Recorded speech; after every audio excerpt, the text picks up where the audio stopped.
EWC Play is your all-in-one platform to compete in fantasy, pick'em, and quests for a grand total of $300,000 in prize pool. Build your dream fantasy team in 5 different games and track your score with live results tables.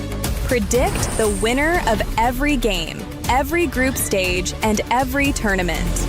Complete daily and weekly challenges to earn boosters that help you climb the global leaderboard. Got what it takes? Join EWC Play now.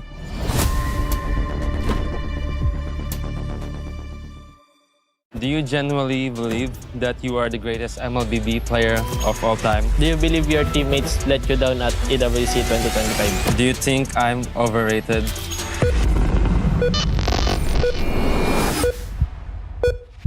Hi guys, I'm Carl TC and I play for Team Liquid PH. Hi guys, I'm Kyrie and I play for Onyx Esports. The Esports World Cup wanted us to ask some of the internet's most asked questions. But to make sure we tell the truth, we have connected ourselves to a lie detector. So if we lie, everyone will know. Do you genuinely believe that you are the greatest MLBB player of all time?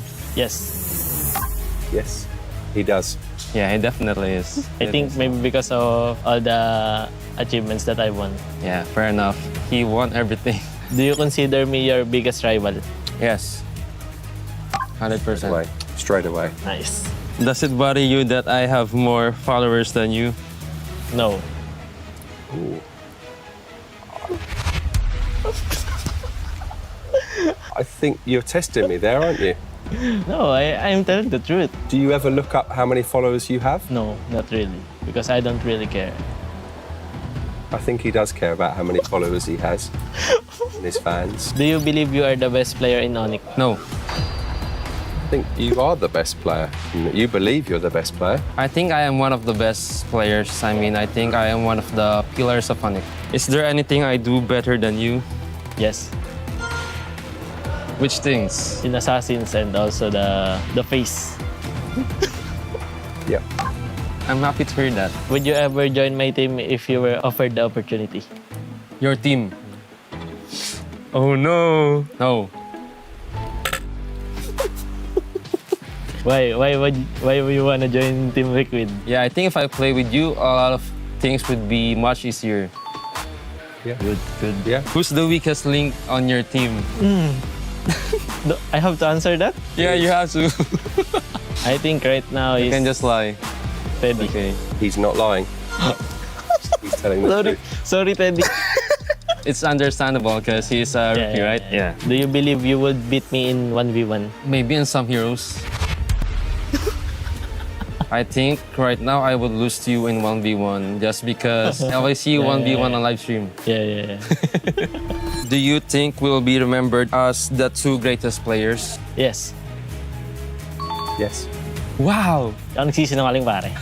Do you believe you will finish your career with a greater legacy than me? No. Wow, humble. Why would you think that? Because I think your achievements are very hard to achieve and yeah, it's just being consistent is very hard. Good. Do you think I'm overrated? No. Thank you, Carl. I'm just surprised with the questions. Do you feel more appreciated by Indonesian fans than Filipino fans? I see. If I... okay. Yes. I think you love both of your sets of fans. Good fans in both countries and there are also bad fans from both countries. Do you think you will still be a professional player in 5 years? Yes, but I think maybe not in Mobile Legends but other games. Oh. Yeah, I was seeing a pretty big reaction there, but that's because you've been in other games. Yeah. That makes sense. Do you worry that you will eventually fall off? No. I think you worry about it. I worry that I might get tired. I've been playing non-stop and maybe getting a bit of rest is good. Is there anything about my gameplay that you wish you could copy? Yes. Which gameplay? I won't tell you because you might use it against me. Okay, fair enough. Who receives more unfair criticism, you or me? Me. Yeah. Why? because I have already won a lot and I think they're still comparing us. Yeah. He's doing very well, isn't he? Tell him the truth. Yeah, he doesn't lie. Straightforward. Have you ever sent a negative comment about me to one of your teammates? Yes. What is it? Can I know? I always used to say that I'm better at Assassin's Creed more than you, but they would always say, you're better than me overall. Do you believe your teammates let you down at EWC 2025? No. In which part did they let you down? After losing, it's just I see the flaws of my team and I just couldn't help but compare my teammates to TLPH. Yeah, even though I trust my teammates, but yes, you just can't help it. Do you think your team this year is stronger than last EWC? Yes. I think I know why. Febby? No, not Teddy. I think, kind of Teddy, and I think also because of our new coaches. They improved so much. Okay. Do you believe this is the year you win EWC? Yes. Why? Because he's not on your team. But there's also a lot of strong teams, but I do believe that we can win. Okay, that makes sense. Yeah. Last question. You need to focus, Carl. Yeah, let's go. Do you consider me a friend outside the game? Yes. Those questions were not easy. I'm glad it's done. It was very tough.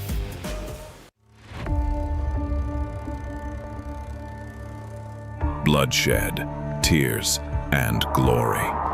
The Land of Dawn calls for contenders once again. Against all odds, GK Esports is here to win MPL MENA Season 9. Guangzhou Gaming! They go straight to the main stage. Ignite Gaming! MPLSG Season 11 crowns a new team. True Rippers are your champions. The place where a new chapter begins. The newcomers. MSC at the EWC, Paris. For many of us, this is our first. We may be the underdogs. We may have sacrificed everything to come this far. We'll prove why we belong here. It's the first MCT Grand Finals, and Entity will be your first champions. Bro! Esports is the reigning champion! Team of Falcons will push forward to the main stage of MSC. Congratulations! Vamos as you punched your ticket to France for EWC! Breaking barriers, defying limits. The aggressors come with nothing to lose. We carry the expectations of our country, our families. The fans who believed in us. This is the stage we've been working toward. Maybe this is where a new Dutch house is born. Aurora Gaming have wiped the Young Gun Galacticos out. Megatron have not merely joined the Kings, they have become the Kings. And the Dragons of the North defend their Empire spirit. Challengers of the throne, the Titans stand ready. We have already achieved what many thought was impossible. Whether it's defending our regional title or taking down the champions of our region. We're here to break curses and set new milestones. Falcons AP Runner moving on through the Grand Finals. Slangor Red Giants are your new champions. MSC 2023 champions. Honor! Team Liquid is your grand champions! The names that shaped history, the kings and legends. It's been a while since we stepped foot onto the world stage. It's been a while since we brought home an international title. Our fight continues because our story isn't finished. Our legacy awaits. The journey to rise above begins. Play is in our DNA. Whenever we let it out, it becomes our superpower. Now imagine an entire city being built to supercharge it.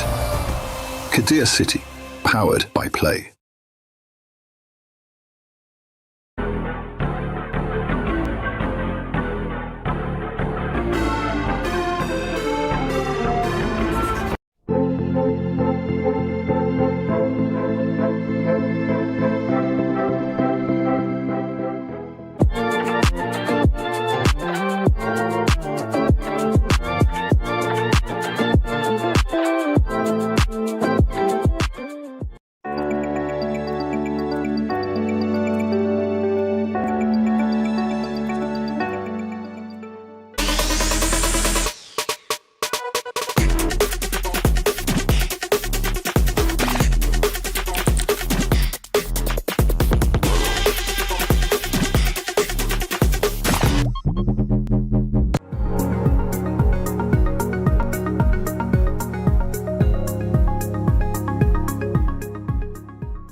What you doing?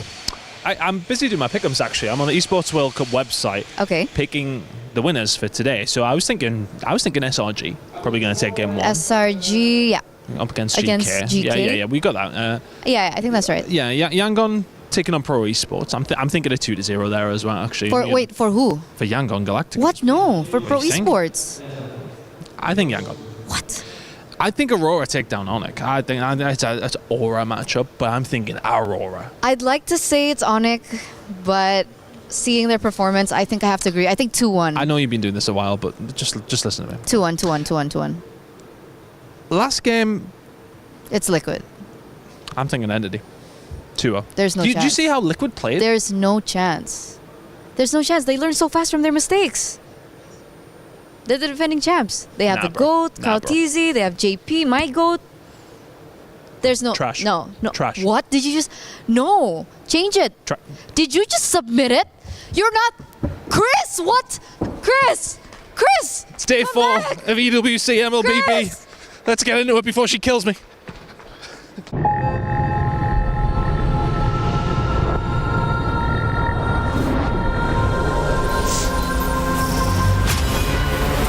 In the past, we were always in Asia. This year, we came to Paris. What stories are still left untold? Kami sudah membuktikannya, tapi ini baru permulaan. Tiada siapa akan ingat siapa nombor 2. We need the win. Bukan sekadar keinginan, tapi tekad. Hindi ang pag-abot sa top ang pinakamahirap. Ang corona ang mahirap ipagtanggol.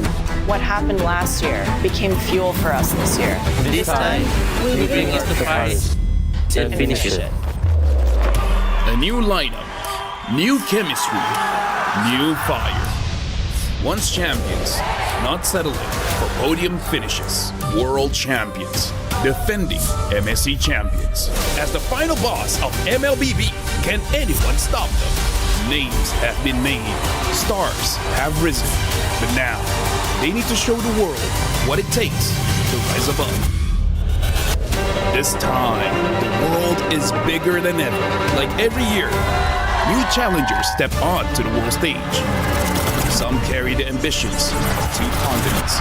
Some fight for the pride of home turf. Some have never stopped chasing the throne. So who will finally rise to clinch the title? This is where unresolved stories find their ending. A new shot at glory. One more chance at redemption. We are back. Kali ini, sekali lagi. Bukan atau tidak, Pareho lang ang chance namin. No one is untouchable. Let's fight. Try Bukan and ako stop. kalau bisa. 2 champions, 1 game. Paris breaks through limitless possibilities. Welcome back to MLBB here. MSC at EWC 2026 is well underway, and as we welcome you to a nice weekend start, we have anything but a nice time for the teams who are facing elimination coming up in our first and final matches of the day. It is dire straits for our teams, but there is also a chance for glory if you can do things right. We'll see how much these teams have learned, how much they've bounced back as Group B takes center focus here on Stage 3 of the Lenovo Legion Gauntlet. Welcome back to the show. My name is Rain Day. I'm your host here, and I'm joined by my lovely panel, Brigitte and LaFell. Brigitte, I like the pink. LaFell and I went dark, and LaFell, you might have hit your face there. We won't worry too much about that. How you feeling? I'm feeling great. I'm excited for today, especially as this is Group B. I feel nervous. Yeah, I know, because the but last you know time what? you and me are I here, know. it did not go well, Brigada. Hey, listen. Yes. You are nervous because you're in first shift. I mean, yeah, but first shift has been amazing so far. Right? But I get to relax a bit because I will be watching during the last 2 series. And then you can become a duck. Yes, and I can become a duck. I just like react and, be. You guys may not know this, but she's part minion, part duck. I'm not. I haven't exposed Brigitte. I just said that something funny has been happening up here during some of those crazy upsets. But I didn't say what. I didn't say what. Okay, so she knows. I'm gonna let her reveal it if she wants. Otherwise, just know we were getting hype up here. Let's take a look at the SDC rewind from yesterday. Speaking of games that have already happened, it was again more fanfare. Maybe not as many surprises. Might have gone a little bit more traditionally, but the meta has evolved. Brigitte, you were over there and obviously casting and talking about this. How did you? She had an amazing time, especially the last game. I know. Bro, so much energy in that one. I know. Okay, now that you pointed out the last game, I might have to focus on the last 2 series we had yesterday. Because if we're talking about the meta and what else we got to witness yesterday, it's probably the Melissa that really stood out to me the most, because we saw very drastic performances on the Melissa. One where it was very efficient and one where it kind of struggled. I mean, like for me, looking at Guangzhou Gaming, that Saber though, right? The Saber going in with the Yu song with the Atlas just to shut down the Link, and oh my goodness, does it look good. Look at this one. This is the draft where they use, where they say like, do you want to fight? It's just yes. There's no hesitation. Dude, I love Guangzhou's draft yesterday. Yeah, they sent, their competitors home. True Rippers representing India, their first time at an international stage. It was all GZG, though. May was happy about that. He talked about his emotion coming up, not just for losing, but getting into MSC, talking about what it means to win, carrying the shoulders, all the work that has gone into it. GZG stays alive. They'll face competitors as we rally out our bracket, as we fill out our bracket later on today. And then, Vamos goes up against Team Spirit. Yeah. Talk about a surprise. Because we were like, okay, Vamos is strong, but are they strong enough to defeat Team Spirit? Which, by the way, hearing the rumors, apparently Team Spirit is doing so well in scrims that this, for the teams that know, is considered as an upset. Because it's not just a win, it's a 2-0 win. Yeah, it's a strong win, Brigitte. Oh, yeah. Even our casters were dancing, that's how hyped up our games were. But I agree, it was a very shocking result for Team Spirit going up against Vamos. And as much as we really wanted to celebrate Guangzhou winning in their previous series, they have to face Team Spirit next. But that's for tomorrow, I know we are all awaiting that matchup, but there's much more to look forward to today. It's kind of difficult because when you look at a team that you'd like to face, it's not a team like Team Spirit, but they did lose. So maybe you have something that you can use against them, Brigitte. Like maybe a Saber again? Yeah. We'll see. Team Falcons PH took up against Team Vitality. The Death Note was brought out, guys. One of my favorite animes. Okay, first of all, something that I do have to say. Bro, Moreno, on that Selena. How does a Selena, it's already hard for you to get a stationary target. He keeps getting the fanny. Yeah. How does that happen? I also could not explain everything, and the fact that we wanted to really focus on the mid lane matchup, but I think that series was just all Moreno. We barely got to see anything from the KDA machine, at least in terms of the mid lane matchup. And this final one went all the way, the distance, 3 games, but Team Falcons Meta was able to move on. It'll be a Team Falcons matchup in the next set of games, so that'll be exciting. And again, it's kind of bittersweet because at least one Falcons member moves through. They have a chance to, add more points to their club championship defense, which they've won 2 years in a row here at EWC. But taking a look at the top side, we've got Yangon Galacticos and Pro Esports coming up. Onyx and Aurora Gaming are set for a matchup. Those will happen today. And then the other matchups happening, GK versus Selangor Red Giants. That's an elimination match, meaning the loser goes home. Their MSC is done. And then you've got Entity 7 and Team Liquid, the GOAT, Carl Teasy, playing for a chance to go back-to-back in terms of MSC wins. But if they lose, again, they are going home. The stakes are about as high as ever, Brigitte.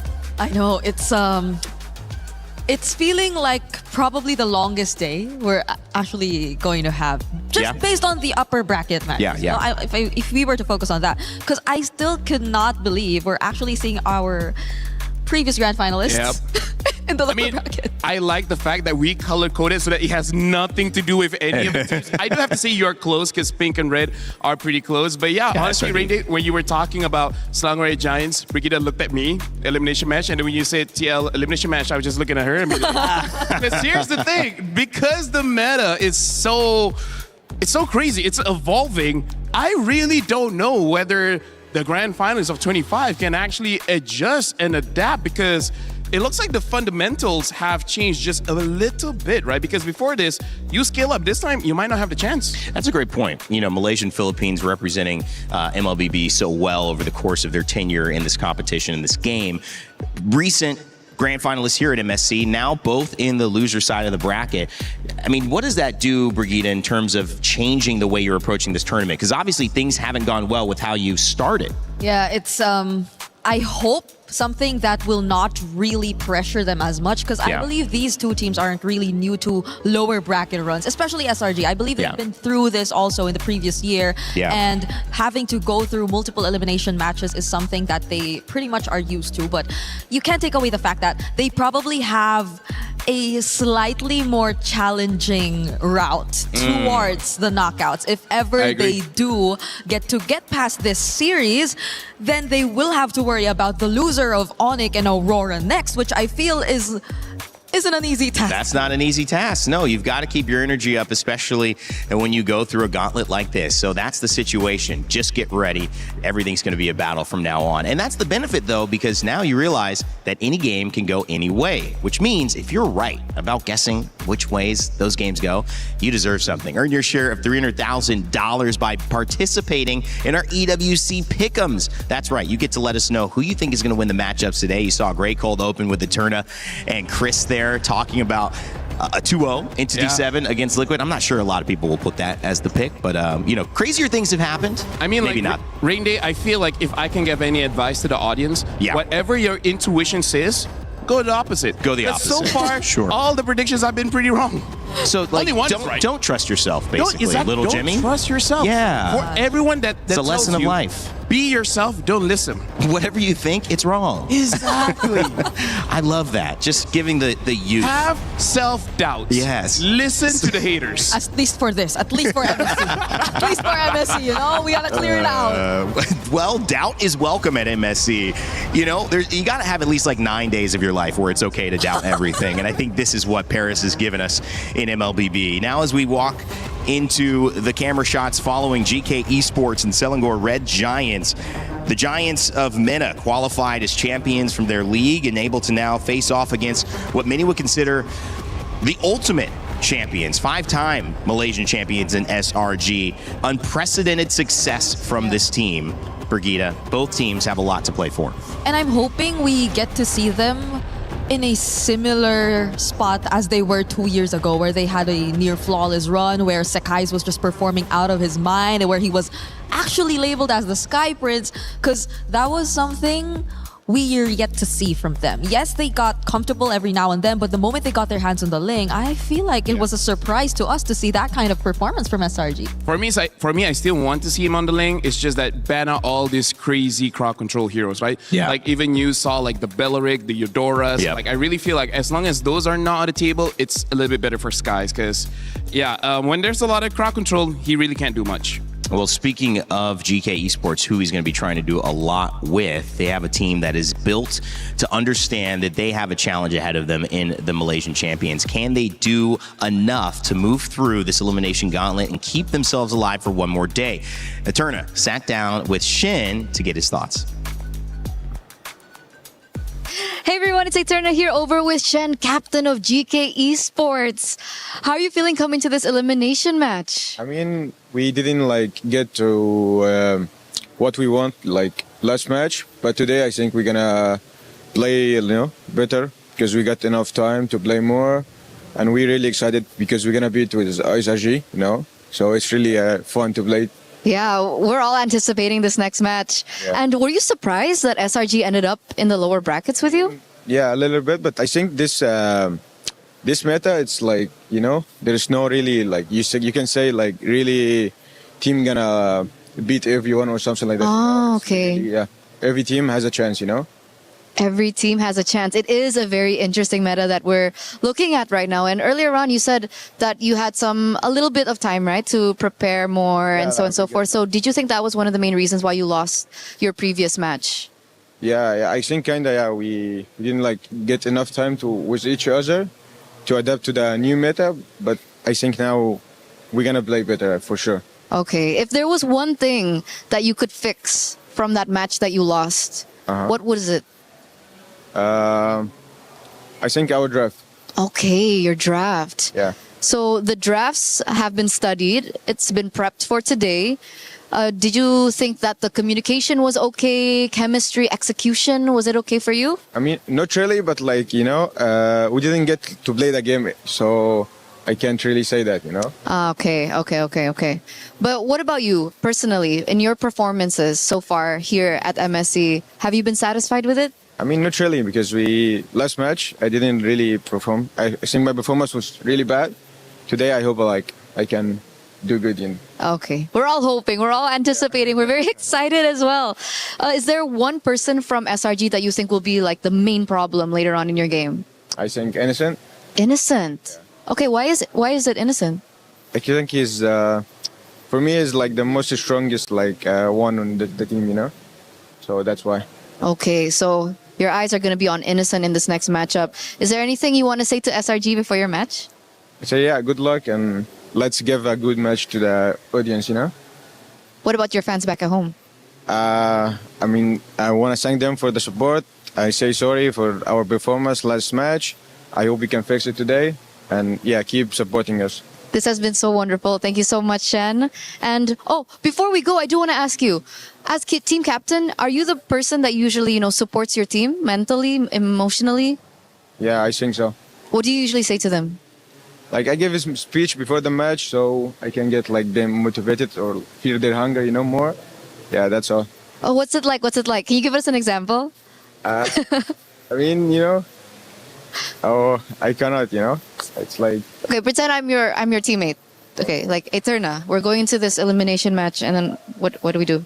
What do we do? Well, what should I say? Yeah, okay, I'm listening. Usually I say it's fine, we didn't get enough to practice, but the match isn't decided because we didn't get that, but I know they're a strong team and it's fine, but they're only players like us. They do mistakes, they feel pressure, so we just need to play every minute, win it, keep winning it every minute, then we keep going until we win the game, something like that. That's captain for you, ladies and gentlemen. I feel so motivated today to do my job. Thank you so much, Shen. We're throwing over back to you guys. In order to stay in it, you got to win it every minute. That's what Shin basically said to me, and I like it. It rhymes, and I would be motivated after that as well. I'd say, keep going, man. Keep dropping some bars. All right, obviously on that side, GK Esports getting ready to go, but they're facing up against the Giants. That's right, in Malaysia. Selangor Red Giants. They've got the Sky Prince, and they've got all of the titles ready to go and seek and in search of another MSC opportunity to get back to a grand finals, claim a championship trophy. We had a chance to sit down and talk to who Shin thought was an important player, Innocent with Eterna. We are now here with Innocent from SRG. Welcome. Are you surprised to be in an elimination match? Yeah. You are surprised. Yeah. Why were you surprised? Did you think that the meta would favor you this time? I mean, based on our scrims, it's good. Okay. We don't have any problems during the scrim. But suddenly, during our first match, it shows that we're lacking something. Okay, they're lacking something right now. And I do want to say, because this is kind of similar to what happened to you last year at MSC, but you managed to go all the way to the grand final. So is this just something that SRG does in the early stages?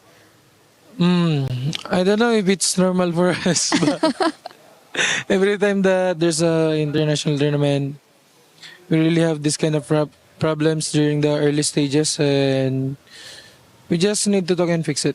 Okay, so can we talk about these problems just a little bit? You can be general about it. You don't have to go into detail. Is it more on execution? Is it communication? Is it adaptation? I mean, there are some onto the communication side, and the others are more on to... I mean, there's a lot of heroes now. Okay, so there's a lot of heroes. There's a lot of heroes popping out, and sometimes you don't face them before the international because other regions they have different heroes. Yeah. Okay, so some heroes are popping out, and we did see an interview with Sakai's, and I think he mentioned as a jungler that he was really annoyed by the Eudora. Is that something that you share in the gold lane as well? Do you feel like the Eudora is annoying? I mean, it's more annoying for the jungler because they need to dive inside, right? And the Eudora will just press second skill and then it's over. Yeah. At least I can use Purify or what. That's true. Yeah. So if you could name one hero that you don't like in this current meta, what would it be? Eudora. So still Eudora? Yeah. Oh, okay. Because he's kind of annoying for Sakai's. Because it's annoying for Sakai's. Yeah. Okay. And we're talking about heroes right now. We've mentioned the Eudora, but what about the Melissa? It looks like the Melissa is rising in popularity. Do you think she's the #1 prio in the gold lane right now, or do you think there's still other options? I mean, there's still other options, but Melissa is kind of safe pick for gold lane right now because her laning is kind of strong compared to other heroes in gold lane. And during team fights, you got your ulti to protect yourself against assassin because it's assassin meta, right? Right. Yeah, that's why he's good, I think. So we're not going to see Claude and Carry anymore? Is it over for them? I mean, depends on the team on what they want to use. Because the other heroes are not scared of diving and they have a lot of mobility. But Melissa is kind of positioning kind of hero. I love the insight. Yeah. I love the insight. Thank you so much, Innocent. By the way, if you could go back in time, and we're going through to your previous match where you unfortunately had to suffer that loss, is there anything that you would do differently in that match? Just personally? I think it's fine that we lost that match because we learned a lot of things and we adjusted a lot of, on our playstyle because of our loss. Champion mindset right there. We're excited for your next match. Once again, thank you so much, Innocent, because we're going to throw it over back to you guys. Thank you so much. A little bit of an interesting thought on the meta, guys. You guys are having fun with it as well as we welcome you to the desk, ready to get going on the stage soon. Brigitte, quick thoughts here. How do you think this first game is going to go? Yeah, I think that just proves how we are really not decided on what the actual prio and metas are. It varies per team because even the Brody was rising yesterday. I don't think we've seen it as much as the Melissa, but there are a lot of new picks coming out here and there. Whatever she said. Whatever she said. I double that. I love that. All right. Well, guys, in France, they have a saying, it's c'est la vie. But when your life is on the line, is that enough. I think you're going to have to fight a little harder for it, especially if you want to take down the MSC 24 champions and the back-to-back finalists in 25. The Selangor Red Giants go up against GK Esports. Somebody's life is on the line and someone's going home. Let's get it started.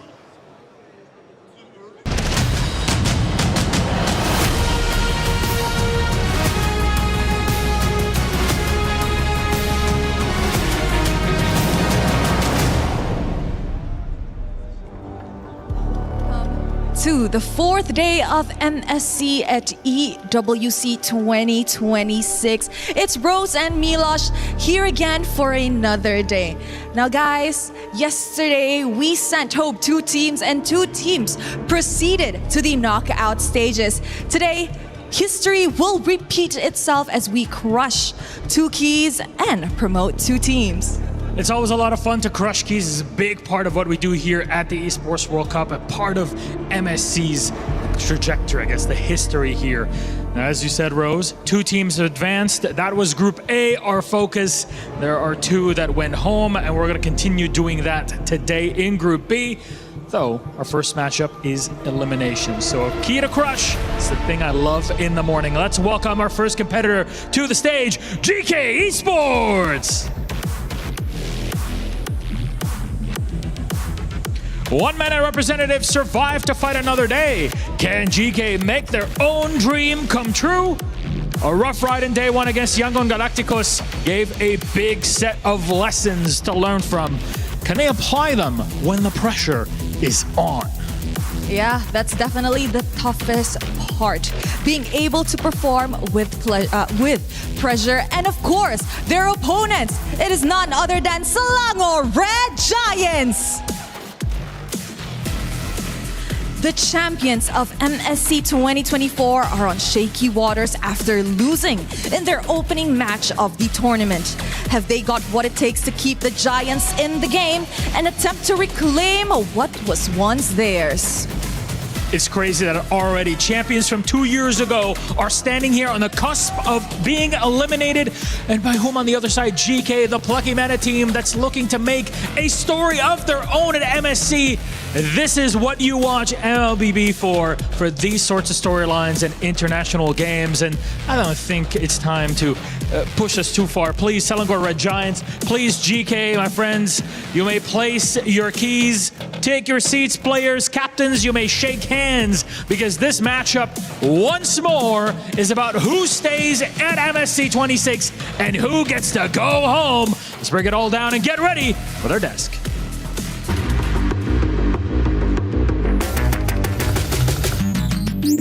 Day 3 just wrapped up and we went through our upper bracket and lower bracket matches. True Rippers were sent home by Guangzhou Gaming, but Ignite Gaming had to suffer the same fate. Then in our upper bracket matches, my GOATs, Team Vitality from Indonesia, sent Falcons PH down to the lower brackets. And we also have the boys, Vamos from Malaysia, pulling up an upset victory 2-0, dominating Team Spirit to make it to the knockout stage first. By Sawa with the Wrath of the Dryad, keeps him in the bank.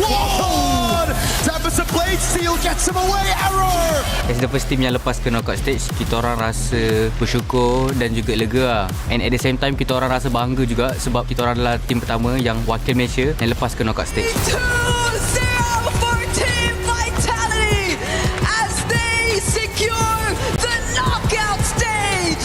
When we make it to knockout, we're so happy. I hope this is the chance that Team Indonesia and Team Vitality to win this tournament MSC. Team Vitality winning 2 against Team Falcons Philippines. I'm pretty confident that Filipino teams can survive the lower bracket because we are so confident and at the same time we know how to bounce back and we can handle the pressure. And there you have it! Day 4 will continue with another brutal 2 eliminations and 2 promotions to the knockout stage for top 8. We'll find out as Aurora and Onyx, Pro and Yangon also face off for that top 8. Somebody's key is getting crushed after this one. We start the day with drama. We'll end it as well as Entity 7 later on will take on Team Liquid PH. But for now, GK Esports or Selangor Red Giants, their life is on the line.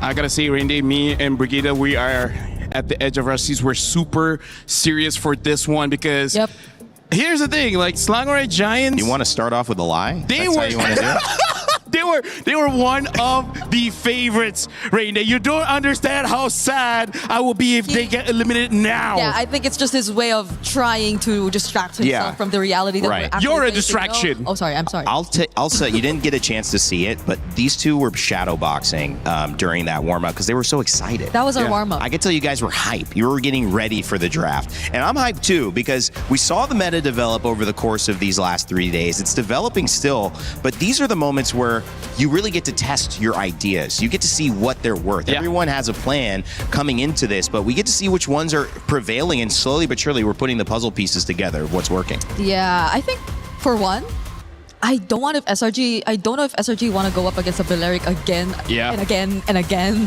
because that's exactly what happened in their first series. That's we right. saw that, and it was very effective against them and their playstyle as a whole, because as much as they wanted to split things up, when it came down to a point where you just had to deal with the fights, the Balearic just made things very difficult for them. I mean, like, that is one of those things that's like overlooked because when it comes to like the draft, you really want to pay attention to like the win conditions, right? But sometimes there's just way too much win conditions. You can't ban them all, so you gotta ban out these activators, you know? Well, if you want to pick your dual champions and win 50,000 diamonds, you can do that. Pick 2 champions and 1 big prize.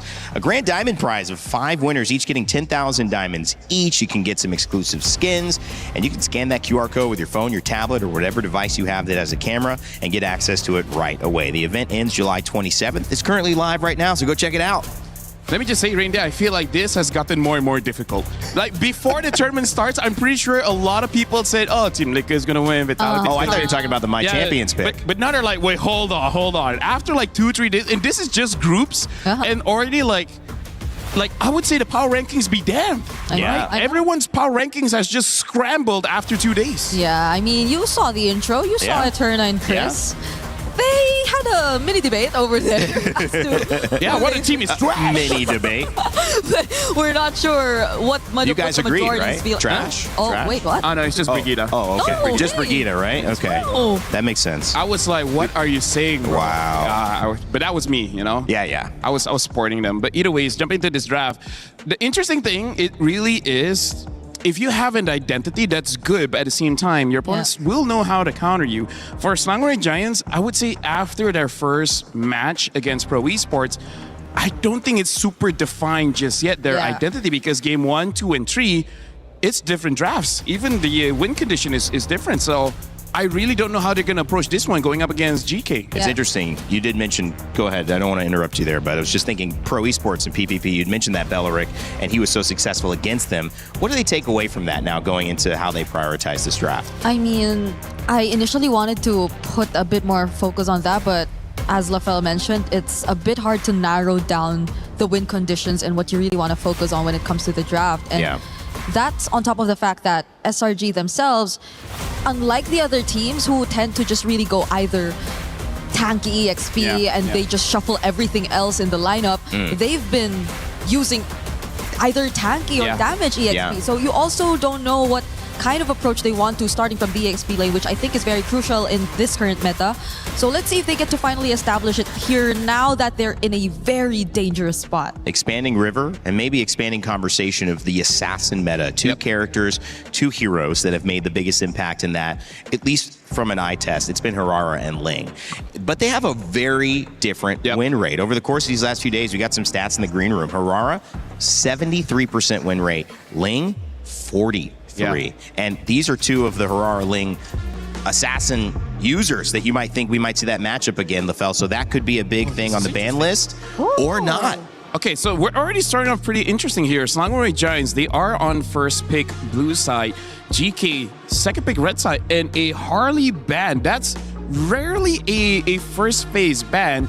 But just to expand on the conversation of Ling as well as Harara, I'm looking at a Eudora. Either ban it out or first pick, because at this point it's 100% pick and ban.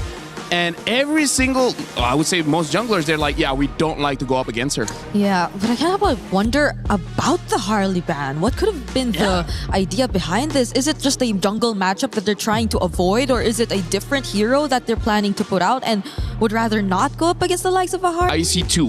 One, either they're going for a marksman pick, right? So you don't want to deal with the Harley.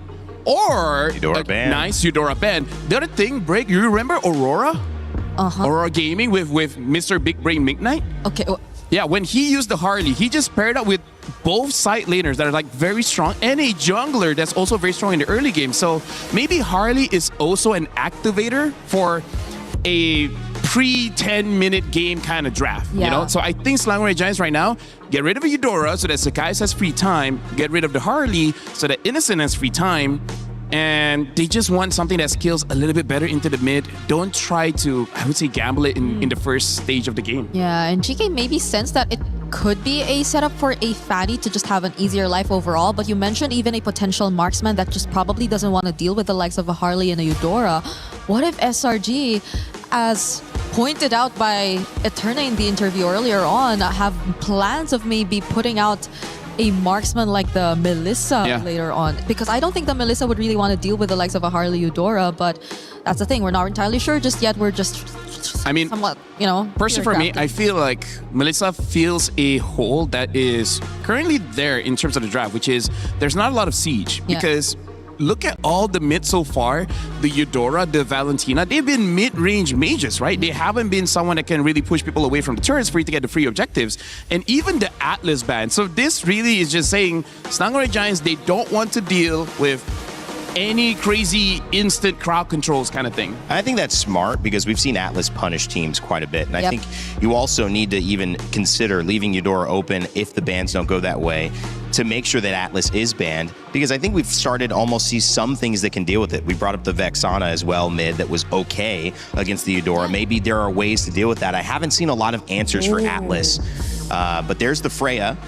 One answer is the Belleric, I guess, which is also still open. Yeah. But the Ling too. Like, is it time? I would say Rara. Hirara. I think Hirara is just a bit better, but to be safe, honestly, I wouldn't mind if SRG just takes the Belleric, because after that, like the other roamer that's kind of like AoE control is the Minotaur. Yeah. And Minotaur is much more manageable, especially if you get the Zushin. If you get the Zushin. Yeah, and GK have been very unorthodox with their roams. Like they went Jawhead. There was a Jawhead Selena, right? Yeah, it was a Jawhead Selena. So, okay, SRG do lock into Hirara. They've been performing better on this hero as well. And the fact that they did take out a couple counters too will make it much easier. But GK, on the other hand, do they lock into Belleric, which is somewhat a really good pick? It is a very good pick. SRG based on pro and in general as a whole. One way you could deal with that, my thought is, if you have trouble against Belleric, you prep for that. Teams are going to pick it against you because they've seen, oh, that gives them trouble. But if in these days, SRG have kind of found an answer, LaFell, and I don't know what that answer would be, maybe give that to you, it could be a nice setup because they're like, we know teams are going to bring this out against us, but we'll have the answer now. Oh, do they consider the Valentina or... I honestly don't know, because I actually prefer something with a little bit more range to deal with this Zushin, because Zushin, both Zushin as well as Belleric is very good against melee heroes, so I feel like you need just a little bit more range to counter them before they become a problem, right? But we've seen when Stormy picks up a pick like the Farsa, which theoretically should do good here based on those first two picks. The problem is there's still a lot of junglers as well as EXP laners that can deal with the Farsa. Like, for example, the Yuzong's still up, so now they pick up an Eve, a much safer long-range hero, and they even pick up the Moskov just in case if GK does want to go for that Ling route. Yep. I'm liking SRG's opening draft because this is more honest, but at the same time, it's just very strong heroes. Yeah, and it feels less like them just willingly handing over some of the picks you would just really expect to be prioritized as power picks, as in contrast to the way that they drafted during the first time that we saw them, wherein they were letting go of picks here and there. And that's a Ling which they also did let go of this time, but it's not like they gave up on it. Right. They had the Hirara, which is stats-wise a much better performing jungler here currently in MSC. So now that we're on to the second banning phase, XP lane matchups. This is gonna be crucial. We don't see both XP lanes from both sides just yet. And everything's open. Esme is open. Paquito is open. It's only just the Freya. So at this point, I feel like for Selangor Giants, they're hoping for GK to show their EXP pick on 4th, just so that Cram has a winning matchup, right? Because I feel like that's also something that SRG is trying to do. Get winning matchups, secure the first 2 turtles, and then try to expand from there. Yeah, one winning matchup is a way to win the game. We've seen 2 kind of set them up really well. A gold lane that can push and have an impact, and also an EXP lane where you get off to a good start. I think the Phobius is an interesting ban because I feel like they already have the counters for the Phobius. Personally for me, though. Personally for me. And they themselves could have used it. We kind of are used to seeing Belleric in the roam, but they have used it in the EXP also. That's true. Oh, yeah, true. But the Phobius ban, though, being taken out, again, yes, probably for the lane, but maybe there's a chance they also consider in an XP lane which doesn't want to really go up against a Phobius. And that would be something like a Paquito, I guess. Paquito and Arlo. Yeah, they might try to get that. In terms of Arlo, I can see it because they do have the Belleric as well as the Zushin, and now the Barat. So this does seem more like an Arlet pick coming up. SRG, I think they would be okay to just let the Arlet go and try to fight back with either a Paquito or an Esmeralda. Both, I feel like, should be able to do their jobs quite well against GK's lineup. Or I don't know if they want to go for a Lapu. That's like not necessarily great, but that's definitely one of Cram's comfort. Yeah, because even the Arlot or even the Barat's ban really tells you a lot. Yeah, it screams Arlet for this one.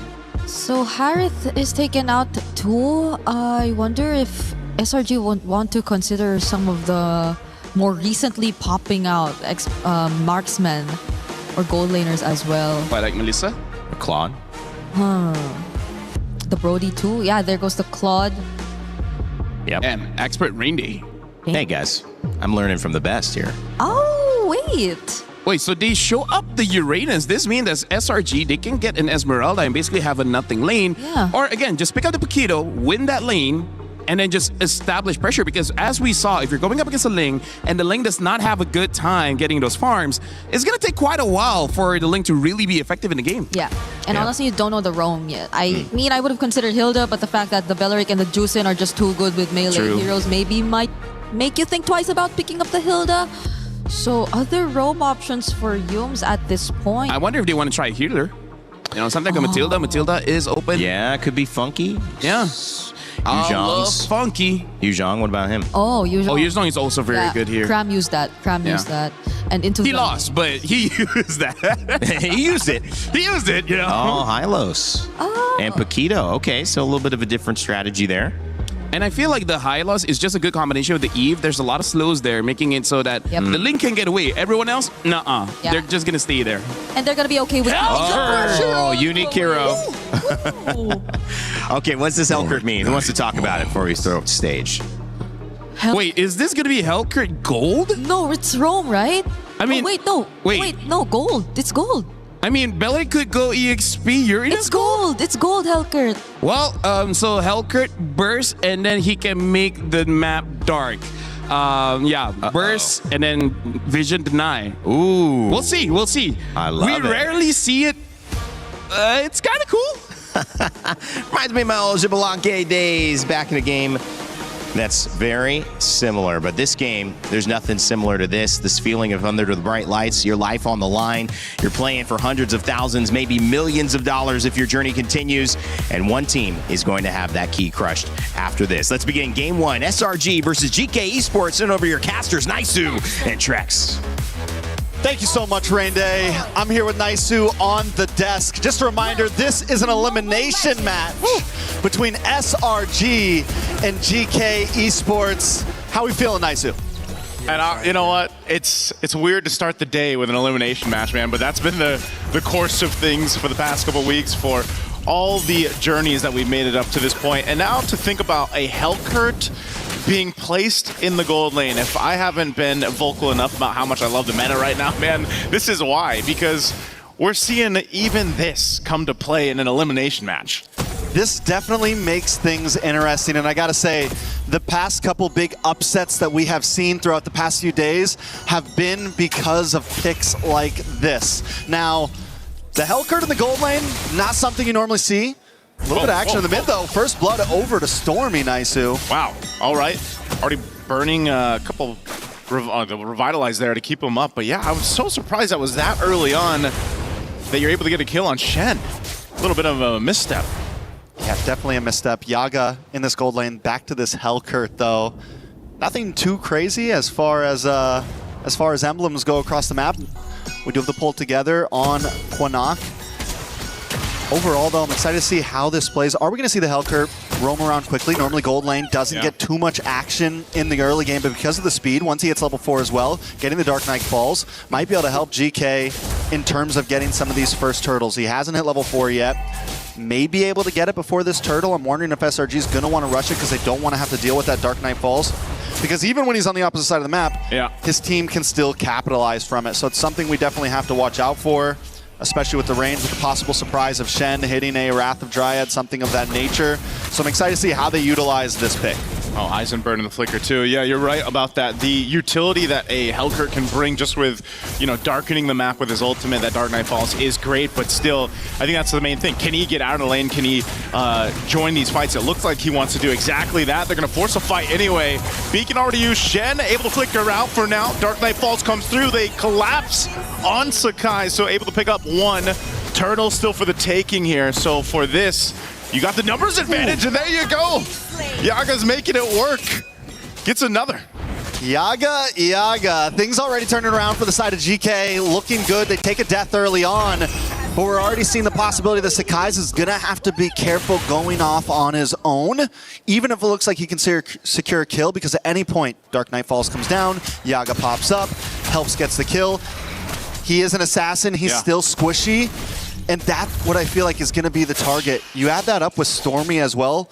We haven't seen Yve work out too well for a lot of teams. I feel like in a lot of drafts it looks nice, but the fact that there's things like Lings now being highly popularized, some of these assassin picks who can jump onto you, and the lack of movement from the Yve once you drop that ult, you are just a sitting duck. So Stormy, the big win condition for SRG, I think, is going to be positioning and timing on that RWM. Yep.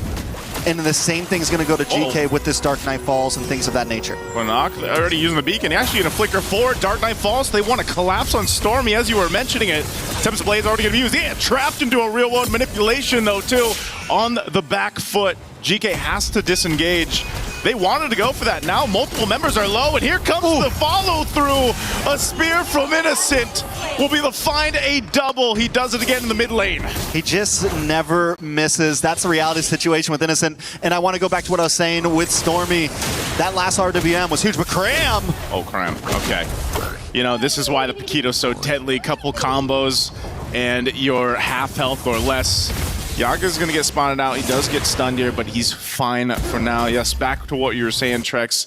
I think fighting around the real-world manipulation is key. We just saw it in the hands of Stormy there in that fight, especially because they know that GK's idea behind this draft is to just kind of go in, make it happen, get a kill if they can, but your real-world manipulation is your biggest counterpunch to that. Not only this, but you can slow them down with a Glorious Pathway from Yum's high-lows, and they've got a lot of tools. So once GK kind of goes all in, the problem is if they don't catch anyone, can they get out? And sometimes you might see that Dark Knight Falls even be changed to more of a defensive use if they need it at some point. And that's where so much of it is going to be who will pull the trigger first. And Stormy did such a good job in that last fight when GK was invading onto the purple buff. He holds on to the RWM. Dark Knight Fall went down first. Stormy moves around, finds a good position, and then after the fight's already been going on, he drops it. Oh, here we go. Fight for the second turtle. Less than half health here. They're going to force it anyway. Innocent gets a solo kill. The turtle's going to be secured by Sakai's, but he might lose his life for it as Quanok picks up a kill. Looking for Cram. He's trying to get away, but there's just a whole lot of crowd control locking him down as Aizen will pick up for himself. So a bit of a trade across the map, but that's also a lot of gold and push now for Innocent on the Moskov. Yeah, I don't think we expected things to go like this. It's 5-4 right now. GK holding a small, ever so slight gold lead. Still, the game is at a standstill, but every fight has gone back and forth. Neither team finding full leverage. Neither team really getting a full grip on this game. GK Esports, I'm wondering when is the time to really pop off? Yaga is going to get a couple more items, and I kind of want to see where he's building towards. Is it just full burst damage? Do we have the... There's your Sky Piercer. Sky Piercer. I was wondering if maybe we were going to say like a Blade of Hep disease, something of that nature, but no. Sky Piercer up front.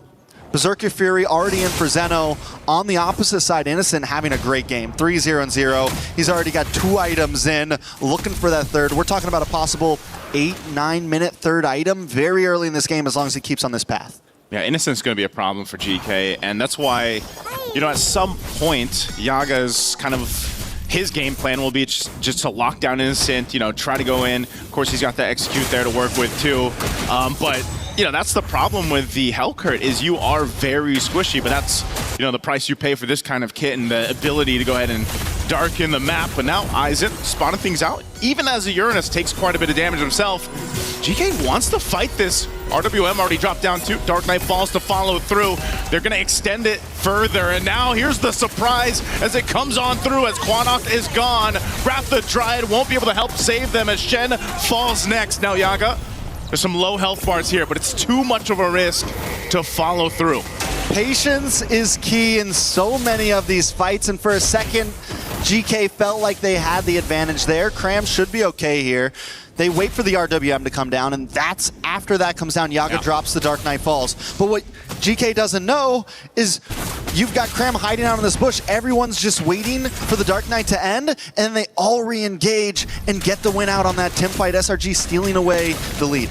Okay, fight. Last turtle here. Aizen jumping on forward. Sakai takes a ton of damage, but he's still going to be fine to be able to secure the turtle.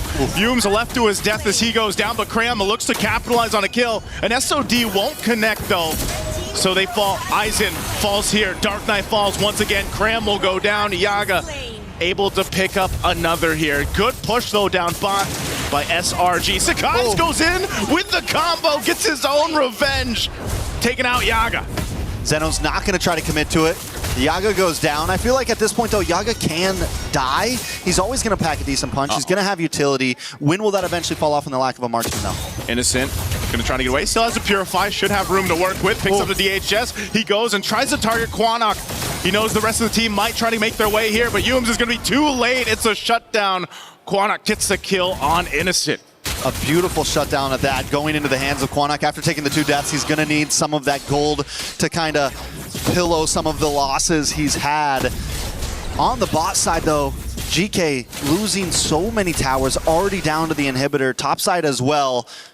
Though GK's been doing well in some of these team fights, in terms of macro, they've been having a little bit of trouble, and I think that's the sacrifice that happens when you pick up this Hellcurt. And yes, you can use it as a split pusher sometimes, but they've been using it a lot more for these turtles, for these objectives, for these big fights. They haven't really been sending him off to the offlanes, and I'm wondering if there's going to be a point where they kind of change his game plan on what they want to use that hero for. Oh, 100%, especially once we get to this Lord fight here in about 30 seconds. GK's done a good job at keeping Zeno, you know, in that kind of groove of just on the ling, doing your thing, getting the jungle buffs and the camps that you need here. You know, it's not like he's far behind or anything like that against Sakai's, but he needs to win that retribution battle if they're able to set up for that first Lord. That would give a big favor over to GK to work with. So right now it's just kind of maintaining the map. Cram will take a couple shots. Zeno and Shen are up on this top side. Sakai's going to go ahead and join this, and the rest of the team isn't far away as they try to hold on. 1 HP on that top turret, just barely away, but the Lord is up, so both teams will get centered around it. Yeah, Yaga tried to make a quick play down to the boss side. I was wondering if he was going to hang out there before this Lord, maybe get something cheeky off. But right now, GK is trying to salvage towers. So much pressure on the top, so much pressure on the mid. And this is going to give SRG a chance for Sakai's to get this purple buff and then make his way down to the Lord pit. And just SRG overall securing a decent position on the map. A slow push at the bottom, but action in the mid. They're going to go for it anyway. Aizen is gone in an instant. Temps of Blade's already used too. A disengage from GK. Even with the Dark Knight Falls, right now SRG is still in a good position to transition from this point. Shen flickers forward with Wrath the Dryad, locks down Stormy. A decisive play. Cram there, couple punches on the tree will take him out. Shen's gone, Lord is up. Cram alone is zoning out the rest of GK with Yumes. They should be enough, but Zeno is up. He's going to grab his purple and potentially try to steal the Lord here if he's able to. Half health on the Lord. They're going to blitz it down. It looks like they give it up as SRG will take the Lord. SRG with a very clean lore taken, though GK is doing well at finding some responses here and there. Cram himself right now is just putting so much pressure onto Yaga, so much pressure onto Quinnock. Every time a fight starts, Cram finds a beautiful angle and just stops GK from what they want to do. In that last fight, Yaga was looking for an entry in. Cram was waiting for him. Got a couple quick punches off, and Yaga can't do anything. It completely nullifies the strategy that GK wants to bring to this fight. Cram's basically like, you got to go through me, if you want to get to the team. And even these off angles like this, he's a threat alone. Glorious pathway to slow down to GK. They take down the tier 2 turret. Ratha Dryad Shen just deleted again. Not tanky enough on this Belric pick. Lord charges into the bottom turret. Into the base, Sakai's goes. He does get away. Aizen jumping on forward. Might get locked down here, but the rest of the team will clear it out. Shields popping mid and bot. Oh my lord. Again, Cram just showing the amount of damage he has, but can he go 1v3? He flickers defensively. Dark Knight Falls comes through. Yaga on the hunt. Not sure if he wants to follow this through. It's a bit of too much of a risk. He sees Sakai's though. He's gonna go for him. The pitchers, they come through. And that was probably worth it for Yaga, but not for the team. I mean, there's some value there. When you're getting pushed on, when you have a 4K deficit, a trade is a trade, especially if it's on the opponent's jungler. GK got the best that they could, honestly, out of that big defense. A little bit of action on the purple buff. Whoa, Zeno, so close. Whoa! I'm not sure why he went there. Another SOD. Here comes Innocent. The Spear of Malaysia again lands it. Finds Quinnock. Aizen's tanky enough, but the turret, it'll get shredded down a little bit further here. They don't have the waves pushing in up top just yet, so they'll clear him out.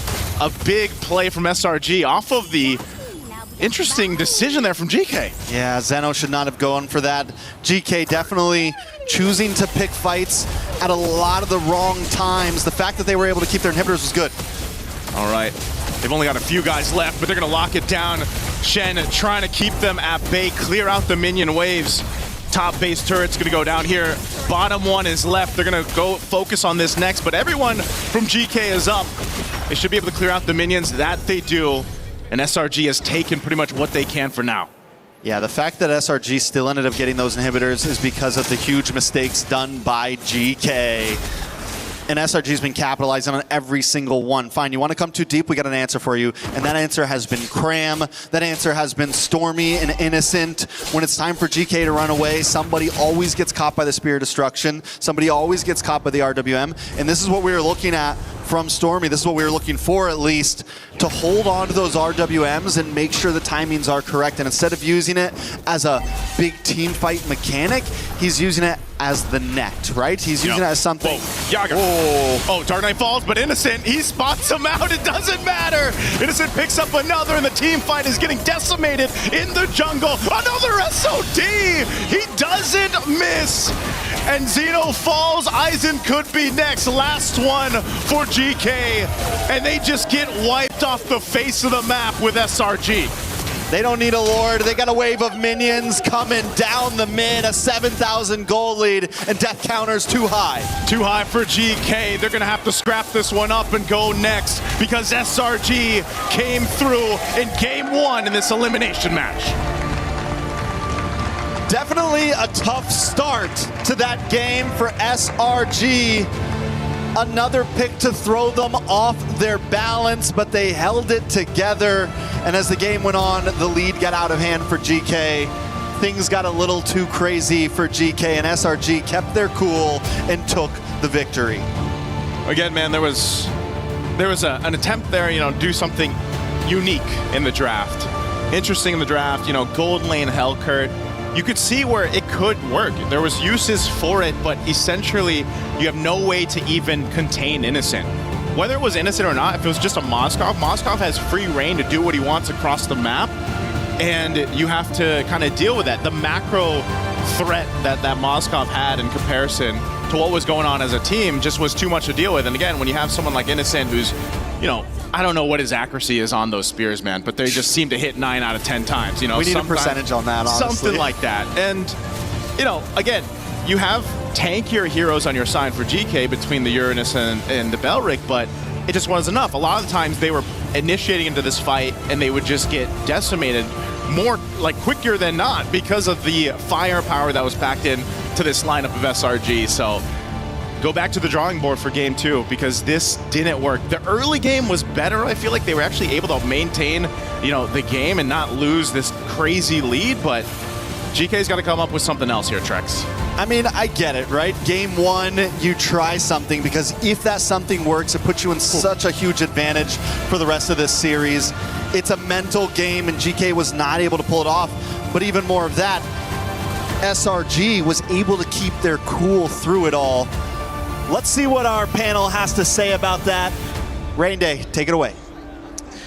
Thank you, Trex, and nice, great cast on the first one. This was an interesting game, but you got to say GK Esports had moments where they looked much better. 5 kills after their time with YG, who got 55 kills against them. Now they added 11 to the tally, so technically doubling their overall efforts and effectiveness, but it wasn't enough against SRG, who I feel like, Brigitte, this is just my take, I want to hear yours, just had a win condition in the Moskov and in the Harara, and their team fights really came together very well. Yeah, and on the other side, it was very specific for Yaga, who had to go up against that win condition you mentioned, which was Innocent on the Moskov, because I feel like Yaga and what he's been through in the first series, in their first showing here in MSC, was something they do not want to go through against. Yeah. So they picked up a very aggressive gold laner, a very unique gold laner at that. And you saw the intention, you saw it work to a certain extent at the beginning, but again, for a more sustained team fight or for the long run, I think they lost sight of how they should have played around this certain lineup. Yeah.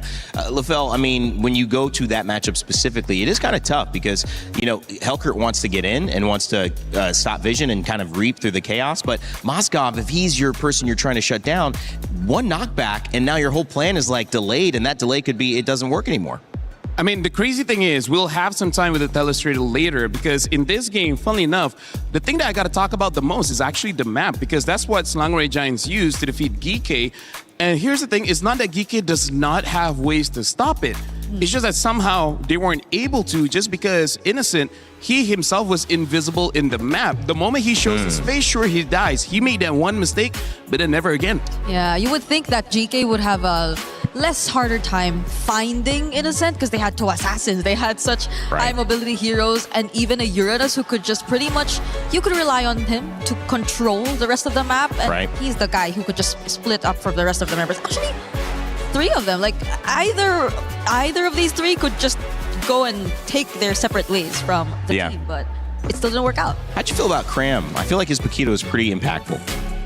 Very much so. Honestly, Cram, I will talk about him a little bit more during the analysis later, but he was the reason that Slangray Giants can change their game plan mid-game to actually make it so that Innocent gets to a point where he can start carrying because for me personally, I saw plan A, and I would say the first 5 minutes, they saw plan A cannot work. Okay. They switched to plan B, and instead, Cram has to be the one getting all the attention, and after that, honestly, smooth sailing. Yeah.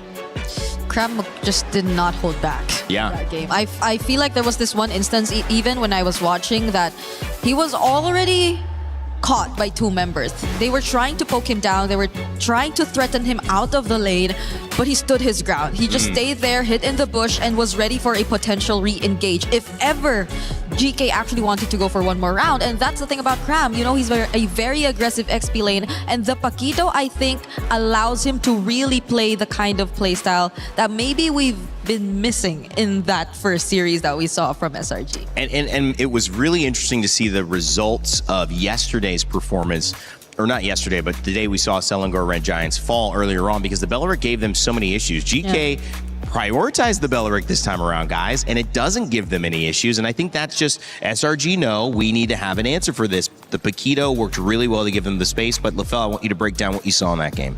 All right, Brigitte, I trust you for this one. So we're gonna be looking at it. I'm just gonna stop. We're gonna look at the draft here, and I'm gonna take some time because we're gonna be looking at GK's draft first, where the idea of this Helkert was to shut down the Moskov because based on previous matchups, they know that the Moskov will win against Ling. So they need an immediate answer, and that answer was this Helkert, which this is why we're gonna see in the game how it really changes. But before that, we gotta talk about how Selangor Giants approach the draft because they have 1, 2, and 3 independent laners, meaning to say that when the game goes above 5 minutes, you can have them solo lane, and then that can attract a lot of teams. But in this game, Sakai's was not a solo laner. He was the one actually starting the fights. It was more on Cram as well as Innocent to be in that lane. We're going to be looking at some clips here where in the first clip, we'll talk about how great the Yaga on this Hellcurt is,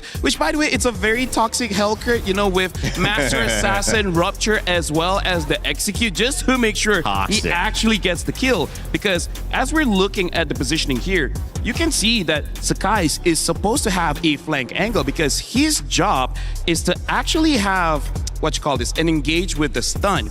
And then look at the rest of Selangor Red Giants. They're just trying to establish some kind of box just to make sure that Sakai's is out of this box and he's dealing with everyone else. But you can also see that Zeno and Yaga, they're off to the side, aiming for Sakai's because they know he's going to be the disruptor. And then eventually, they will go for Innocent. But first things first, it is going to be Sakai's. We're going to be playing the clip just to see how they execute this. Kill Sakai's because they know his positioning is going to be outside of the square of influence.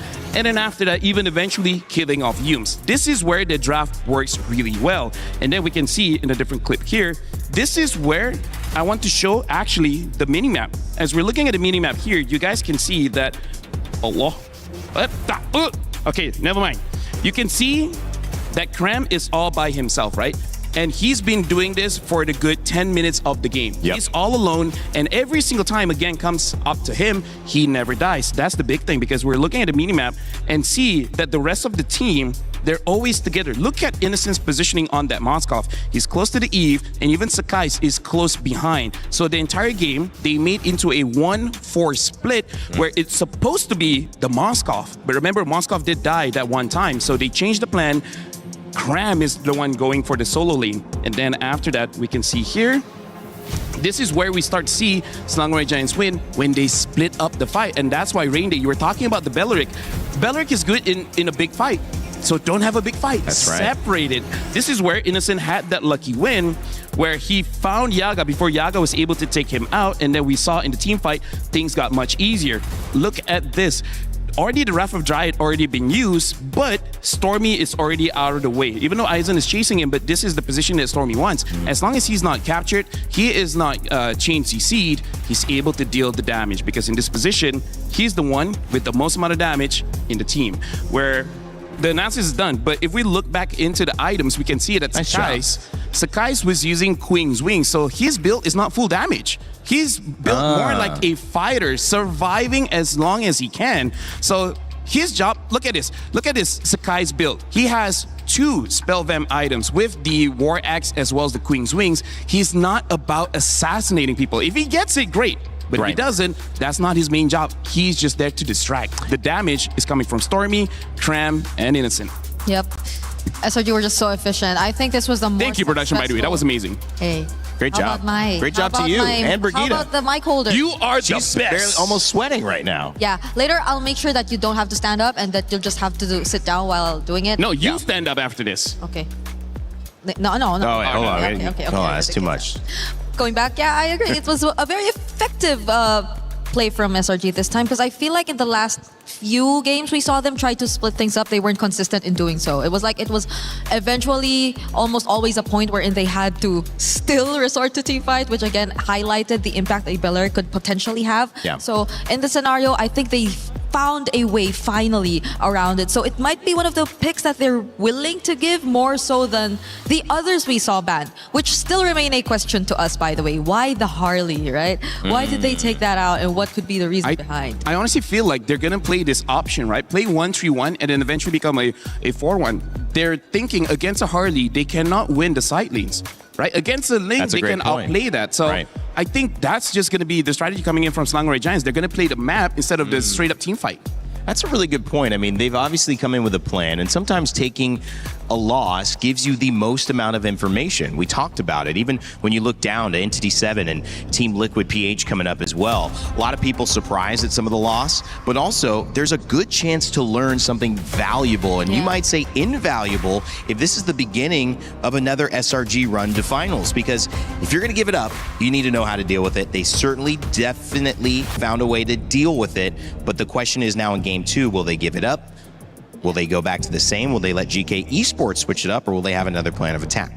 I mean, here's the thing. I feel like GK kind of read into it with the Hellcurt as well as the Link pick. It's just that the execution wasn't there. So I do wonder if GK wants to change it up just a little bit. Because Langway Giants, for better or for worse, they're showing that they're not interested in team fights. They're going to be playing the side lane. So I think more and more teams are going to catch it. And this is going to force Langway Giants to basically adapt. But here's the thing. This is an elimination match. Yeah. The fact that if you lose this or the next game or the next match, you're eliminated. So this is actually a pretty tough situation for both teams, GK as well as Langway Giants. Yeah, especially for GK, because really, you pointed it out. I'm not sure if they want to go for a similar approach in terms of just picking a very unorthodox lineup into SRG to potentially catch them off guard, or probably, you know, like shock them to a certain extent. Did it kind of feel like they were maybe trying to catch SRG in something and go versus playing to their own strength and finding a win condition? Kind of, yeah.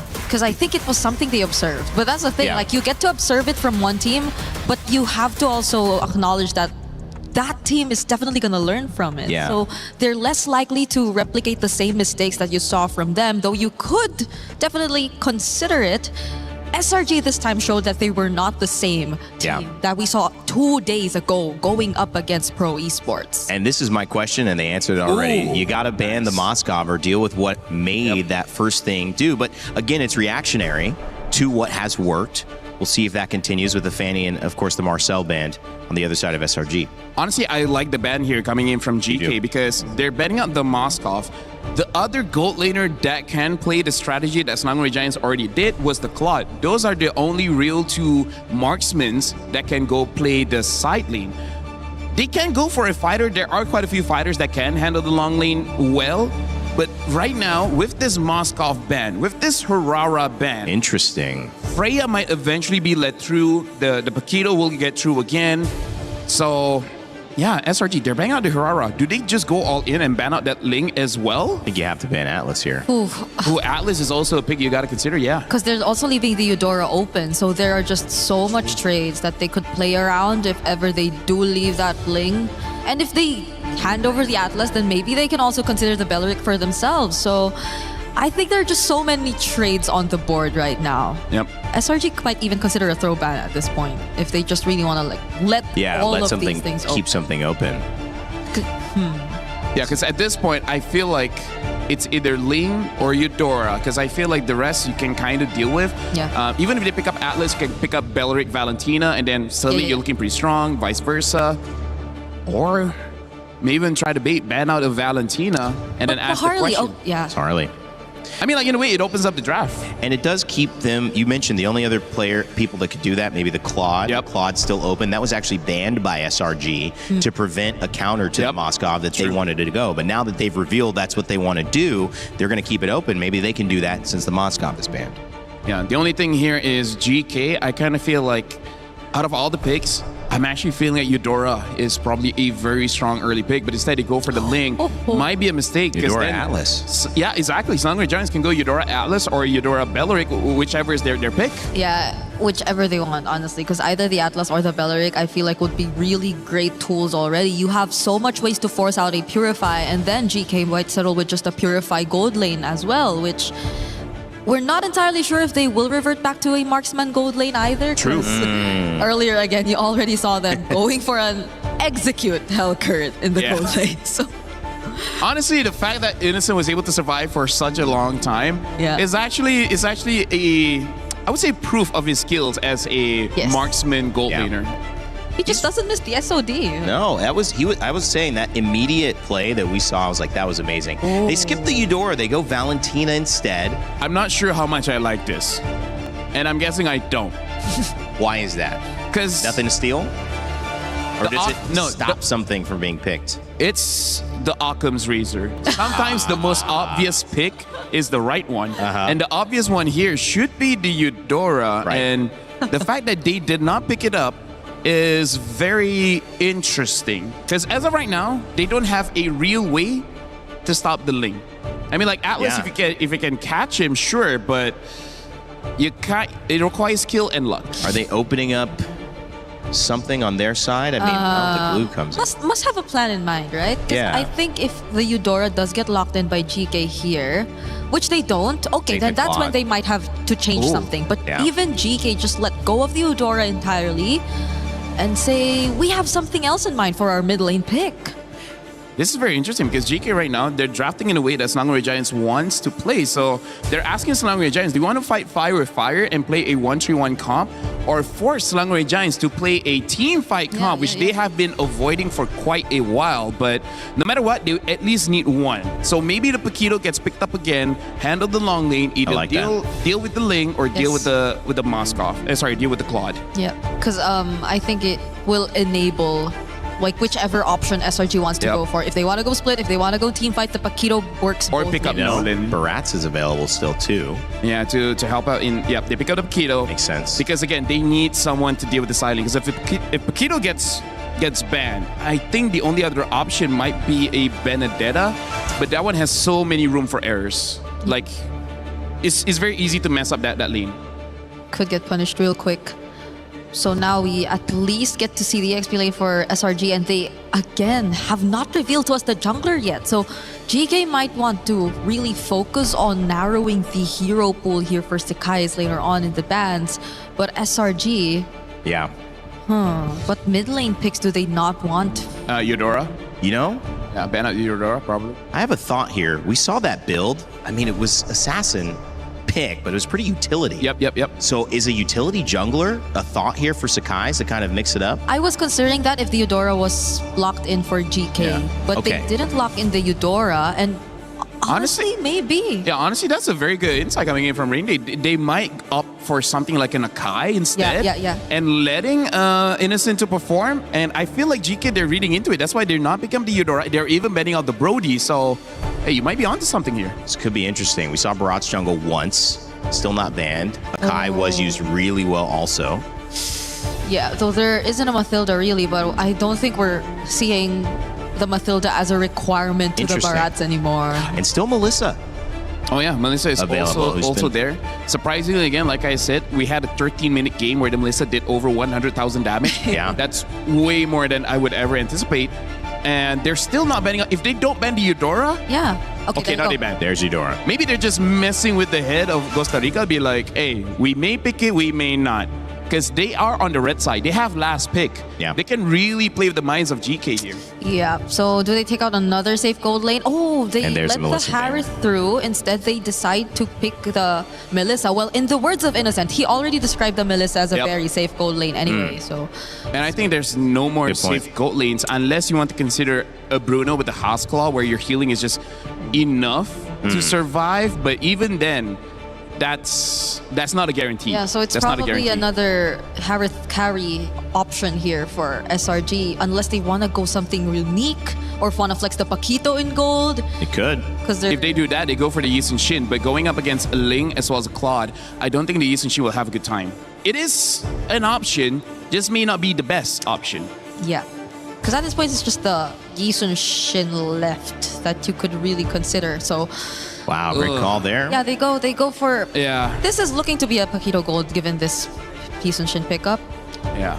I mean, again, going up against the Ling as well as the Claude, how Selangor Giants can win this one is they need to have mid prio and then hope that Sakai is on this Yi Sun Shin is able to get one level ahead of the Ling and secure those turtles and then try to snowball off of there. Because when the Claude has 4 items, when the Ling has even 2 items, this Yi Sun Shin needs a lot of help for the Paquito as well as the Atlas. Yeah, but you're already stuck with an Atlas Valentina, so GK might have the upper hand here in terms of determining what the matchup is gonna look like. We don't know if the glue is going roam or EXP, but they could flex that too because they Okay, they flex it. Oh, they even have the Valier. Hero. So the Valier is good at denying, I would say, everyone from Slangway Giants. If they want to go in, Valier will just push them away. And they even have Esmeralda to say, if you put Paquito into the EXP, the Esmeralda can deal with this. Here, GK, this is another way to draft, and it looks very effective. Yeah, it looks very cool. I like it. Hot. GK looked very cool and hot because of the Cool Valier. and hot. Look at that. Yeah, it's hot and cool, but Well, what's going to be the cool hot pick from Innocent?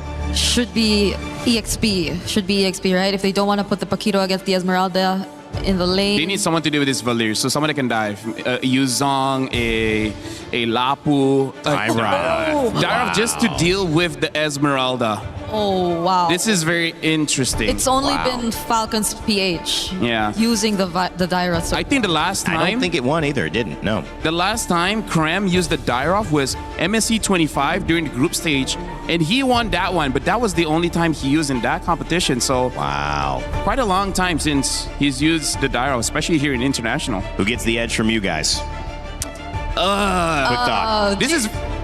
Okay. GK sound very cool to... Look very cool to Moy. I think GK is easier to execute. All right, we'll see who executes here. SRG trying to go 2-0 and keep their tournament hopes alive to get back to the grand finals. If GK Esports lose, their key will be crushed. It's all on the line here in game 2 as we send it back over to Naisu and Trex. The pressure is on as we jump into the land of Dawn. SRG 1 game away from securing a victory and moving forward. GK just trying to tie things up here. This is Trex and Naisu bringing you the live action in this game. How we feeling, Naisu? Well, you know what? It's pressurous, Trex, because GK also already burning a flicker early on from Shen. We know how this mid lane goes. Obviously, as a glue, you can go ahead and heal some of this back up, but yeah, I think the pressure is there definitely at this point in the competition. GK is feeling it, but I like that they're still willing to bring something unique to the draft. Now, we saw that in the last one. You know, the Hellcurt kind of worked for a bit till it didn't. But now the Valier. Valier solves a lot of the points here that SRG brought to this draft, and I think them themselves bringing out the Dairov, who, you know, as our panel, our studio mentioned, hasn't found the most success, but it still makes sense, especially against this matchup against Aizen with that Esmeralda. This is, you know, one of those picks that ends up working real well in terms of that matchup. But now, when it comes to the team fights, how can that help things out? He's really putting pressure there on Aizen, but, you know, first turtle is where we see just that threat. Yeah, what's going to be big for Kram is keeping this pressure up, maybe securing a kill in this early phase.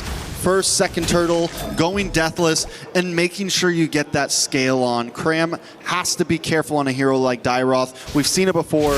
If you start to take a death or two too early on, you fall off quickly, and at that point, you're just a useless hero. Yep, little check here in the mid, but again, because of the nature of the compositions, you're not going to see too much action until the first objective comes up. It's really big for SRG to have that Fatal Links. They make an attempt here on Aizen, but again, as an Esmeralda, really difficult to take up top. Kram, though, has level 4. Tempest Blade's already going to be used. Shen's low. Again, doesn't have the flicker, so he's got to go to the turret. It's Kram that does get punished. Aizen gets a double off of that. Yeah, a little too deep for Kram there. We saw what he was going for. He even gets almost all of his health back, but then still taken out with just a massive burst of damage. And literally right after I say it, you don't want to take too many deaths early on. It happens. Luckily, it's flying clouds, so you're not going to lose too much from an early game death like this. Yep, and SRG still has really good control of, you know, the map, the presence that they can give with this lineup, and as you mentioned, flying clouds. So even after that, they do end up getting the objective. They secure themselves the turtle. Looking at the replay here, brought to us by STC. Again, this was an attempt under the turret. Kram buys quite a bit of time here, but it's, again, Aizen's very patient. Mind you, on this Esmeralda, he's able to just kind of sweep in there, get that first blood, get that double kill, which will really help him now in this lane against Kram for now. So Kram might need this help just because of that 2-kill lead. So they're going to go for it. Aizen brought to half health, but popped the Purify. They want that kill on Aizen so bad right now. In the past 3 minutes, they've gone up to that lane twice now just to put pressure down. Back on that replay, I gotta highlight Zeno real fast. The guy drops the Tempest of Blades. Instead of going for all the swords, he backs off for a second to sidestep the Dairov ult. and then re-engages, hits 2 swords, gets a bunch of damage. Aizen gets the final blows, but Zeno definitely very mechanically gifted in that last team fight. Now, SRG's been making plays across the map. Up on the top side, Cram. Oh, they're going for Cram. Now he picked up the blades there, Trex. He gets them this time. Good punish up top and a whole lot of gold going over. I was just about to say how GK wasn't playing the off lanes too much, playing a bit more defensively against SRG, but now they're finally finding their movement across the map. Quinnock and Shen stuck down in this mid. Fatal Links able to pick one. Shen very quick to take out here, and that's what you're going to expect. Every time that Fatal Links is up, maybe even the flicker for Yumes, he'll go make a play, and that's about what SRG can play around. As they were mentioning, throughout the draft, they got to build that lead over on this YSS for Sakai's. Now, bottom side, Yaga's going to be the focus, popping the blaze and duet. There's 3 SRG Giants here, though. Innocent will pick that one up, but Sakai's gets punished. Zeno able to find one. Flicker from Stormy. Safety to the turret, and now Innocent should be able to get away here. The ultimate's already popped. He had to pop the flicker, though, and Yumes, he'll have to be there for safety, but this is going to be a turtle fought for GK. Yeah, without that flicker, Innocent may not be able to do much to help out. Zeno will get that turtle. Right now, both teams just looking for pick-off after pick-off. Shen. All right. Shen's fine. Be good. Yeah, he's going to be fine. He burned the battle spell again, though. Yeah, so a lot of battle spells down for the side of GK. SRG, with only 2 kills on the map, still applying pressure, but GK with almost 2,000 gold lead, even after losing second turtle. It has dropped a little bit down to 1.4, but still the pressure is on. But this is similar to last game. SRG sometimes needs a little bit of time to get things going. They like to look for that 6-7 minute power spike. I'm also excited to see how Innocent plays in the Paquito. It's no longer Cram on it. Yeah. And it's so normal to see Innocent on these marksmen, right? On things like the Moskov, things that he can dance around. So seeing him on the Paquito this time, I'm excited to see if he's able to apply the same amount of pressure that Cram did last game. Yeah, Cram was able to do it last game. I think so far, one of the best gold lane Paquitos we've seen. Hold on, Innocent, speaking of, okay, he gets away. Was from Sigiboom, right? From Aurora Gaming. They really made that work perfectly. And so Innocent being up 2 kills, he's got that momentum going on the Paquito. That's going to be great for them, but they got to control the map here as that tier 1 down bot gets taken down by Zeno. This is what you expect of the Ling. He's going to continue to push the map. Quinnock popping the flicker himself. Some more action here in the mid. Whoa, Innocent got solo killed on the bottom side. Good play there from Zeno, man. Now picking up the Haas Claws off of it. As Zeno has been on fire, even in the last game that they lost. Zeno still made some amazing plays. A couple bad ones too, but here in game number 2, he seems to have gotten some of the rest off. He's finding solo kills. He's able to lock down Honest Innocent on the top side. Cram, not going to be able to escape this one. Yumes, too late to the party off that flying cloud. GK has found the footing in this one, Trex, for game 2. They've got a composition that's really hard to play against. SRG looking to lock down Shen, popping the flicker. So he's still going to be fine. This last turtle's up, though, and right now GK will make their way for it. Conceal's already going to be used now from SRG to push them off the turtle. Looking for this engage. Stormy holding on here, too, up on that front side. They'll just face off for now, though, as buffs are going to be secured by Zeno. Man, GK, like you said, just looking for plays all around the map, but here at the turtle, little action. Oh, they're gonna go for it. Again, the setup, Quinnock gone so quickly. Yaga firing off the backside, though. It's a split fight. Now Sakai's trying to get some work. He falls, and Zeno gets another kill. He'll heal back up with the Haas Claws. Rest of the team still going at it. Now Cram looking for Zeno. Can he catch him? He's quite slow, but he gets retried. So Zeno should be able to get away. Zeno gets away to safety. More action on the mid side, though. Blazing Duet. Blazing Duet already used here. Looking to take out another. Yumes falls, and GK further building the lead that they have. Forget the turtle. We'll take the bodies. Giant after giant tumbles right now. It's 9-3, 5K gold lead. And GK are looking at securing another turtle to cement their advance in game number 2. Last time SRG was able to keep things at a minimum, but this time the tourniquet is gone. They're bleeding out. Is there an opportunity? Innocent, we got to see something from him, but the problem is it's a tough game for a Paquito. You got the glue. Aizen's there. Okay, he canceled the recall. He's there to go ahead and supplement Yaga here. Falling Star unused. Oh, Zeno! under the turret. The rest of the team's gonna get caught in the jungle. They'll fight. GK wants to take it to them as Sakai's falls. Cram trying to get away, but there's 4 members here, and Aizen leading the charge. Meanwhile, Zeno will push mid. GK Esports has total control right now. All right. A little bit of a Fatal Links used on to Aizen there. Does pop the Purify, but at this point... Popping that Purify. GK. Shout out to Leo. GK. Shout out to Leo. Pop that Purify. GK making their way in. Making their way downtown. And it's not looking good for SRG. Like I said, Innocent's going to have a tough game, man. I was about to... It went right Wait for the Lord. Yep. Wait for the Lord. Wait for the Lord.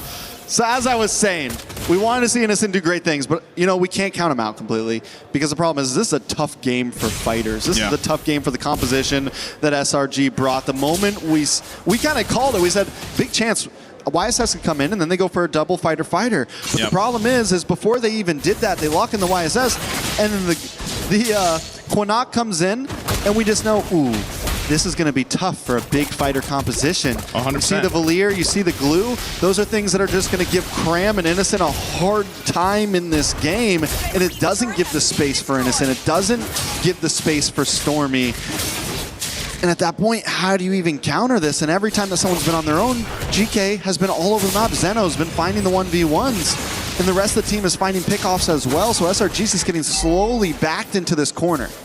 This has been amazing kind of recoup that GK has done in Game 2. I mean, they really had to go back to the drawing board after Game 1's win with SRG. Now for Game 2, this is a bigger lead than what SRG had in the previous one, and GK has total control. Now, if you're looking at this 9,000 gold behind, if you're SRG, you know, you're almost in that attempt where we just got to go for it because it continues to slip through.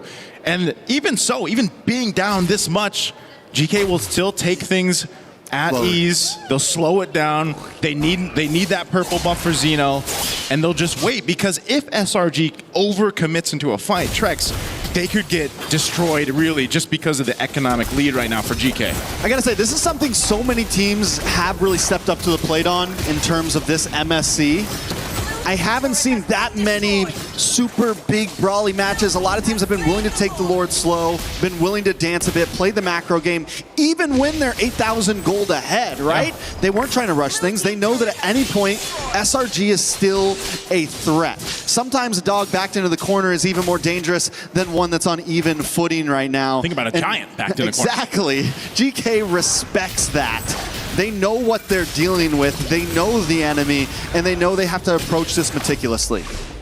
Right now, they'll have to do that on the defense. Once that Lord comes up, it's going to come down the mid. They still hold on to maintain their shields right now in the base, but those are definitely going to pop here, if not all 3. So they're going to have to hold this on. And, you know, when you look at this composition, you got to think, too, how good is that base defense with this kind of composition for SRG? And it might be okay, but it's not the best. You know, you have to expend a lot, so they go for a play. Anyway, this makes it better. They take out Yaga. And now Lord will charge in the mid. They're preoccupied here on the bottom side, though. Quinnock throwing out the fireballs to slow them down and burn them slowly. Lord finally goes down, but not before it takes out the mid base turret. So GK, that might be all they get because they lost Yaga. The Flicker are going to be burned too. SRG, do they want to go for this fight? Quinnock taking a ton of damage. There's their Abysm strike. Sakai's able to find him, but they get caught in the jungle again. They forgot about Zeno. They forgot about the rest of the members of GK.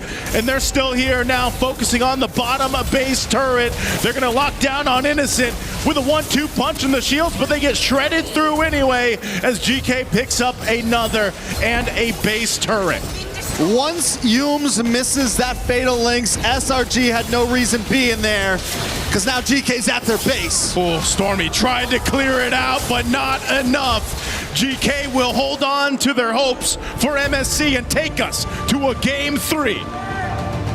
The pressure continues to build. SRG is stopped in their tracks. GK brings it to final game match 3, and they do it cleanly. It wasn't just a, it didn't even feel like a close game, honestly. GK completely just has control, and I think it all started in the draft, personally. The draft, I feel like I don't know. I don't know if there was a last-minute call to change things up, over for SRG's side or what exactly happened, but the Valier was also just a big part of this. Aizen, mind you, too, on the Esmeralda was phenomenal.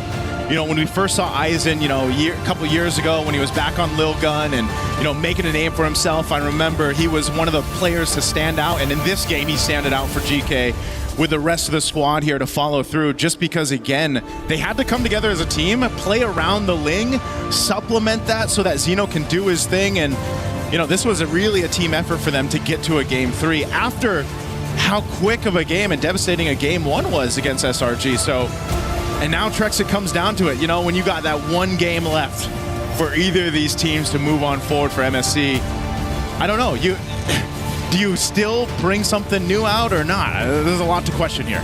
A lot of questions. Hopefully the panel can give us some answers. Rain Day, how we feeling over there, guys? That was a good one to leave to my experts, because Brigitte Lefel, this was a game that, wow, had the emotion behind it. It also had the impact behind it. GK Esports knew they were going home if they didn't win. And so guess what they did? They won. Now it's a best of 3, turned into a best of 1. Next game, continue or you're out. Welcome back to the panel. My name's Rain Day. And Brigitte, I will leave this to you. You kind of like GK's draft. It proved to be more impactful. What was the difference that you thought, and then how did it show up in game? It's funny because I just said, their draft really looked cool. Yeah. But there's a deeper meaning to that. Yeah. It's mostly because of the way that they managed, I think, the mid-duo matchup, really. It mattered the most because it was something revealed to us very early on, and I know that there was still a flex factor in terms of SRG's lineup. We still didn't figure out that the Paquito was actually going gold up until the later portions, but it was just, I think, the moment they brought out the Yi Sun Shin, that's about it. Like, that's all GK needed to really wrap up their draft and secure a winning matchup for them that could really favor them in the long run. Lefel, I want to know your initial thoughts as well. Are you surprised by that, or kind of went the way you expected? I was not surprised, because when you were asking which draft looks good, and I said that, well, GK's draft is easier to execute, and that's kind of a way to say that. I would say SRG, they overthink that. Like, how do you make that work, basically? Because here's the thing. You know that there's a wall in front of you, and yet you're trying to charge against it, right? Yeah. Because it's not that GK hides so many good picks. They already shown the strong heroes that they have, but then Slang Rejai is like, you know what? We can deal with that. We're gonna use heroes that lose against your heroes and hope for the best, and that you just can't do that here in MSC. Yeah, too good, high quality. It's like your counter is on the other side, and then you pick up that hero. Like, what? Yeah, even a lot of missed opportunities. Yeah, even logging in the Dyra last pick, I feel, hurt this lineup much more than they could have picked Eudora. Yeah, because what? They could have picked Eudora. Oh yeah, that too. Earlier. And even the fact that they went for another damage XP lane was just really focused on matchups and winning lanes, when in fact they needed to buy time and create space to farm, because they settled with the Yi Sun Shin, which is a scaling jungler, and Lefel was very vocal about him not liking the idea of the Paquito being flexed just to make room for a Yi Sun Shin. So it demanded so much more win conditions for SRG to pull off. It demanded that Sekai's actually got all the space in the world, which obviously GK did not hand over to him. And you have Cram, who has such a good game on Paquito, and you kind of draft towards this idea, but the reality is it would be better if you probably had Cram on Paquito again, and you figured out a way to keep Innocent feeling comfortable. And it's not like they didn't have options. The Harith was available. Yeah. I mean, like, here's the thing. Rain Day, this is an interesting fact, but Slangore Giants only has win on the Moskov. Wow. When they don't have the Moskov, they haven't won a game. You know what? That makes a lot of sense, though. Yeah. But I think it's deeper than, if we take it one level deeper, right? It's the Moskov. But when you have a Moskov, that means Innocent's comfortable and he's impacting the game. And that also, because he's doing that, is opening space for Cram to also impact the game. And if you have two of those things, that's kind of a winning, I don't know, formula, strategy, right? Yeah. Is it the character, though, or do you think there was a way they could have outdrafted that? No, honestly, I think that's been the playstyle for SRG. The playstyle that's been working for them. It's really focusing on the sides, making sure that the sides win, and leave it to the sides to open up the map rather than the mid doing it for them. So it's ironic. It's ironic to say it because it's a marksman. You would expect that's a marksman you should protect, but if it's a Moskov, then you don't really have to do that much for him, because because most of the time you have to not have him alongside you. And there will be an SOD anyway, so he can just catch up to the team fights when they feel like it's already necessary for him to participate. But for the most part, now that it's taken away and you have to see Innocent on a Paquito, technically it is similar because you kind of can do it in terms of the same approach, but the fact that they had to focus so much of their attention on just Sekais, and Sekais being the sole carry of the game, I think really hurt them a lot because that was shut down by GK and they had no other fallback to resort to. I'd be curious to see Yi Sun-shin's win rate. Hasn't been great. I think it's quite low. I'm not sure if I've seen him win, actually. I don't think so as well. I don't think Yi Sun-shin has won as well. Part of the reason is because he needs time, he needs item. Because he's basically a marksman, right? And we see in the current meta right now, if you need time, there's not enough time for everyone. Yeah. Well, let's see what you put together for us, because you got another Telestrator segment. LaFell, Brigida's going to hold you. I can sit down? Yes. She's letting you sit? Well, I'm at the edge of my seat anyway. So, yes, we have to pay attention to this one because I agree with Trex where he said, this is one true to draft. Well, let's see here because let's remind ourselves, what are the first picks for GK Esports? Ling is pick number 1. And then later on, they picked up the Claude as well as the Glue, pick number 2. So this is no longer a surprise, right? So let's talk about why the Ling as well as the Claude pick is good. Well, just like SRG, they like to play the side lane. So this opens up the map for them, which we will see in a clip later on. But also what is weird here is that we see this Yi Sun-shin, we talked about him earlier, but he was picked number 4, meaning that you've already seen the Ling, you've already seen the Claude. Now, why does the Ling as well as the Claude counter the Yi Sun-shin? Well, great question. Is single target. He can only hit one person at a time, right? And the thing is, he has also one dash. So he cannot escape that much when you're going up against an opponent that is basically much faster than you. And, you know, lo and behold, Ling is much faster than you, and the damage of the Yi Sun-shin can't kill him before the Ling kills him. And the same as the Claude. The Claude can ignore all of your defense. No matter how many friends you have in the front, he don't care. He can just dive in. So this is already a non-factor. And then, as we look even more, they early pick the Valentina, which probably is just to make sure that the Atlas pick does not get basically countered. But the thing is, you already see the problem of the Ling, right? Shouldn't you solve this problem first with the Eudora? So that was a question mark. And then the piece de resistance, this one, the Valier. What good is he? Well, see this area? This is all Valier. If you're out here, this is already looking like an ice cream cone. You guys cannot do anything against a Valier. Valier is basically the mage equivalent to a Melissa, right? You create an area where no one can get in. So now, let's look at all the juicy clips here. What I want to show is actually the mini-map. See how Selangor Giants, they're in red. Look at how close they are, right? This is like 5 minutes into the game and their draft wants to team fight. But then, we'll see what happens. Just ignore Selangor Giants and then look to the side. This is what Selangor Giants has been doing. This is unprotected, right? You see this? Zeno is solo farming. He's grabbing the turret as early as the first 6 minutes of the game.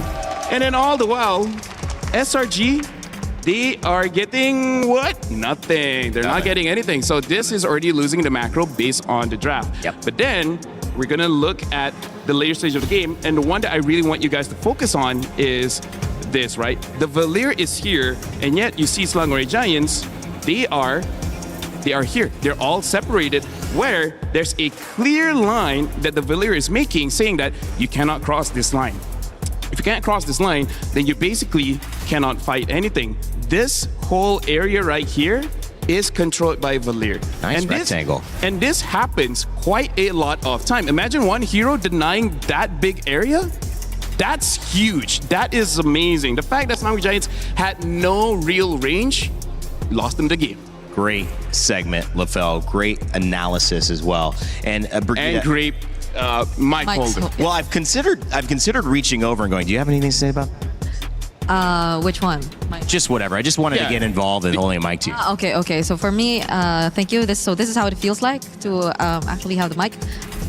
I would say really the Valier was what made a big impact in that game. I agree. Okay, that's enough. I think that's Sorry I can't to the hold. sound engineer. You did that for that long against him, with him? What? You did? Oh, yeah. Wow. Yeah, wow. did you see me switch my arms like mid? It's Oh okay. my Even God. nice to struggle. Really? Yeah, he was like, oh, now I see why Brigida. I was wondering why I feel you're better reaching now. over with your right. I feel better now. She's getting sore. Listen, I do want to hear Hey, about if you that. hang out with me, though. Brigida, we're having a workout. Wait, what? Pause. But you know what I mean. Pause, LaFell. What the heck? Yes. What? What the heck? Okay. Okay, Valir. You haven't gone to the gym yet. Yeah, I don't. Jom lah. Aduh, hai dini. Valir, Brigida. You were making a Brigida. point. I interrupted you. I apologize. I'm trying to get you back to that. If you don't have okay. anything to say on it, that is okay.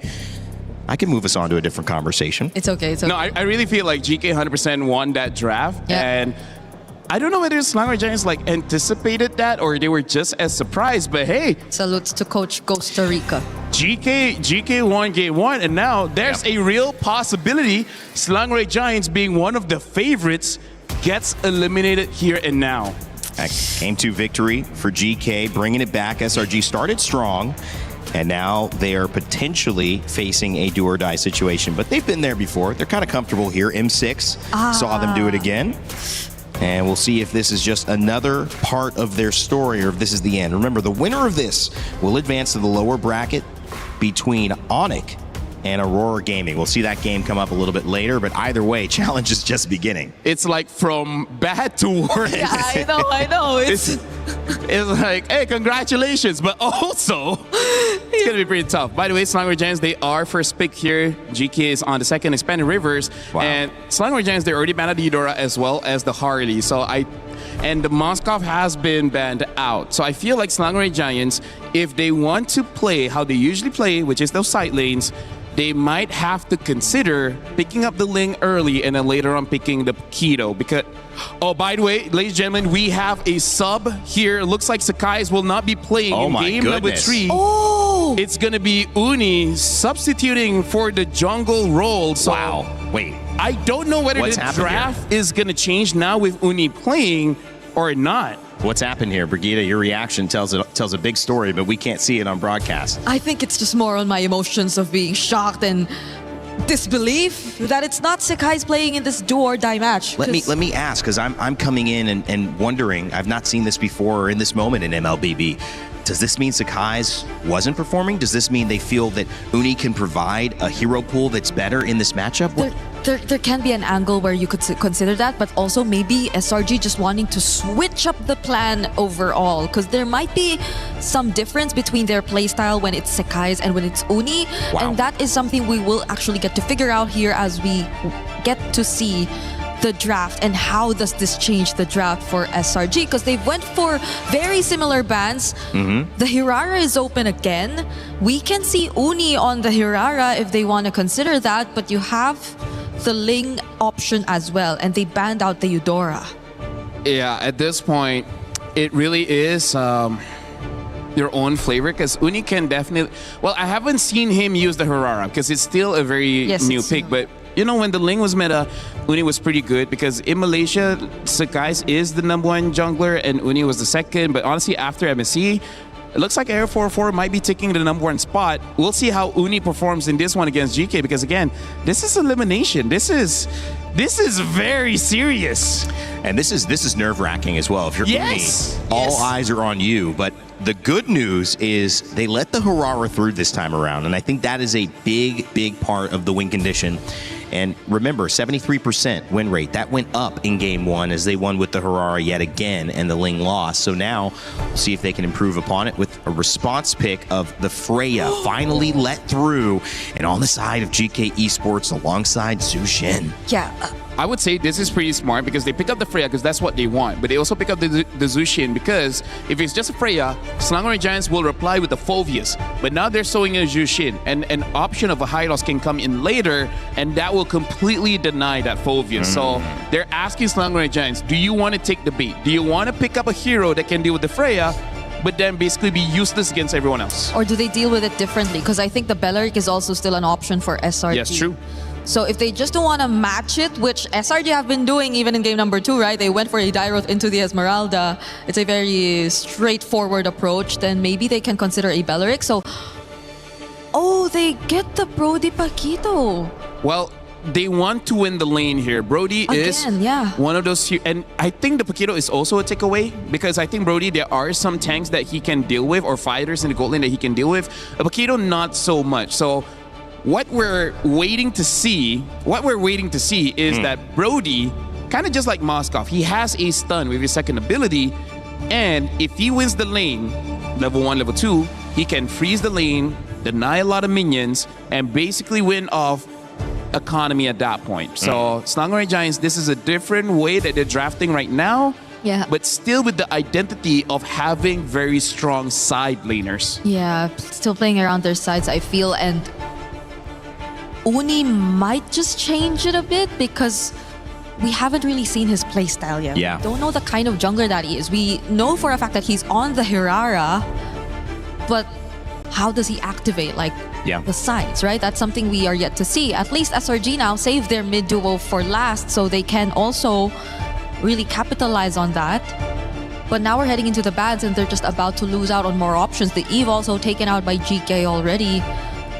But SRG can respond too. There are still roam options they probably don't want to go up against. The Belleric we also mentioned, they might want to consider that taken out.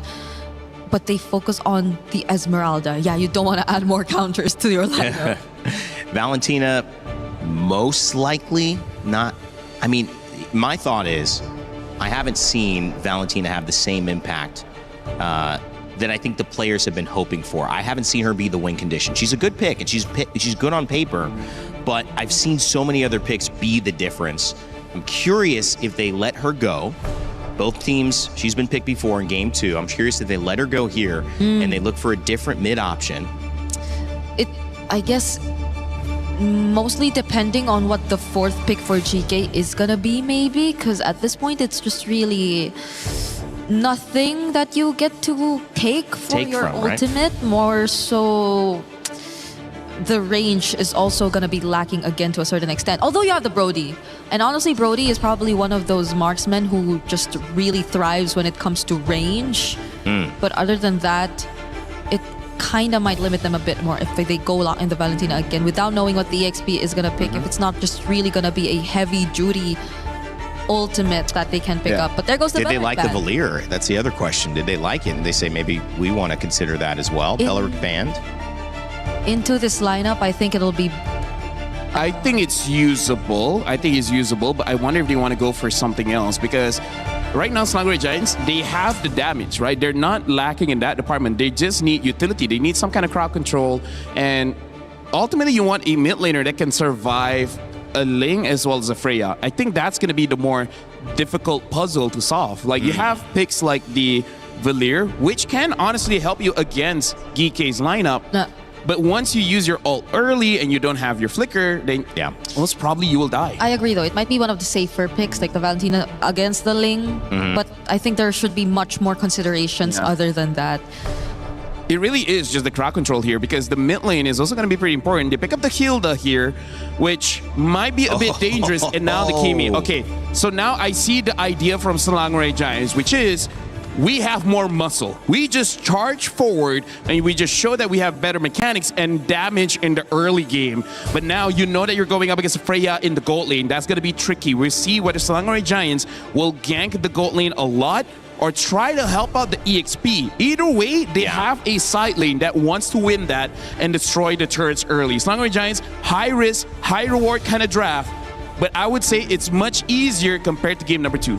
All right, well, you heard it from the panel. I don't have to say much more. You know the stakes. A best of 3, now a best of 1. The winner moves on at MSC. The loser, their key is crushed. It's GK Esports and Selangor Red Giants ready to battle for one last time here in Paris, France. And let's send it over to your casters for Game 3, Naisu and Trex. This is the final move in this game of chess between SRG and GK Esports. Let's jump into the land of Dawn as the pressure builds. Naisu, the final sub, the final draft. Uni comes in to try to make things work for Selangor Red Giants. Thoughts on this? I don't know, man. I think everybody probably reacted the same way around the world watching this, when it comes down to that one game, you know, sometimes you have to take that chance. Sometimes you have to take that risk. As amazing of a player Sakai's is, you bring in someone new into this lineup to make something happen when it comes down to one game. You can already see the aggression coming out from SRG just to take a camp. Quanok gonna deal with some damage sitting at half health. He's gonna be fine, but SRG more aggressive to start things out. Wow, flicker burn too. So it's still going for mid. Yeah, I mean, I'm not...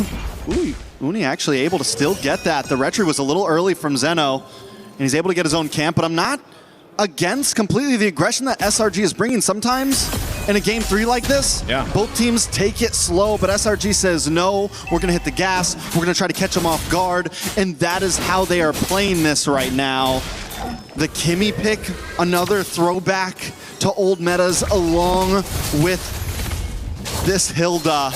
And the pressure's on. I've been wondering when we're going to see the Hilda. I'm wondering if they're going to use it in your typical way of let's harass Zeno, let's harass this Ling, let's try to get in GK's face as much as possible. I think especially if you're SRG here and you're trying to take something from the last game, it's, you know, how do you contain or at least get rid of Zeno? Because, you know, last game he was able to go ahead and scale up so well on the Ling. And, you know, the panel mentioned this, too. It was so interesting to know some of the facts between those top two. I feel like they're the top 2 pick jungler heroes right now. That Hirata being at 70+%. You know, the Ling sub 50, I believe it is. But hold on, mid lane, there's some action. Yaga taken out of this. And they're able to go ahead and pick up a kill. It's a bit of a trade, but the objective for GK is the focus now for the first turtle. It's going to go over to them. And so Innocent actually gets the solo kill onto Yaga. Down in bot lane. Stormy goes down in the mid side, so a trade for trade. Let's take a look at that replay down on the boss side. Yaga gets ganked by Yums and Innocent. So even with losing, ooh, very close call, but even with losing that, still it's 1-1. Turtle goes over to GK. Small gold lead. Yeah, small gold lead to work with. Either team, you know, they can't let this gold lead get out of hand once we get to that mid game. And you know, if you're looking for picks across the map, that might be some of the best cases that you can go for if you can't fight for the objectives yet. An early kill, too, going over to Innocent does help, of course, with that Brody. You know, you get the Blade of Hepsies locked in early. You can start to go ahead and build on that. It is going to be a bit of a difficult lane for him just because, again, you got the Freya to work against. For Yaga, you know, he's running that Warcry emblem, so that's why you want that space to work with. That's why the hero that Brody helps really deal with that. All right, so things have kind of slowed down after the initial few minutes of aggression, or maybe not just yet. A little bit of action in the mid. Everyone should back off. Nothing too crazy to happen, but no. Oh, they're going to go for it anyway. Whoa, the beacon was gone, and Quanok next. Shen, the next to follow. Zeno's here, though. Tempest Blaze dropping down. Going to be looking for Cram or anyone he can find, and Zeno goes on through with the Tempest of Blades to pick up a kill for himself. Zeno continues to be the bane of SRG right now. It's been, what, 3 games of Ling, and every game he seems to step it up a little bit more and more. And, you know, this was an amazing play. SRG backs off for a minute, but then they look for the re-engage right after the beacon's about to be done, and they're able to catch him. Luckily, Zeno finds a moment of saving grace, able to get the kill onto Cram. Yeah. So it's still 2-2. Both teams continue to go blow for blow, and that's been the story these past 3 games. So far, it's been such a interesting series for this one. You know, just from game 1 to game 2, how one-sided for each team it was, and now at this point, you know, relatively even as we get our way to the second turtle. And you have SRG trying to get this secured already, as Uni's going to go ahead and work on it. Meanwhile, mid lane, there's going to be a fight breaking out. Quanok already burned the beacon. Both gold laners going to make their way. Zeno goes in, but SRG will win the retry. But can they win the fight as Cram is taken out? GK might just be happy with 1 kill. Zeno going for more. Stormy will keep him at bay. Unless Uni wants to re-engage in the mid lane, goes in and gets the damage out. Yums is there, but still not a follow-through to get GK down. All right, so Hunter Strikes start to fall in maybe a little bit late for SRG. We just saw Uni get his. Cram gets his after death. Maybe just if they could have got that a bit sooner, we would have seen a little bit more damage, a little bit more possibilities. Luckily, SRG still gets the turtle in the midst of the chaos, but Cram now 0-2. In game number 1, this Paquito was the thing that brought them to victory. Yep. And with the start that it's have, GK's learned that, listen, we don't want to let that happen. we need to make sure we focus down, and Zeno is making a job of that. We do see the Sky Piercer lock in for Innocent. So he hasn't been able to get stacks off it just yet, but if more kills can start getting locked in for him, this Brody could start to become dangerous. Yeah, they got to deal with this. Beacon used, Cram, next target, flickers defensively. Rest of the team trying to help him out, but Cram, nowhere to go. Another kill picked up, and Humes, unfortunately, not able to help him stay alive. So GK, they'll continue to do this, Trex. Look for pickoffs, look to play around that Beacon from Quanok, and it's working so well for them for now.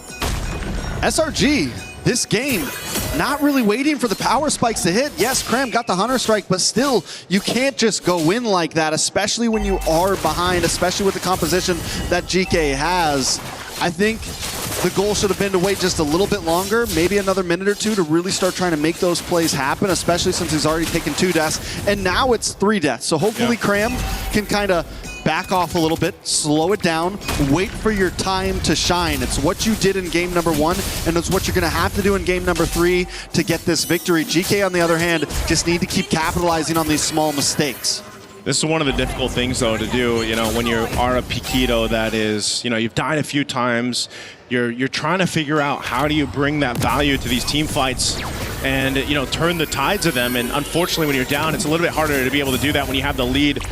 So now, some ultimates being thrown out here. Turtle's up, and you don't have a traction pulse now for Stormy. They could still fight even without it, but it's going to take some master fighting here from them to be able to pull this off. GK's really been playing around their ultimates really well, just like they are now. Hume's really low. Zeno waiting for that window of opportunity to jump in. Might just try to go and steal this turtle here. Goes in and makes it happen. And now Stormy on the run. The rest of GK just happy, staying disciplined, takes the objective, and goes elsewhere. Even though it wasn't exactly straightforward, SRG backs off a bit during that turtle fight because they know Aizen is coming with that Throne of Ruin. And if they stayed for that turtle, getting caught by that would have been detrimental. Could have been an end game type of fight. Oh no, they're gonna collapse down here. They're looking for a kill on Aizen, but he's able to get away now. Zeno joining the fight in the mid, gonna go for Uni. Uni trying to use the iframes to get out Temps of Blades too. He's on the run, and now mid lane, Cram finally will take one down, and they get a second as Shen falls. SRG finds some breathing room. SRG right now is just the perfect example of punching your way through your problems. Even, I mean, seriously, they're behind. They take that fight. Exactly, they take that fight, and I'm like, guys, what are you doing? But somehow they just keep on hitting and hitting and hitting, and eventually they do come out on top. This fight didn't look good for them at first, but Innocent is now involved. They're a full 5-man, and that's what they needed to win. Back on the main screen, another fight, and they're coming out on top. They get the kill onto Yaga, and GK is finally getting pushed back. Oh man, SRG off of one team fight somehow find a swing in their favor. They're now approaching these tier 2 turrets of GK. It all happened so fast too for GK to deal with, and now they're trying to scramble here. Shen, half health, he has to watch the tier 2 fall, and you got 19 seconds for that lord to come up. All right, SRG now with a 2.5K gold lead in just a matter of about 45 seconds. They have completely took this game into their hands, and it's looking reminiscent of game number 1. And Cram continues to show that on this Paquito, even with a death or 2 or 3, I can still pack a punch. And Innocent was the sleeper build all along, hanging out in the gold lane. Yeah. And we were waiting for that moment for him to get involved in these fights. And now the damage is there as well. He's got the Sky Piercer. He's got two stacks on there. 2 kills worth of stacks on there. Yep. He's feeling himself right now. And SRG, this is going to continue to scale upwards and upwards. Yeah, those stacks really are something to worry about. They're going to blitz this Lord, going for it. A Gleams comes through. Uni, SRG gets the Lord. They're going to be able to collapse down on the fight. A couple flickers on the defense from GK. Cram looking for the reinitiation. They're going on Shen. Shen has nowhere to go. Another stack for Innocent. And they find a double.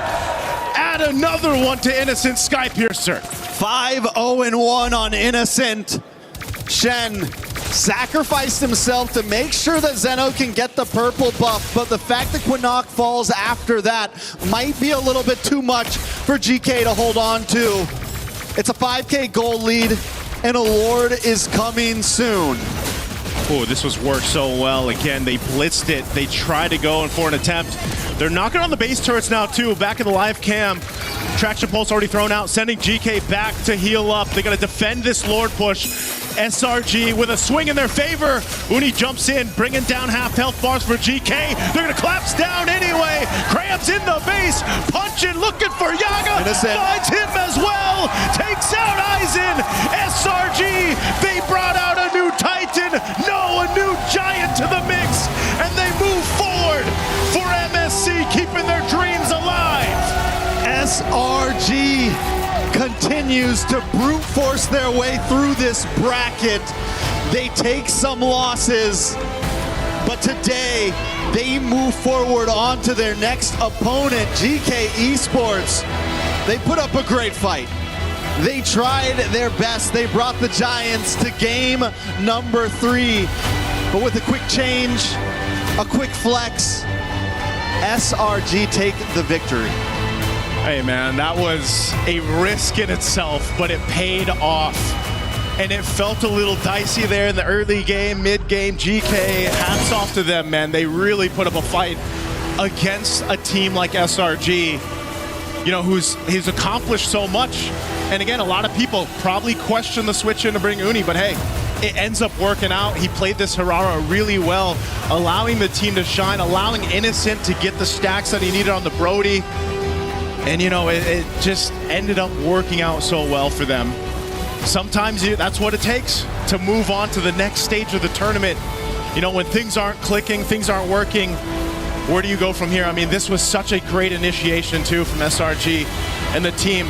Mind you, how much Cram dealt with in this game, how, you know, he has 0-3 at one point, but still punches on through this game, and they punch on through to move forward. That has been what this MSC is all about. Persevere, punch your way through, adapt, find a way to flex your way to victory. On stage, we got an interview. SRG being able to survive their first elimination matches of the group stages in a 2-1 win up against GK Esports. Right now on stage, we are with Uni, who got subbed in later on in the game. Hello, Uni. How are we feeling? I'm feeling so speechless because I just play one game and then suddenly so easy win. Wow, easy win. Okay. We are getting started here on stage. Uni, first of all, talk to us. Coming into MSC, a lot of the people were saying that, you know, SRG has what it takes to probably win back the championship, right? But what happened? Why did you guys start off so shaky? Is it the meta? Are you guys having a problem adapting to it? Maybe we just behind with the meta because we're trying to adapt more. And then, yeah, maybe just lack of comms like that. Yeah, I think that's that. Okay, you said that previously as you guys entered the tournament, you guys were a little bit behind on the meta. But what about now? How are you guys doing now? Is it better? Have you guys found your footing? Has Uni found your footing in this meta, in this jungle patch especially?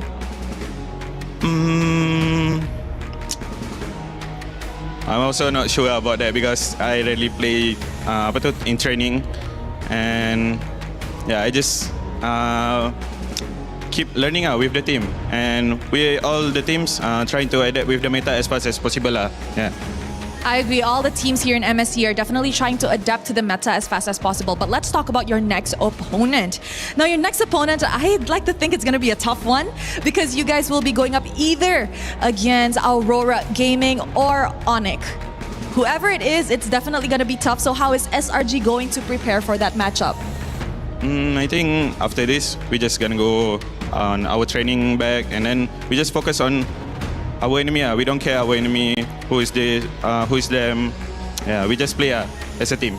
Just play as a team and just play your game. Any message to the Malaysians watching at home, Uni? Thank you for our Malaysian fans that keep supporting us. Whether we lose, whether we win. Yeah, thank you guys. Now, I'm pretty sure a lot of the people were on the edge of their seat watching this first series of the day. But with that, boys, come join me up on stage. I have a question. Who wants to crush some keys? Uni? No. Okay, let's go. Come follow me. Let's go. I guess Uni is going to be doing some key crushing. on his first MSC tournament. All right, come on in, boys. Are you excited, Uni? This is going to be your first key crushing moment. I don't know. Okay, only one way to find out. All right, Uni, you may head to the front. Go on, go on, go on. The key is already in the key crusher. And Uni, all you have to do is press the lever. 3, 2, 1. There you guys go, ladies and gentlemen. Selangor Red Giants has officially ended GK Esports' journey in the MSC at EWC 2026. All right, pull the lever back. Ooh, that was a cut. Let us show it to the camera. There you guys go. That is GK Esports hopes and dreams at MSC shattered. That's it from us. Throwing it back to you guys at the studio. Well, SRG continue their run in the elimination bracket, and it's GK Esports for Meta who will be going home, but not after a valiant effort. In Game 2, they turned it around, sent us to a best of 1. You got to say, it's still not over for Meta. We still have Team Falcons representing the region, but overall, GK Esports, they did well. Just not good enough against SRG, who found their answer and maybe that little bit of momentum or spark that they needed in the substitution in Game 3 for Uni, a story that many, I'm sure, are already talking about, will be talking about for the rest of the day, maybe the rest of the tournament if he continues to play. My name's Rainday, joined by Brigitte and Lefel here back on the panel. Lefel, you got to talk about this because this is a huge moment that we just witnessed. I mean, first of all, I feel like me and Brigitte, we both share the same consensus when we say, like, sometimes in interviews, it's okay to lie, right? You don't have to be so honest. It's you know? okay. It's okay to hide a bit more. Yeah. You know, be like, oh, I just came in, it was so easy. Oh, that's some shade disguise. But also, I would say in that game, that reminds me of a beautiful quote from an amazing reporter called Eterna, where she says, isn't it great when you don't have to use your brain? And that's kind of draft game number 3, where it's all we just go forward.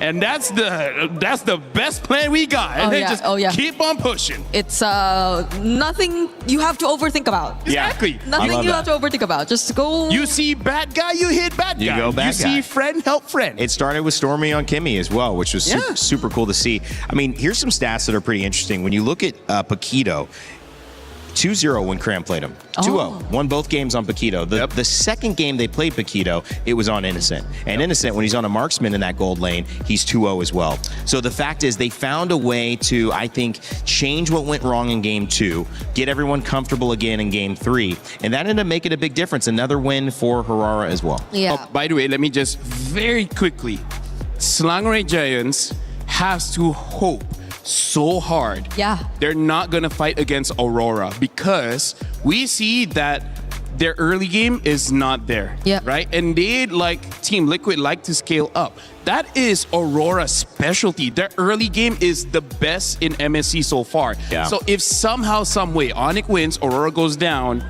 I don't know whether SRG has enough time to get their early game the same level as Aurora. Because at this point, I feel like no team can have the same early game as Aurora. Yeah, I agree. Although Uni did say that they're not really going to pay attention to who they're going up against. They should. More on, it's more on them just focusing on themselves because, as you mentioned, I think based on their first 2 series, we've observed which works for them and which doesn't. And it's mostly on the draft, which we kind of see a pattern that it's really just the marksman working out for Innocent here and there, mostly the Moscovs and then Cram on the Paquito and stuff like that.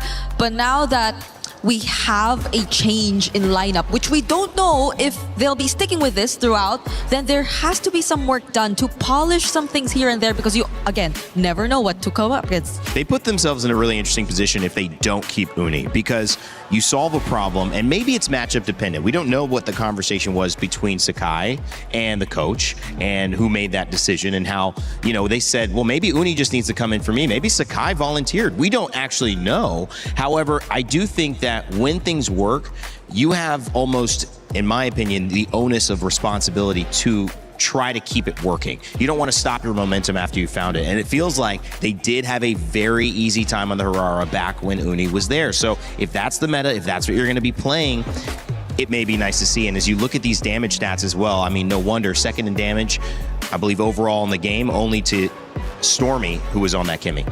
I do have to say, like, outside of the game, the difference between Uni as well as Skies, I would say Uni is a better shot caller. He has a very good idea of how the map looks like even when it's dark.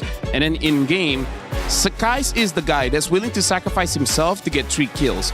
But Uni, he will play it more safely, which we saw in that game where there's multiple times GK went all in onto Uni and he was able to escape death multiple times. And maybe that's where GK really like, wait, hold on, this is not what happened in game 1 and 2. The jungler dies here, but this time they don't die. And then you're like, wait, what's next, right? That might be just enough to throw GK off. Yeah, because honestly, I think at least for the lineup, SRG might have read through what GK wanted to do every single time. Like the approach that they had during a team fight more or less started with Aizen. Yeah. It always had to be off of a really good Throne of Ruin from Aizen and then the rest of the members eventually going in. But if it's not for that, then they more or less have been read by SRG, I feel, because I think it's been Uni who's been a bit more creative with the angles. Again, with the Hirara, I think it's something you can really afford to do because you can just go in and out and also through very unexpected corners as well. But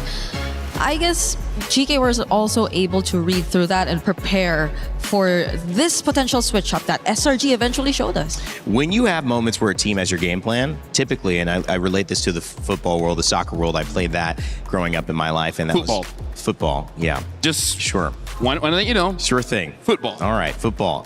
Especially in France, how can I not?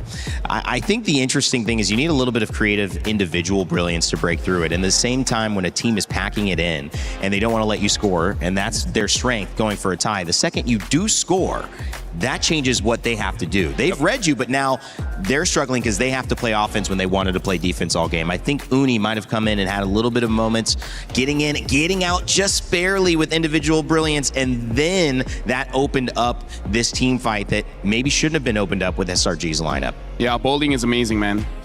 I do like to bowl too. Hey, that's great. I have my own bowling ball. Do you? Oh, really? Yeah, No, I don't. I have two. Custom made and everything. My favorite sport is Mobile Legends Bang Bang, you know? More pay, please. Guys, is that a sport? I mean, it's e-sport. I'll say that. Yeah. Although I do have to say, again, Slangway Giants, they won, but they're not out of the fire because there's so many things they got to fix, Brigida. I agree. Brigida. What? Brigida. Brigida. Yeah, thanks, Leifel. I don't know if it's enough time, though. I don't know if it's enough time. Okay, It's, we'll see. Less than 24 hours because I think they're having their next match tomorrow. Like all other elimination matches are happening tomorrow. So let's hope for the best. Hopefully, though, this has been enough learning experience for SRG moving forward. We'll see. It certainly was an experience for GK Esports. Maybe didn't end the way that they wanted, but of course they found a way to bounce back. Got to hold their heads up high for that game too. We had a chance to have an extra interview with Shin talking about what it feels to have his key crushed and what this journey meant to them. We're backstage now with Shen. What happened in that match? I mean, we kind of... You can talk into the mic a little bit? We kind of were playing good. Everything was good. We kind of like rush every set. Kind of rush, you know. That's why the game get out of the hand, you know. Okay. That's the problem. So that was game 3 or from game 1 as well? I think game 1 and game 3.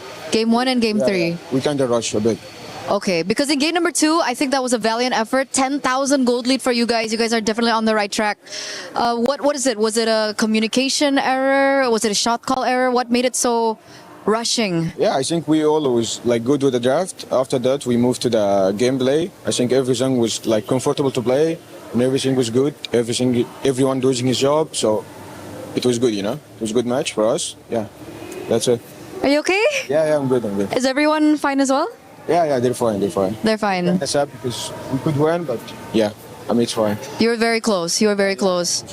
What lesson did you learn from this match about you guys? I think to be more calm, you know. It's like we don't rush everything. Like we just we just fight when we need to fight. That's all. What did you think caused it? Was it like the adrenaline rush? Yeah, I think it's like, you know, we're winning and we like want to fight. you know. So it's like, you know, kind of like this. There's definitely a lot of things that you can learn from this match, and obviously we're very excited to see you come back onto the international scene. That was a very valiant effort. Thank you so much for being here. Is there anything else that you want to say before you leave? Today, guys, I hope you enjoyed the game. And next time we will do our best, you know, to make you feel better, you know. Okay, once again, thank you, and we're throwing over back to you guys. We appreciate you, Shin. Not easy to do those exit interviews. Obviously, you're feeling the emotion. You haven't even had time to process it. Then Eterna is making you nervous when you're in there, so I understand it. But thank you so much. GK Esports, they go down. Sillinger Red Giants continue. They'll have another match, which will be elimination or their chance to be promoted into our knockout stages. Coming up next, Yangon Galacticos take on Pro Esports. Nobody's going home here or with Onic and Aurora Gaming. These are the 4 best teams in Group B so far, and they are looking to prove who are the best 2. So there'll be a lot on the line just on the other side of things. A win in these games means at least $100,000 going in your pocket after MSC. So you could be happy about that. Again, Entity 7, Team Liquid, one of those teams going home. Lower bracket game to end the day. Gosh, it's going to be a lot of fun, guys. I cannot wait. Make sure you get your pick'ems in for what you think is going to happen in this next matchup. Yangon Galacticos, they've been playing really, really well, but can they stall? Can they change? Can they outdraft Pro Esports? Because they have been one of our top teams also. We'll find out a little bit more on that after these 2 dance. We'll actually give you a dance break because this is what they're like off camera. Now you're finally seeing a little bit of it. Thank you, Jib, for catching that as well. I've got some fun people on the panel. We've got some fun coming up in Acecraft. If you love the game, well, guess what? There's a new way to play in co-op. We fly together. Check it out. We'll be right back.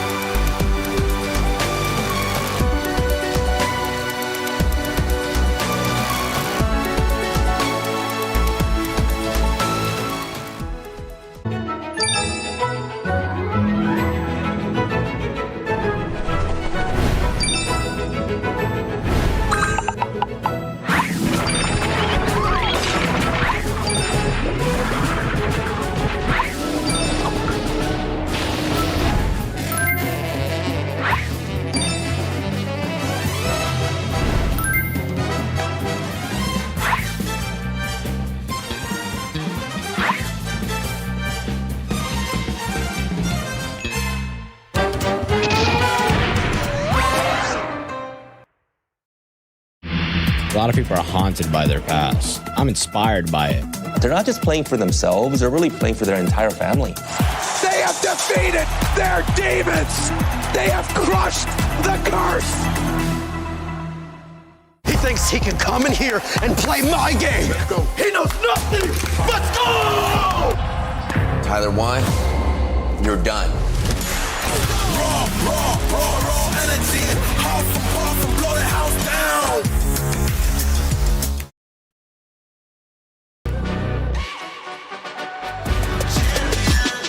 This ain't no regular thing. I came for the ring, you know what I mean. You see my name in the lights, better get right, champion.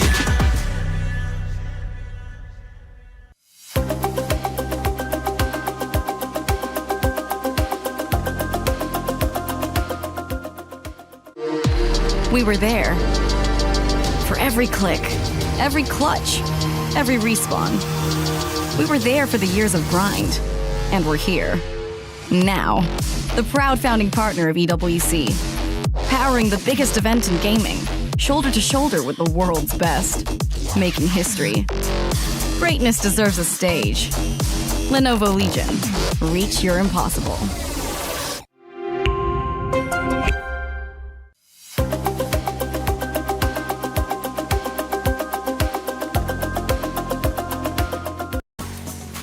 Greatness deserves a stage. That's why we have the Lenovo Legion Gauntlet here, Stage 3 at EWC 2026. And by the way, if you want to be involved, if you're here, maybe you're going here and then going home, maybe you've been watching the games online on our YouTube and Twitch channels, you can literally become a co-streamer and earn prizing. That's right. Based on how many hours you get watched, there are certain tiers of prizing you can earn for your community, engaging in your co-stream, being a part of all the action, whether it's at the Lenovo Legion Gauntlet we've got here, the STC Arena, or the Kadia actually Gauntlet, where we have the Battle Royale Arena where I started this show. All of these stages are great ways for you to cover the action, be a co-streamer, and maybe even level up your stream and the prizes that you earn. Make sure to scan that QR code and check it out if you want to be involved. Welcome back to the Lenovo Legion Gauntlet. My name is Rain Day. I'm joined again by Brigitte and LaFell, and they're very, very professional. I do gotta say, I don't know how she does this. It's so hard sitting like this. I can't even, You need to move forward a bit. You have to sit on the edge of your seat. It does get easier. This is a really good point because I have to talk about pain. You know, this is for me. I saw Shiver sitting in this moment for Dota 2, and she crossed her legs, okay? She crossed her legs and she held the tablet on her lap. So I'm just like, okay, this will work. If I hold this for 30 more seconds, I'm gonna fall off my chair.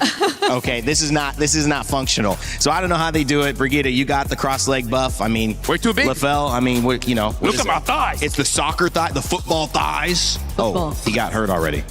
No, too strong. There you go. I'm too strong. I don't know. She's been kind of winning the fights you guys been having off stage. We don't reveal that. Okay, sorry. That's too much. Well, can we reveal a little bit of how this is going to work as you guys continue to do the Macarena? I'll take over from here because we have a very important dynamic to be determined. You know how we have those upper bracket winners, right? We're going to see one in this next game show up. We're going to have another one in the following game. When you reach the upper bracket, you are going to be ranked based on your ability to go 2-0 and have a total fastest game winning time, which means if you won every game in 10 minutes, well, 4 games, 40 minutes, that's going to probably be the fastest time. But let's say one game was 20, one game was 15. Well, another team who also qualifies, if they have a lower average time, will beat you. Now, let's say there's a crazy scenario, guys, and they have the exact same time in terms of winning every single match to the second. Well, then we will have the single fastest match victory be the time. That will be the decider if it goes there. I can't imagine it going there, but that is how you'll do it. And what's the point? You get to choose in that order who you play against. And LaFell, I know you've been at other MLBB international events. It's working differently. You can choose from anybody in any group. I do have to say though, based on just my memory, I feel like the fastest should be Aurora. They had a game below 10 minutes, and then even after that, it's like only in the teens. So I feel like if they're able to get a quick win over Onyx later on, they'll be first pick. And I gotta say, they keep it up. I gotta say, having first pick to choose who your opponent is gonna be, that's gonna be a huge advantage. Huge. Wait. Huge. Yeah. Huge. I agree. Huge. Huge. You know why? Why? I don't think you want to choose anyone, honestly, from the lower bracket. You don't want the Group B ones. Yeah, the Group B's. No, maybe not, right? Whoever gets to advance, honestly. So, like, any choice will be difficult. Yeah. Either way, you'd probably want to choose where you feel you'll be more efficient. How? Rain Day, you want to say I love it. No, I will say something here. Game 2 coming up. Let's start moving our way into it. We're having a lot of fun today. Yengo and Galacticos, they're going to be jumping on with Pro Esports, and this is the rise of the challengers. 2 dark horses, one will rise above. But if you've looked at the way that they've played, Brigitte, they don't look like dark horses. They're not playing like them. 2-0s for these teams. They have been dominant in their showcases so far. Yeah, Pro Esports pushing SRG to the limit, and their jungler being such a standout player too. You see the highlights from Coily on the Hirara, and I must say it's very MVP deserving if we ever get to actually label an MVP per series. But on the other side, I don't think you can just talk about Coily. You gotta talk about Han. Han has also been an exceptional jungler, especially in the current meta. And it's interesting because Yangon Galacticos seem to have a really decent grasp of the meta, other than the fact that you're expecting them to be very unorthodox. But they're coming here into MSC with a not so out of the meta playstyle just yet, because every single time I look at Blink, I just can't help but think, like, is he going for something unique? Yeah, exactly. Is he going Hellcurt? Because we saw the Hellcurt in GK instead earlier today. Right? What if somehow there's like a Eudora row? We don't know. Oh, we'll never know. And I believe these two teams played against the teams we just saw, right? They were the ones who took out SRG and GK Esports, which ended up being pretty evenly matched. I mean, especially after that sub, which changed the dynamic, maybe that would have been a game that went 20 minutes towards the very end of game 3. So both of these teams on the upper side very well could be matched up. Are you okay, Ring? She is. Brigitte okay? Did something happen? Be professional, guys. We're be professional. Oh, God, I can't join you. I wish. I got to last all day up here. You guys get to leave after this series, so I have to take care and pace myself. Yangon Galacticos, their squad comes in. You mentioned Han being able to be a star jungler. That has been the focus so far with the Lings, the Hararas, the Fannies being banned. Will Han continue to have that impact? Yangon Galacticos and their road to EWC is hoping to prove successful. If they can get a win here, it will be everything they hope for and put them on the road for even more. Yep, it's a really great showing.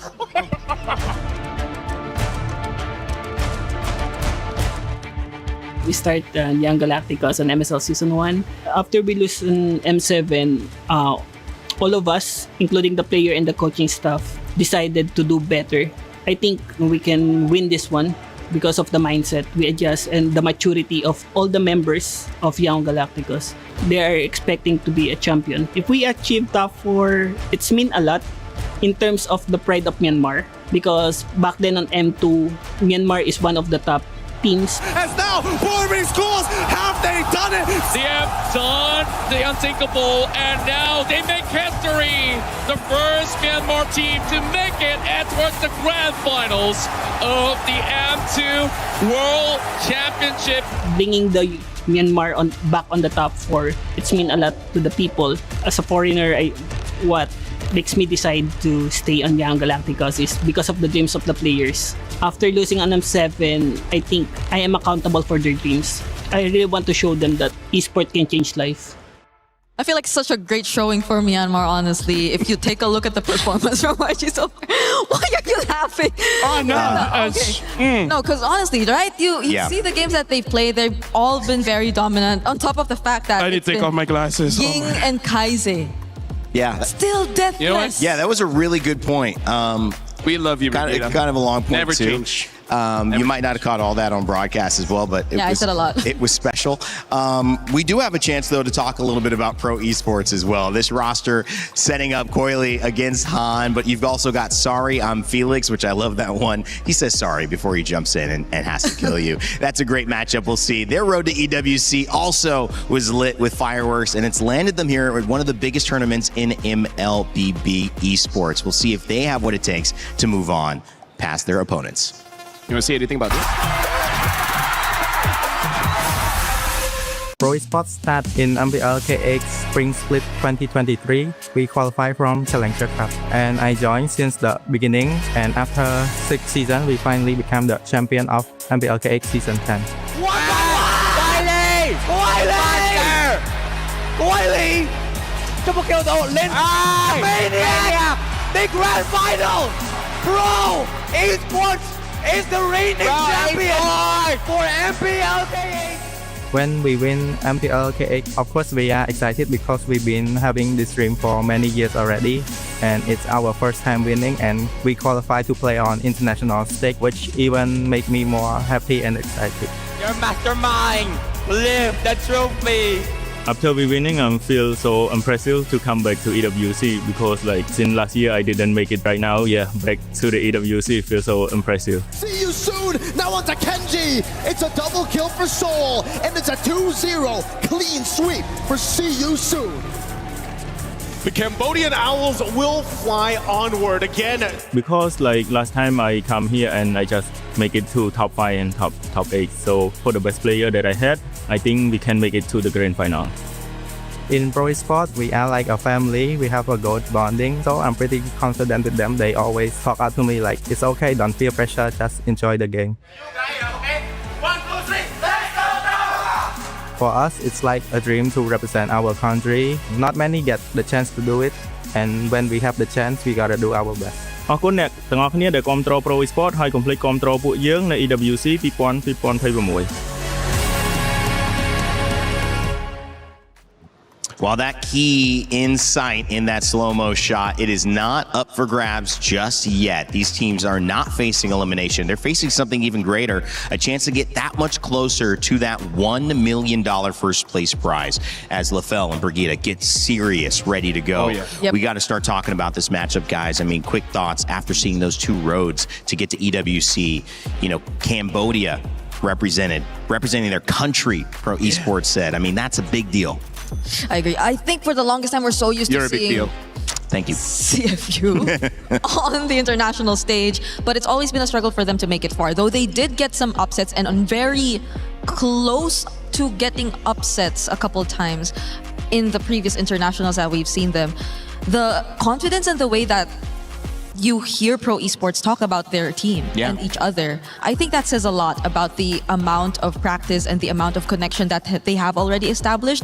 Because I know this is a new lineup for them, but the fact that they're quote-unquote family, like they have really good bonding, and you see that reflect through in-game, I think that adds to what makes them a huge threat here in this competition.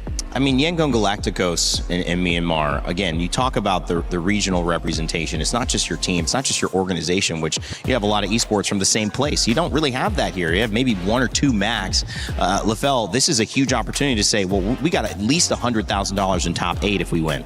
And again, this is where there's a lot of layers when it comes to the motivation of all the players. Because just like you said, Rain Day, there's one for yourself, there's one for your friends, and then your family, and then your organization, and then your country, maybe even region. Like every single win gives you more motivation than the next. And as we're gonna jump into this, I can't help but talk about the comparisons of their day one, about how Yangon Galacticos was able to have a very strong game against GK Esport, where we saw Pro Esport had to try to defeat SRG. That was all 3 games. And SRG also struggled against GK. So based on this square, it does seem like Yangon Galacticos, at least after day 1, are the stronger team.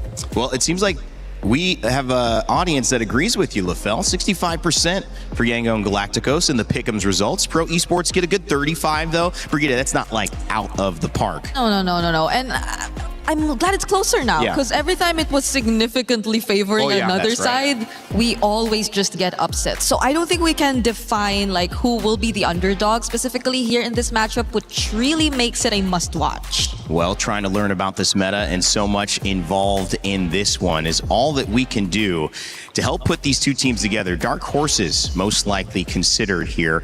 But will they continue to be? After a performance against each other, they may just find themselves in a position, as you get a little double Rain Day up in here, to support the dream that they come in. Myanmar and Cambodia about to take stage.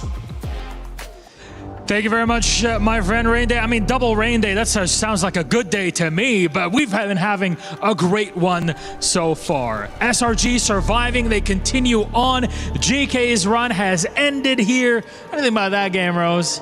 Ooh, that game, I feel like everybody was on the edge of their seats because honestly, SRG was so close to bombing out of the group stages, and I don't think anybody saw that coming. This is what we get here, right? It's the MSC 24 champions that had to fight for their lives in the low bracket in group stage just to show you how competitive MSC is. That's what we look for. That's what we're here for. Yes, sir, Milosh. So with that, we move on to the second match of the day, meaning the winner of this match goes to the knockout stages. Ladies and gentlemen, join me in welcoming Yangon Galacticos. This is a team that wants to bring the glory back to their region. Will this matchup keep them one step closer to making their dreams a reality? 2 teams and 1 ticket to the knockout stages in this matchup. Who doesn't love a dark horse race? With 2 generational junglers, one on every single one of these 2 squads. So let's just bring out their opponents, please. Welcome, Pro Esports!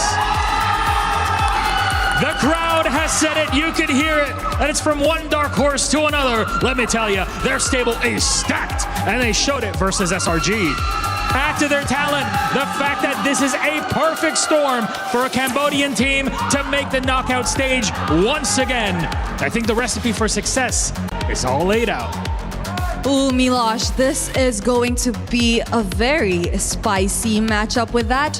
Boys, you may actually place your keys. And of course, to the captains, don't forget on that little handshake, a fist bump. Or heck, will it even happen, Milosh? Just whoosh away. Who knows? Fist bump. There we go. Once again, this is the battle of the dark horses. One advances to the knockout stages and one falls for a tighter shot at the knockout stages. That's it from us. Throwing it back to you guys at the studio.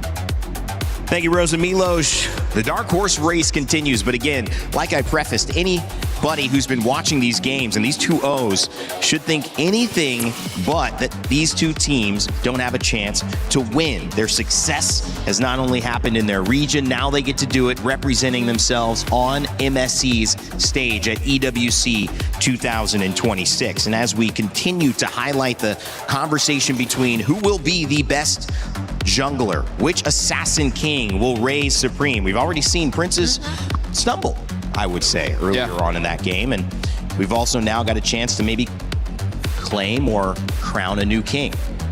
And honestly, after game number 1 of Pro Esports going up against SRG, I can't help but really root for Coily, because it's one thing to do good. It's another to actually have a tough game and then clutch it at the end and then closing out the game. So I'm really looking forward to both these teams, especially because personally, I don't consider them dark horses anymore. At this point, they're contenders. They're actual contenders.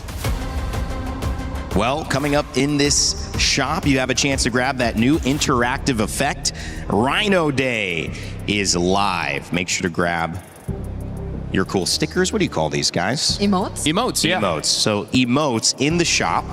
You could spam them in your games when you, would get a triple kill, a maniac, a raid, Or just do it just to show people that you got it. Before you start laning, just to be like, As soon as you get in. As soon as you get in. Yeah, so what you do is that you clear the minions, you stand in front of your opponents, you recall, and then you spam the emotes. Yeah. Okay, great. That's the MLB Good analysis, culture. guys. Show your aura. Show your aura. Aura farm. Yeah. Yeah. The more emotes you have. Aura garden.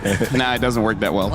Aura garden, aura farm. Anyways, in this game, I really feel like because we know that the junglers is going to be pretty crucial.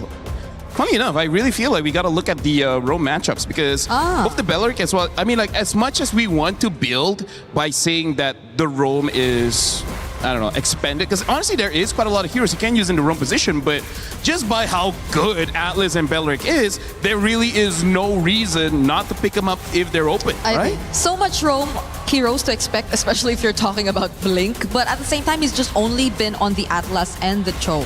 But you could argue the same. PP has only been on the Beleric because we've seen that spammed throughout the 3 games they went up against SRG. So we haven't seen much explored just yet. I think the most creative they've been in the draft so far was really in the XP lane. Because Yangon, they've never used the more common XP lane. It's always the Barretts or the Ruby that you really got to see from them. So that's maybe something we're looking at. We know for a fact that Yangon can be creative, but where and until or only which heroes are they willing to be creative with? Yes, that's a sentence. And it was a sentence that I liked the first part of, which was that Ruby was a hero we did not see involved in this last matchup whatsoever, because they were really focused on the Moskov, and they were focused on what was working in terms of banning the Harara, the Ling early on, the Fanny. But maybe we do see a different priority here, especially when we start to get towards the later phases of the draft and ban, where the Ruby does either come out or it gets taken away, and that opens something else.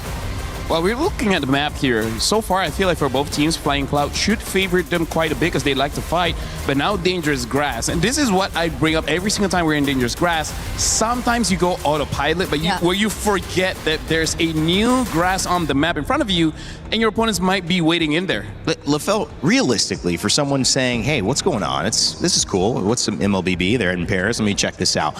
Dangerous Grass, like, what does this really do in terms of changing your draft or your pick? Do you ban around it, or is it just something that once you get what you want, you play around it? It's something that you can utilize an advantage in the draft. For example, you have burst heroes. Since there's more grass, that means there's less vision. With less vision, some people might forget that someone's hiding in this bush, and you immediately kill them all. So picks like the Eudora is good. Picks like the Hilda, where she gets advantages when she gets into a bush, also does pretty good. Yeah. Catching heroes like the Saber, the Chos, the Kadidas. Pickoffs. All of these pickoff heroes love dangerous grass. I love that. Ling and Belleric banned, Freya and Atlas banned.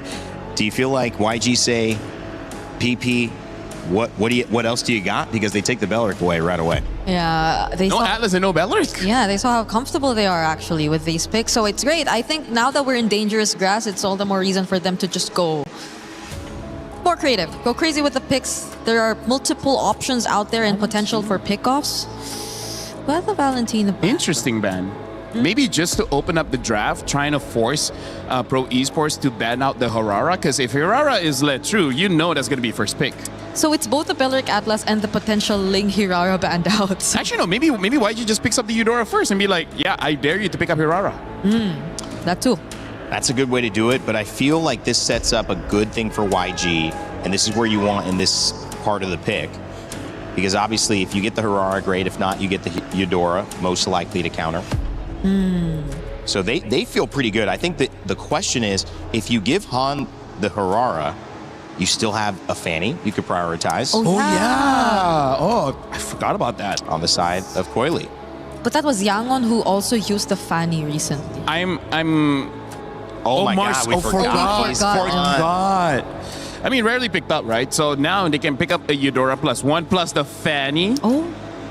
And the Phoveus. That's very interesting. Didn't thought the Phoveus would get picked up this early, considering that there's quite a lot of EXP that can fight against a Phoveus. Yeah. Like the Alice, Uranus. You just probably be a bit more careful with the gold lane pick, given this. You already have a Phoveus and a Fanny to deal with, so... Wow. That takes out probably a Harith option here for YG. Or play double fighters. But they can do that too, honestly. Right? They can play double fighters if they want. But if they go double fighter at this point, then the jungle options are... I think a Hirara is still fine, but maybe the mid. It needs something like a Kimi or something. Whoa. Maybe no double fighters. Hero. Whoa. Coming up, it's the Fredrin. This feels very pre-patch. Yes, that's the best way to put it. This feels very pre-patch. Pro Esport already having a proactive kind of draft, and then YG, a lot of control. Like basically every single hero here has a way to start the fight and control the fight. When it comes to a Pro Esport, just like, I'm cooler than you. Yeah, I think a Lilia looks Patrick good is here. cool. Oh, Glue, yeah. Why did that? I thought you were shouting out Patrick. Patrick. Hey, you know what? Patrick Production is also cool, all right? Coolest guy ever. He's the kind of guy you'll buy ice cream for. But he means the SpongeBob skin, Patrick, that Glue gets to be in-game. Well, they banned out the Arlot still. Well, again, weird, it's Arlot Fredrin, yes, but... I mean, like, they already have the counters for it, so... I feel like they should have banned something like an Atlas, right? Atlas, Uranus, because they do well against the Phoveus. Ruby's still available, but not necessary now at this point. Yeah. There's just so much threat for the mid lane too for Pro Esport. Like you could pair a very annoying mid lane with the Glue. I think there's still like the option of Eudora is still available. Lilia Eudora. You mentioned that as well. But the fact that they took out an Arlot, is there just something they don't want to break formation?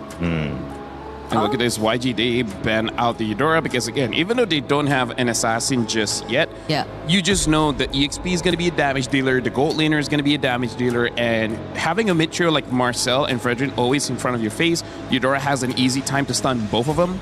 Eudora will disrupt them quite a bit. And now even the Barats gets banned out as well. So they're drafting in a way that makes sure that their EXP laner gets to win, but again, there are options here. It almost looks like they want YG to use something like an Alice or a Uranus that's, you know, I would say not super front-heavy tanky. Like the tankiness of a Uranus as well as the Alice is from healing, not necessarily because they have a lot of HP. But speaking of that, I think Pro Esports are yet to pick up something to deal with the massive HP that could come through for YG. Like they don't have Shred necessarily just yet when it comes to the team fights. The Moskov, you pointed out, is still going to be available, yes. But since YG are not going for an assassin, might they be a bit more comfortable to pick up the likes of a carry again?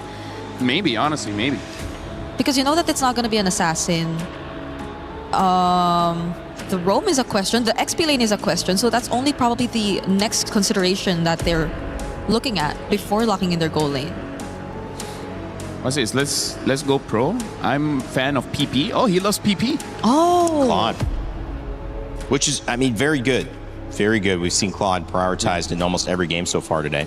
And this game, there's not necessarily a hero that counters Claude just yet. Yes, as a matter of fact, the Claude already counters the Gourd, right? So that's also something here where Pro Esports, they have a good dive hero in the Fanny as well as the Claude, and optional dive with the Glue as well as the Fulvius. So this Gourd shouldn't have a good time, but hey, who knows? Maybe YG creates enough space.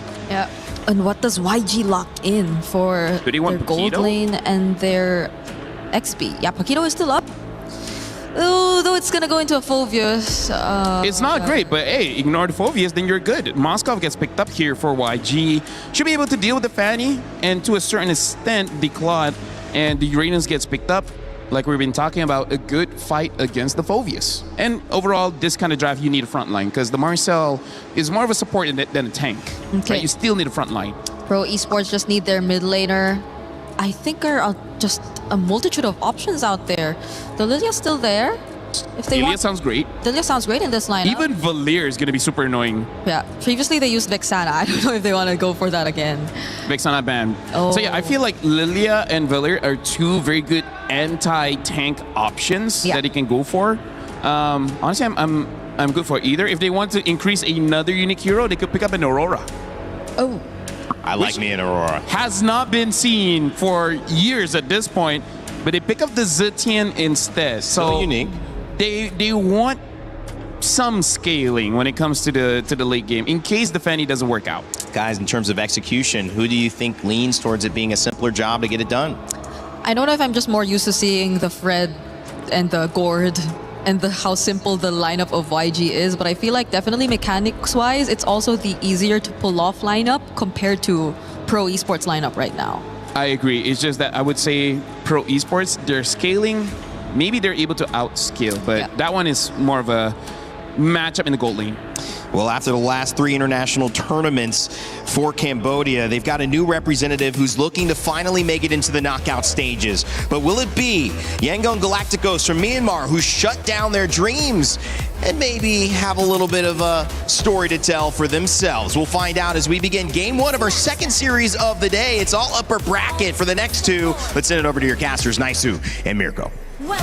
Thank you so much for the breakdown and welcome, ladies and gentlemen. It's our second match of the day here. This one, not an elimination match. It's to find out who's going to move forward to get to that knockout stage. Will it be Yangon Galacticos or Pro Esports? Both teams, Mirko, have been looking darn good. These drafts, though, a little bit of a throwback, I feel like, now that we've been through so much versatility and flexibility in the draft. This looks a little more standard. It does. It looks a little bit more of what we are accustomed to, right? Yep. I do think it's kind of weird, though. I mean, the panel already pointed out, but the fact that Pro picked up the Phobia, still, though, banning out the Arlet. And YG really seems like they're going back to comfort, something that they used to win MSL Myanmar. Back again, it's Han on the Fredrin. Fredrin in the jungle is just a very different change of pace, you know, from what we've seen so far. A lot of assassins duking it out, but now you get a Fredrin, which, you know, makes sense with the lineup because you can play around that durability that this gives you. You know, if you take a look at the emblem setup too, you're playing with a lot of speed with the Marcel, obviously being that kind of annoying support slash roam that he is. Coily, goes in now, the cables as well, shreds him down. Han will fall first blood over to Coily. Whoa! Oh yeah, I guess is that a statement of, hey, you're gonna pick a Fredrin, well I'm on a Fanny. This is the assassin meta. Is that where we're going right now? I guess. Coily straight into the orange buff set up by P. But dang, I didn't expect that damage, bro. Yeah. Straight up, walks up, well, flies through, and gets, even though Han was able to secure level 4, he wasn't able to tank up that damage. Now trying to steal this away from Coily. At least he gets a bit of compensation. Okay, yep. You know what? At least something. Turtle's up, though. Both junglers have those retributions ready. They'll get in position for this one, but Yangon Galacticos is going to go ahead and get that space to work with. There they go. Mystic Gush going to tear PP down with Han. Locking him down. Coily forcing to flicker out. Now Han's going to get caught by the Phobius of Felix. It's everybody disengaging. Ying still holding this angle. Back to level on the board. All right, so a bit of a trade. No one going to get the turtle just yet. Jungler is going to grab their buffs for this one. We'll take a look at the replay by STC. Great setup here, you know, to go ahead and capitalize that Mystic Gush, utilizing the Fredrin kit, but you get a lockdown, and you can see how dangerous it is for Han, though, because if he's, you know, in this vicinity of the rest of the team fight, he's actually shredded down quite quickly. It's just not tanky enough just yet. We gotta take a look at the items right now if we're talking about how Han can actually like deal with Pro, right? He's on the way to the Dreadnought armor. I feel like he should have just rushed that straight up.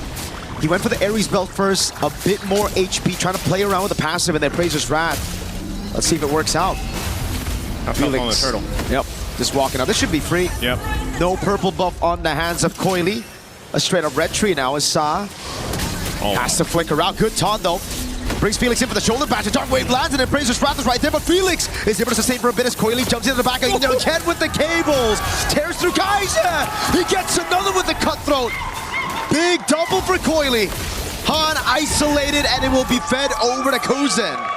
It looked like it would have been okay for YG on the way they went through that. Oh, sorry, Felix. Ying? Okay, he doesn't have enough damage, but yeah, the idea was there, but you always have to remember when you're up against a Fanny that being caught in those choke points around the walls, around the jungle, is not where you want to be. And, you know, just after getting that objective, that turtle, it all falls apart here. This was going so well, but then look at the back line. Coily has all the room to work with, just lines them up, and is able to go ahead and swing in, pop that damage out, while everybody else gets cut off from each other. So that's really good game sense coming through from Pro Esports and the rest of the team. Also a bit of a whiff from Blink. That golden hour was supposed to keep Kaiser from getting initiated on, but it only found Kaiser. Gave Coily the opportunity to just wait, go for those cables, and find the double. Yep. This is the reason we don't see too many Gords, too many Yees now in this meta, right? It's just, if you don't have Flicker, you're dead. They had their moment, you know, and that, I guess that's one of the things as we gone through the days here for MSC is that development of the meta. And yes, some heroes that just feels like just weeks ago were doing so well are obviously struggling in a sense, but this is something that I would say Yangon Galacticos, if they get to, let's say, a late game and you get a little more durability to work with, if you're able to go ahead and play around the golden hour from Blink, then, you know, that's one of the cases. Plus the Moskov, still a power pick in that gold lane, able to move through. You do have generally a safer laning phase to deal with that Fanny, you know, from Coily approaching. But that's the thing. It's more so of Yangon Galacticos really trying to hold on. You can see Brute Force Breastplate now picked up for Han. That's going to help him a little bit to deal with that kind of burst physical damage that's coming through. Second turtle up, though, as YG gets space to go ahead and work around this. Coily in the base can go ahead and swing in here anytime he's ready, but it's just a stare-off for now between both, fighting for this space.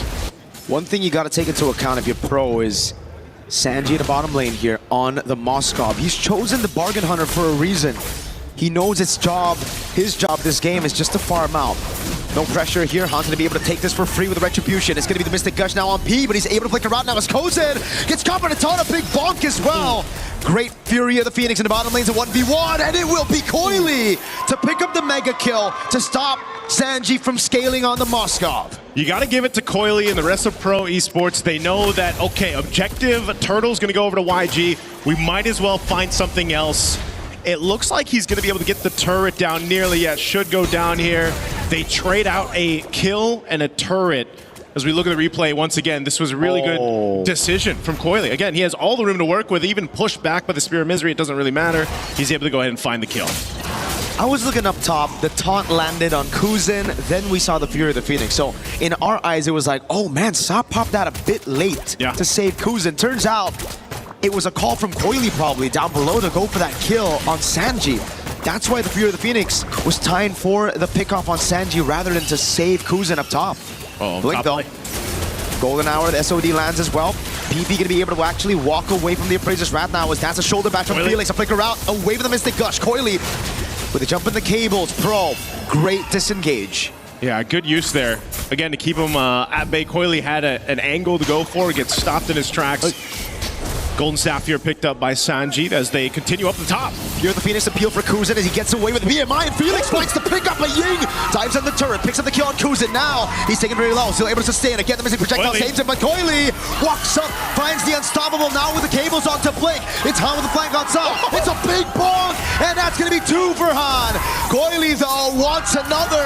A triple responded over for a double. Kai's with a missing projectile and the gush onto P.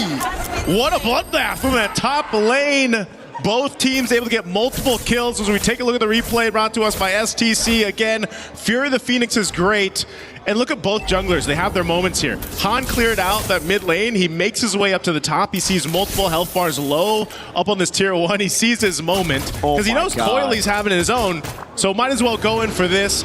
Gets that double, but essentially will go down. And also really good response from Kaize to come back and get P down with that Mystic Gush. So this trades across the board, which will all ultimately lead up to setting up for this first Lord here now that it's up. So this is, again, just a fight to see who has that better team fight. And you've got one jungler on the side of YG who's pretty stationary, you know, more of this bulwark front line, while Coily is everywhere. He's 7-0-1 right now. And pretty much if he finds one of the backlines of YG, it's almost an instant guaranteed kill for him. So they have to play around with that in mind. A little bit of focus here, knocking down some of the tier 1 turrets up top. Coily. Dude, against a Moskov, usually you'd see Fannies hesitate a bit, you know, like kind of think twice about going in. Coily, against a Marcel and a Moskov, walks up like that, or again, flies around like that. Again, it's different in the hands of junglers like Coily. Again, he makes his way through this team fight. Coily! Oh my god, the lethal ignition! What a god on the Fanny! Coily again with the cables. No fear in his eyes. Oh man, fighting for this Lord. As I said, goes to the back line, he's able to get a kill. Now with the numbers advantage. Felix the walk up again, the slam slam, the pass back from P. That's a mount already. That means the Lord is going to be free again. Han he's so trying desperately to get through. Coily's taking a bit of damage now. Goes for the cutthroat as well. Blink with the golden hour. Oh, he saves the game. Han walks up. Goes for the red tree, but it doesn't land. It was still the golden hour. The red tree went over to the member of Pro. Goes with the pickup on the Lord. That was a big taunt on the Felix and slams on the pass comes through, but Felix gets around with Infernal Pursuit. Almost takes Blink down with him. Ooh, that would have been way worse if Pro Esports did not get that Lord.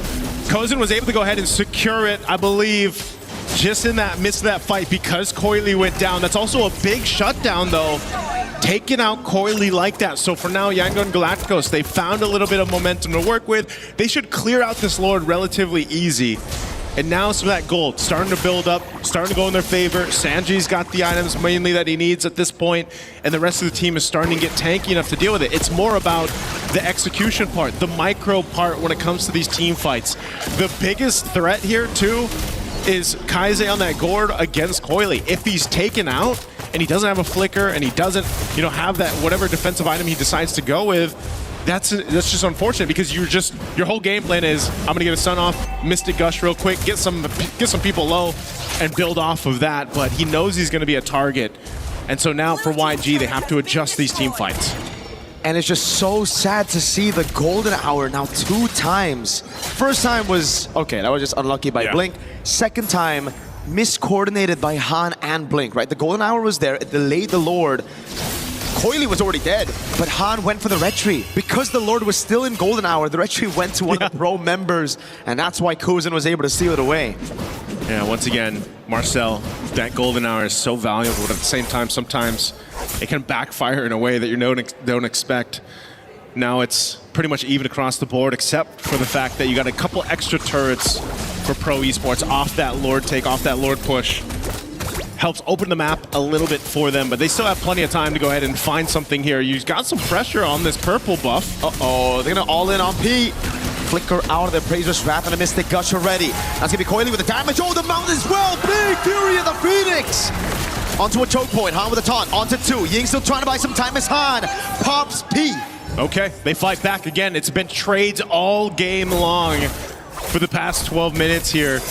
And you're seeing it too. Now because of these items falling into place for Yangon Galacticos, you can't find whoever you want, aside from the Gord, Kaize, for Coily to go ahead and get, because just again, you have enough durability at this point, and you have to start to rely on your both gold laners to turn the tides of these team fights. But you'll see it here. This is a team fight comes through.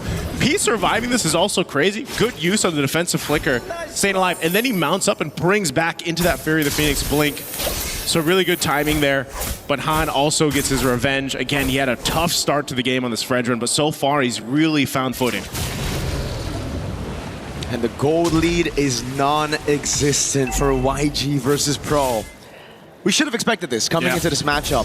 YG with a dominant game against GK to make it here. Pro with a crazy upset victory over Selangor Red Giants. Both trying to fight for that qualification to knockout stage. Han holding on a neutral objective, jumps on P. No flicker, Mystic Gush, and then Brazer's Wrath to take him down. Now Felix gonna get caught by the taunt as well. Sanji clearing out mid. Kozin doing the same thing, but the wave up top is good for Pro. Oh, they're gonna fight for this Lord here. It's at half health. They know they're down P. They're gonna just blitz this Lord though for YG. Han's trying, the golden hour's placed down. Oh, Felix! With a steal on the Phobius! With the help of the Fury of the Phoenix, how did that just happen? Was that just a dark wave? Like, no way, we gotta get a replay on that. What? We have to see it. Again, that Fury of the Phoenix really helping. They're trying to hold on to this mid turret, but man, another Lord. Uh-oh.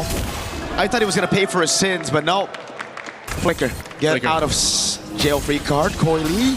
Oh, he's here. He gets caught in a frozen moment. Oh my God, it went a crown. Perfectly timed by Kaize. A bait away. Coily wants part 2 with the cables. This time trying to bait out a battle spell. That's actually pretty big though. The Winter Crown being down at least is something as they approach the base. That's what they want to play off of this Lord here now that everyone's going to be up. But again, at least for the Gord, at least for Kaize, he still has Flicker. He can just kind of post up in the base, help clear things out. The fight for these buffs though, man, P taking a ton of damage too. Kozin trying to take down a tier 2 turret. Lord makes its way up top now. Oh. Coily gonna be stopped here, clearing out the Lord. This might be all they get. They do get some damage done to that top base turret, but still, YG's base defense and their composition will clear things out relatively quick. So, I mean, based how things have gone for the last couple Lords here, it's got to be the retribution for the next one, man. It's going to be so important for either team to go ahead and secure that, to get this momentum as we look at the items coming into place. There's even a big difference gold-wise between the XP laners, but Sarion Felix is actually doing a really good job of just kind of being that front line that he needs to be on the Phobius. This is why even after those nerfs, the Phobius still finds itself at a pretty good spot in the draft, right? Still prioed, banned in the first phase, especially with the Assassins coming back into meta. Felix, though, he's had a tremendous game on the Phobius so far. That Phobius steal, it shouldn't even be possible. Again, I would have loved to see the instant replay there. How did he get his hands on it? Because it didn't really look like Coily was in a position to steal. Han had a free retry, it almost looked like. Yeah, again, at this point, that retribution battle needs to come down between the two junglers here for this next one. But both teams have been showing that they will go for pickoffs if they can. It's a bit of a tough game, I'd say, for YG too, just because you got to keep tabs on Coily. Where's he pushing? Where is he going? As you look at the difference here between the XP laners, what they've been able to go ahead and secure, of course, for each other. But Ying can essentially do the same thing. We saw that in the earlier team fights, you know, being that front line for them. He can help kind of give that vision too. Phobius, though. Whoa. Oh, hold on. Trying to cut him. Nice try. Yeah, he's able to get away just fine. Again, you got to keep tabs on Coily. Any Fanny like this is going to play that move, but YG has the same option with Sanji. That's the thing. There's still so many ways they can play this against YG. It's not like they're going to lose out on that far lane. They have a Moskov and a Uranus to play on those far lanes to match the Fanny. Heck, I think they might even be able to clear it out. Oh, wait, Kozin can't be standing behind those minions like that, man. The piercing damage of Sanji starting to hurt. Yeah, it does. Mystic Gush already dropped down too. Wait. Okay, that's some key ultimates down for YG. Did Pro Esports just get the upper hand for this Lord take? They're going to make their way. Coily already got his buff. They're going to try to zone out the rest of YG. He already pushed in the bottom lane. So now it relies on Sanji to land that SOD. PP in the back, trying to zone him away. Coily with retribution again as PP was able to zone him away as the golden hour comes through, but the SOD landed. There's no way he takes it with 4 members corralling over that landed SOD. Han mounted on, now brought back to the team. He's still able to escape for a bit, but the pass is right there again. A big bomb lands onto Coily, baits out the rose gold. Pro should just be happy with the Lord. Blink wants a bit more. Ying now walks up Kozen, trying to punish Flicker out from Ying. Okay, this just has to be a disengage. They got the Lord to deal with. You're seeing how much of a push and pull it is for both team compositions now at this stage of the game to really execute it properly based on the ultimates they have, plus those battle spells. Once again, with that Lord coming up, again, this isn't the evolved one, so YG shouldn't have a problem potentially even holding on to their base turrets. Maybe they lose one on this, depending on how Pro Esports plays it as they clear these waves out. It's a little troublesome for Pro Esports on approaching this because, again, when this Lord is dealt with quickly in those waves, those powered up waves, you might even just get a tier 2 mid lane off of this. I mean, they're looking for their own window of opportunity, but it's even difficult for Sarion Felix to be the one to jump in or P. And it looks like that's just going to be it. The Lord is cleared out easily. That's one advantage that YG have, right? Like, when it's outside of the base, Pro definitely have the advantage. They can go from different angles to attack this front to back, to break the formation. But when YG are defending, there's no chance you can break that formation. They're playing under those turrets, right? And that's why with Sanji and Kaize, as long as these two are still alive and those frontliners can just hold in front with the towers, there's no way Pro can actually siege them down. They're gonna have to win it through a team fight. Yeah. This one, Coily, get a couple hits off. It might be the best thing you can do, you know, just playing around Coily, get a couple hits on the turret, do it on the other side of the map, because they both know they have to just play around Lord. The pick-off potential starts to come down to, can we use a conceal, can we actually find someone out, but then the teams have been doing such a good job at just gonna be in there for each other, answering the call if some pressure comes through. Good little take on that purple buff though, Coily. Ruthless on the fan. Use the cutthroat to secure it there. And yeah, it just seems like Han's been losing out on these red tree battles. Nice to on the Fredrin. Hey man, at least if he can get it for the Lord here, it's going to be 30 seconds over quality. Yeah, exactly. You know, and that one will be evolved too. This is a very different game one than what we've seen so far throughout MSC, especially, you know, you're reminded once that Fredrin gets picked up and a lineup's kind of built around it, this kind of utility jungle concept, it's very different, bit of a different pace. Pete just walks out of there, blink. Frozen moment, Felix walks up, that's Sa with a massive Fear of the Phoenix. Coily for the ankle, big golden hour. How do they utilize this? In the midst of it all, he's getting the slam again from P. He's able to flicker out to safety, now it's Coily. Looks for an angle to go with the cables. Just trying to bait those resources from YG. Again, nobody falls. Just a flicker burnt for Kaize and P. And a flicker for P. Ying. Yep. It's all this battle of resources at this point.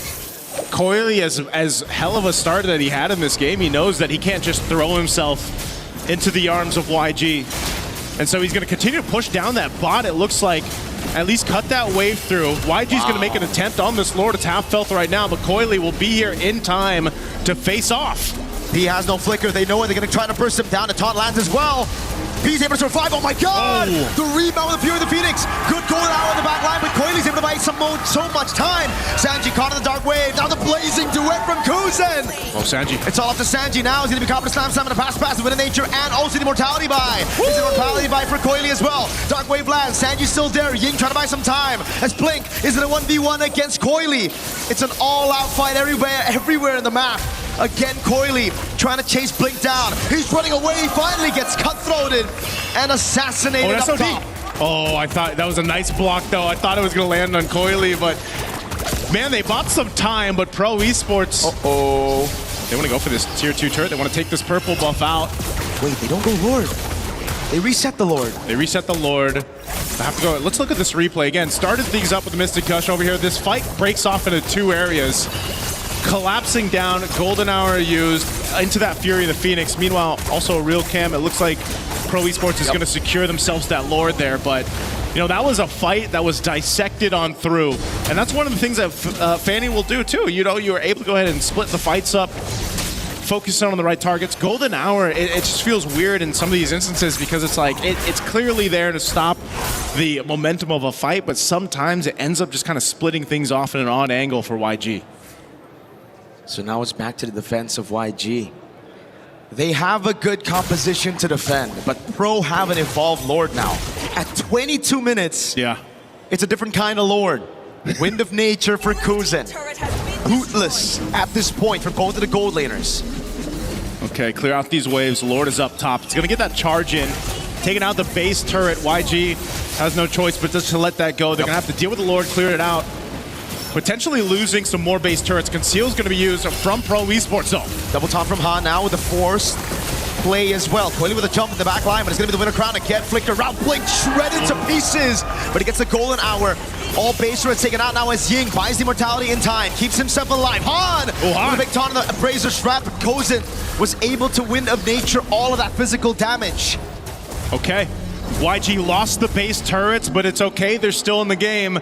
They've got some more waves to deal with here, and knowing that they're down Blink, looks like Pro Esports still wants to go ahead and potentially end the game here. Ying again, pops into Consecration, bending the mini waves over to the right side of the map. Sanji clearing it out. Kaise no flicker. He needs to play far back. Pro are still lingering. That's a pounce! The Mystic Projectile landed. The BMI gets Kozen out, but the Rose Gold was already procced. So that's all they get. Pro Esports off that evolved Lord will take down and strip the base of those turrets. Taking the disciplined route, even amidst the lead they have, it's just YG still able to fight up. They're still able to do well. This is where we start to see the item swaps come into play. Winner crowns even being picked up. You've got multiple across the board here for YG.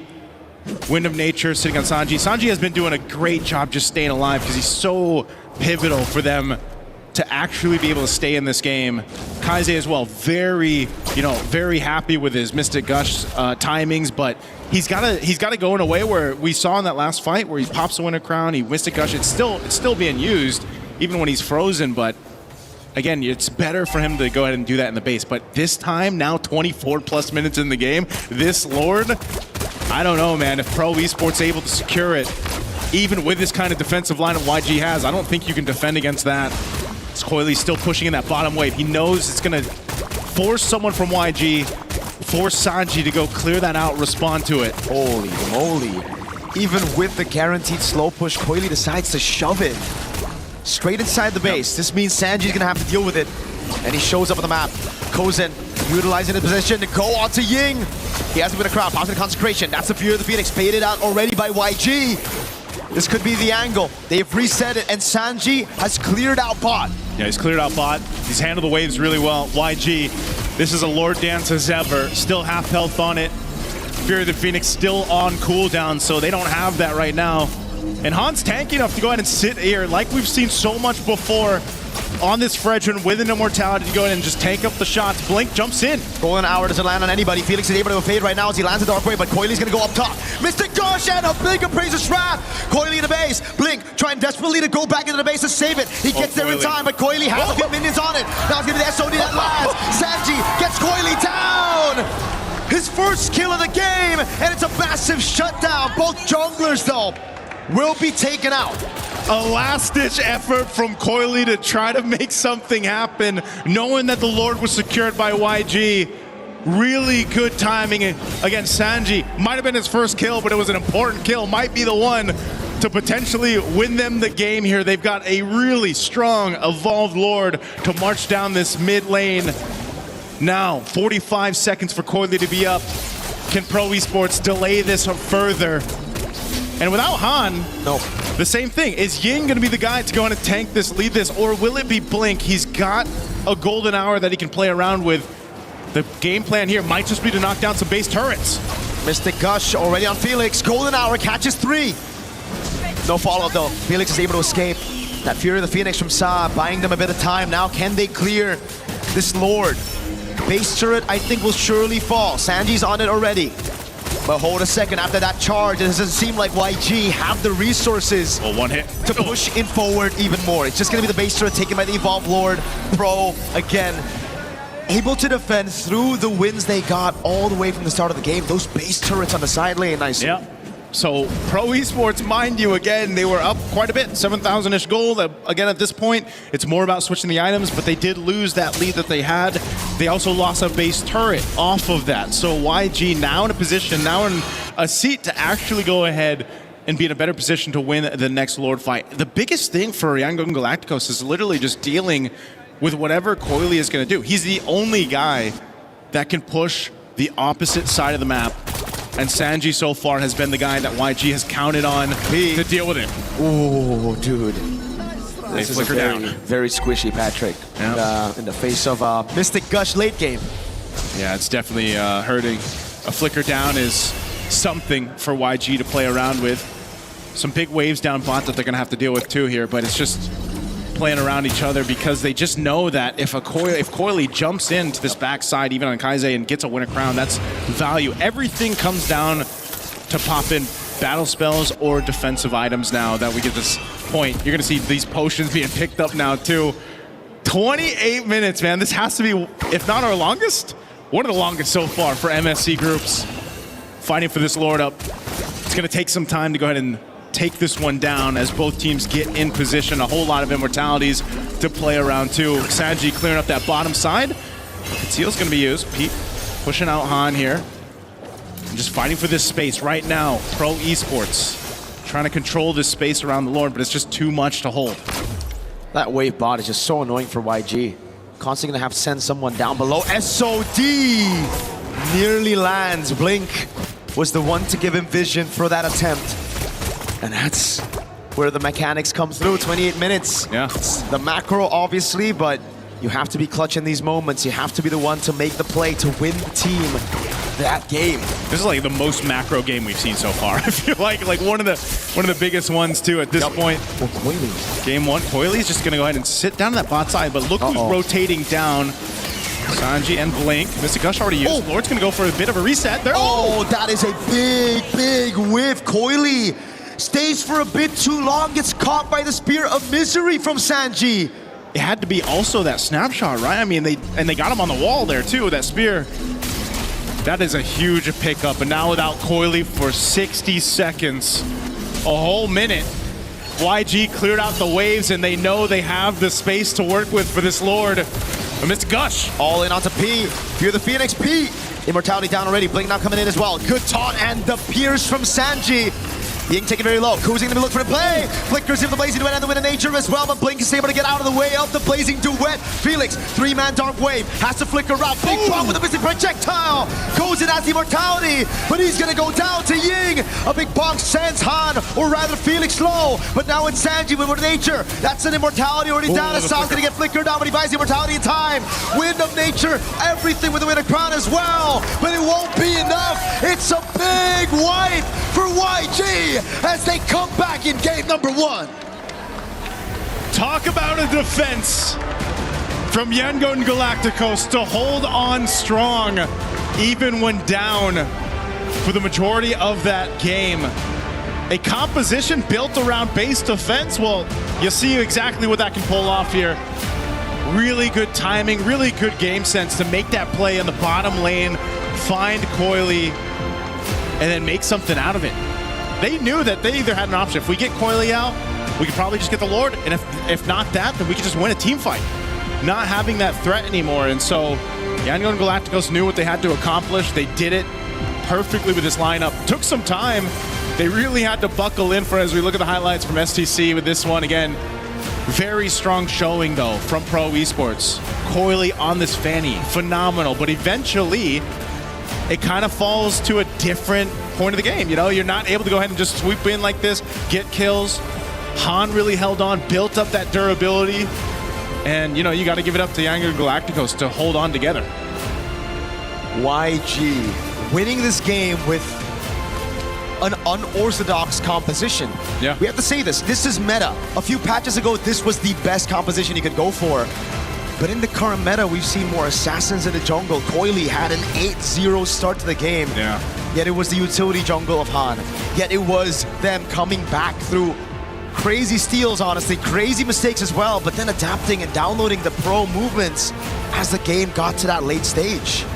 We knew this one was going to be a good one, man. You know, I'm expecting it to be a 3-game series. Both teams just have each other's numbers. They're playing so well around each other, whatever they decide to draft. You know, and again, it's all about that execution factor, and it was executed really well by Yangon Galacticos. So let's go ahead and throw it over to the panel to see what they have to say about Game 1. Thank you guys so much. Great matchup there to kick off our second series of the day. It was Yangon Galacticos with the defense of time that somehow, some way stalled out the efforts of their opponents and made them think that maybe that Fanny, that assassin, isn't at the top of this meta if we let Marcel available. The other news that I want to give you, 4 games Marcel has been let through, 4 wins. Might need to stay on the ban list from now. Welcome back. My name's Rain Day. Brigitte Lefel joining me on panel. That was the longest game of the tournament so far. Yep, it was. And it was off the back of a really good defense. It's a Moskov and a Gord who was just always defending until the very end. And I think I really want to credit a lot of it to these 2 players just because of the fact that I don't think this was Han's best game. So it's amazing how they're able to stall. That's the word. Stall it long enough. I mean, you mentioned Han. I want to get your just initial thoughts, and I'll start asking about that matchup. No, I mean, like, here's the thing. You came in, I would say, at the right meta where there's a lot of assassins, where the game is pretty dynamic. But imagine this is basically our life for the past 2 years, where tank jungles are a thing. This is it. Almost every game goes above 20 minutes. Because something about tank junglers, they can just hold on for dear life until eventually you make one good play, and then you win that way. 30 minutes and 2 seconds. I said the longest. Well, it says 1 on there, but maybe it was like, 1 and 59 or something, hundredths of a second. I think this was really a good showcase of the matchup we highlighted with Coily and Han. I think Coily actually played quite well, but also I think there was, like you maybe had mentioned earlier, just this meta's past, a glimpse of what your life used to be. Maybe that's just not, maybe you just can't let that be played in this meta. Maybe you have to force assassins in this meta, otherwise you're in trouble. By the way, let me just say, look at the buffs there. How many times Han has been denied of the buffs? The orange buff, he only got 12, and then Coily got 17. The purple buff only got 15. Coily got 17 again. And look at the objectives as well. Like, I gotta say, 4 Lords was taken by Pro Esports. Only 1 from Yangon. So this is a really not a great game for Han, and yet somehow, some way, again, with the Gord as well as the Moskov, they were able to hold out long enough until that moment finally came for them. Yeah, I agree with you. There might be a bit more question as to whether or not this pre-patch quote-unquote meta is still actually effective currently. Because I don't even want to point out anything about the draft that we saw from Pro Esports, because they were able to really make it work. Yeah. They found the early game, secured it in their hands, and you saw highlights after highlights, especially from Coily. But it just boiled down to that one mistake down bottom around the 28 or 29 minute mark, and eventually another one from one of their carries, Kozen too. So these were the 2 players who could just not afford to go down, but in that sequence, it was the both of them who unfortunately had to. And you could no longer defend that siege if you were Pro Esports.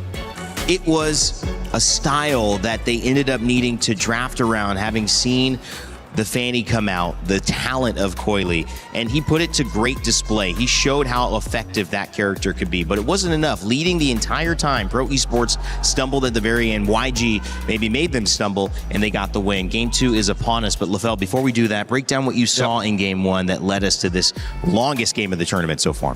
So I agree with Brigitte, we don't have to look at the draft too much, but I feel like we still have to talk about 2 things here. The reason why I say when it comes to the late game, it's going to be a skill matchup between the teams is because if you go to the late game, the Moskov as well as the Gord is amazing just because they clear the lanes very fast. The Moskov has an added advantage where even while he's clearing the minions, he can attack enemy. In comparison to what Pro Esport has, I would say the weakness of him trying to end the game was having the Zetienne. Zetienne is pretty good at sieging, just not enough, I would say, firepower to make the Uranus, worried, to make the Fredrin worried. So the front lines really don't care that much getting attacked by the mage, hence not giving time for the Claude to actually attack the turret for himself. So now we're going to be looking at some clips here. We're going to look at the early game, and this is the effect. One of the reasons why, yes, I'm standing up, but as long as you're comfortable, right? one of the reasons why we don't see a lot of Fredrin is because he has been nerfed in the HP department. Rarely do we see this when Fredrin starts off in his own jungle, and look at how fast Fredrin got bursted down. And in that moment, we even saw Fredrin get level 4 first and then the Fanny. So not even had a level advantage, and yet the damage is just you know, he can't sustain it. And then going for the second thing here, this is honestly just glazing the Fanny of Coily, because look at this situation. I feel like for all of the Assassin players, they know how difficult it is, where if we're going to be looking closer into the minimap here, you can see that the Gourd as well as the Claw, they're protected. They're behind a wall. They're close to the turret. This is a situation where you don't really see Assassins going in for the kill. And yet, you look at how Coily uses this entranceway. Like, there's not a lot of situation where you can go through here and be safe. The only reason why he is safe is because the rest of the front line are here. There is zero protection down back. All of the damage dealers are here. Thank you very much for illustrating this for me as well as Brigida. Look, he just goes. There's no protection. And this is why that sequence was amazing. But then as we go through, some mistakes start to creep in, where this is, I would say, the first mistake coming in from Pro Esport. We have to zoom, and we also look at the highlight circle here. Look at how low Coily is. Yeah. He should not be anywhere close here, because the thing is, the Lord does true damage. Even though this is 9 minutes, the Lord doesn't hit that hard. You still got to respect it. During this time, the golden hour was used trying to stall, but this is where we got to say, unfortunately, Han, not just Han, the entire team does not utilize the golden hour very well, because they use most of their abilities during the golden hour, and by the time, you know, expires, it kind of doesn't get used anymore. So this is the first mistake coming in from Pro Esport. They do things differently here. They could have ended the game much earlier. And then this is basically the final one, where this is one of the rare times that Han finally gets a win around the Lord, and that's like 25 minutes.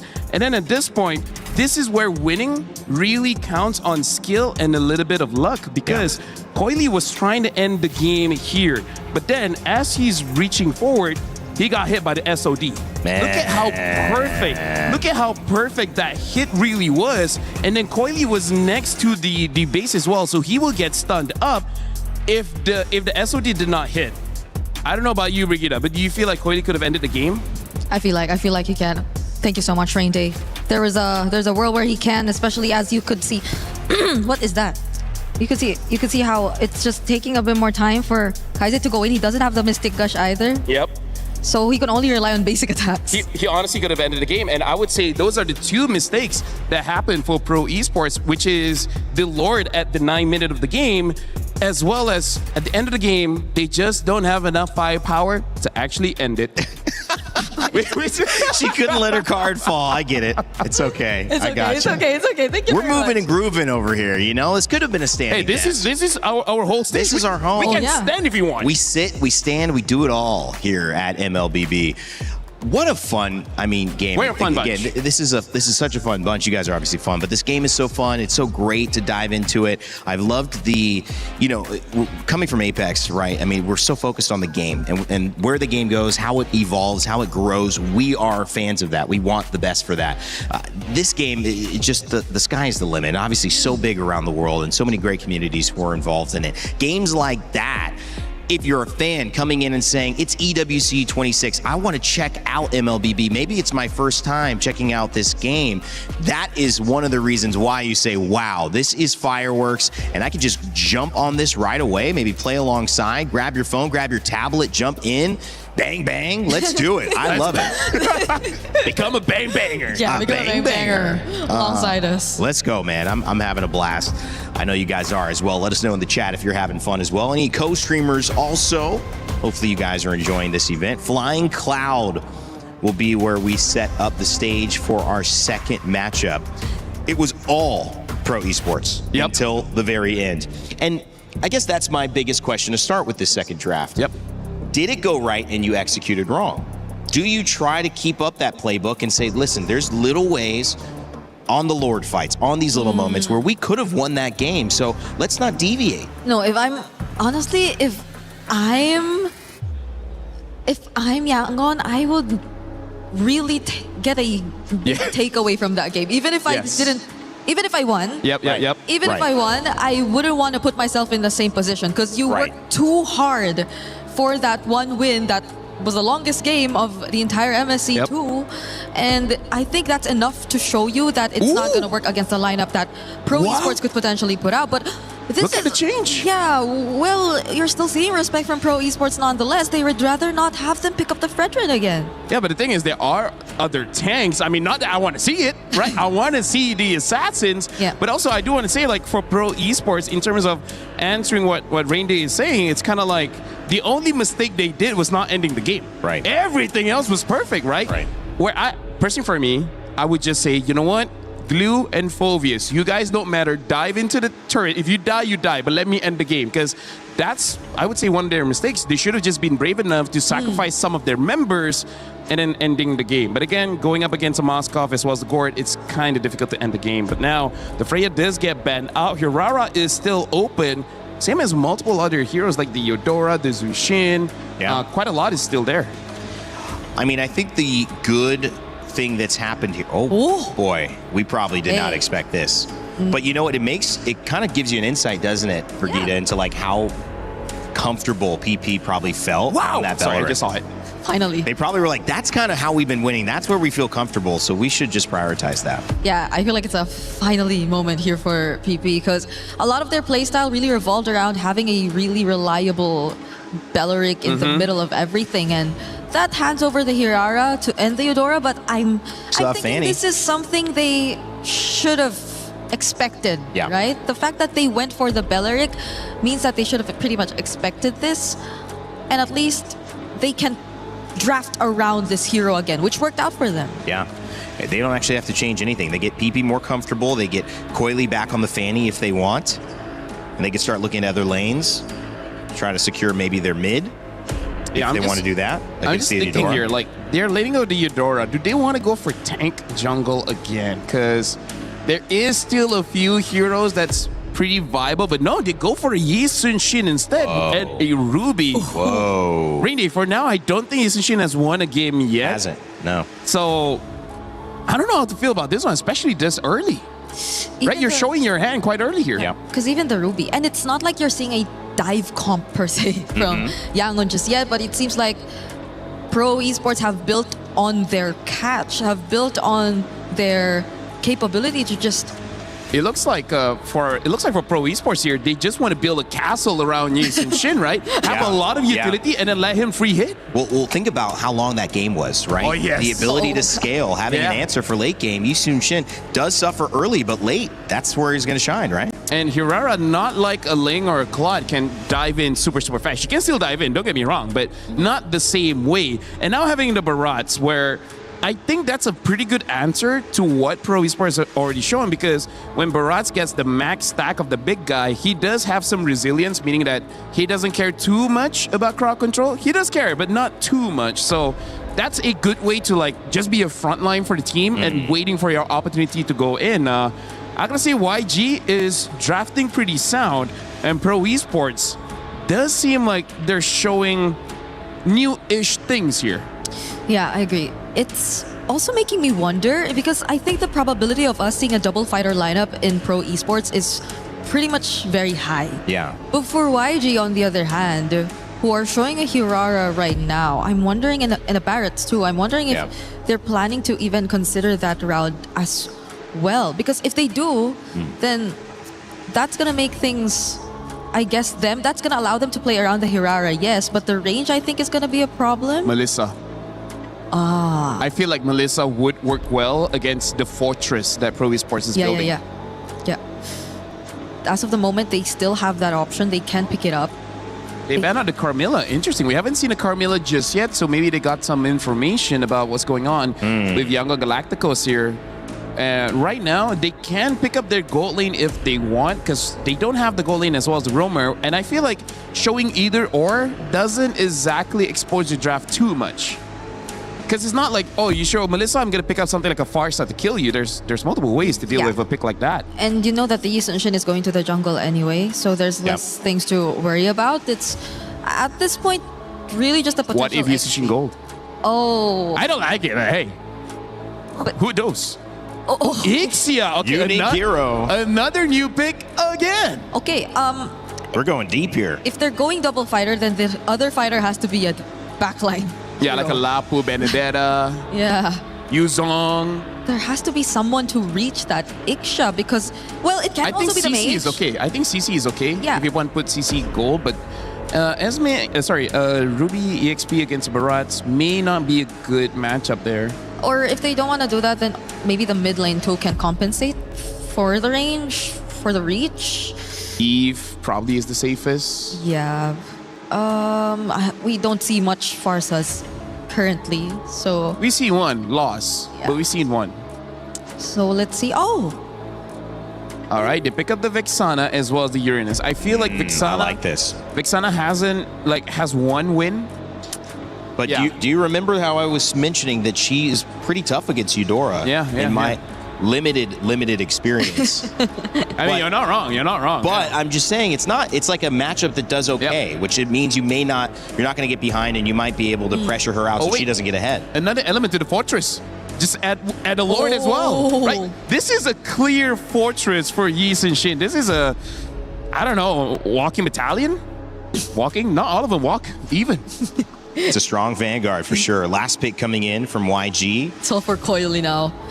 Synonymous with Myanmar at this point and trying to do another historic run. The Matilda. Wow. So another unique hero. A lot of defense coming in from Pro Esports and Yangon Galacticus. They have a lot of ways to approach the fight. I gotta tell you, Brigida, I do not know how to approach this draft. Yeah. So I'm gonna look at this like a fan. This seems like a fun game to watch. Yes, it does. I think it's just very specific for Yangon. They can go very specific with their targets, but Pro can go a little more heavy on team fights for this game.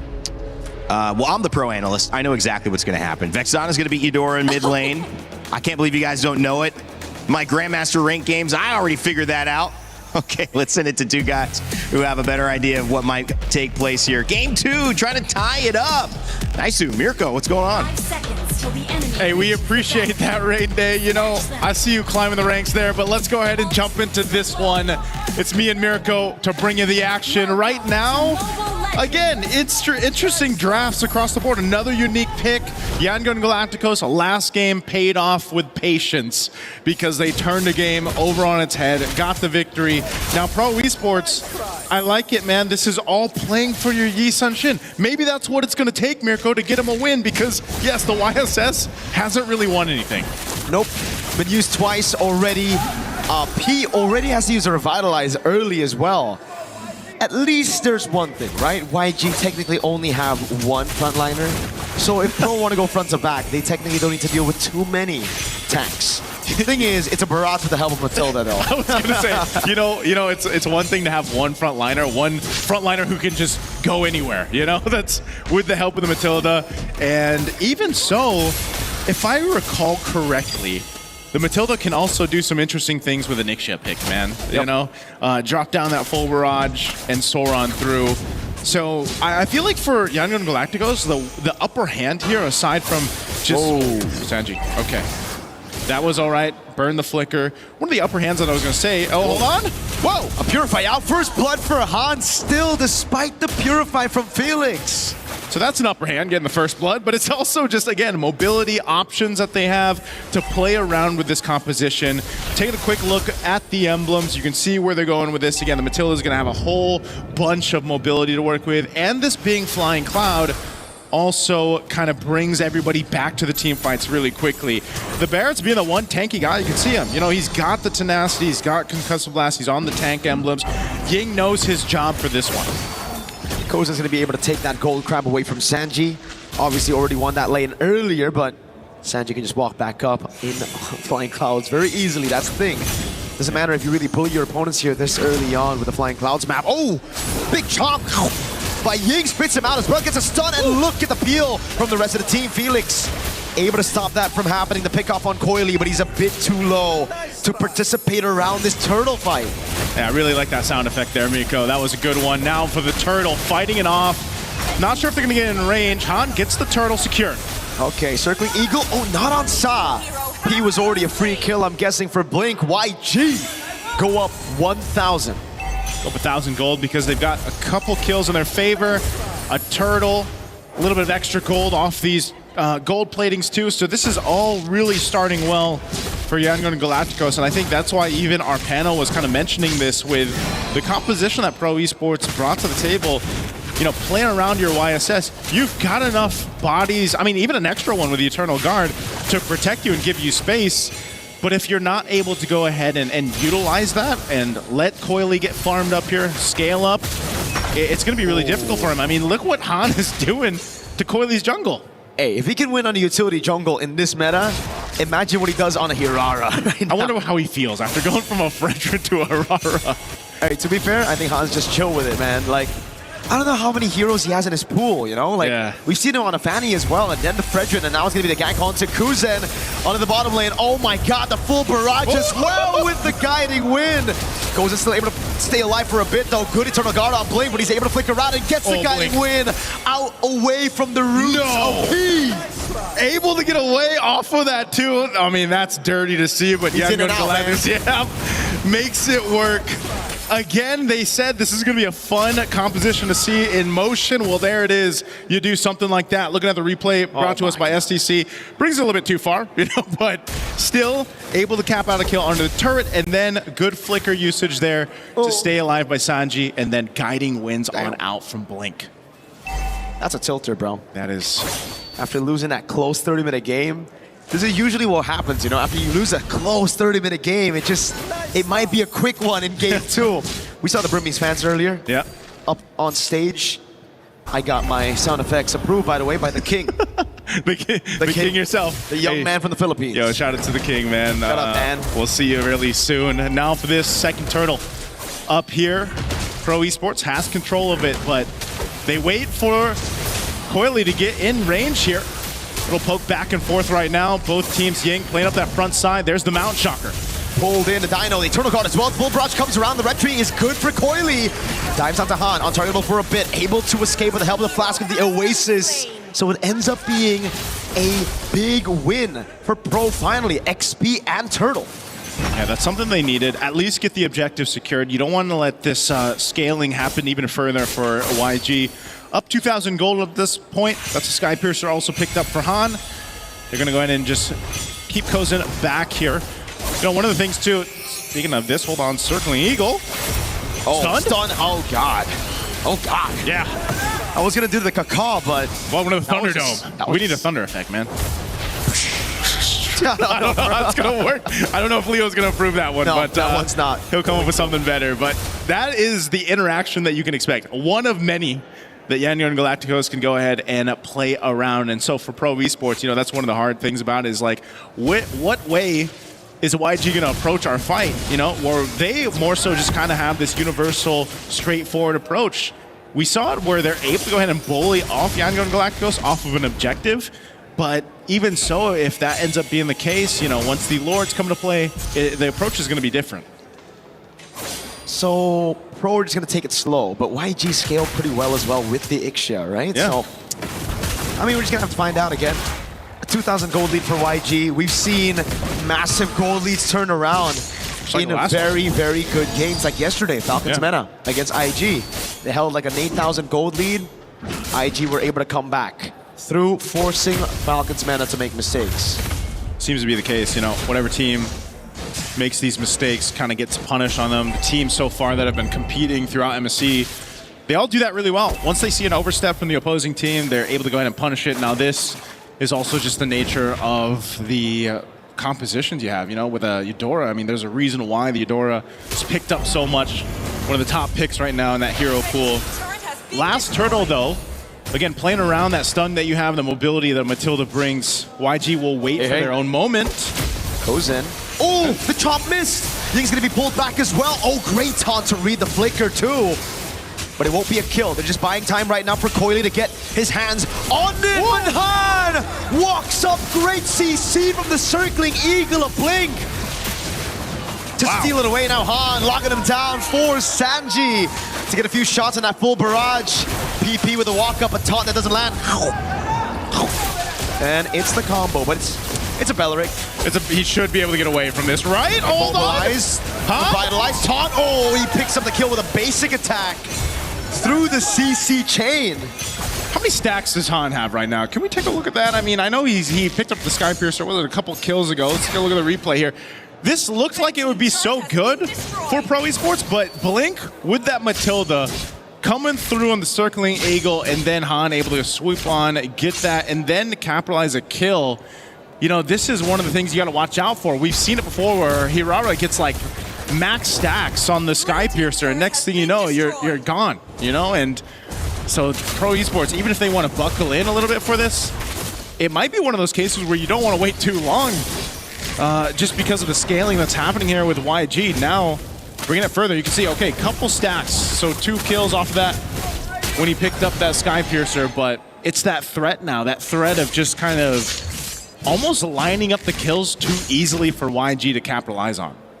Even then, when they're trying to buy some time for Coily to get his hands on a neutral objective, it's just so difficult because they don't really have CC on on Felix. So all he can do is really just stand up front and hope that YG get intimidated by the aura of a Uranus. All right now too, look at this pressure. Ooh, again, no CC from Felix, he can't chain it. So I can drop down as much CC as he wants to. Yeah. But as long as it's not going to be followed up by a Mountain Shocker, an I'm Offended, or a Don't Run Wolf King, Han's going to be good, bro. Yeah, Han's got a lot of space to work with, just by himself, basically. Han. Yeah. And Han can do this. Han can do this. As this Lord comes up, they get in position. Again, some of the ultimates were used in the previous fight, but they should be back up for this, depending on how Pro Esports stalls this out. Whoa. Oh, Mountain Shocker used. Oh, good usage. Not as welcome. 1v4. Oh, spins him out, gets on top! That one, I'm offended coming through as well. Response over, goes in, flickers through, but Han's able to pick up the kill. Now he goes back in. Onto Kuzen! A double for Han as he outplays Pro completely. Oh, man. Sorry, I'm feeling it's going to survive P as well, but 2 members going down for Pro Esports, and Yangon Galacticos will make their way to secure this Lord. A little circling eagle here to keep Coily back again. There's still an attempt, it looks like, from Pro Esports. How do they want to play this one? Kuzen is down. Coily doesn't have enough damage. Han gonna go in. Wait a second, Han. Oh, he baits him everybody into the full barrage. PP taking a little flicker in from Sanji. And Han with the red tree now as he walks back up again and he picks up the godlike YG up with 5,000 over Pro. That was such a good bait from Han to go ahead and utilize that. They know they have a full barrage in the hands of Sanji. And so just line up Pro Esports into it. And you know they want the Lord. I mean, look at this replay here. Again, Han popping that winner crown. What a bait. And just following through the full barrage. And then comes in, help clean up. After getting the Lord, that's a whole lot of value for YG off of that fight. And now Lord in the mid lane, they're knocking on this tier 2. Full barrage. Oh my God! Kuzen just got bleeped out of the game. Welcome to the Thunderdome, basically. Lord charges in. Oh! Okay, Purify used. There's the shields. They're going to pop in mid and bot. Asanji is still down there right now. Down Kozin for 10 seconds. Pro Esports just has to let these turrets get whittled down here. Han's walking in that wave up top. They're trying to hold on to this one holy defense shield. This is such a problem, man. I mean, even alone, if you go too far forward, if you're Pro Esports, you're going to get stunned. Or you're going to get circling eagled, or you're going to get Daytona's welcome. Like, this is what I'm talking about. There was so many options that YG can play around with, and that's what's gotten themselves almost this 9,000 gold lead. And it just seems like the Yi Sun Shin might not be it in the meta, bro. Yeah. Like, he's done... it's not Coily's fault. It's a pick. He's done nothing in this game, right? Farming up. Oh, whoa. Finds him, as we were talking about, throws it back to 3! Ying, what a play on the barrage! And now it's Han on Kozin, trying to find the kill, the stun lands, and it's a basic attack that gives Han a double. Now on Felix, can he get it? His hands on the 80 stacks of the Sky Piercer! Han with a triple to send Yangon Galacticos to the knockout stage of MSC at EWC 2026. What a dominant game 2 for Yangon Galacticos after an endurance test in game 1. They just came in to this one with a different game plan, and my oh my, did they execute it well. Talk about draft diff for this one, and just execution. Again, Yangon Galacticos, familiar names across the board for the most of us here that have watched international MLBB, and they are a team that just does it so well in so many different ways. And they're definitely going to be a force to be reckoned with in the knockout stage, man. Again, that mobility that Matilda brought to this, and I mean, to make an Ixia work, Mirko it's insanity, but it's the insanity that I'm really liking with our meta. No front line except for Ying, but that was already enough. And again, we saw those moments come through again. Nice full barrage, pulled back by the guiding wind. So many times here it was just them corralling onto Ying, but then forgetting the plot, everybody else having the time to deal damage, to pick up on those sacks. And once Han got the first 20 sacks, it almost seemed like it was over. Yeah. Han did again. This Hirara, there's a reason why it's 70% win rate. Plus, 70% plus. Because you do things like this, man. I mean, Han was what, 10-0-2 by the end of this? You know, multiple stacks. But also the Eudora. Like, if you get Eudora and Hirara right now, it's almost like, okay, what are we going to do against that? Because even when you thought you were able to get away, look at that. Boom, stunned. You have nowhere to go. Han can just kind of swoop in, clean up that kill. And, you know, sorry, I'm Felix. He's sorry, but Han's not. He goes and gets that triple. So it's just phenomenal execution here. We're going to have to throw it over on stage, of course, with Milosh for our interview. Hello, my friends, and yes, congratulations, they advance on. It's Yangon Galacticos. What a performance we had, especially that game one. What a long bout. Sanji, thank you very much for joining me on here. That game one was incredible, a 30-minute back and forth between you and your opponents at Pro Esports. I want to ask you, why did you pick the Fredrin to be on your lineup? Because it's mostly been kind of redundant at this point. What was the plan behind it? Sanji အရင်ဆုံးတော့ဂုဏ်ယူကြောင်းပြောလိုပါတယ်ပထမဦးဆုံးပေါ့နော်ဒီ Pro Esports ပေါ့နော်ကိုယ့်ရဲ့ပြိုင်ဘက်ဟာလာဒီလောက်မိနစ်30ကြာခဲ့တဲ့အချိန်တာအရှေ့ကြာဆုံးပွဲပဲဒီမှာ Fredrin ကိုဘာဖြစ်လို့ရွေးခဲ့တယ်လဲဒီအနောက်က debut ဟာပါလဲFredrin ဘာလို့ရွေးခဲ့ဆိုတော့ကျွန်တော်တို့ ਨੇ ပို့ပြီးတော့အဆင်ပြေမှထင်လို့ပါကျွန်တော်တို့ player ဟန်လဲသူ Fredrin မှာ confidence အများကြီးရှိရဆိုတော့ကျွန်တော် Fredrin ကို pick ခဲ့ရပါ The reason that I picked Fredrin was this one will be match for us, and one of our teammate Han experienced a lot with this Fredrin. It worked out really well for you. Now, this was the longest game we've had so far here at MSC, but how do you bring it back? Because there was so much back and forth in that game. How do you bring it back given the pressure that there is in this game on you? အဲ့ဒီတော့ဒီပွဲဟာပထမပေါ့နော်အကြဆုံးပွဲဖြစ်ခဲ့တယ်အဲ့တော့ဒီလိုအရှုံးကနေပြန်ပြီးတော့အနိုင်ရအောင်ဘယ်လိုမြန်ပြန်လုပ်ခဲ့လဲဘယ်လိုပြန်လုပ်လဲဆိုတော့ကျွန်တော်တို့တယောက်ကိုတယောက်ယုံကြည်ပြီးတော့ပဲအကောင်းဆုံးဆော့သွားတာပေါ့ဒိန်းနေ defend ပြီးတော့ပဲ We trust each other and then we fight back together. And it was honestly a beauty to witness. Now, you're the only Sanji that's qualified, the first one and the only one so far that has qualified to the knockout stage. We've all seen the Spider-Man meme between all of you here. What does that mean to you? အဲ့ဒီတော့ဒီ Sanji တွေရှိတဲ့အထက်မှာပထမအဆုံးပေါ့နော်ဒီ qualify ဖြစ်ခဲ့ပြီးပြီအဲ့ဒါဘလို့ရှိပါလဲဘလို့ရှိပါလဲအရင်ပြောပါလေ I'm so happy. Should be, definitely. And on top of that, you're the Myanmar representative. What does that mean to you also as a representative of the region? အဲ့ဒီတော့ဒီ data အတွင်းမှာ Sanji တွေရှိတဲ့အထက်မှာဒါမြန်မာတဲ့ပထမဆုံးတစ်ယောက်ဖြစ်လာတာအဲ့တော့ဘလို့ပြောချင်ပါလဲဘယ်လိုပြောချင်လဲဆိုတော့ကျွန်တော်တို့ကအခုနှစ်ပွဲနိုင်သွားပြီးတော့အရင်တက်သွားတာဆိုတော့ကျွန်တော်အရင်တက်သွားတဲ့ပုံစံမျိုးပါပဲအဲ့လောက်ပါပဲ I would like to say that we have won 2 games already and then so I'm the first one who is in the next match. It's a great thing. Is there anything you'd like to say to all the fans that are watching you right now and also for all the teams that you'll be facing off against in knockouts? အဲ့ဒီတော့ဒီ knockout team မှာပေါ့နော်အစစ်မှာဘာတွေပြောချင်တယ်လဲနောက်တစ်ခါဒီကိုကြည့်နေတဲ့ fans တွေပေါ့နော်သူတို့ကဘာများပြောချင်ပါလဲနောက်ဒီမဲ့ knockout stage မှာလည်းကျွန်တော်တို့အကောင်းဆုံးရှင်မြန်ပါမယ်ကျွန်တော်တို့ဆက်လက်အားပေးပါအောင်လို့ပြောချင်ပါတယ် I would like to say in the next match on the knockout stage and keep supporting us. Thank you. Thank you very much, Sanji. Once again, qualified into the knockout stage, it's Yangon Galacticos. Congratulations to you, Sanji. Thank you very much, Coco, for joining us on our interview. We'll send it back to our desk. Have a little chat.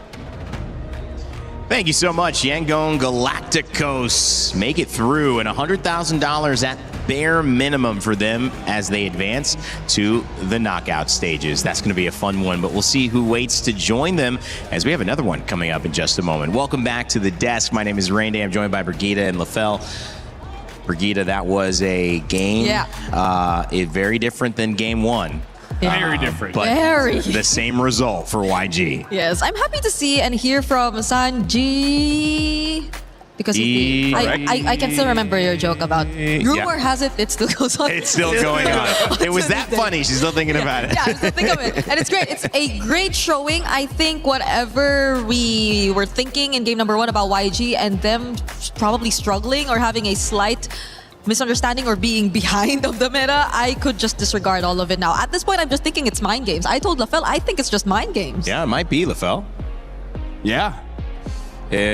Fantastic analysis.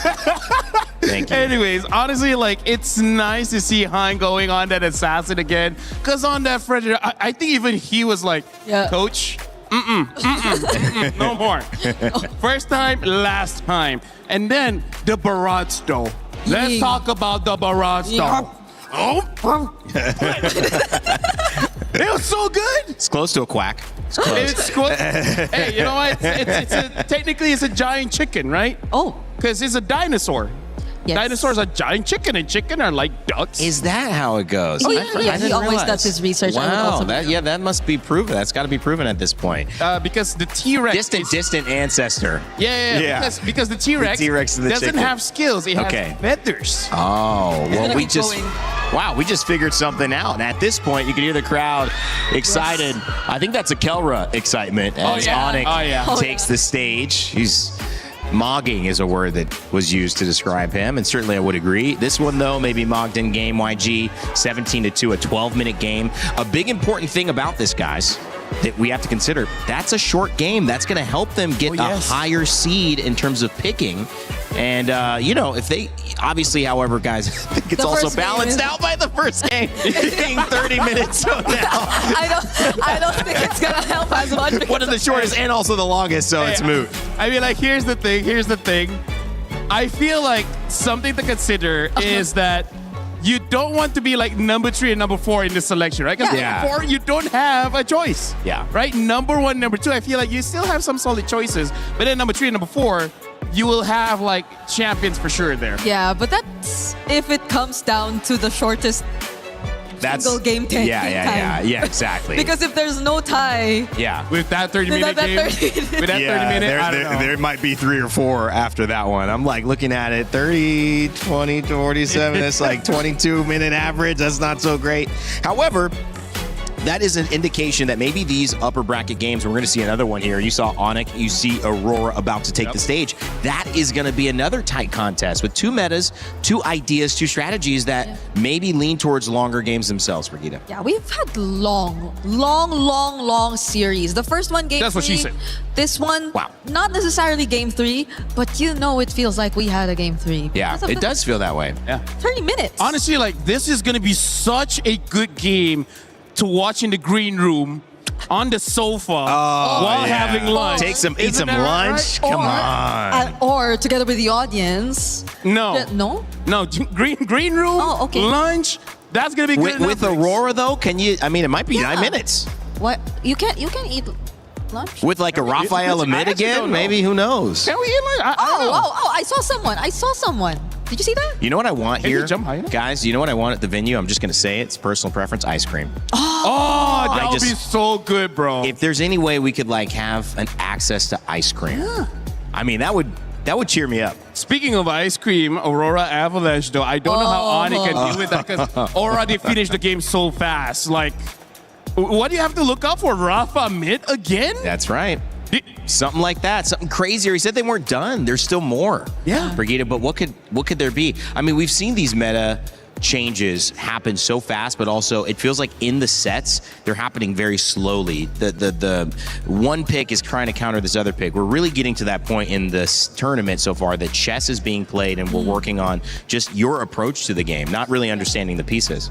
For me though, I feel like it's mostly really on Rosa that we're seeing all these surprises. I mean, ever since it's always been Rosa. So if they actually the Selena go for an upgrade and show us something new in a different role as well, then that's going to make things a lot more difficult for Onyx. Shoutouts, I see Coach Yeb right now. A fighter in the mid?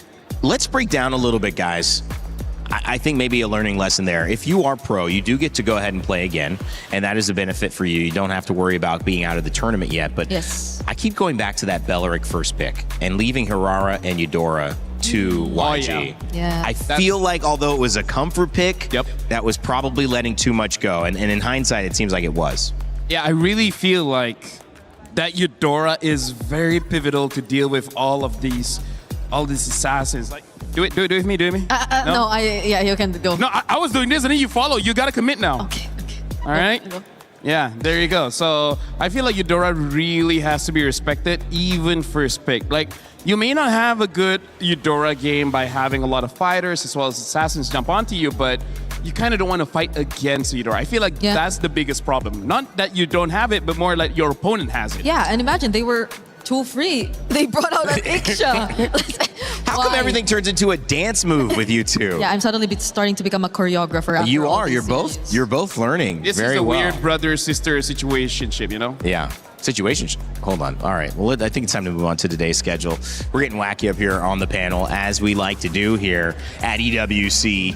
Yangon Galacticos take a 2-0. This was the game Brig was talking about earlier, saying, I think this is the one that can go 3 games. It kind of did. It kind of did. It kind of did. But the one before actually went 3 games, and that was Selangor Red Giants and GK Esports. Well, we see another surprise here. I think many people are thinking it could be quick with Aurora Gaming and how they surprised Team Liquid PH. But if you know Onyx and you know Kelra and that squad, plus their fandom here at EWC in France, rooting them on, I doubt that is going to be a game that they give up very easily. I can hear the screams. You could see it written on all their papers. There's another fan right there. Boy. One who will be seated here in just a bit. Yeah, he might have access to the stage. Oh, no. Oh, no. We're going to change out our panel pretty soon as well. Make sure if you have your idea of who you think is going to win in this Onyx and Aurora matchup, or even Team Liquid PH versus Entity 7 later on in the day, get your pick'ems in. You have the chance to earn $300,000 of your share of prizing just by participating. And what's the worst that can happen? You're wrong. It sucks to be wrong, but hey, that's c'est la vie, right? We're in France. You can be wrong about some things. At least you participated. Coming up after this, we're going to change out our panel. We've got Onyx and Aurora, another upper bracket match. It's going to be a brawl, and I know a game that's pretty good at brawling, Street Fighter. Oh yeah, and they're doing something with MLBB. Check that out. Human body was built to move. Not trapped at a desk in one singular posture for 12 hours a day. It's time your chair evolved. This is Secret Lab Titan Evo. Ergonomically engineered for you, gamers, hybrid workers, artists, backing your every move.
he can come in here and play my game. Let's go. He knows nothing. Let's go! Tyler Wine, you're done. Raw energy. Half for half and blow the house down.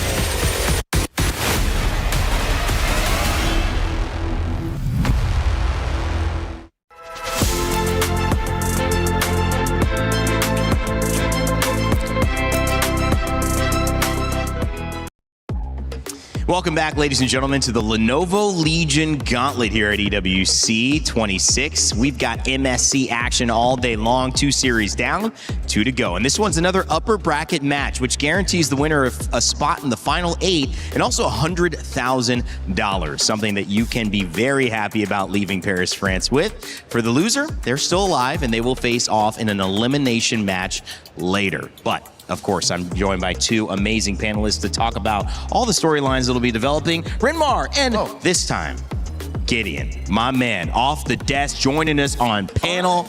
I'm gonna start with you. How you feeling, brother? I'm feeling really good. You know, these past couple of days have been really interesting, seeing some of the highest highs for some of these teams, the lowest lows at the same time. So I really got a good scale to what's been going on, at least on the ground, for a lot of these players. Renmar, too, this has been a game where we've seen developments across the scene, these 2 series. Yeah. I mean, that first game between YG and Pro, 30 minutes, longest game of the tournament. We've seen some mistakes. We've seen some great drafts. A lot to talk about. Oh, yeah, definitely. And still the meta is so wide open. Like, a lot of people were wondering, hey, could we get, you know, like the global ban and picks? We don't need it in this meta. There's so many options, so many permutations to consider. And at the same time, it translates to some really great action as well. It's not just all about the picks, it's all about the drafts. Teams are balling out this MSC.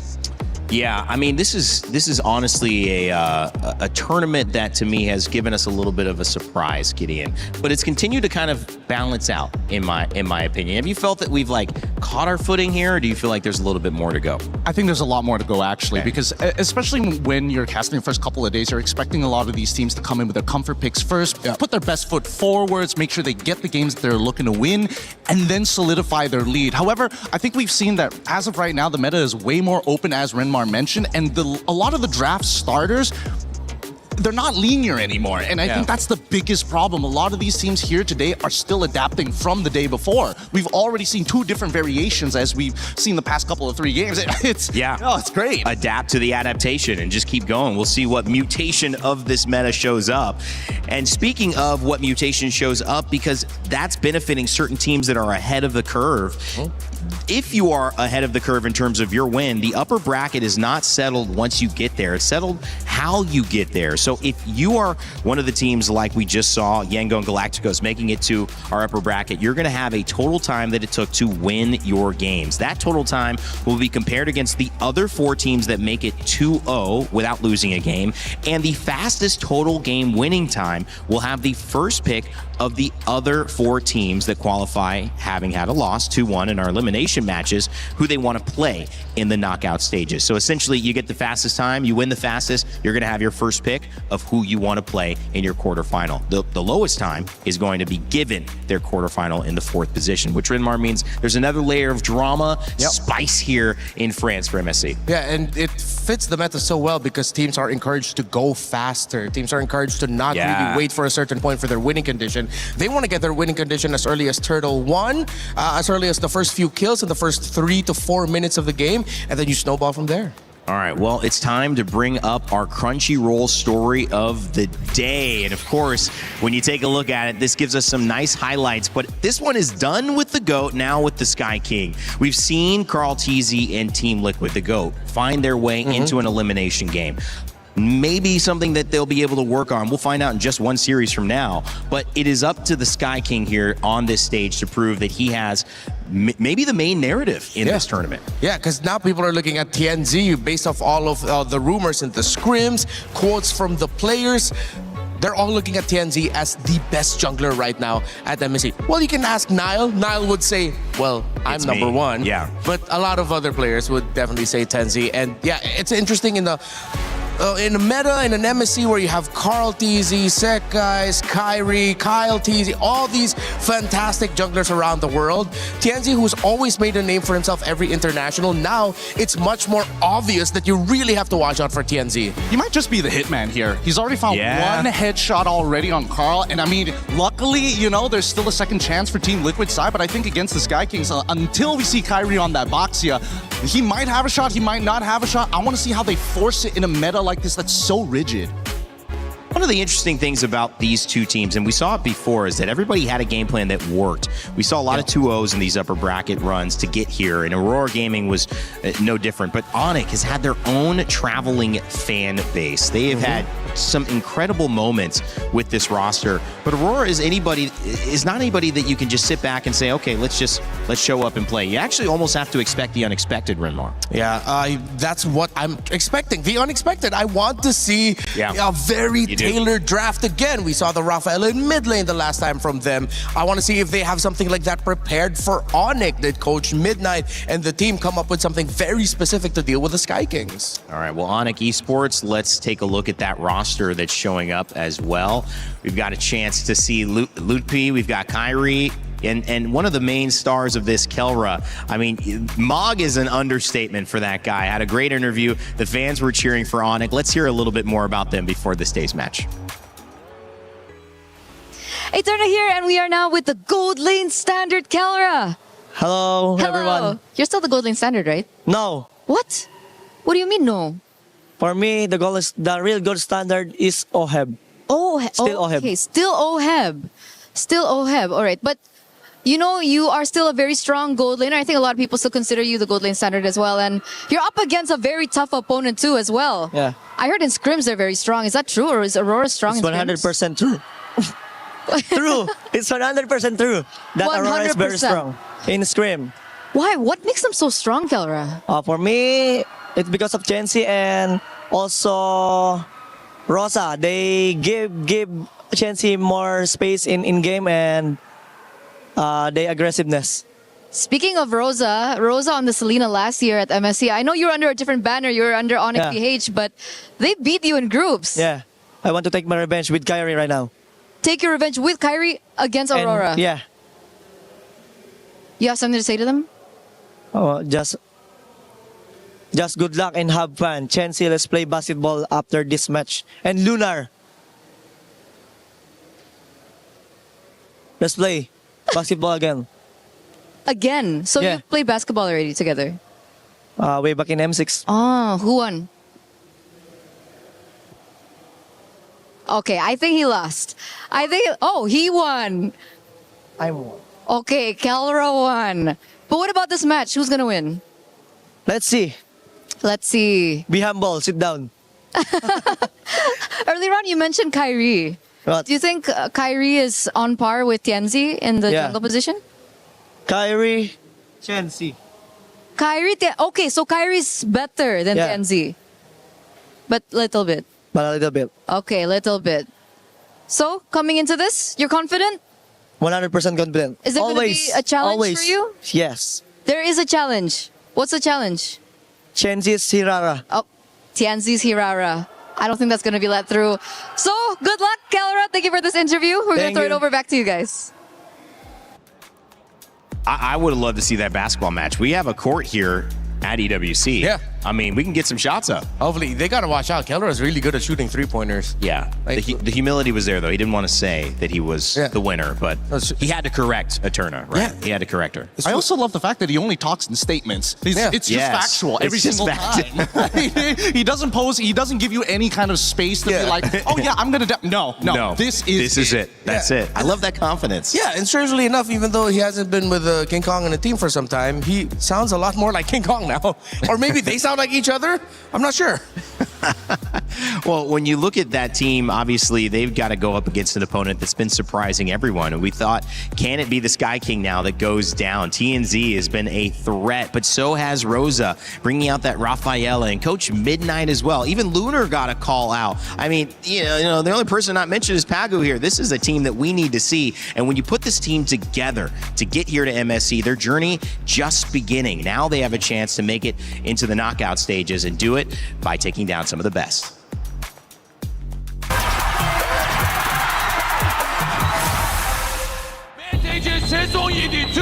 şampiyonu Aurora Esports oluyor. Daha fazla.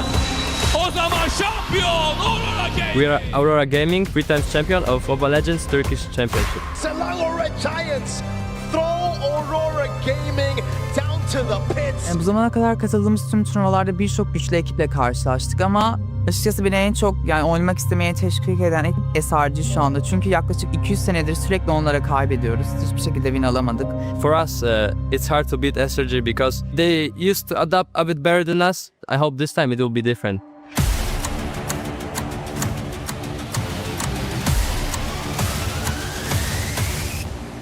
M8 Türkiye'de olduğu için MSC bizim için önemli bir hal aldı. Çünkü M8'de bu MSC'de gerçekten başaracağımızı düşünüyorum. Kesinlikle çalıştığımızın hakkınızı vereceğimizi düşünüyoruz ve kesinlikle bize karşı güvenen herkesin de güvenini kıracağımızı düşünmüyorum ve kesinlikle bu sefer birinciliğe oynayacağımızı düşünüyorum. Finale kalacağımıza inanıyorum. I want to prove that we can compete against the Southeast Asian teams and we can actually be the strongest team. To do everything they can to defend, but Aurora Gaming have locked on the base. What can they do against this force of nature? The upset of the day happened. The champions go down.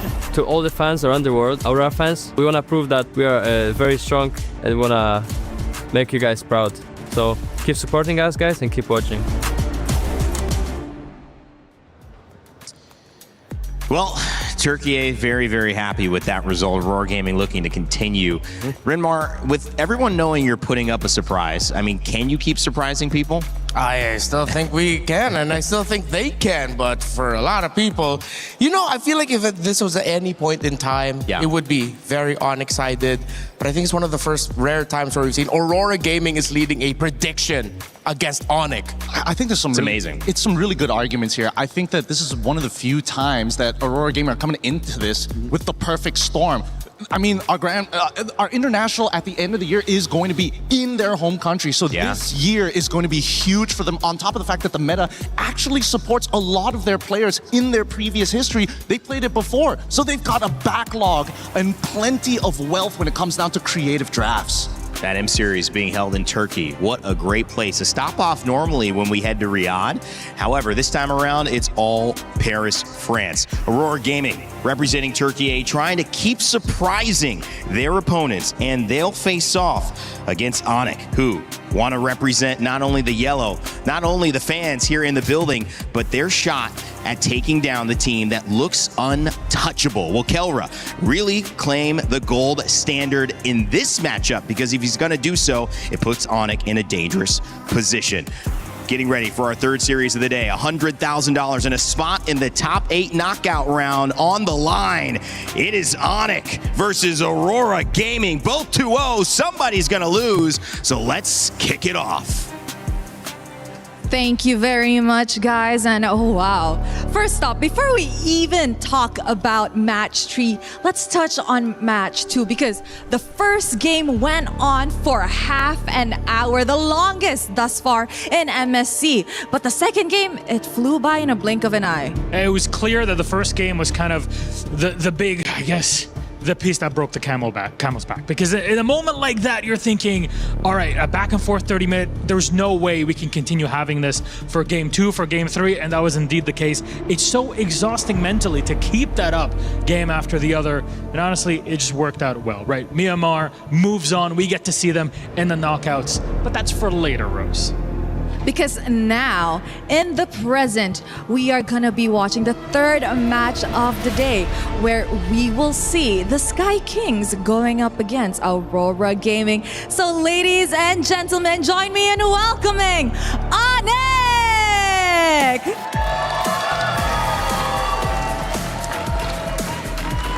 The Sky Kings are here to claim their knockout stage ticket with a meta that they are oh so comfortable with. Is that enough to push them through the day? All right, the Sky Kings, not bad, not bad. They're great in their own way. They got fans here even all the way in Paris. There's always somebody looking to cheer for Onyx, but I'll raise you one. On the other side, a team looking to prove themselves. Please welcome the King Slayers, Aurora Gaming! Word on the street is that these guys are an absolute menace in scrims from how we saw them send the Liquid Cavalry packing. Our current MSC champions, Aurora, are not slowing down anytime soon. A win here isn't merely a spot in knockouts, it's proof that they are a contender to be feared at MSC 26. This match will be a menace.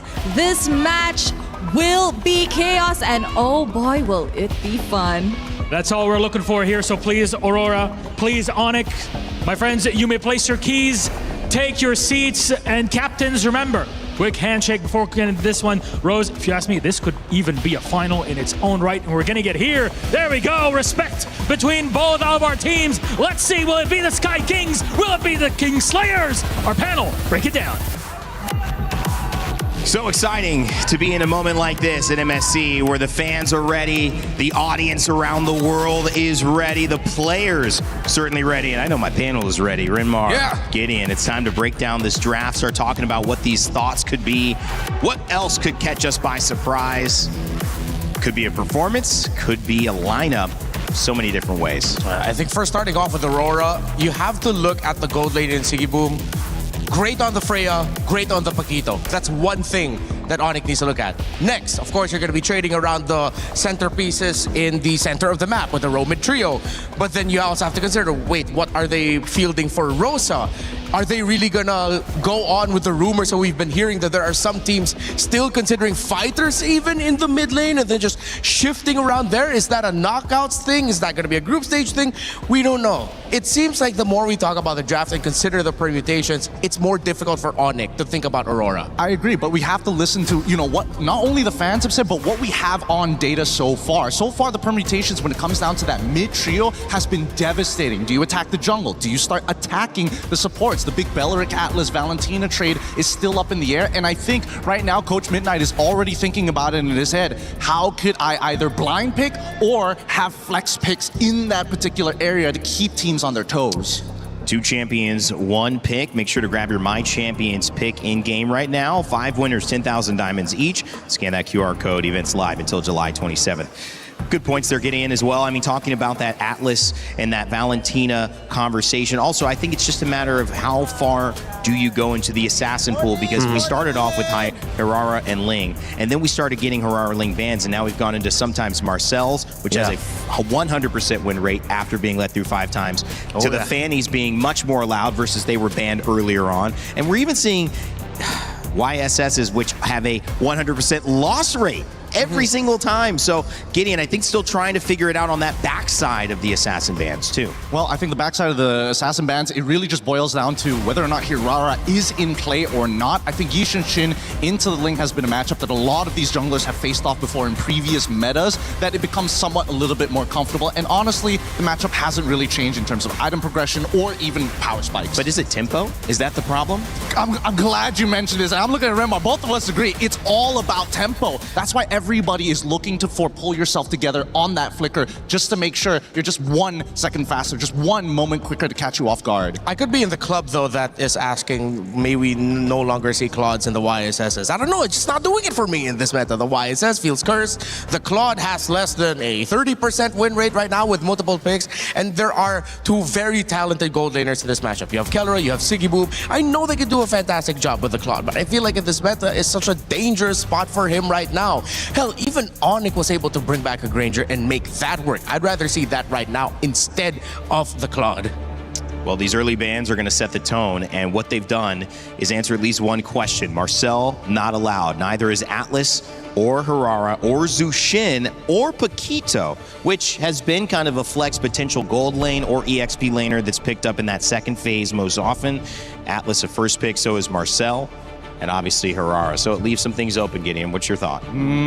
This is an interesting opener, because I think from the get-go, I think that JWay has already figured out, hey, we want to make sure that we can, start to alter some of these matchups. As much as Midnight is saying, you know what, the Belleric Atlas trade, CW is telling them, you know what, let's take it 1 step further, right? We're going to get rid of Hirara. Now, do you want Ling or Freya? This time they go for Fanny, but that just means that it's less likely for them to go for the double fighters. Yeah. So let's see now where Onyx will be putting the pressure on. They don't need to pick the Ling right away. That could show up with a red 3. Just don't consider the long time to carry carries anymore. No more long farming. Go fast as well. Something maybe to make it comfortable at the center of the map. I mean, we've seen some surprise Selena, surprise early Chos as well from both Vitality and Onyx in the past. I wouldn't... Whoa, they picked it up right away. They didn't need to wait, and then they went ahead and picked up the Eudora. I thought they'd want to pick up maybe one of their roamers already. You don't want to play with your food, because I think what may end up happening is they're worried about 2 bans or 2 picks from Aurora that would force them to have to change something in the EXP lane or roam before it gets banned out. And so they're prioritizing having the Ling just to be safe. You're killing it. You're killing it, Raina. You're absolutely right. And now instantly we see from Aurora's side, right? They're still going to try and fight for that tempo. And a lot of it is really going to boil down to how fast you can actually clear that mid wave. Now we have Selena, probably going to have Season Hunter as well to kind of speed up the leash. So not only are they going to get that Fanny like extra fast coming out of that jungle looking for a gank, but at the same time, at least with the Selena, you have that vision of where they're going to move without having to commit too much. Yeah, this is MSC 2026, not 2025, right? It's Kelra in Onyx going up against Fanny and Selena. I saw this last year already. That was the matchup that was getting referred to in the interview with Kelra, wherein it was Aurora then who were able to surprise Onyx Philippines that time. Were they ready for this to show up already? Because it feels like you're just getting reminded of the ghosts of your pasts. There we go. I like that. Coming out early, Badang. So what I expected that might come out earlier, well, I thought it would be the Cho. This Badang with all the dive. Of course, we saw how great the Badang was up against the Fanny when it was picked up by Vitality against Falcons PH. Great pickup. Yeah. And I mean, it's so much has already been shown just from the intentions in the banning phase, right? Again, we've seen a lot of red sides not actually go for the Paquito ban, and not to mention that Midnight is taking the authority of saying, you know what, I will be the one who bans on Marcel. I will give you that free ban on the off chance just to make you go for this Eudora. Because he went for the Fanny straight away without hesitation. Yeah, so now you have to look at the gold laners. Cho gets banned out by Onyx. You still want to consider the Moskov, the Brody, both still in play here.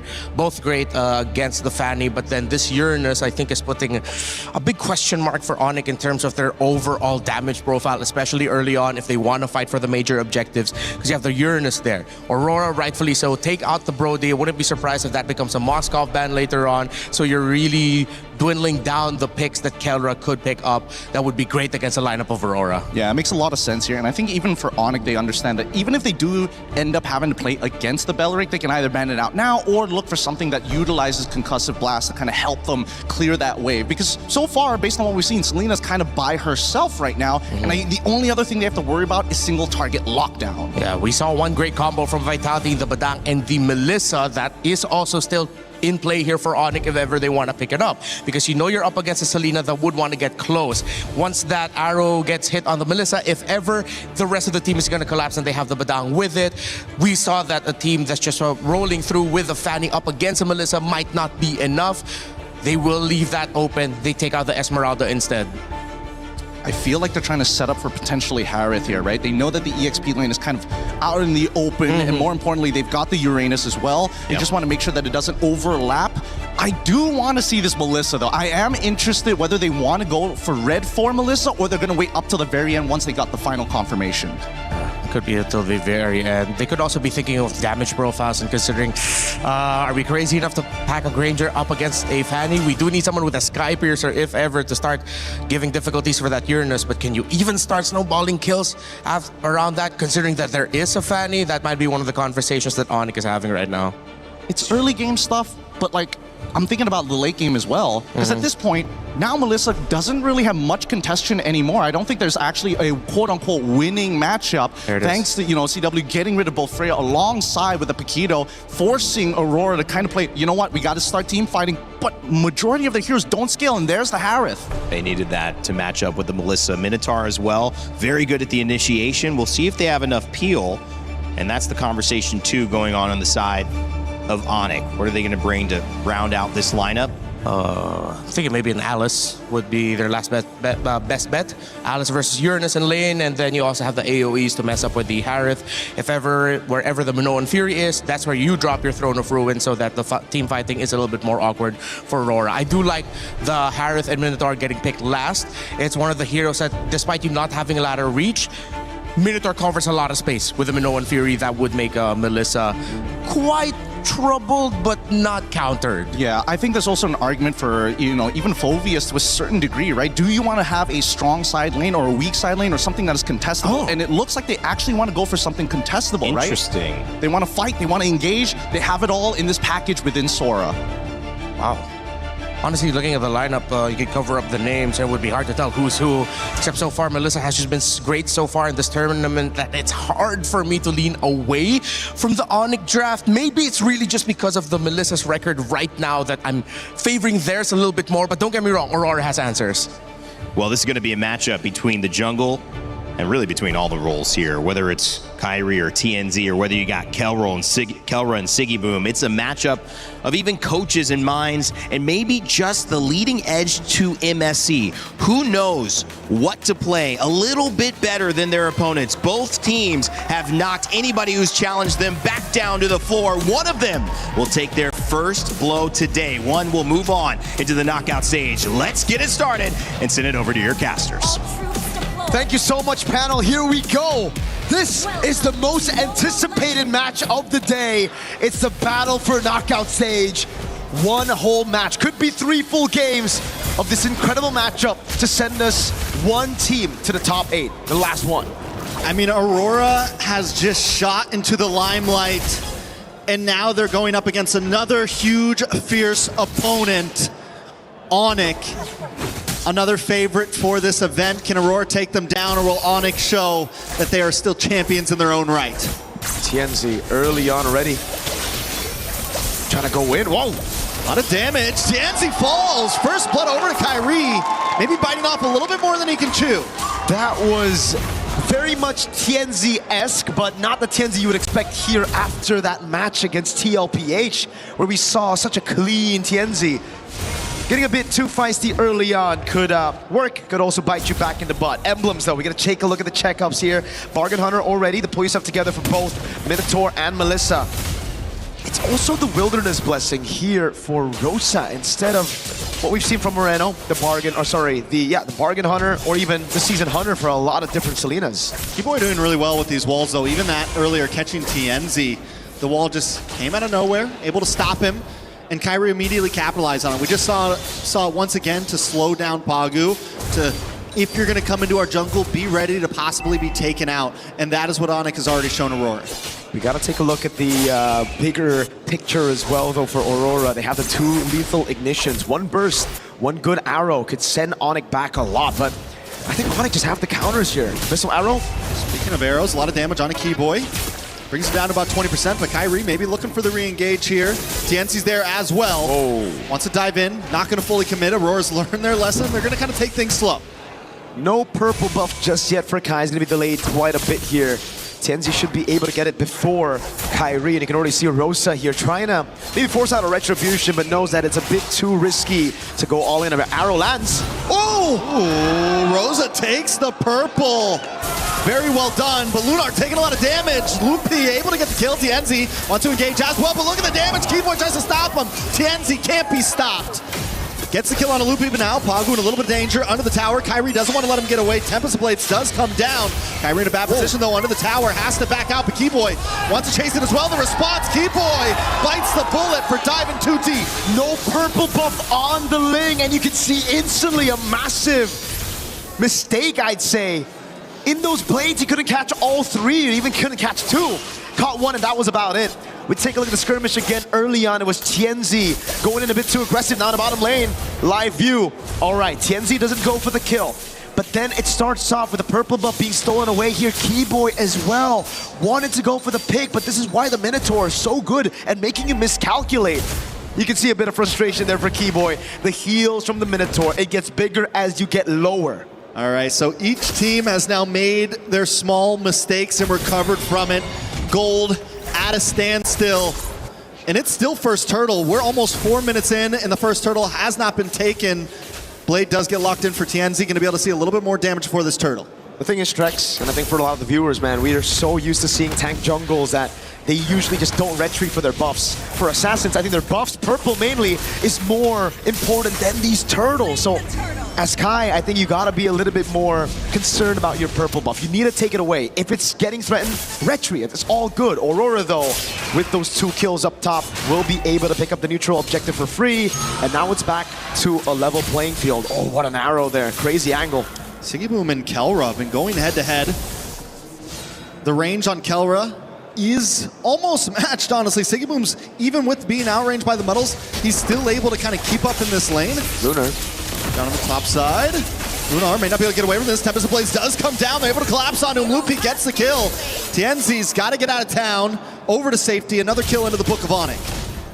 Onyx are just playing it so slow, trying to read out Lunar's movements. And so far, they've done a good job at doing that. Abyssal Arrow lands again for Rosa. Just a bit of poke onto Keyboy. But it's all about that right now, Onyx.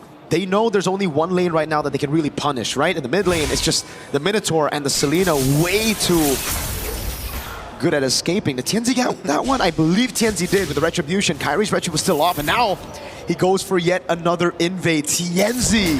Sans though. Nice knock up. A lot of damage. Sans goes down.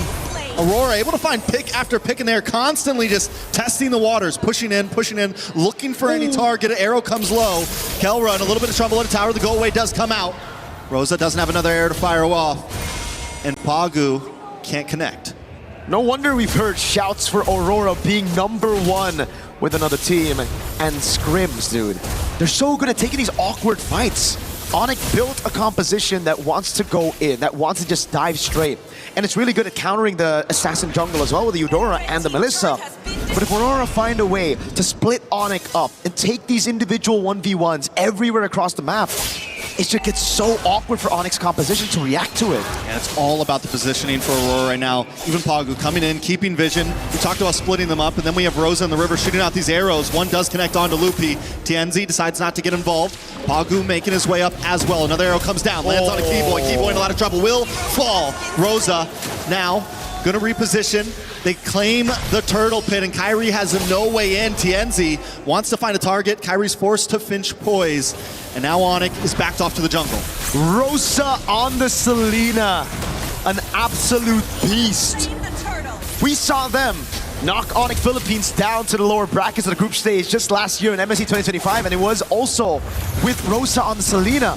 Loopy in mid. A lot of damage. Loopy trying to defend. Big Minoan's Fury onto multiple members. Whoa. Into the back line. Tempest of Blaze does come down. Kyrie able to find Tienzi. Loopy very low, but still survives. But Rosa gets a kill on Sans. Rosa looking for more. Looking for another air to shoot out. Decides not to do it as Pagu and Rosa back off. It's Tienzi for Sans. Onyx wins out on that one. Crazy skirmish. Kai's recall gets canceled. Now Lunar wants to go for the cut. Ooh, Kyrie under the tower. Not in a safe spot. Does have full energy. Should be able to get away from this to safety. But the tower will fall on that top side. Again, it's Aurora just making these moves proactively around the map. Yeah, they went in under that tier 1. It was a bit of a mistake, but it was a risk that they were willing to take to push their lead even further. They didn't lose too much. You gotta remember right now that even if Tienzi dies, Lunar, or even Sigiboom, they're not gonna give out any bounties. It's all about Rosa. He needs to stay alive, but the others can dive. They can pull out these gambles. And Onyx are still behind. A whopping 3,000 gold behind. Kelra's not given space to actually farm out, and it's because of these arrows again from Rosa. Not only that, but even when Onyx able to get a kill, they find Tienzi earlier. Aurora's movement on the map has been so crucial. They find both offlane towers. They're consistently hunting for this mid lane tower. They aren't only evening out or winning the skirmishes, they're winning on map play. Just truly have become a whole new into this MSC.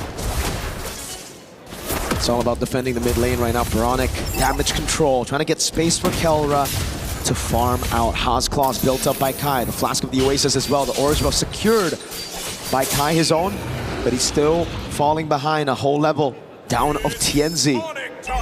Onyx gotta look for a big set, but even then it's gonna be very, very tough for them because Aurora have ways to deal with it. You get a stun on Sigiboom, Rosa, Tienzi. Then you're gonna get AoE'd by Pagu. There's the healing as well that just keeps them alive. Kind of want to see the items on where Kyrie is in terms of gold compared to Tienzi. Just 700 gold behind. Not too far behind. Definitely still capable. Loopy as well, holding his own, actually ahead of Lunar right now.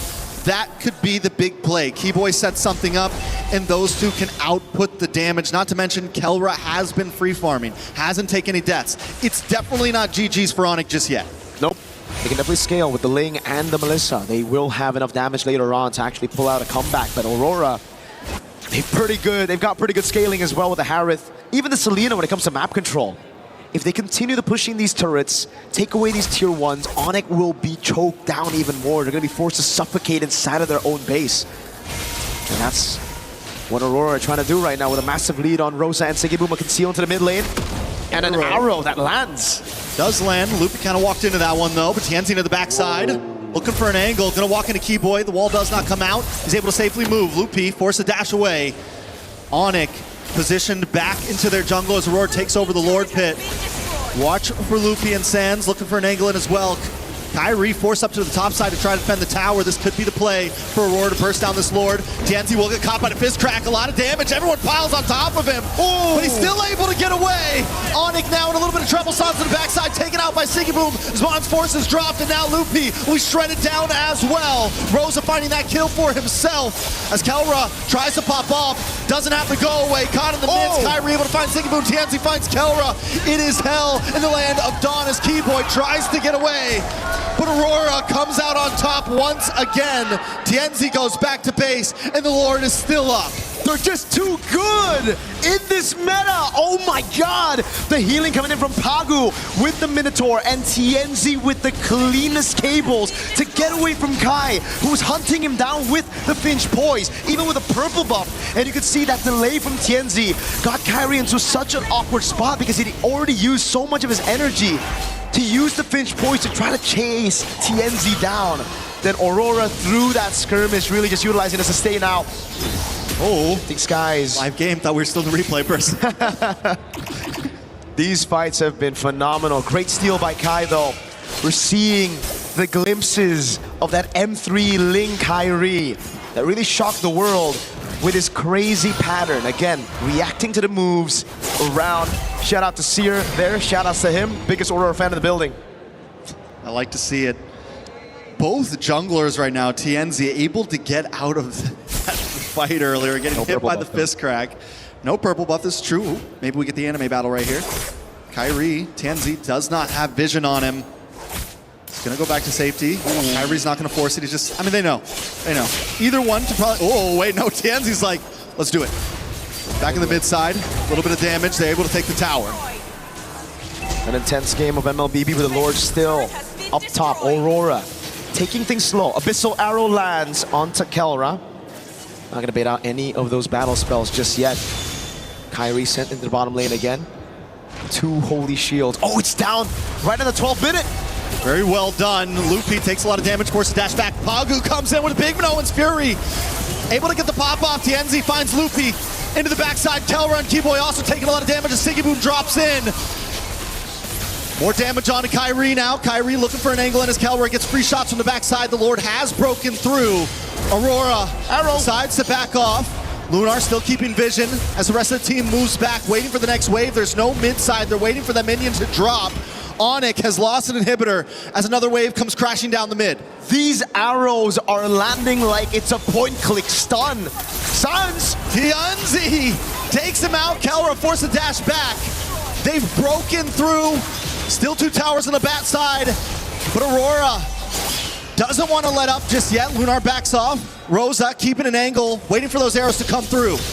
And this is what I was talking about, man. Aurora, they have the scaling when it comes to map control, especially if they get these turrets. Another arrow lands on Kelra. Mans has no damage on minions right now, and the Abyssal Arrow will just constantly keep on coming. And so they're gonna have to react to Pagu Lunar up front, and then the arrows. Loopy. On-Sports does drop. Sigiboom wants to go in. The arrow puts out a lot of damage on Loopy. Another arrow drops, and Keyboy drops as well. Sigiboom with a double kill. Tianzi under the tower. Sans has no way to escape. It's Kyrie against the world, along with Kelra. But the damage is just too much. Rose into the back line. He wants Kelra. The go away comes out. He dashes back. Aurora not done just yet. They got one more inhibitor, and Sigiboom finds Kelra. Aurora Gaming under the tower, take out Onyx and take game number 1. Rosa on the Selena. An absolute masterclass from Aurora Gaming. We've heard the shouts. We've heard the rumors of how strong they were in scrims. And they're doing it, they're pulling it off on stage. Clearly the number one thus far. Aurora Gaming just looks better and better every game we see them play. Dude, it looked like Rosa was playing with Eudora's second skill with the range of Selena. It's definitely disgusting at this point. And every one of them, you've got Rosa, Siggy Boom, played an amazing game up against the gold standard. TNZ, even after taking deaths early on, was able to pull through and still be a menace. Midnight Parating Handa. We're gonna throw it back again. Towards us. Yeah, towards us. Towards maybe a few words from our boys. What do you think about the early game though, right? A few mistakes. TNZ went in a bit too aggressively onto those waves, onto the creep up top. They took a fight under tier 1. But then everything just fell in place. Aurora continues to surprise us. And I think after this match, we can no longer be surprised. We just have to know that Aurora is the real deal at this point. They are aiming for not just a top 8 finish, they're aiming for a finals right now. Still 2 games to go though. Onyx played a good start, honestly. Keyboy was able to do well in a few moments. Everyone kind of had their moments. But Rosa on that Selena, even at the end here, just hanging out, knowing that even if I don't get the kill, I am a nuisance with these arrows. Is it crazy to say, but this team gives me vibes that I haven't seen in a long time. Prime Onyx Philippines of M6 vibes, no? Okay. No? I see, like M6 Onyx Philippines when Kelro was on the team, finally gets the World Championship. I think Aurora Turkey, though, still has like so much of their own identity. Like, they do. They really do. Rafael Amid. Rafael, that's what I'm saying. They're still able to pull some of these crazy picks. It's the same Aurora that I feel like we've always been seeing. It's just more polished and better. That's crazy to say, right? Because all this time, it always just feels like Aurora, they've been good. They've been kind of like creating the meta here and there. They were the ones that started the Harley as well at M7. But they were always so close, yet so far from being a top team. By top, I mean top 2. Because clearly, I think in the world, they're always going to be rated as like a top 4, top 8 kind of team. They will always be the ones to make it to knockout stage. But now they look elite. They look like monsters. I'm speechless, honestly, by it, because I think a lot of us came to this day wondering, was the other day just a fluke? No. I mean, we heard good things about Aurora, but can they keep it up, right? Can they take out not just a Filipino region dominance, but also a Indonesian dominant team? And they have now defeated both. Damn. I mean, I'm stoked to see it, man. I always love to see these new regions, pop off earlier. Yangon Galacticos off of a disappointing M7 run, doing a really good job and now making it to the knockout stage already, being one of the first 4 teams to qualify into that top 8. Now Aurora going through, I think, the hardest first 2 matches you could expect from a team in the group stage, going up against TLPH in their first match and then having to meet up against Onyx ID. Speaking of Onyx, though. Speaking of Onyx, I think we have a guest. We have a guy, a dude. You know him? I've heard of him. You know him? I don't think I've ever done an interview with him before. That's cool. Oh, there he is. My guy, King Kong. How you doing, hello, bro? Hello, guys. Hello. What's up? What's up? What's up? King Kong, first question, man. Instantly, I gotta ask you this question, right? You see the meta right now. You see all these assassins. You see the Selena in mid. How sad is it that you're not here, dude? Because it really feels like it's your meta. Very, very sad. Had to bring that up first. I gotta bring that up first. Playing assassins. What would you have done in the meta, though? Like, would you have dominated this scene? I don't know. I guess we'll never know. I guess we'll never know. Any tips for the sister team, the brother team, Onyx? Did you watch that game? How we feeling about it? What went wrong? Oh yeah, I watched. Give us your viewpoint. Game 1. Advice: maybe just be aware of Aurora's early game dominance, especially the first minute of the game. Earlier, I think they were aware, but it's just that Rosa's Selena, mind blowing. It is mind-blowing. You know, you've played with a very, very good Selena as well, one of the best in the world. You know, any advice to deal with a Selena for Onyx, or maybe just, yeah, for Onyx? Advice for Selena, maybe... let me think. One second. I think just ban it. Just ban it? Just Straight ban up? it. Just ban it. Just ban it. Makes a lot of sense. No advices, just ban it. Just ban it. Okay, that's the advice for CW and Yeb. Let's see if they actually take that into game number 2. But now I want to ask your thoughts on Aurora Gaming, because they have looked phenomenal right now, right? They beat TLPH. Very phenomenal. Yeah. Very phenomenal. And now they're on course to actually getting a 2-0 win against Onyx ID. So thoughts on Aurora? Thoughts on Aurora? Actually, our preparation for the next season, every time we have a scrim versus Aurora, our scrims convinced me that as of now, TNZ, best jungler, TNZ. Whoa. Mechanically. Best jungler. Best jungler. All right. Better man. than Yeah. What about you? Yeah. Would you? Better than me. Wow. Better than me. Yeah, if I will base on our scrims, because we don't do scrims with Team Liquid, Team Falcon, so for me, yeah, TNZ. All right then, man. Thank you so much, King Kong. It's always a pleasure to have you on the mic, man. Always great, always charismatic. Thank you so much. Thank you nice so much. hair, by the way. Good Oreo hair. You call it that. Thank you so much, Sir Mirko. Thank you so much, King Kong. And with that, Trex, I believe we're gonna throw it over to a segment. Yeah, Brigida's got some confessions. What confessions? Let's see. Play is in our DNA. Whenever we let it out, it becomes our superpower. Now imagine an entire city being built to supercharge it. Kadir City, powered by Play.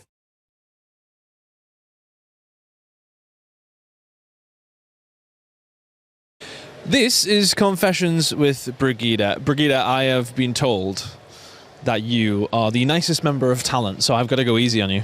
Is that just is it all just a bit of is it fake, or are you actually? I don't think so, or it's probably because I'm a bit quiet, honestly. Okay. So they probably associate it with being nice, but at the same time, I think I'm nice. You seem nice to me. I've known you for 3 days, and you seem lovely, which makes this even harder. Okay, I need to use my hand for this one. What does this mean to you? This means a little, like when you try to use body language, right? You say, oh yeah, it's a little. But does it not have reference to something in particular? Yes, it does. It does. It's, I think, referencing a birthday greeting photo I made with someone. Yeah. So I was making a pose. That's the reference, Chris. But what did I don't understand why. What did this have to do with anything? Same question. I don't know how it got so big. It was just a birthday greeting. Right? Right. Right. Right. Right. So I hear. I heard Khalid has a new name for his ultimate as well. What is going on? Where are these questions coming from? No, he did not change his ultimate name. It's still Raging Sandstorm. Check it again. Make sure you got it right. Raging Sandstorm. Okay. Who's your favorite minion? This is so... Okay, my favorite minion right now... it's See, Bob. I don't know them. You're going to have to explain. Bob. Or maybe Henry. Or James. Since the new movie just came out, guys. Please check it out. Wow. We're not promoting movies here, okay? We're not doing that. Okay. It's not what we do. I heard you're a big BTS fan. No. I'm not. I like girl groups. I like Twice. I like La Seraphim. I like aespa. I like ITZY. I like Eugene's. It says that you look like Momo? Do I? I probably haven't checked. I don't know. Yeah, but that's an honor to be considered someone who looks like her. She is my bias. So I probably try, or my makeup is probably inspired from her. I maybe need to start redoing my makeup to make me look like somebody. I can do it. What kind of thing do you think what would work? Maybe eyeliner? Bit eyeliner, yeah. Eyeliner? That's for the next one. We'll try. We'll do that for the next one. Do you normally open the MLBB chat on stream? No.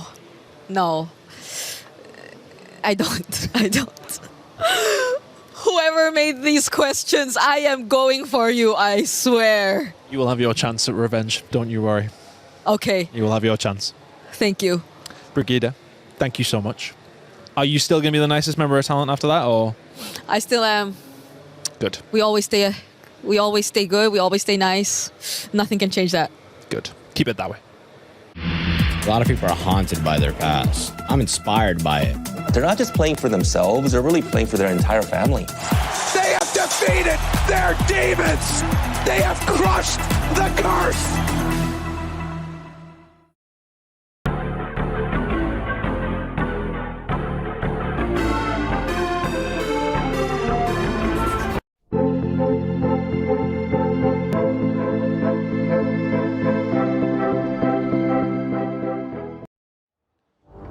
Welcome back to the series of this day. Aurora Gaming in the lead against Onyx. 1-0, dominant and undeniable.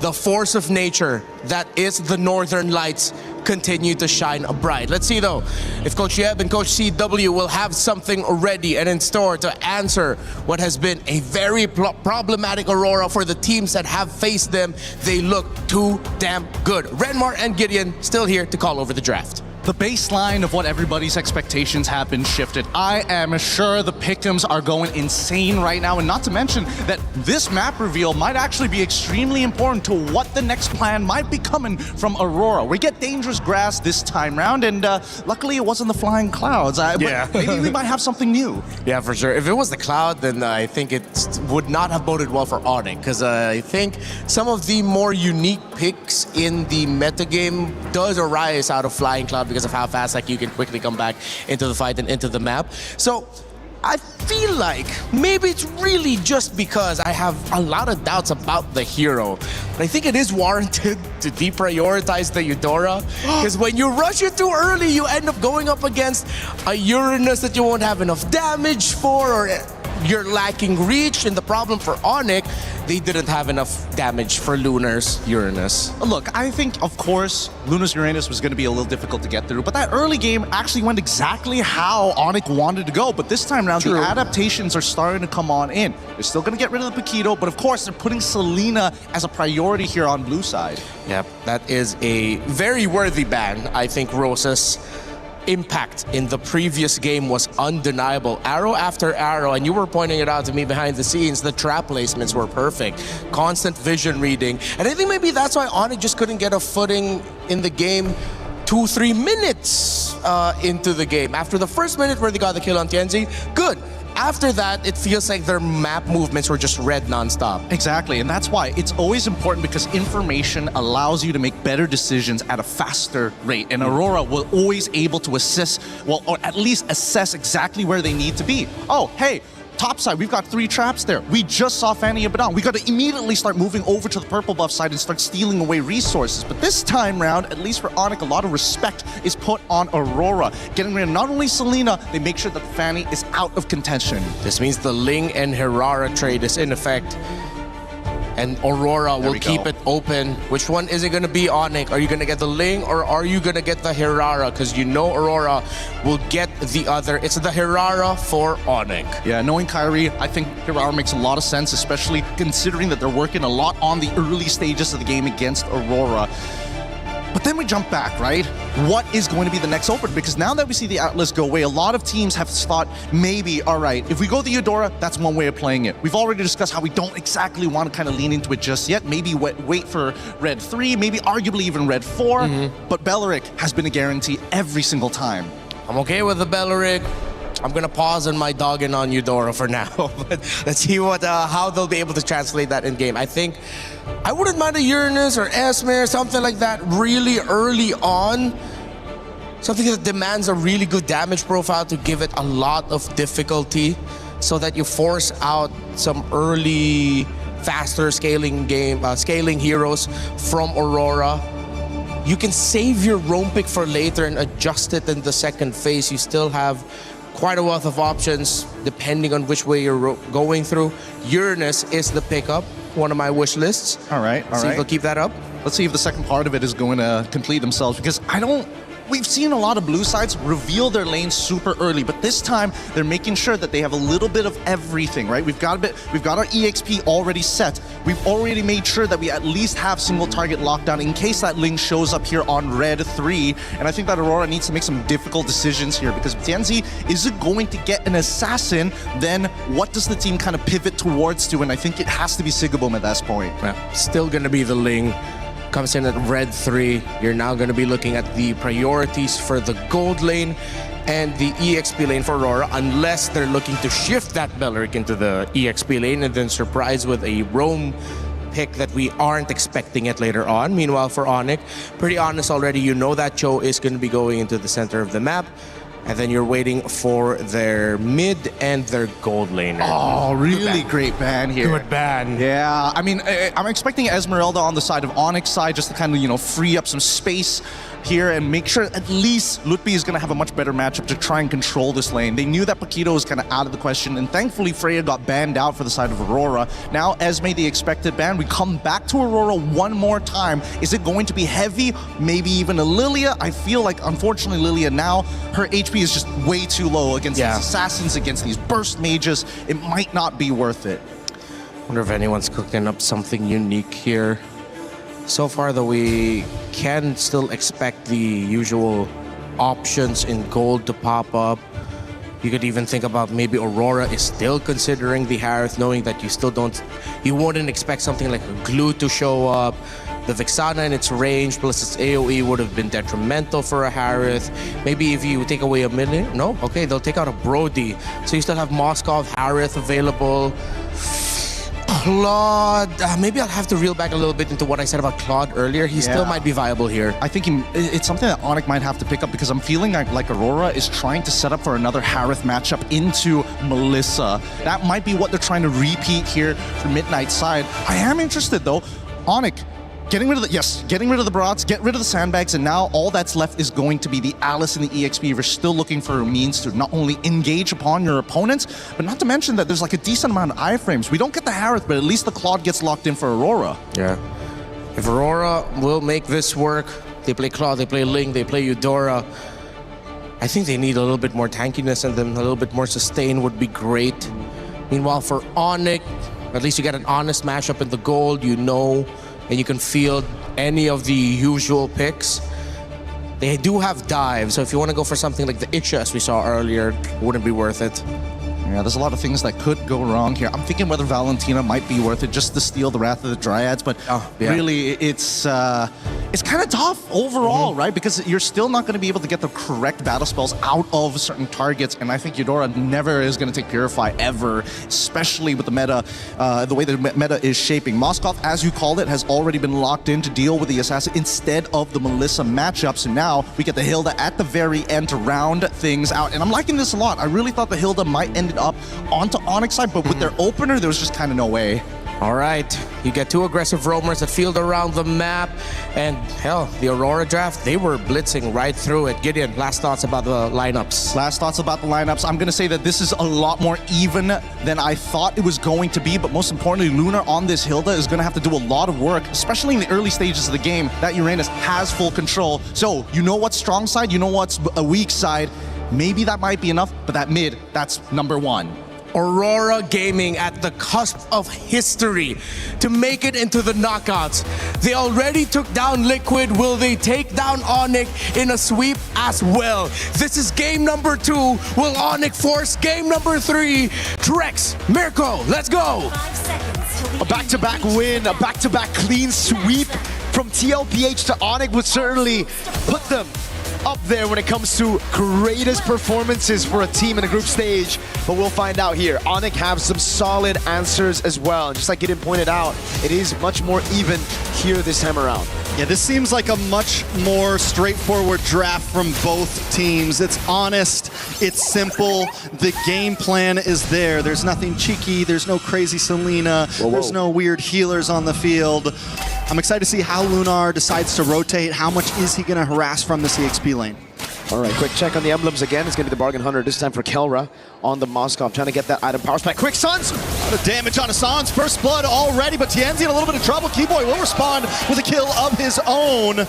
Jungler for mid lane. Feels like a win for Onyx, and now Kyrie's looking for more. Dashes in the mid side, gets some good damage on a Rosa. Pagu as well, but Kyrie can't get the finish. But still, they may have to go back after this lane. Keyboy. Kyrie once more!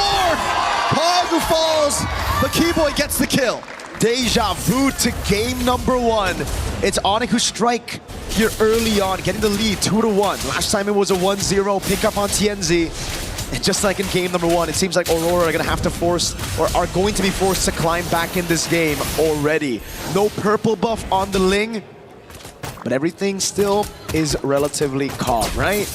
Some pretty good picks here and there. Yeah. Just that. I mean, overall, they're going to go back and forth. It's the same thing we saw last time. Like you said, last time it was 2-2 in the first 3 minutes. Gold sitting at a standstill. TNZ, just like last time, takes a death right in the beginning of the match. Can he recover like he did last time? Kyrie, though, it's sad that those kills had to go into the pocket of Keyboy. 2-0 and 0 would have looked a lot better in Kyrie's hands, but still, a win is a win in the book of Onyx right now. Turtle is up. Tempo-wise, Aurora have been able to keep up with Onyx, and the thing is, with Rosa staying alive earlier in that skirmish, he'll be able to get level 4 before Sans. Sans has gone to the XP lane, soaked in the entire wave, and still isn't 4 just yet. He'll get 4 very soon, but that means TNZ will almost a steal. What a crazy SOD to be sending there. Sans steals the Wrath of the Dryad. Lunar again with a tempo in the bottom lane. Onyx on the turtle. Yeah, Lunar's going to have to try to make his way up. TNZ is looking for a possible steal here. Lunar is going to try to open things up. Kyrie still able to get it. Tempest of Blaze does come down right next to Kyrie. Kyrie takes a bit of damage, forces the top side. Rosa falls to Loopy, but TNZ also low, and Keyboy gets the kill. Onyx finally responding in game number 2 as Pagu falls. Sigiboom comes in with a blazing duet, but unable to get the finishing blow on any members of Onyx. Keyboy still chasing down Lunar. Loopy uses the flicker, gets the final hit. No, it's Keyboy who dashes in to finish him off. A big win from the Sky Kings, this time on Turtle number 1. They learned from their mistakes. It was an insane utilization of the untargetable by Kai again to react to Pagu with the Wrath of the Dryad flicker combo. Then he outplays the situation, gets away, and baits everybody into this skirmish. Kyrie with the retribution and the play. And now it's Onyx who are leading with tempo and gold.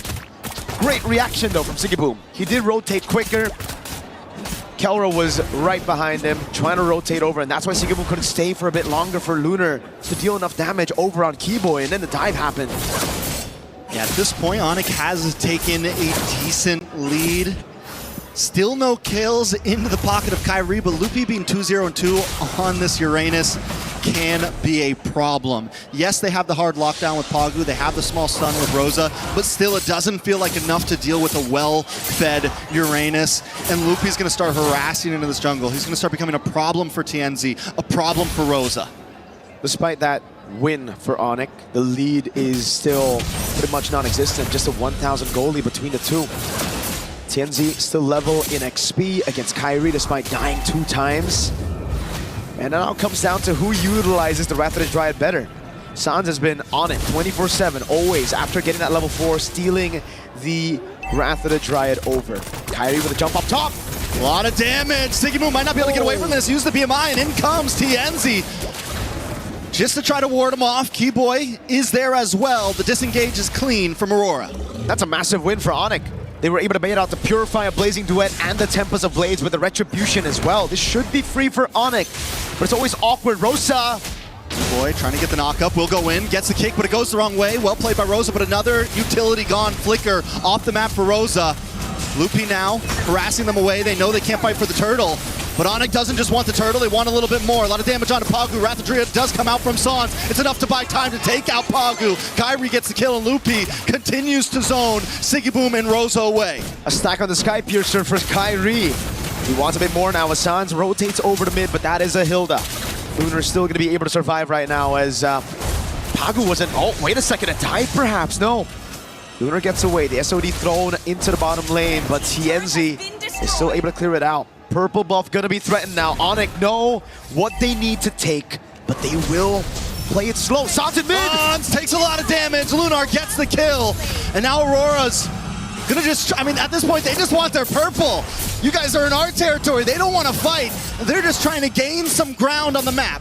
And this is where you get to see Rosa and Sans be a lot more vulnerable than in previous metas against tanks. If you walk up too aggressive, which is both their tendencies, you are going to be punished. This isn't the tank meta where you can actually just stay up front and then just escape. This is the assassin meta. You get caught, you're dead. Keyboy setting up for something. Keyboy looking for a possible kick, lands it on TNZ. Kyrie gonna be able to get the final blow in, and that's another kill into the hand of Kyrie to stack onto that Piercer. In the mid side though, Lupi taking a little bit of shots. Whoa! Kyrie goes down, Sigiboom able to get the kill. As Lupi tries to move in, but Kelra with an SOD into the back line, forcing them under the base. Lupi flickers in, and Rosa goes down. Kelra getting the kill, and now Lunar's in a bad spot. Keyboy looking for the knockup. Pagu also hiding under the tower. Onyx are moving on to that tier 3 in the boss side as they push Aurora back once again. Oh my god!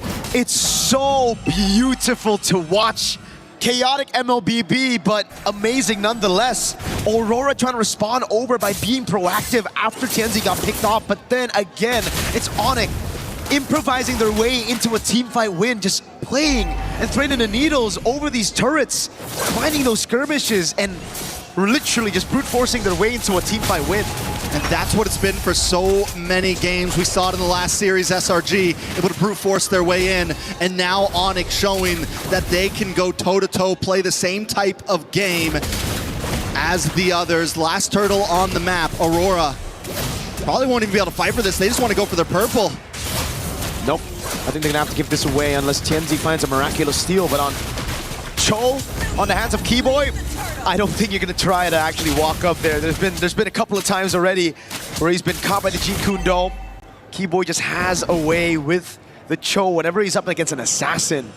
And that's why TNZ, the man who's been popping off all throughout MSC, is now 0-3 against Onyx ID in game number 2.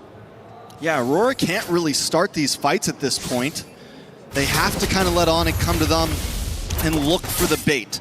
They have to get Keyboy a little bit too deep, or Sans a little bit too deep, to where they can respond and envelop the enemy. Onyx, on the other hand, has been able to catch Aurora off guard time and time again. Lupi gonna take a couple shots, should be okay. Doesn't have the consecration right now, but still not a huge problem. Oh! Into the backside, TNZ with the Tempest of Blades, does land down onto Kelra. Kelra's able to backstep, a lot of damage back onto Lunar. Kyrie trying to jump in, a nice way the Dragon. TNZ goes down. Every time Aurora tries to make a play, Onyx responds quicker, and there's Keyboy, lands onto Pagu, zoning the rest of the team back. They're able to get another kill. It's double for Sans as Onyx advances. Whoa. Holy Defense goes so down, but in the backside, Keyboy once again setting up the fight for his team. What a play. Sigiboom able to still get a shutdown, but Keyboy goes in with the Jeet Kune Do, baits out the flicker from Rosa, but finds the Jeet Kune Do on Pagu. So at the end of the day, it's still a forced error. They're still able to utilize all of their resources well enough to punish Aurora and their awkward movements. It really comes down to these members playing as individuals. You gotta win those 1v1s. It's been a lot of 1v1s across the map in game number 1, but now Onyx have read it. They finally are able to adapt to the circumstances that Aurora have put them in, and Aurora, they're the ones who are struggling to even find a structure right now. That's going to be their first structure in the game. Turret tier 1 down below, but TNZ's a level down on Kai, about to be 2. And look at Keyboy in this bush. Sigiboom needs to be careful. May get caught out here. And I feel like so much is on the shoulders of Sigiboom right now with the game that TNZ has had. He's just not able to fully pop off. He has been a target for so long. Holy moly. Sigiboom, on the other hand, still has the ability to scale up But to be able to do that, you need Pagu, you need Lunar to be able to set something up for the team. I'm surprised Onyx aren't just blitzing the Lord right now, knowing that Kyrie is 3 whole levels ahead of TNZ, and they have Moskov to play out in the side lane. But they're gonna take it slow. Aurora are the ones holding the Lord, but look at Kelra up top. This is a bad move. Kyrie forced away. A big kick by Keyboy with the way of a dragon onto Rosa. Rosa's gonna go down. Kyrie able to get the kill. Now Pagu also caught in between 3 members as Loopy in the backside zones them all back. Kelra up in the top side, chipping away at this tower. Roars is trying to defend the base. Now look at the damage on TNZ. Tempest of Blades comes down, but it's just not enough. Songs into the backside. Lunar, Aurora are scattered as Oni close in onto the base to tie this game, tie this series. But they gotta wait for another wave. It's Lunar, 4 seconds on the clock for Rosa, 8 for Pagu. Can they bide enough time? Can they hold the defense? Onyx knocking at the door, another wave of minions comes out. Pagu's there as well, doesn't have a Wrath of Dream, but look at the big stun, look at the damage from Rosa. Aurora Gaming live to go another day as Lunar dashes in, gets pushed back, and Onyx has to run away at this one. That was a bit of greed from Onyx. They got everything, yes. Good place by Aurora, but Onyx stayed too long when the Lord was up as well. They could have backed off, went straight for the Lord, but instead they tried to double down on the end and they got caught. That's the thing. That's the beauty of this meta. Doesn't really matter if you're 8,000 gold ahead, one mistake can set you back, and it almost did. What is that damage? It's a whole 1,000 gold difference in the mid lane, yet Rosa was able to burst down these squishy members of Onyx. Oh, Aurora really wished for TNZ to be up right there, dude. That would have been the dream for the burst to come through, TNZ to respawn just on time, getting the pitch poised. But even then, Onyx still have an 8,000 gold lead. They have that far lane control, and they're going to try to burst this Lord. Even if Pagu had the Wrath of Dread in that split second there, he was still waiting on cooldown. All it took was a couple more seconds. That could have gone horribly, horribly worse for Onyx. And I think this is why they've been taking it slow. This is why they've been careful at their approach in these fights, because at any moment, the combo play is there. We're down to 12.5 minutes, and Aurora still has some ways to respond. So now we got to talk about the wave clear. Honestly, not too good for Aurora. In a way, usually when you have a Ling, you can actually split these minions apart. You can stagger the waves just by clearing the side lane. But with a Moskov on Onyx's hands, with a 9,000 gold lead as well, don't really think that's going to happen. Onyx are going to be able to handle all 3 waves. So Aurora, they might have to lose all their base turrets if they want to survive in the game. All right, Aurora going to be able to defend down the mid. They clear the tower, but a Lord is coming down the top as Onyx moves on to the boss side wave. They want to try to crack another inhibitor. Keyboy dashes in with the G-Kundo. A big stun from Rosa. The ult doesn't quite connect. Kyrie able to phase out. Aurora defend the tower. They move on to the top Lord, and Onyx get nothing in that push. Wow. Still a stellar defense. I really thought that the base turrets would go down with that Lord, knowing that they have so much tempo in the Moskov as well, but Aurora, they've already used the Rector Keyboy! Gets the kick, but is it enough? Tempest of Blades in the backside. A lot of damage on Loopy. Loopy tries to dive in. He's forced to flicker out. Kyrie in the backside. Gets nice damage on Pagu. Finally gets the kill. TNZ taking shots from Kelra as Kelra dashes in, and Kyrie's got his back. Siggy Boom with a blazing duet on Loopy and Sans, trying to chase him down, but Loopy's on his back. He BMI's back, but not before he gets the shutdown. 2 whole shutdowns for Siggy Boom. They lose out on their 2 base turrets in the sides. But my goodness, did everything fall right on top of Aurora. That was perfect. Keyboy missed the way the dragon. He didn't get the right target, didn't get the right angle. But look at this crazy move by TNZ. I mean, a tad bit of luck, obviously. The fact that the piercing spears didn't get him. Oh my God. That was a clencher for sure, even for Siggy Boom here, who had to walk past following through the BMI. Back last second, 2 members down. Onyx now on the defense. Aurora back in the game. Trex, 10,000 gold leads in this meta. It doesn't really feel like the normal 10K. It doesn't at all. Big SOD doesn't connect. Aurora getting their second structure of the game. Oh my God. At 15 minutes in and hanging on a prayer right now. But showing that at any moment they can still outplay, and Onyx has to respect it. And now it's back to that slow build. It was Winter Crown earlier for Siggy Boom. He sells it, gets the win in nature, knows just how much there is of a threat from Onyx when it comes to the physical damage. Kelra is scaled up completely. Kyrie on the Hirara, a menace. Shut down, but still a menace. Not as many stacks on the Sky Piercer, but that survivability of his. Now Aurora, the key boy. Do they read it out? Do they do housekeeping properly, right? Pagu's done it. But it's already on Rosa. He's already looking for the kick. Rosa flickers, stops him. D-Boy makes the whip, but it's an SOD from Kelra. Able to still find it in the back. But wait, Kelra's in trouble. Oh my God. Able to wind of nature, very clean. He backs up, he sidesteps, but he's still pushed against the wall, and he finally goes down. That's not worth it. Kelra for Rosa is not worth it. In trouble.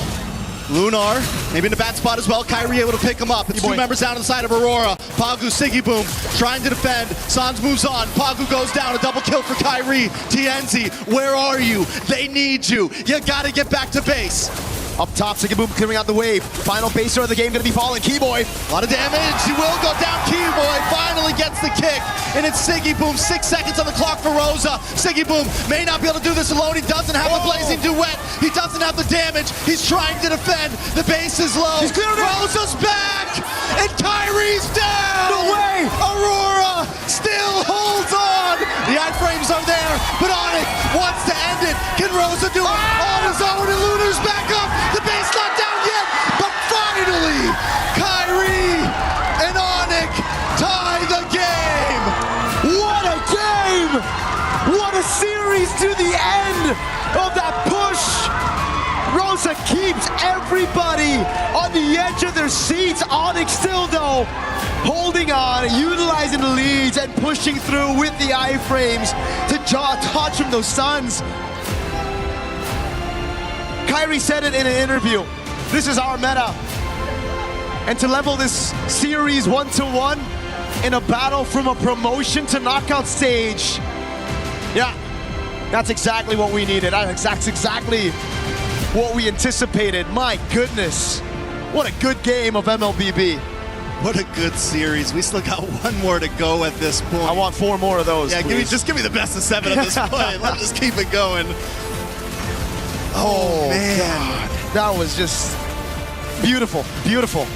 Beautiful MLBB, man. From both sides, even Aurora defending for that long, trading off. Rosa comes back up, Siggy Boom hangs on, but Onyx did not want to they didn't want to turn around. This is all or nothing right here. We're either finishing this or we're losing this. There were no breaks. They took it out, right? There was a nitro button and they definitely put it on. The gear from 1 to 6 as well after that first turtle. And it was Aurora playing on the back foot for such a long time. It's impressive, honestly, how they were able to turn things around for just a bit. Especially here. It just came down to hero plays after hero plays for Aurora to stay in the game. That game was only, what, 18 minutes, something like that? It felt like a 25-minute game. Dude. It felt like that game had to be on the edge of my seat throughout the whole thing. And I mean, so many great plays. Siggy Boom here, able to save the base. This is when they had a slight entry back in, but here's the end. Rosa up, Kyrie gets the immortality, Winter Crown's back, able to get to safety, iframes out of the shot, Keyboy Loopy re-engage, and iframes the Forked Lightning once again. The SOD landed. We're gonna throw it to the panel to dissect this game and break it all down. Man, that was a fun one. Onyx tie it back up, and we go again. Best of 5s coming up soon, but best of 3s for now. So we turn it into a best of 1 to tell us what the story will be, who's moving on, and for a match that has about at least a minimum, if you win versus if you lose, $40,000 on the line. Oh boy. That's kind of the way it should go, huh, Rimar? Yeah, I love the show that we are getting. Yeah, clearly that was a one-sided on the game, but Aurora on the defense. But Keyboy went into this game with a mission, man. He wanted revenge, and he got it. It's some hot stuff. Honestly, it's some of the best Hiraras we've seen so far, the best plays that we've seen so far, and really high caliber decisions that are being made from both sides with compositions that honestly, one mistake should have been kind of over for. It was a lot of like base holding almost and continuing. Gideon, was this on in your mind more of the fact that Onyx was making a moment that shouldn't have been a moment, or were they needed to be more aggressive? Were they less patient? Was it just really good defense by Aurora, even though they should have died in some of those earlier moments? What do you think about those base defenses, how they kept going? Well, I think a lot of it just really boils down to how you kind of envision your opponent, right? I think they understand that Aurora is coming in really, really hot right now, and if they drag the game out any longer, the higher the possibility that maybe they were going to drop the game afterwards. Obviously, there were some moments where maybe the most correct play was to go down to the Lord, but why risk it when TNZ has been this close every single time to stealing away neutrals? So just pushing and pushing, saying we got to end it now. This is it. We throw it all against the wall. It worked. I mean, it was great to see Onyx bounce back. And Rinmar, I know you got some plays that you've lined up for us in terms of how that game went. What did you catch when you were looking at game 2?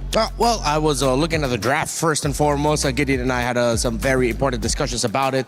Looking at the draft, of course, our priorities over the side for Onyx. We both really liked that the choke came out early. So the orders have been a little bit twisted, but then just keep in mind, all right, Gideon, I need your help out here. All right. You don't need to put your armor on me, but I like it. So I like it too. It's great vision. Somebody take a photo of this. Smile. So the Joe actually came out of the first phase alongside with the Hirara, and the pick that I really liked coming out of the first phase was the Uranus. Onyx knew that Aurora needed to pick the Ling at the 3rd slot here, and that's exactly what they did. Because if they wanted to match the Esmeralda into the Uranus, they can't.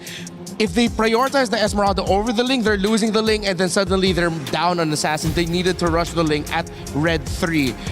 They banned out the Esmeralda later on. Now, I feel a little bit vindicated with my, I wouldn't call it hatred, but dislike for picking up the Claude and the... Yeah, you do. Eudora early on. It doesn't work. Especially with the Uranus up, but... Gideon made a fair point that it was the Cho coming out early that was really good. You want to hop in real quick as to why you really like the Cho coming out? Because the beautiful thing about the Cho is that it forces a lot of gold lane matchups to be skewed in one favor or the other because of Flicker. Sometimes, especially when you're facing off things like Harith, or when you can get run down by someone like Claude, having Flicker is the make it or break it in that laning phase. So here, especially when it comes down to first phase Cho, there was a lot of value because you see Sigabum now has to take Purify. Yeah, all right. So now let's go back to the first play that I want to break down here. This was like the first big team fight for Turtle number 1, if I'm not mistaken. So this got stretched out, and you can see the difficulty here for Aurora when it comes to fighting, especially with the presence of the Uranus around. You see how much hell Ludwig is giving them with the movements that he's making in the fights, but then most importantly, the impact of Kiboy on the Cho. Those two together early on gave a lot of problems for Aurora in the team fights because of the single target lockdown of the Cho, the AoE that he has, and if ever Aurora miss their timing, miss their opening in the team fight, it's going to be the Uranus slowly punishing them with the creeping damage that he provides. And the final play that I would like to break down, if ever we don't get to see the really awesome final fight in the Siege, is this one. This was the dagger fight that solidified the lead. See, Kiboy, again, starting it out, marking TNZ, marking Aurora really well, and that forced Aurora to respond. But with Kyrie holding the bush, he would get spotted out and AoE'd, but watch out for Sans coming in with a Valentina ult to get the kill there onto Sigibum, and then Kelro landing the SOD in time to join the fight and deliver the dagger. That was the win that solidified the lead and the win for Onyx. I hope it was Onyx, otherwise we're here for no reason. It's a 2-0 to Aurora. Just kidding. It's Onyx. They tied it up. It's 1-1. And, that was a great breakdown, Rinmar. And also, you mentioned Mozkov, and that's SOD, and the fact that he has played such a big role in this tournament. It feels like it's been the decider in so many different games, whether it's been the main thing or whether it's been that extra thing that just pushes them over the edge, especially with the Hararas, with the Chos, as this instance you said. Valentina worked out pretty well in mid as well and kind of like stabilized for them. And, I just wonder, what do you think? The lane continues to go down in win rate. We see the Harara go up in win rate again, Gideon. Do you really think it's that matchup? I mean, other question, how do you enable the Ling enough to where you start moving this around back in the other direction? That's a great question. I think a lot of it comes down to priority, right? That's why we see a lot of these highly defensive plays coming out from a lot of teams who's like, oh, you know what? Because Hirara is actually so good at clearing these waves early on, especially at level 2, they look for these fights. So it's a game of rock, paper, scissors. It's either I invade, you defend, or I attack your mid lane, try it, make sure I get some battle spells, or maybe I trade junglers. Either way, it's about punching above your weight and getting as much of value as you can with as minimal discounts as possible. Yeah, the tradings early on, especially for those picks, is getting really quite difficult. I think Hirara is just such a really great pick. The multiple iframes that you get, the multiple dashes. I know Ling has a slightly similar kit, but again, it's the difference in what happens if suddenly one of the main pieces you need around to help support the Ling. We think of Ling as an independent hero, as an assassin, but it does need some help as well. It needs some sandbags. It needs someone to help crowd control and peel for itself if ever it decides to finally join in with the Tempest of Blades. But what happens when the Hilda gets taken out early? What happens when the Bellary gets taken out early? It gets difficult for the Ling and Tianzi to start making a move of when to go in. It feels like it just has a higher floor than the Hirara, right? I mean, in terms of being able to execute it, I would say. I think I might have reversed that in the way that I was trying to explain it, but you need more elements to make sure your Ling is absolutely dominating the way that a Hirara feels like. If she's a first pick, there's so many different ways that we're seeing lineups built to exploit what she does well, and she's getting the job done. I mean, you can't have a 75+ win rate without that, right? You have to be flexible. So it seems like maybe that could be a priority going into it in terms of, even though somebody gets Ling, somebody gets Hirara, is it really an even trade anymore? Yeah, I think it's the acceptance of, I'm going to play for the later stages of the game and Hirara wants to play in the early stages of the game, right? It's very clear identities when these jungles have to actually battle against each other, because even so, there are some pros and cons, right? Despite Hirara having 4 abilities at level 2, Ling can cross the map in less than 3 seconds, right? You're giving away pressure for extra strength when you are playing this Hirara. So that's why it really boils down to that mid lane. And I think that a lot of teams have started to recognize right now, hey, if we can influence the lane with our picks, Cho, very good example of this, to force people to take out Purifies, I think then it starts to open your mind to what other options you have of what truly is strong side and weak side. Yeah, so we might need to revisit the importance of showing up Cho a little bit earlier in the draft, as Gideon pointed out.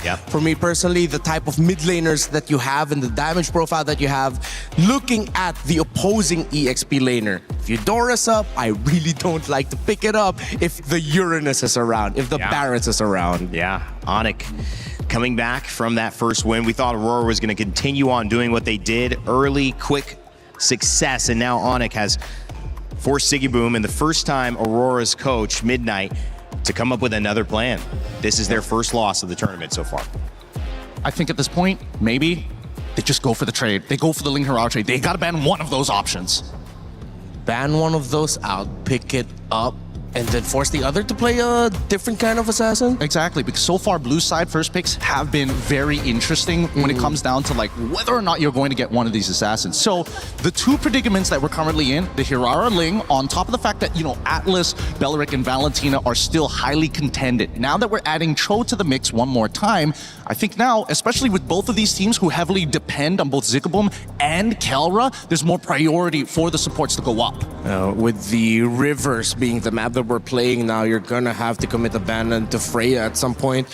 You always expect with Freya in rivers to always join Turtle One. That's a given. If it's not gonna be the Freya, then it's a really fast rotating gold laner to see if they can build an early lead, similar to the Claude that might want to join in, or a Moskov, you SOD in for Turtle One, and then you just walk back right quick through the river as well.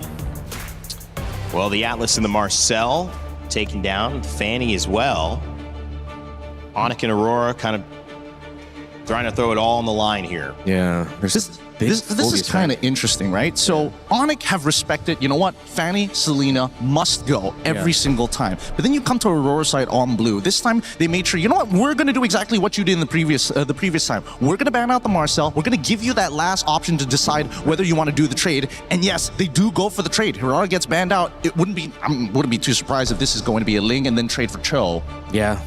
Onyx would want to get the Cho, and they have an option to go for the utility jungle if ever. There are still a lot of assassins on the board. You could still consider bringing back the Harley, but of course, as we discussed earlier, the Freya trade is active, and Aurora would rather go for the Freya. They can play the flex. They have options for it. They don't need to rush showing it whether it's going to go into the EXP or gold. Interesting. Interesting. It just means that they're more confident in that in comparison to giving TNZ an option or trying to expand the pool just a little bit more, which means that Onyx at this stage need a decent amount of peel. They could go for traditional counters, but that might reveal too much early on. Yeah. I think it's going back over to the Eudora once again. You think Aurora's going to be crazy enough to go again with that Raphael in mid, Barrett's XP, Freya Gold? They could set it up. They could set up for it, but they need something that like hard scales in that jungle, and without the Harara early on, I think now they need something else to kind of fulfill that position. Ooh, Pack. Ooh, an early Paquito. Now that's interesting. So I think they're also opening up their options as a flex in the gold. So if ever that Freya goes gold, then you send the Pack on over, and then at least you get a fighter trade in the gold lane. So that means the Esmeralda, Ruby, Trigger Fingers need to be there. So let's see whether we find any of those indicators in this draft. Then, if you're already getting rid of Zushin, I would have imagined that they would look for something a little bit more peely, right? Or at the very least, the Cho at some point of time. It makes a lot more sense now for Aurora than earlier, now that they've shown the Ling. But even so, I still think that there's a lot of value in it. It also makes sense to take out the Jushin if ever you're going to be going for like a full dive, because you guys do not want to get like all crowd controlled up in the air by Jushin. So that might have already been a tell by Aurora that despite this looking like a flex, this could be a close to mid-range style of composition for Aurora. And yeah, here we go again with the Uranus coming out early. They get the Belleric. I wonder if they're trying to bait out and signal to Onyx like, hey, commit a ban into the Rafaela in the second phase. We did it before, we'll do it again. It's a tanky lineup right there as well. A lot of front line and presence. We mentioned Rivers rotating will be on the docket. Yeah.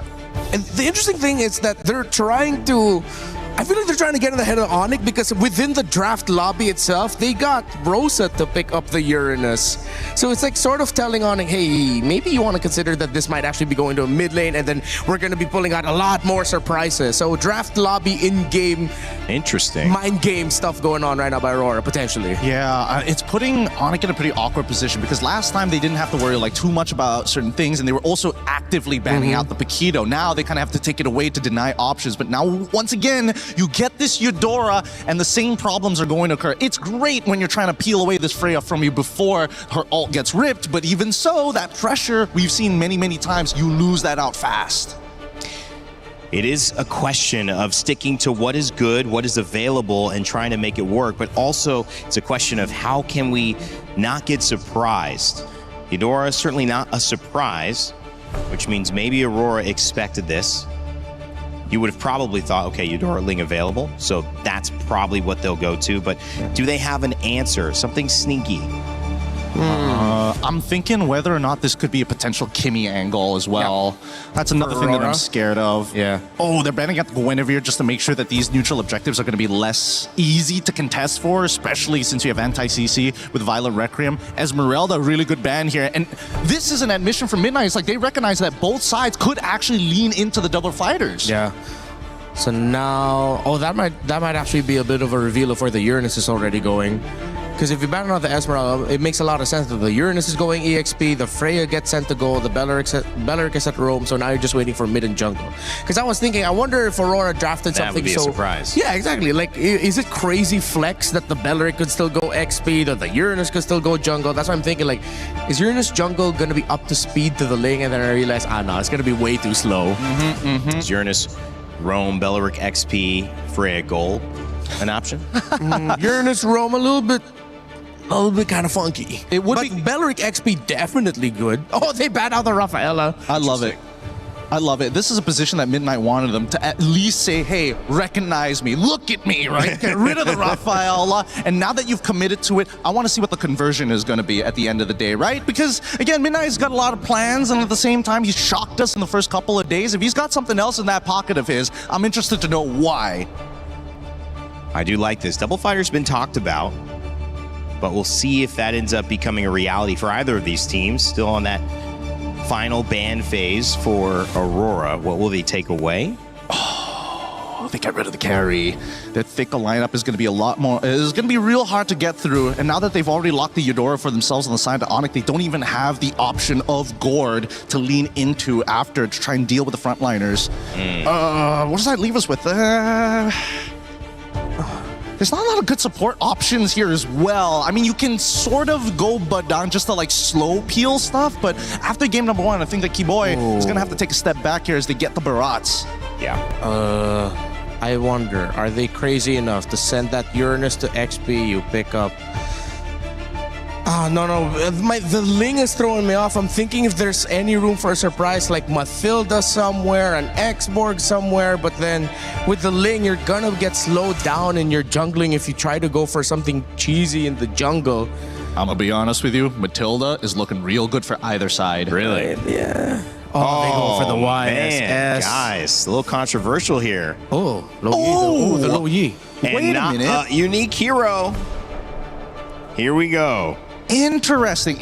So they want map pressure to be able to kind of, if we're a little bit slow on the turn, the Loyi is able to teleport multiple people at once to a target location. Yes, it is reveal, big whoops, but it's still a way to kind of maintain pressure. Oh, I lose priority? Doesn't matter. I'm still there. This could be an interesting approach and a different way of thinking for Aurora. Onyx, you think they expected this one? I mean, final pick, they have a chance to respond, but I mean, first time we're seeing Luo Yi in this tournament, and YSS again has not won a game, been played about 6 times. This will be the 6th. We'll see if that changes here. Let's see if they'll make it work. You see some cursed options so far, and I think this will balance things out in terms of like the cursed option curses, I guess, with the Eudora getting picked, knowing that the Uranus is still open, the YSS getting picked, knowing that it's going to be a little bit slower because there's the Barons on the other side. Oh, interesting choices, but with the Low Yi, this might be the X factor. Whoever flickers first loses. Yeah, pretty much. Well, it's going to be a flicker battle. This could be over in a flicker as well, because you see these two teams, how good they are, how effective these drafts can be. But only one is going to move on into your knockout rounds. One will still be alive and will join another elimination game. But for game 3, it needs no hype added. It's a big one. Onyx trying to take down Aurora Gaming. Let's send it over to our casters, Mirko and Trex. Here it is, the final game of the series. It's Mirko and Trex to bring you the action of this game 3. And conclusion awaits us. The climax, here we go. I'm not ready for it, Mirko. I'm not ready for it. We got a Luo Yi. Midnight's either cooking or overcooked with this one, but so far he has been a chef in the draft. Let's see if this one is going to pull it off, Mirko. Any thoughts on the way this draft turned out? Okay. Just against these very low-range targets, the Luo Yi makes a lot of sense, I'll be honest with you. Back in the day as well, when it comes to the utility jungles, man, like the Barat's over, everybody who wants to stick together, they kind of get countered by the Luo Yi, right? So it's AoE damage that Aurora are playing around. And they have a very good front to back. If they can somehow get the tempo, which should be kind of like the win already, just based on the composition here, on those side lanes, they can play around Rosa early on. So we'll find out. Again, it's the Wilderness Blessing with the Brave Smite Rosa. Even though he's on the Luo Yi, does a lot of good damage on Onyx composition, still got to get that safety net, man. A little bit of sustain. Tenacities across the board as well, though, but nothing too crazy aside from that. Harry does use the Retribution on that Litho Wander, wondering if Aurora's going to try to capitalize and harass onto this orange buff, but Onyx already smells it coming. They're going to move in, try to push Aurora away. TNZ might want to get involved in this one. A little bit of damage on a Lupi. Nice Mountain Shocker, good stun. Kyrie takes a lot of damage as well, but they all get pushed onto the tower by Lupi. So well done to disengage by him. Aurora's forced to back off. And that's what I'm talking about, man. These melee targets clumping up together, it's just so good for Rosa to find the constant yin-yang reactions on him. And it's gotten them a free Golem. Yeah, they should be able to get this one. Let's see which way it goes. TNZ actually does. Oh, TNZ down! First blood, I think that's 3 games in a row. First blood's on to TNZ, but Rosa does find Sans a quick trade. Hasn't been the best 2 games for TNZ, man. Onyx really have set their sights on him.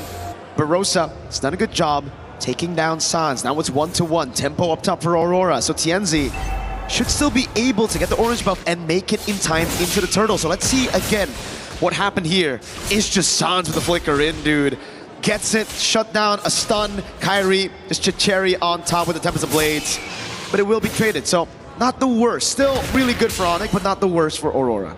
And Aurora is not, whether it's game 1, game 2, or game 3, they're not going to stop their style of play. And that's that early aggression. That's exactly what King Kong was talking about in an interview. They have to watch out for that first minute or 2. And Onyx has been dealing with it well. Diversion play up to the turtle. Kyrie's already there, forced to back off. A nice pullback from Loopy. Good stun.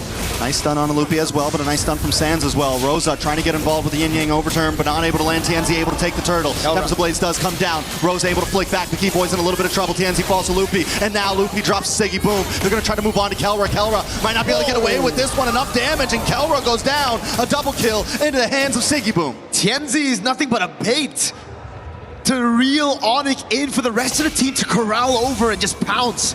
Siggy Boom with the rotation, similar to Kelra. Kelra had the instant rotation first, but again for Siggy Boom, it's about waiting for those resources to be depleted by Onyx already from the rest of the team for him to come in as the main carry.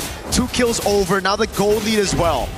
They even got the neutral objective with that turtle earlier, so man, Aurora really cooking. Maybe that's how you make the Yi Sun-shin work. Every other team, they pick the Yi Sun-shin, they play around the Yi Sun-shin. Aurora like, this is the Yi Sun-shin, he's a support. He gets the turtle, he dies, then we kill you, and that's just the goal. You know, but honestly, this has been the start for TNZ in all 3 games. Even in game 1, he got hit by Keyboy, died very early on.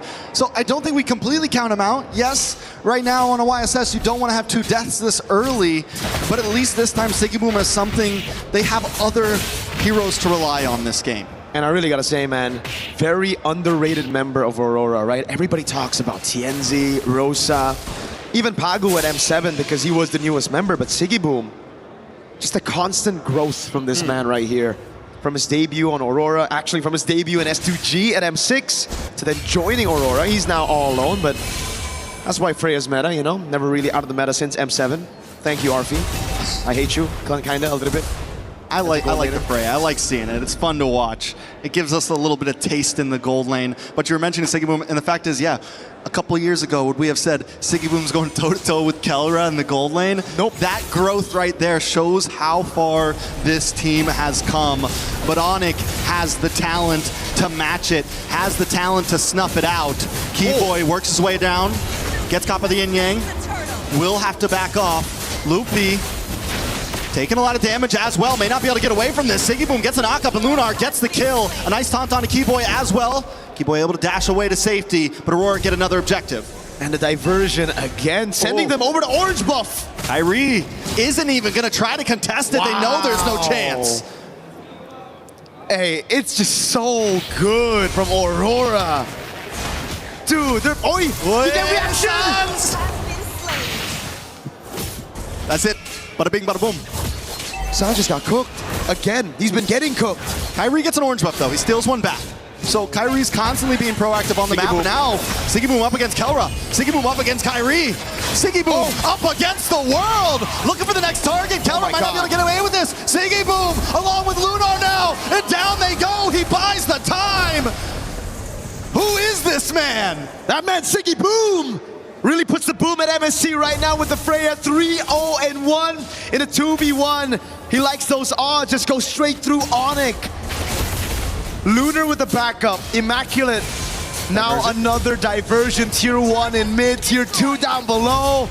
They're moving, they're flowing, they're grooving. They're in flow state right now. Aurora has achieved perfect flow state. They're 4K ahead, it's game 3. And normally in a moment like this is when teams start to crumble. But Aurora's just getting stronger. No way. Rosa, able to flick back. One more shot. Kyrie, can Lunar chase him down and at least even the playing field? Lunar doesn't have a flicker. Kyrie should be able to get away. He gets out. Wait. Oh, was it close? You thought that was a seal, bro? Hey, wait, no, that's Keyboy. Looking at how chaotic the game has been, how many flanks we had in the last game, I don't blame you. For a second, even my eyes deceived me. I was like, yo, is that Who's that? Is that Belric? No, it was Keyboy, just to conceal to help him in case the chase went a bit too far. But Aurora, 4,000 ahead, TNZ gets away. Onyx trying to tie Keyboy. Ooh, Keyboy does dash in, but TNZ's on phase because of the Traceless. Keyboy now, Siggy Boom on to Sans. Keyboy gets the knockup, but Siggy Boom doesn't want to let him stop him at all. Keyboy will fall, and now Siggy Boom's under the towers. Loopy's taken out up in the top side. Bring me back to the other tower. What are they doing? Lunar finds Sans, and Siggy Boom goes back to base safely. Not even close, baby. Siggy Boom. Wait, Kyrie with the Tempest of Blades looking for TNZ. Kyrie still steals a turtle, but he loses his life. Was it worth it? I don't know. I don't know if that was worth it. He took the purple buff as well. They got the turtle. It really comes down to how Aurora are able to convert now off of that kill. Because Kairi got the purple, I guess there's not much resources in the jungle to take away from him. That very clearly should have been a free turtle for Aurora, so I guess if we look at the conditions, sure, it's pretty worth, right? All right, it's the only thing they can get. It's the only thing they can At least get. you got something. They got something. That's what we're looking at. Fair enough, fair enough. Lunar on the Uranus this time, you know, last Who's gonna time. deal with this guy? Nobody. Nobody. They have they got a little quick sun from Sans. They have the big knockup. They do have crowd control, don't get me wrong. But are you going to waste all of that on Uranus when you got Siggy Boom jumping around? Nope. Uh-oh. No purple buff this time. Yenzi. Kairi with the back and forth will not get taken down, but Siggy Boom's there. He's forced to jump off the wall. Pagu not going to chase him down. Back in the mid side, Onyx just trying to defend. Yenzi is up in levels, 3 whole levels up against Kairi. Remember, folks, this is a 0% win rate Yi Sun-shin that he's on right now. No other team has made the Yi Sun-shin work. I've seen worse odds. You've seen worse odds, yeah. Again, Onyx, it almost seems like they have the... Oh, good seal from Pagu. Sans gotta be careful, he doesn't have flicker. They're trying to bait something out here. Pagu's on him, Pagu's on him. Loopy won't be able to get away, but look at Keyboy with the knockup 1 to 2.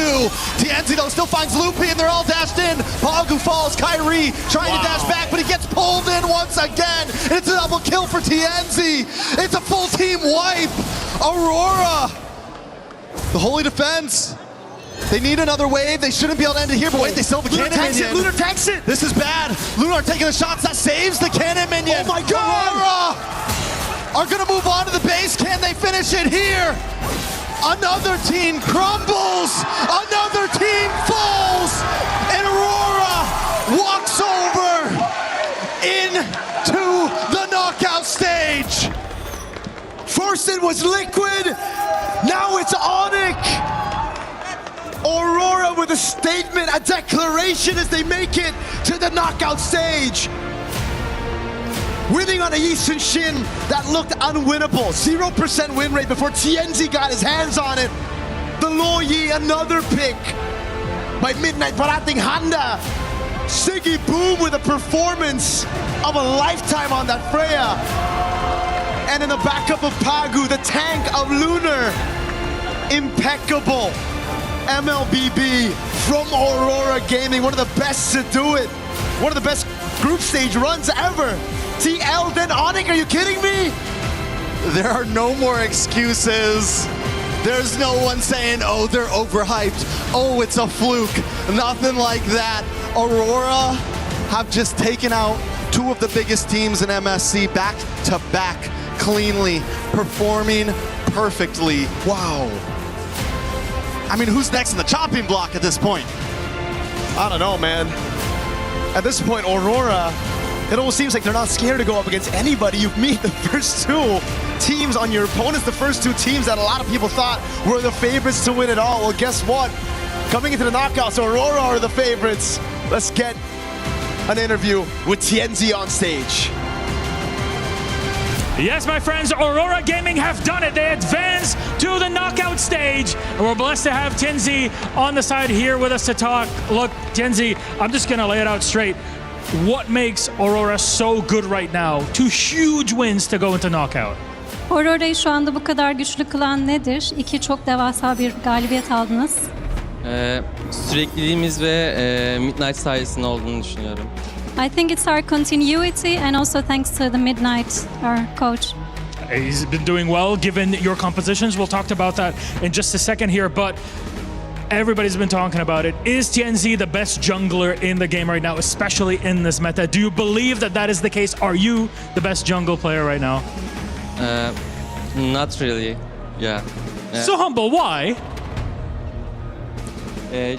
Yani bence diğer jungle'lar da fazla iyi ama bu iş takım oyununa bakıyor, o yüzden iyi değilim yani. I think the others are also great, but this is also about teamwork, so I don't want to just focus on myself to say that I'm good. Very good, very nice and humble. Now, it is a team effort to advance to this level and make it to knockout. How do your teammates also play around you in that jungle to enable you to farm as much as possible, to prepare yourself for the big team fights and eliminations like we saw in Game 3 here, where you were very effective as a team? Ve burada ekip olarak çok etkili oldunuz bu gördüğümüz eliminasyon eleme maçlarında. Ve ekip seni yani bir sonraki maçlarda nasıl destekleyecek? Daha etkili bir şekilde rolünü yerine getirebilmen için. Daha iyi olacağını düşünüyorum. Böyle komplarda jungle oynarken rakip takım çok fazla jungle'a fokus atıyor. O yüzden oynaması da biraz zor. Biraz daha iyi oynamam gerektiğini düşünüyorum bir de. Yes, I think it's going to be better in the future in the upcoming games, and I think that it can somehow be challenging to focus as a jungler in these types of games because we get a lot of focus from the opponent team on my role as a jungler. There's a lot of focus on you. You're able to clear it. Now, one of those reactions, I guess, especially in Game 3, was you bring out the Yisun Shin. Was that a reaction to something that Onyx were setting up in Game 2? Burada şimdi Onyx'in ikinci maçta, ikinci roundda yaptığı şeye bir reaksiyon olarak mı Onyx'ini seçmiştin üçüncü roundda, üçüncü oyunda? Üçüncü oyundaki seçimine nasıl bir şey yaklaşabilirsin? The Yisun Shin specific. Çok fazla jungle kalmamıştı zaten. Ban yemişti. Oynayabileceğim en iyi hero'yu seçmeye çalıştık. I tried to select the best hero that we could play because there were not many junglers left. Very good. Very good. It works out very well for you. Now that you've advanced, right? Aurora is in the knockouts. You've took down two teams that really are incredibly tough to make it to that spot in the top seed of the group. Do you feel that you're no longer a dark horse, that people are looking at you as true contenders for the crown here at MSC 26? Evet, şimdi çok böyle başa baş geçen yoğun rekabet gerçekleşen maçlardan sonra yani senden ne bekleyebilirler? Yani bundan sonraki maçlarla ilgili olarak artık yani bir dark horse olarak görülüyordunuz. Yani beklenmedik bir şekilde çıkış yapan bir ekip olarak görülüyordunuz. Ama artık hani daha ciddi bir rakip olarak kendinizi kanıtladığınızı düşünüyor musunuz? Kanıtladığımızı düşünüyorum.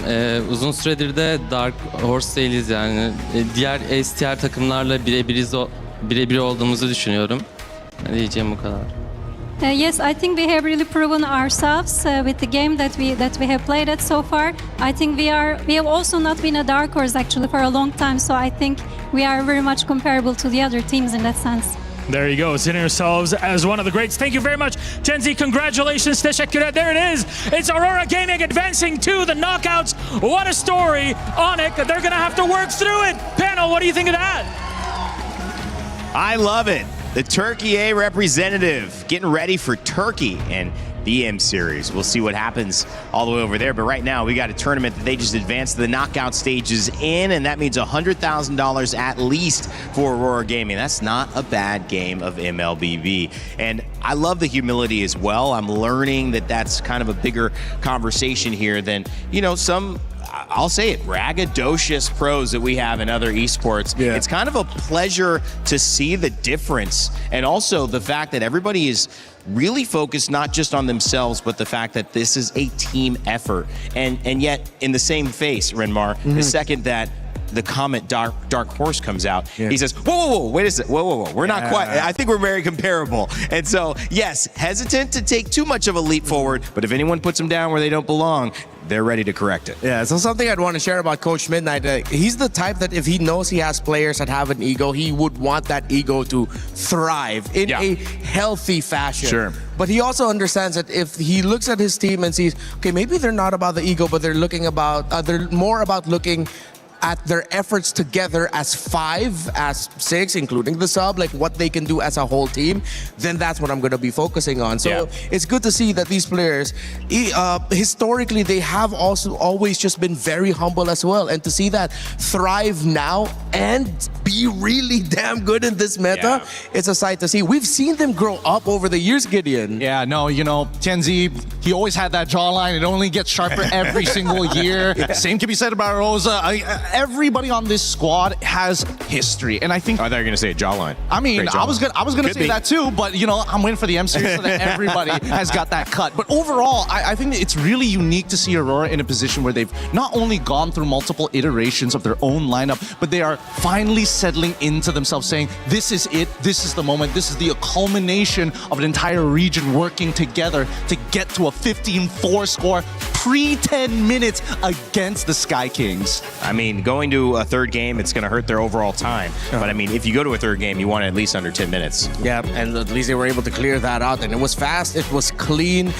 Clearly, you knew that Aurora Gaming and their conditions early to mid were clear. They can play around their Freya, they can play around the disruption of the Uranus, and Lunar was definitely a presence to be felt just to set up for TNZ and the Yi Sun-shin eventually to climb up. And TNZ was given some difficulty here by Onyx. He was targeted, his rotations were somewhat slowed down, but it wasn't ever completely disrupted to the point where it felt like Aurora had no movements. With the Freya on board, with Uranus on board, even if the Yi Sun-shin's movements are nerfed, the side lanes can flow the game, the tempo of the game so much better. Let's not forget about the logistics problem here. Oh no, my jungler keeps on dying. What do we do? And now you're really utilizing Rosa here on this Lo Yi, being able to not only teleport you from buff to buff to save you the walk time, but always continuously reaching further and further on those conversions when they do actually get those picks. And that's why I really love seeing Lo Yi come back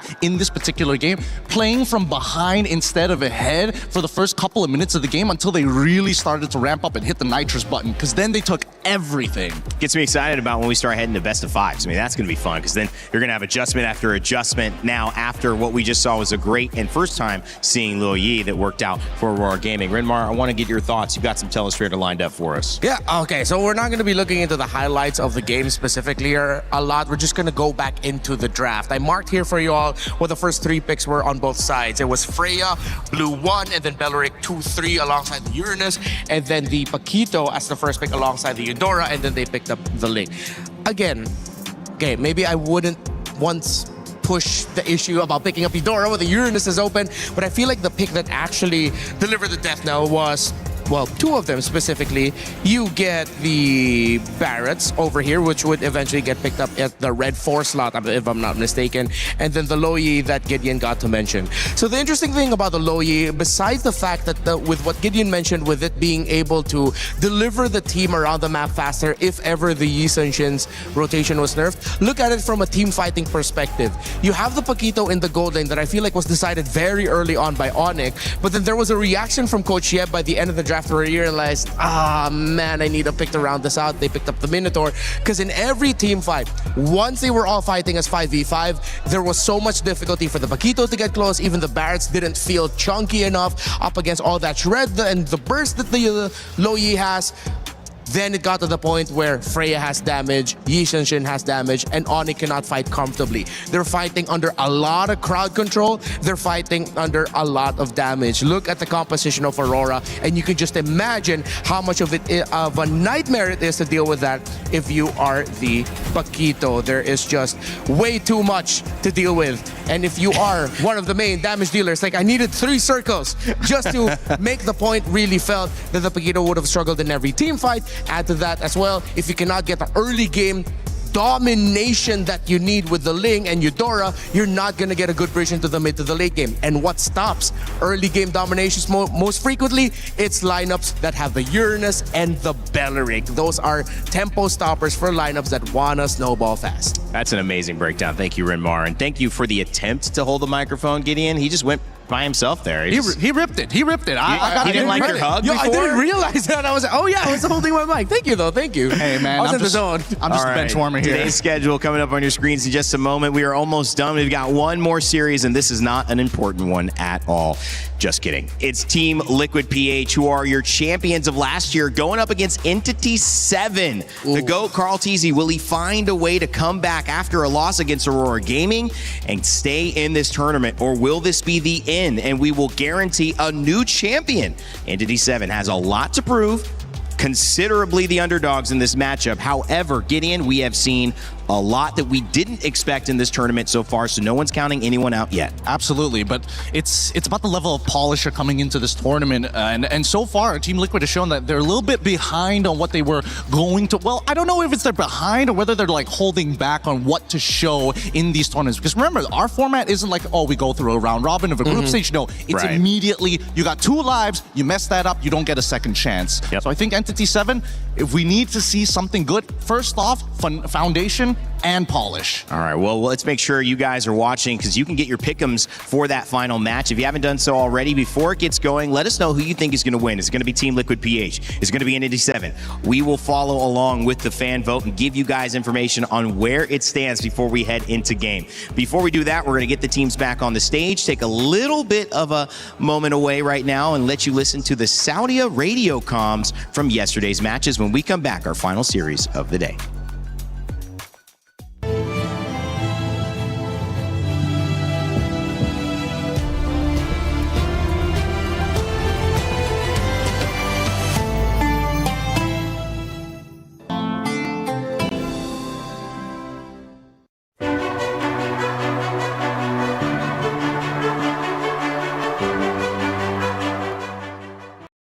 没人啊，一个瓦伦而已。来，我把它挤出来。这龙血得看呀。可以看一眼。哎，来看我啊，我这有人啊。哎，没踩。哎，跟过。哎，等我被动结束，我可以看啊，我可以看。没有龙，看一下。Go eliminate。这边。Sorry, may ulti. Ada mana guys? Tolak. Bantu sana pan. Aku tak ada mana. Aku boleh sekali selebel yo. Tutup batas satu. Aku recall. Buruk macok. Aman. Atas aku ditutupin Uranus sih. Gua bagi dulu ya. Kau buat chestis kapan? Aku nih brute force dulu. Biar buat chestis ah. Wah anjing. Yes, sure. Кайтите, дальше фармите. Мид. Я заселю. Байдаем черепах, да? Да. Просто байтаймите, фармим. Я готов на ней. Чекан будешь? Не. Можешь пуш секан, я зоню. Я понимаю. Я иду кит. Парень, мы точно не можем? Херара, блядь, одно хп бегает. Я даю все скиллы.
Play is in our DNA. Whenever we let it out, it becomes our superpower. Now imagine an entire city being built to supercharge it. Kadir City, powered by play. 16 games across 4 weeks, all in pursuit of one goal to represent your nation and lift that trophy. The Esports Nations Cup in Riyadh this November. Make sure to tune in and support your nation. I can't wait. That's going to be a lot of fun. Apex will be there. I believe MLBB will be there as well, right? Hell yeah. Okay, that's going to be a good time. Welcome back to the panel, guys. Rain Day here with Rinmar and Gideon. We're talking the MLBB final series of the day. We've seen 3 so far. It was Aurora Gaming who just got the victory, and now we turn our attention to the winners of last year. Team Liquid PH going up against Entity 7. I would say, Rinmar, it is a significant upset, despite, even great competition of Aurora, to see Liquid in an elimination match this early. But if any team has the ability and the experience to bounce back, it's certainly this team. Yeah, I mean, they've already gone through a lot of hardships over the years, and when it comes to their tournaments, of course, they do have that DNA to bounce back. And we do have this very specific thing about Liquid. We call it Galit na Liquid, which is angry liquid, right? Yeah, angry Liquid. When they come from a loss that they least expect, suddenly they bounce back in the next series looking like killers. And that is something that Entity 7 should be kind of afraid of. I mean, you got to play your own game, Gideon, but the fact that you're going up against the caliber of players on Team Liquid PH, it's got to mean you can't just play your own game, right? You got to be aware of who you're playing against. Oh, absolutely, 100%. Especially, at least there's a lot of material to kind of look through to see how Liquid is going to play in the first place. True. And I think that, unfortunately for Entity 7 in that region of the world of the Americas, the Scrim partnership and caliber of practice that they can get there in comparison to coming to this international and seeing who is available to play, it's going to elevate them no matter what. So I think this is a great experience for Entity 7, but at the same time, if by a chance of God, or if they have a new plan to take down Team Liquid and it works out by winning this series, God, must that feel so good. LATAM representative, even though they're representing the totality of the Americas right now, they took down the NA rep, and this is the first time LATAM has been on this international stage. It's exciting because, of course, MSC has brought us many exciting things as well. And there's Team Liquid arriving, the GOAT, Carl Teasy. There was a lot to dissect about the loss, but there's also a lot to dissect about the history of somebody who knows exactly how to get the job done on any and all international stages in MLBB history. So, again, so many big narratives. We're going to have to somehow focus down on the little things, though, as this meta is still, again, surprising people here and there. Yeah, I wonder if Liquid are going to approach this similarly to how Falcons Men approached their previous game, wherein they forced the meta to go back into something just a few weeks back with how they got through the wildcards, trying to force to bring back those utility jungles. Will Liquid have evolved in the, 1 or 2 days since we last saw them? And then suddenly show off that, okay, no, we are definitely up to part of the meta. We just needed a little bit more time. A lot of questions that I'm excited to see how they're going to answer. Yeah, and especially seeing, well, I've been in the scene for a very long time, and Aeon, an ex-player now turned coach, seeing him smile walking out of that bus makes me a little nervous. There's only 2 times I've ever seen him smile like that. One, when he was already looking to win a championship locally, and the other time is when we saw an absolute destruction of a Malaysian team versus a Singaporean team that he was playing on. It's the exact same look, and it's already making my spine just crumple up and fall. I thought number 2, you're going to be like, eat McDonald's or something, eating some type of burger. I was like, yeah, he always smiles when he gets his thing he likes. But at the end of the day, that's a great storyline to pick up on. He's going to be going against Entity 7 and want to make sure that smile, unfortunately for them, is wiped off their faces if they have anything to say about it. Latin America, of course, the ability to prove themselves on this major stage would be massive. But just getting here is an accomplishment. Here's the road that they took to EWC, and it was anything but easy.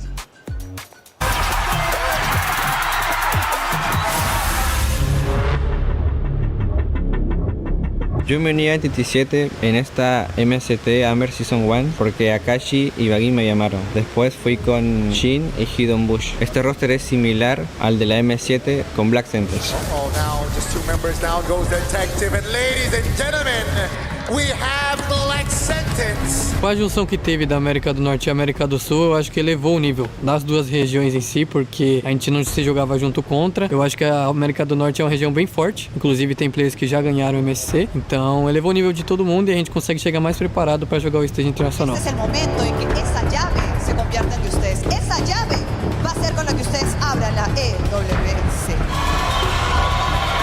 Norteamérica y Sudamérica no han encontrado un avance porque creo que deberían mejorar los tratos por parte de las organizaciones hacia los jugadores, como también apoyarnos más y dejar de odiarnos entre nosotros, porque al final somos una región y hay que apoyarnos mutuamente. A última vez que eu joguei em evento internacional foi o M5, acabamos não indo tão bem, mas eu acho que deu para pegar bastante aprendizado, pegar bastante experiência internacional de evento presencial. Eu acho que dessa vez vai ser diferente. Yo creo que este roster es mejor que el de Black Sentence porque con la experiencia a la M7 fue muy buena, como también la sinergia que tenemos con el nuevo equipo es muy buena. A Onyx é um grande time, estão sendo campeões faz bastante tempo na Indonésia, tem jogadores muito bons, ainda mais que entrou o Kelra. Eu acho que eles são muito fortes nas lanes, eu acho que a gente se pegar alguns heróis que tem pressão no começo de jogo, eu acho que a gente pode lidar bem contra eles. Para todos mis fans, espero que puedan apreciar a este nuevo y mejorado equipo gracias a la nueva competencia MCT Hammer. Eu acho que os fãs podem esperar bastante coisa de nós, mesmo que caímos contra time forte e se ganharmos caímos contra o atual campeão do MSC, eu acho que eles podem esperar bastante coisa da gente. High expectations for South America here. Yeah, they are looking to show off a little bit more of their play style. I feel like they got the short end of the stick. They went up against Onyx, now they're going up against Team Liquid. Against Onyx, they tried to bring back what made them work out and get success in Amber, but the problem was it looked like they were drafting 2 metas behind. They were drafting before even wildcards, and even though they got some of their picks, it was picks that we were thinking it's not the picks that we're looking for now. So maybe they learned a lot from Onyx. They said they learned a lot from their previous experiences. Hopefully they learned from the Onyx matchup. Well, honestly, I think they've got a lot of ambition going behind them because it's totally understandable from their POV that it's like, not only are we looking for organizational support and the fact that, you know, they've combined the region to raise them up, but they have yet to have that amazing international finish to show, yes, this region has what it takes to play against the best. So again, this may not mean much for a lot of people out there, but for those players up on that stage facing up against Liquid right here, right now, if they can take even one game away from them, that could put that extra chip, you know, that one extra chip to say, these boys are worth investing in. And that's what I'm hoping that this game and this series raises up the region as a whole. Yeah, and we started off the day with a result like that. We didn't expect that it would get to the point we were wondering, is GK actually going to eliminate Selangor Red Giants?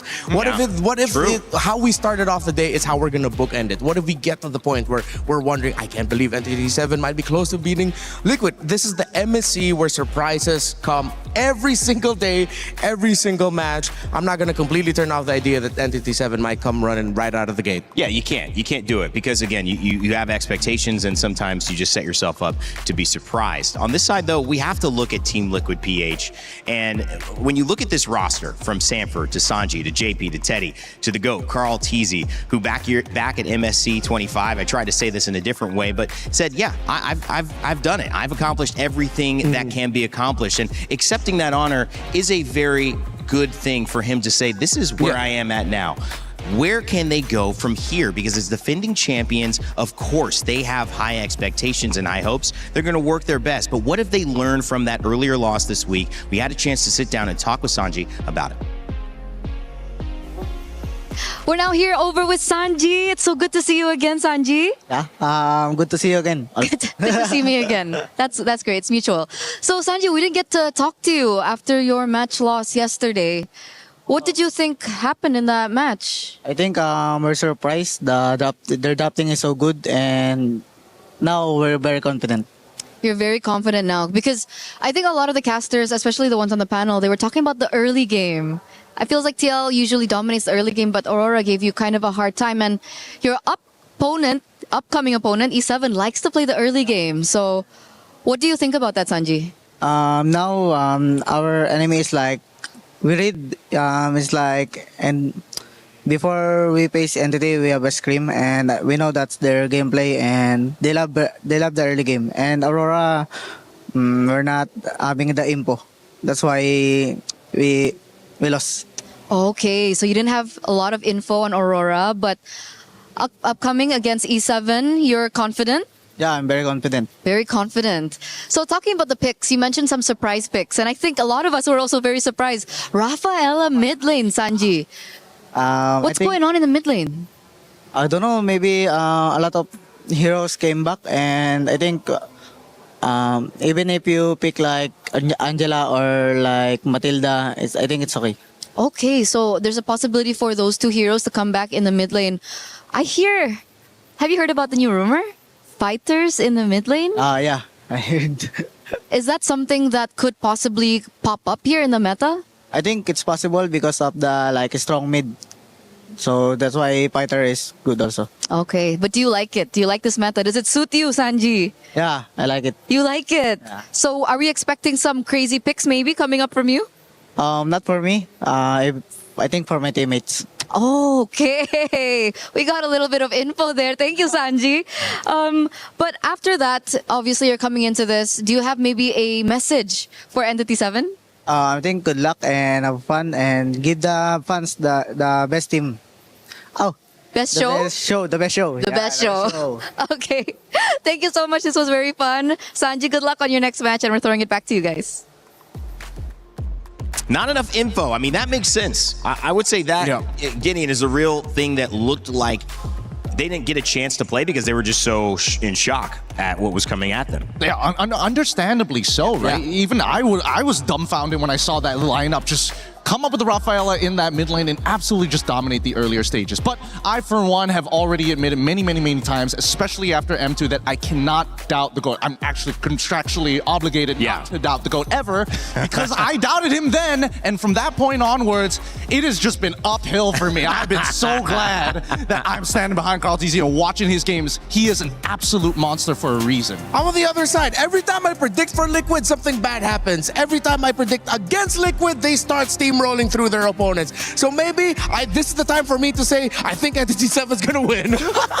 Wow. Going against the GOAT, Rinmar. That's pretty surprising there. It's just to reverse the curse. I love Carl TZ and Liquid, man. Oh, yeah. Reverse the curse. We'll have to wait and see if the GOAT, Carl TZ, and Team Liquid PH can do what they need to do to keep their tournament hopes alive. The representative from the Philippines trying to turn this early loss into some information to grant them all they need to rise up to the top of this mountain and claim the trophy, standing in the middle of the Lenovo Legion gauntlet for MSC. All of it on the line as Entity 7 do it for South America. Can they surprise us yet again to end the day as we throw it over to the stage to begin our final series?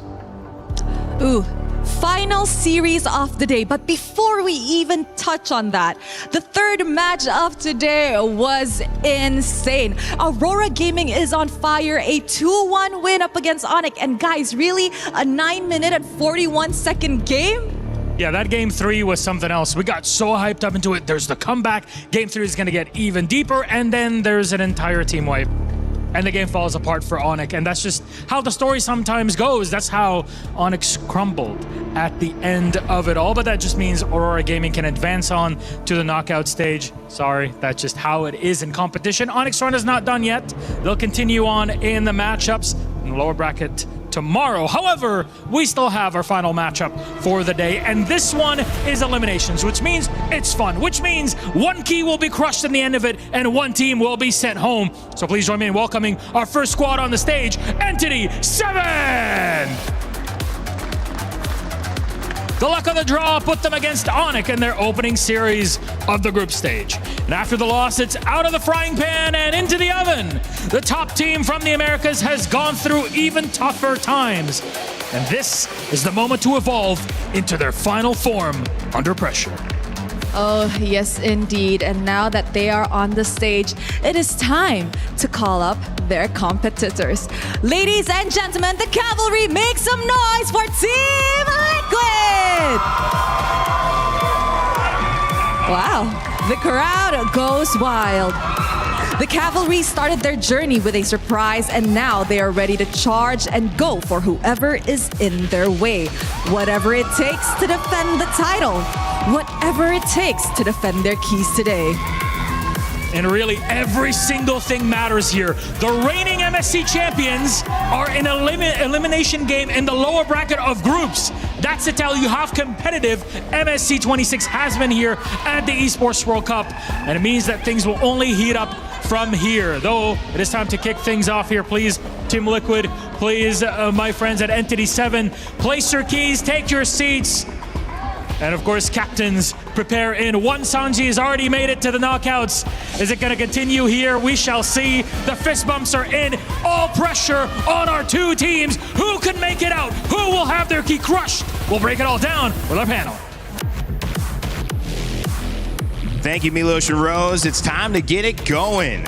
I can't wait to see whether we get a surprise on our hands, but either way, we're going to have a delightful final game that is, again, going to be great for one team and get all the emotions going in the right direction, heading towards a potential knockout stage spot. And it's going to also end with a key crush, which is tough to see. It's almost unfathomable to think that it would be Liquid PH. But, you know, when you play a best of 3, Gideon, there's not a lot of time to make an adjustment.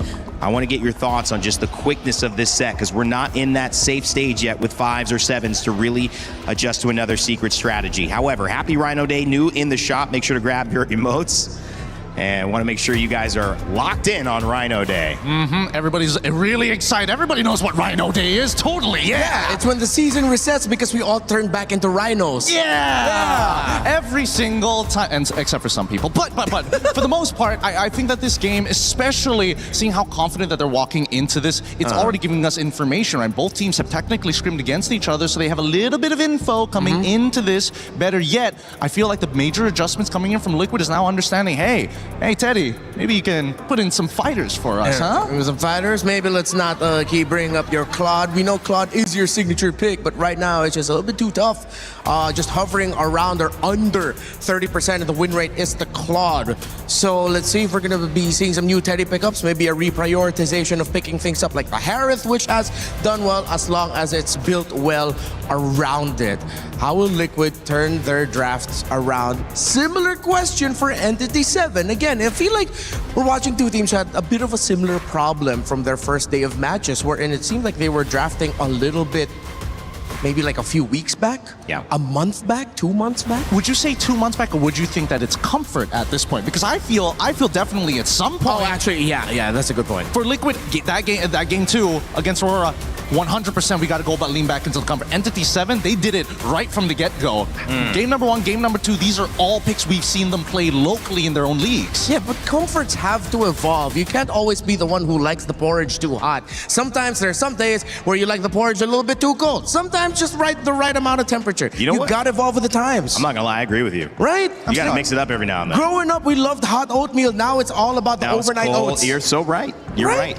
I'm with him. Gotta I don't know. evolve. Y'all sound like men without principles. That's what it sounds like here. I'm gonna go for the hot porridge now. No. It's got to be the same every single time. And I think that more importantly, it comes down to comfort, right? Yeah. The level of comfort and execution, especially when you're playing at the high level, that people don't seem to understand. They're like, oh, you could play all these amazing picks, but if the player says, you know what, out of the 3, I'm only gonna play 1 out of those 3. Does that mean your pool is limited, or does that mean he just wants to win harder than anybody else? Now talking about pools and whether or not hero pools and whether or not they're limited, I think I have to go back to what Sanji mentioned. He said like, oh, maybe no surprises from me, but maybe expect surprises from my teammates. So what does that mean? Are we going to see the surprises that Rainday's asking about through the other members of Liquid? That's what I want to know as we see the Fanny, the Phobius, the Esmeralda band, the Marcel, the Atlas, and Valentina. Are they gonna either prioritize Freya or Hirara? Okay, Hirara over the Freya. Wow, this is a lot more standard than I was expecting, to be perfectly honest. I thought maybe a slight adjustment, but man, right on the money. My interesting awareness was Entity 7's comfort was actually not in this meta, so it kind of didn't keep up. Liquid were surprised by the actual non-meta, but like kind of counter to the meta, that it was Aurora Gaming ahead of the curve. So Liquid, they don't have a problem playing this, so they're going to be drafting as we expect. But I think the goal for Entity is to get to this meta and come present with it. So I expect that we'll see a lot more consistent stuff in this first draft without many surprises from them, because they haven't even shown us that they're playing this kind of tournament meta yet. They took away the Atlas, they pick up the Belleric. So now once again, similar to the previous one, the roam options for Liquid are kind of, I want to say gone, but they're depleted. Now the Freya's are they just going to put JP on the Cho? I think they might actually. They might kind of have to, but at the same time, we don't know where this Freya is going to go just yet. And I think that's the best part. The Entity 7 is playing with cards very close to their chest. But my favorite band so far, the Valentina alongside with the Atlas, to make sure that the Ling Hirara trade becomes that much more, well, I don't want to say impactful, but the weight of it is felt. I like this too. It's really going to be a big 2-3 for Liquid. Does that mean that they go straight into their mid lane at this stage? They could technically lean back into the Eudora if they wanted to, but we've seen how that works out most of the time as well. I think they're deciding between Paquito and Uranus right now. Okay, they pick up the Paquito and they get the Eudora. So they have the Hirara Eudora together. Entity 7 can just safely pick up a...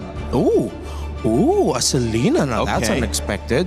Going back to Shin, this is a pick that he's picked up over the years, and we not only regionally but internationally as well. Yeah, which begs the question. Now that they've kind of secured their first 3, they've opted not to go for Ling at this stage of the game. I mean, the Eudora counter on the opposite end was in preparation to maybe expect the assassin. Does this mean we're expecting the pivot here? Because I feel like at least for NTD7, they've got the guaranteed scaling from that Freya side. No matter if it's gold or EXP, right? We get to the late game, she's gonna punch a hole in the wall. Yeah. I think NTD7 want to keep their options open, put that Freya in the gold, because having a Belleric and Alice together in the comp is actually going to be really tough for Liquid to deal with once they start jumping up together and then fighting together as 5. The Eudora, Paquito, and Herrera would not be happy going up against a Belleric, Freya, and an Alice. Are they trying to replicate Aurora's draft in game number 2 it's against pretty Liquid? similar. It's eerily similar, actually. Yeah. I don't think the order is exactly the same, but a lot of the picks are starting to show up here. That means if, let's assume, put the template on NTD7, that's the lineup that they're trying to go for. How does Liquid actually adapt? And I think this will be interesting in the second half because they're already getting rid of the Guinevere. They're trying to make sure that the other jungle options don't feel as good anymore. If not, go back to the Ling. We've already got the counters ready and set. Oh, the show gets banned out by Entity, so they read into that. Maybe the order could have been a little bit different for Liquid, but what are they going to end up with in the roam? Gatakacha doesn't completely cut it anymore. It's still an alright pick. I've seen Minotaur come out. Oh yeah, Minotaur. Minotaur is not a bad idea. Yeah, you're right. But at the same time, it's one of those like trigger fingers. Do you want to like fight on a dime, or do you always just want to like wait for that big ultimate? And I think right now it's very flexible for Liquid, right? A lot of their heroes can go in and out of these fights. Yes, they can't fight forever per se, but the push and pull is a lot easier to pull off. Last ban. I mean, Liquid already said they were able to get info on Entity, but I feel like this last ban is taking a little bit too long. Maybe Harley? They took away the YSS, but the Ling is still open. Are they not worried about the Ling? Oh, maybe they're considering an Akai roam. Akai roam might be... That would be interesting. Yeah, that's why they're not worried. If not the Akai roam, then maybe the Grok for JP, because you don't have to worry about the Valentina stealing the tech charge. That might be the top 2 in their list. Yeah, that's actually a pretty good catch here. Considering everything that's going to happen, this Red 4, I would imagine, then would have to kind of reveal, the EXP lane. Baratz is going to try and lock that down. I would have imagined Alice would have been the pick, like you mentioned, but I think the Baratz more so just in case it's a double fighter on Liquid side. So it's also a precautionary tale. Yeah, sure. Still 2 picks for Liquid, as one more for Aurora and for Team Entity 7 in response, kind of doing what Aurora did earlier on. And now 3 more picks before we jump into game 1, which will set the tone for this elimination match in our final series of the day. Seems like they're going to be stuck with just one source of magic damage, and that's the Eudora. If they go either Akai or Grok in the roam, it's going to be stacked with physical. Oh, they go the Uranus? Okay. Oh, they're going to go gold lane Paquito up against the Barretts, the Belleric, and the Freya. Yeah, this one's tough. This one's really, really tough. And Rainday, he's got it right on the money. The Minotaur gets locked in here.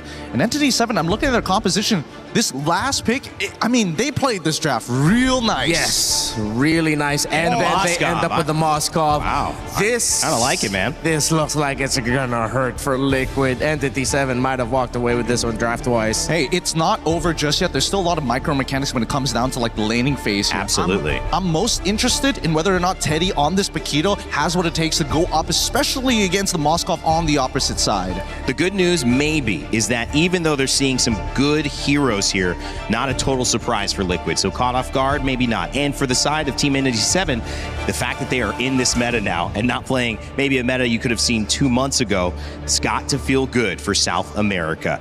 It's SA versus the Philippines. It is an elimination match. It's our final series of the day. Man, oh man, MSC is only getting more fun from here on out. Let's kick off our last series. It's NED7 versus Team Liquid PH.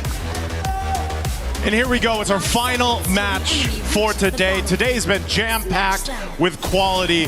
Let's see if this one can bring it as well. Team Liquid Philippines facing elimination after, as Coach Aeon put it, getting punched in the face. Can they readjust this quick against a team like Entity 7, who, yes, I have to agree with the panel, Trex, I like the draft from them in game 1. Yeah, they are picking up little things that we have been seeing throughout this event and implementing it into their own strategies right now. Whereas on the side of TL, this is textbook for them, right? Yes, we do get to see Carl Teasy on the Harara, but everything else is comfort in a sense.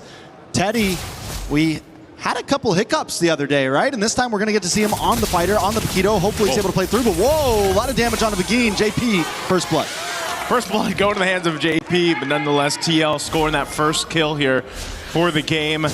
You know, an arrow's going to land. Oh, good rockets too. They'll burn the flicker out from Sanji. A lot of damage. Shin able to get the kill onto Sanji. It's going to be good for E7, able to kind of tie things up. Okay, so E7 gets one back. JP dealing with some pokes here too, avoiding that arrow. That's going to be a very important thing for TL as they approach this. We've seen only a handful of players play the Selena currently. I'd say they're specialists more than anything. As we look at the emblems here real quick too, nothing crazy across the board. A whole lot of tankiness built in to the lineup for E7, even tenacity for Doom here. You know, you talk about Teddy, the struggles that he had. I'd say the same for Doom, you know, in that gold lane that he had to deal with against Onyx. So it's just the nature of the gold laners right now, and that's why back in the interviews, they had talked about, you know, for some of the gold laners out there, yeah, we like to play the fighters if we can, just because, again, this meta currently puts a lot of pressure on those traditional marksmen in the gold lane. Yeah, I feel like it's got to be a little bit relieving too sometimes to switch it up, play something that, yes, Paquito is still very micro-orientated for a fighter, you know, but it's a bit more straightforward in the amount of decisions sometimes you have to make on that marksman now. Speaking of him, Teddy will be trying to rotate his way up to this turtle. Nice knockback on a JP. Sanford in the midst of it all. Brought down to about half health. SOD does connect. Tied on Bush, able to get the turtle. Carl Teasy taking a lot of damage. Ooh. Teddy on the run. And Entity 7 is collapsing onto Team Liquid. Entity 7. They gave the call there, and they're going to take more as well. Sanford in a little bit of trouble as well. Forced to dash through. Entity 7, they get a purple. They get a turtle. They get 2 kills. They're looking good right now. Man, what a play. I was expecting Teddy to look for that opening to go and initiate that fight. I'm not sure what the call was there, but look at the replay brought to us by SCC. Again, it looks like they're in position for this, but then they just kind of decided this wasn't the fight they wanted to take because of that tankiness up in the front line that E7's lineup gives them with that Belric and, of course, even hide on Bush on the Barretts, plus that Freya. So, you know, and at the same time, Doom just got to go ahead and chill in his lane. All right, on the top side, Akashi and Sanford just having a little standoff, nothing too major. And everything kind of goes back to a standstill. I'm wondering if, honestly, this might be a time that Entity 7 needs to push in a bit. You have the Barat's jungle. You have that tankiness. You have that Ube-type strat that can bully a assassin jungle. Teddy. Teddy takes a lot of damage, gets caught up. Entity 7 just collapsing once again, consistently looking for plays across the map. Hey man, we talked about, you know, you pick up the fighter so you don't have to deal with too much of the bullying. You're still going to get bullied, it's just you can survive it a little bit more. As we saw, even though Teddy had to burn the flicker, we'll see where TL looks to make a play. They're really centered around that top side of the map. Again, a part of this is, again, allowing that Harara in the hands of Carl Teasy to go ahead and get farmed up, get what you need to do. We've seen it also in the previous series where, hold on. Beautiful play by Team Liquid. The stun, the knock-up, and Carl Teasy comes in to help clean things up. A kill goes to Sanji, a kill goes to Carl. As I was just saying, hold on. They're going to push Hide on Bush out of his jungle, so getting some back here. But that's one of the things I was about the Eudora. Whoa, Daytona's welcome. Daytona's welcome. Gonna get him against the wall. Sanford does pop the consecration. Should be able to get away from this though. Turtle is up. Entity 7 does back off a bit as Shin fires off an arrow. Okay, no Daytona's welcome available. There is a Retribution, plus the Wrath of the Dryad, so they're still going to contest this. They're actually going to get in range to fight for this Retribution for the Turtle. Wrath of the Dryad does connect onto one. Hide on Bush able to take it right out of Carl Teasy's fingertips. Carl Teasy trying to dash back, trying to get to safety as Hide on Bush gets chased down by Sanford. Carl Teasy re-engages, gets a kill onto Shin, and Sanford up in the top side. One more hit, and Hide on Bush goes down. Sanford doesn't want to let him go, but he doesn't connect. Sanford gets the dash through, but he's going to take a tower shot and fall down himself. Hide on Bush gets the kill for that one. It's a back and forth battle, but TL does come out on top of this one. Yeah, they might have lost the turtle in that, but they definitely got the kills. And I think that's what TL wanted to go ahead and get. Again, they're scaling up Carl Teasy here on this Hirata, and Sanford goes in just to, you know, it's a bit of a sacrifice whether he went down or not, but ends up pushing them off of that space so they couldn't follow through the team fight. That's big for them. Looking at the replay, again, we expected Entity 7 to fight this. with the tools at hand. But again, fighting into this whole mid lane. Penguin. Big attack from TL here. NTD7 just trying to defend. They don't want to force anything. Gold still at a minimum. Only about 750 into the hands of TL. NTD7 has taken the first tower on the map. TL needs to start converting this lead into something more than just kills and gold. Yeah, NTD7 letting Doom kind of build up on here on this Moskov like we've seen many times. That might be a play in itself that they want to lean towards, but they're going to just watch this tier 1 turret up top get taken down. It's worked on slowly but surely, but Doom, again, a play here for them is to build it up. The problem is because of you have JP on this Minotaur, and I think his first item that he locked in was the Chastised Pauldrons to go and help with some of that attack speed. His setup plus Sanford's zoning potential is what is the obstacle for NTD7. Plus that damage that we saw, you know, with Eudora needing just basically 2 items to really pump out that damage. The stun that comes with that, and then followed through for either a Paquito from Teddy to come through or Carl Teasy on the Harara is what is working so well synergistically for TL's lineup. But still, you know, fighting for this turtle, see if they can secure it. E7's done a great job securing the 2 turtles already. As, again, playing around this tankiness. An arrow. Big stun does land on to Sanford, forced to use the Consecration plus the Purify. He is a sitting duck at this point as Carl Teasy moves in as well. Nice detonus welcome on to Sanford. Wow. But a big dive in from Akashi. But the knockup still connects and SOD as well. Doom able to get the shutdown onto Carl Teasy. Getting some nice gold as Teddy's on the run. And E7 splits up, splitting TL apart. Sanford, the last one to go down. It's nothing but JP left. A turtle, the third and last turtle, into the hands of NTD7. NTD7 is making it work right now. Again, give it to Hide on Bush to go and win the retry battle against Carl Teasy now. That's 3 for 3 for Turtles. And the rest of the team to fight into that team fight. Again, Doom has been farming his mind out, and then he just comes, joins the fight with an SOD, and helps turn things around. This is why they were talking about it in the draft. How good this composition from NTD7 is, and how well-rounded of a profile for damage that it has too. I mean, the tankiness alone helps place things up. And then if you just follow up an arrow from Shin, it's almost an easy catch with the Daytona's Welcome, the Wrath of Dryad, and then to pump out the damage. Now they're going to start moving into buffs, and this is what we used to see in the days of Barat's jungle. Against assassins like this with a bulky lineup, you just slowly push forward. You slowly strangle the life out of the opponent, and that's what NTD7's trying to do. They now sit at a 3K gold lead. Another tower falls. This is a bit different too, just because of the nature of the lineup from TL. You know, you would think typically when you have that Claw or the Moskov like E7 have, it's like, well, eventually you're gonna hit that power spike and you're gonna be able to play for that. But right now, TL's just gotta play for each other as a team to get back into this game. NTD7 having almost a 3,000 gold lead at the 9-minute mark against a team like Team Liquid is just insanity, and it's a statement for themselves to have this kind of draft, make it work. Now, what it comes down to, Trex, in a couple seconds, this Lord is going to come up. Carl Teasy and the rest of TL have to win this retry battle if they can. Again, 3 for 3 turtles for NTD7. It's all broken out into a team fight too, but you saw that Sanji picks up the Divine Glaive. And someone's also got to deal with the off-map push happening from Doom. Arrows being thrown out here for Shin, giving information over to the rest of NTD7. And so this is a tough one for TL. They've got to decide to not let that bottom wave push in and also to set up around the objective. And NTD7 are playing the macro game well, pushing the long lane. They've got Akashi up on the top side. Sanford does have his eye on the Lord, but it still feels like NTD7 can slow play this. And this is a position Team Liquid's not used to, right? This is a position that they have to think about how they're going to approach this.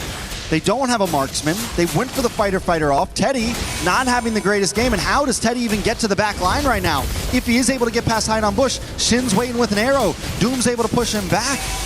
Uh-oh, Lord, quarter to health. They're going to fight it. Conceal already used. Easy makes his way in, but Begin catches him, and the Detonus Welcome helps Hide on Bush. Secure it. JP goes down.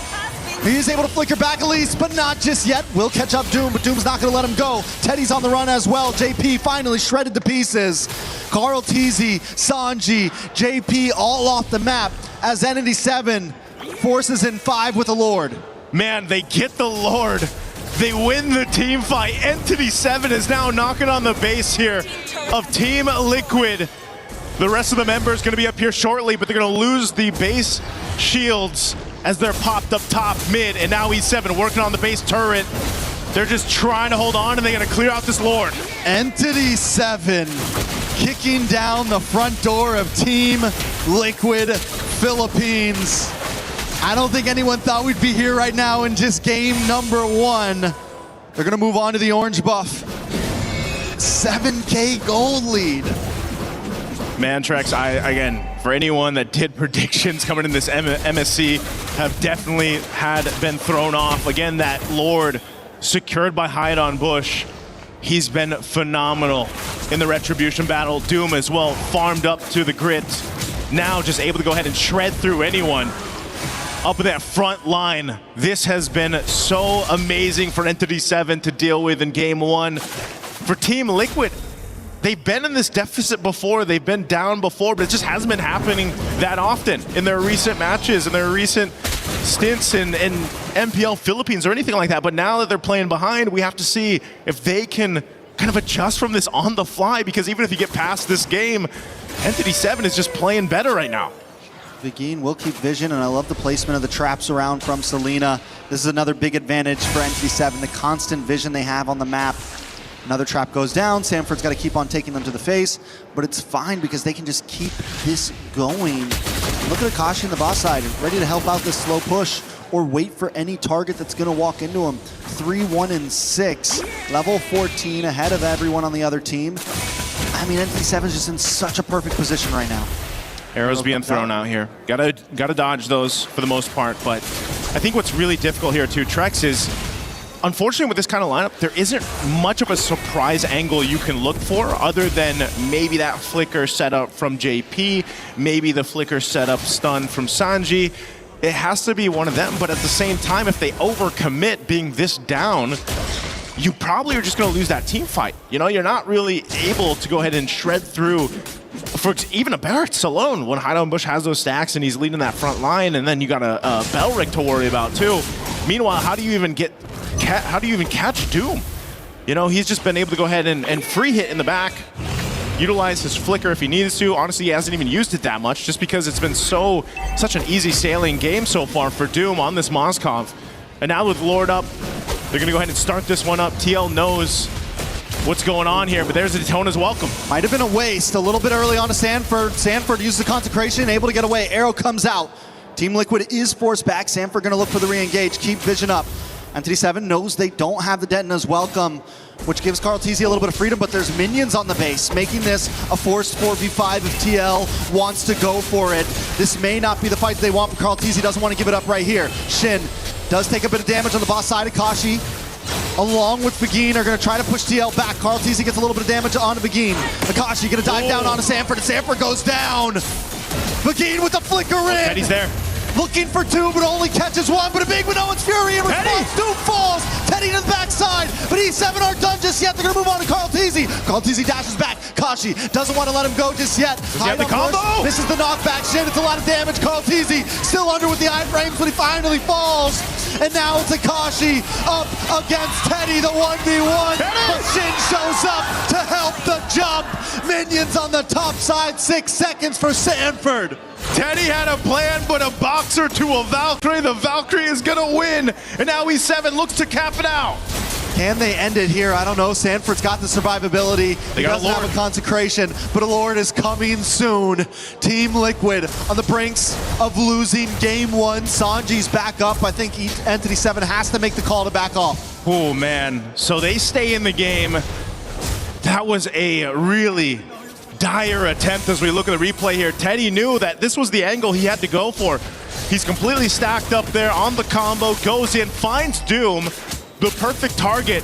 But again, because of the nature of how far behind they are in terms of items, this fight would have been very different if they weren't down 7,000 gold, but still, nonetheless, it's a good fight for Team Liquid to get some gold in their pockets. Again, you can still see some of the frustration across the faces here of TL, Carl TZ especially, but they still have 2 base turrets. I think the question still stands, can they actually contest the next Lord that comes up? Because even that fight was all just started up. I mean, they do get lucky with the RGN, right? Lord will be spawned on top side. They still have a disadvantage in the long lane, but it's not as bad as before. Yeah. Not as bad as it was before, with the fact that Inhibitor's gone on the top side. Sanford already kind of holding positioning, but again, the traps from Salida, constant vision.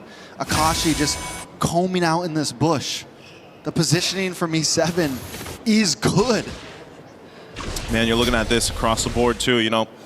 There's not much of a difference too much across, except for the XP lane. But Sanford on the Uranus is still going to be that tanky guy to go ahead and do this.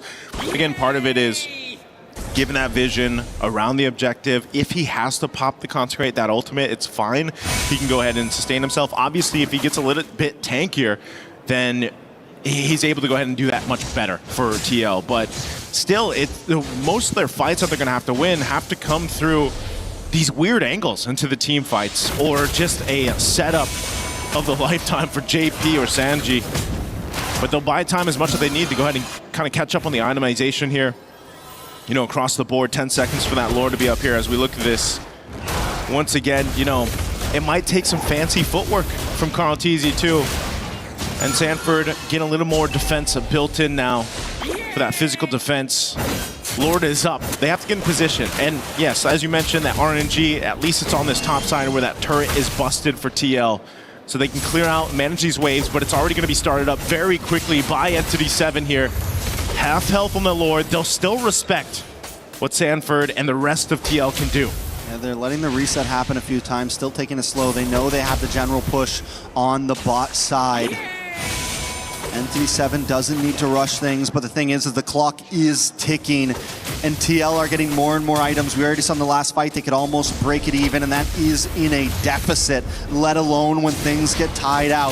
Ooh. This is still Team Liquid we're talking about, but the Tono's welcome does lock on to JP. Maybe not the best target, but it is a target indeed, but JP responds back with a beautiful Noon's Fury. Item push brought down low. Carl Teasy forced to dash away, but looking for the re-engage. Unable to connect on anyone. Doom in the backside, able to push Sanford away. JP trying to run as Entity 7 closes the space. They're going to go for the Lord instead. They don't want to force the fight, and I think it's a smart move. As you're seeing through that fight, Teddy has no option to go in. You know, he might be fully stacked, full health, but if he does go in and get caught through all of that, then they lose that damage from TL. So it's just sort of this push and pull to see what they can get out of Entity 7 and see if they can make them overstep. But so far, Entity 7 hasn't fallen for it. They've done a really good job at just kind of taking their time, stalling this out. JP's got an immortality now, though, too. And so once again, they're going to wait for that reset to come through for the ultimates. Fighting for this Lord. There's a big wave of bot, though. And Akashi's going to go have to deal with this. TL knows this. They have some information. Can they blitz the Lord before Akashi makes his way back up? But there's just too much of a risk. Shin throwing out these arrows, giving the vision. A stun on Van Nguyen. Well, Doom is here, so it's just, again, not favorable for TL right now. I think it's a smart move from Akashi to just turn back. It's okay if you lose that tower right now. Let things even out. Akashi trying to push JP down. Brings down to about half health. Carl Teasy looks for the re-engage. Nice. Big hit from Vagine. Akashi able to find Sanji. JP, immortality pops. Akashi finds Carl Teasy. And Entity 7 is taking him down one by one. Immortality pops onto Teddy. Entity 7 doesn't even want the Lord. They're going to go for the base. They're going to go for the base here, It's Trex. Sanford, Carl Teasy still on the map. No, everyone's gone but Sanford. And Entity 7 with the upset of game one. Take it. They take it, man. They take it from Team Liquid. Entity 7 surprising everyone. I mean, they looked a little surprised themselves, but what is going on here? Is the meta that different? Is the drafting that different right now that it might be almost too much to handle for even a team like TL? I don't know. Question mark? Question mark, dot, dot, dot. What is going on? That's a question mark, exclamation point, question mark, exclamation point. Surprise. Yeah. Questioning so many things that need to be answered right now. Entity 7, though, honestly, did adapt. They did. They were able to implement so many things we've been seeing and make it work with their composition. And I feel like TL kind of tried to do the same thing. Yeah. But maybe at the wrong time. I don't know, man. I mean, even there was a lot of these fights, a lot of these instances where you're thinking, okay, there may be room for them to engage into this fight. Even Teddy, I felt like he was really struggling to find that window of opportunity to jump in, utilize this Paquito. But maybe it was just, again, big draft difference. They couldn't actually utilize what they brought. The counterplay was there, and it was just really difficult to see Team Liquid try to make this happen. But props to Entity 7 for getting game one. Let's throw it over to the studio to break it down.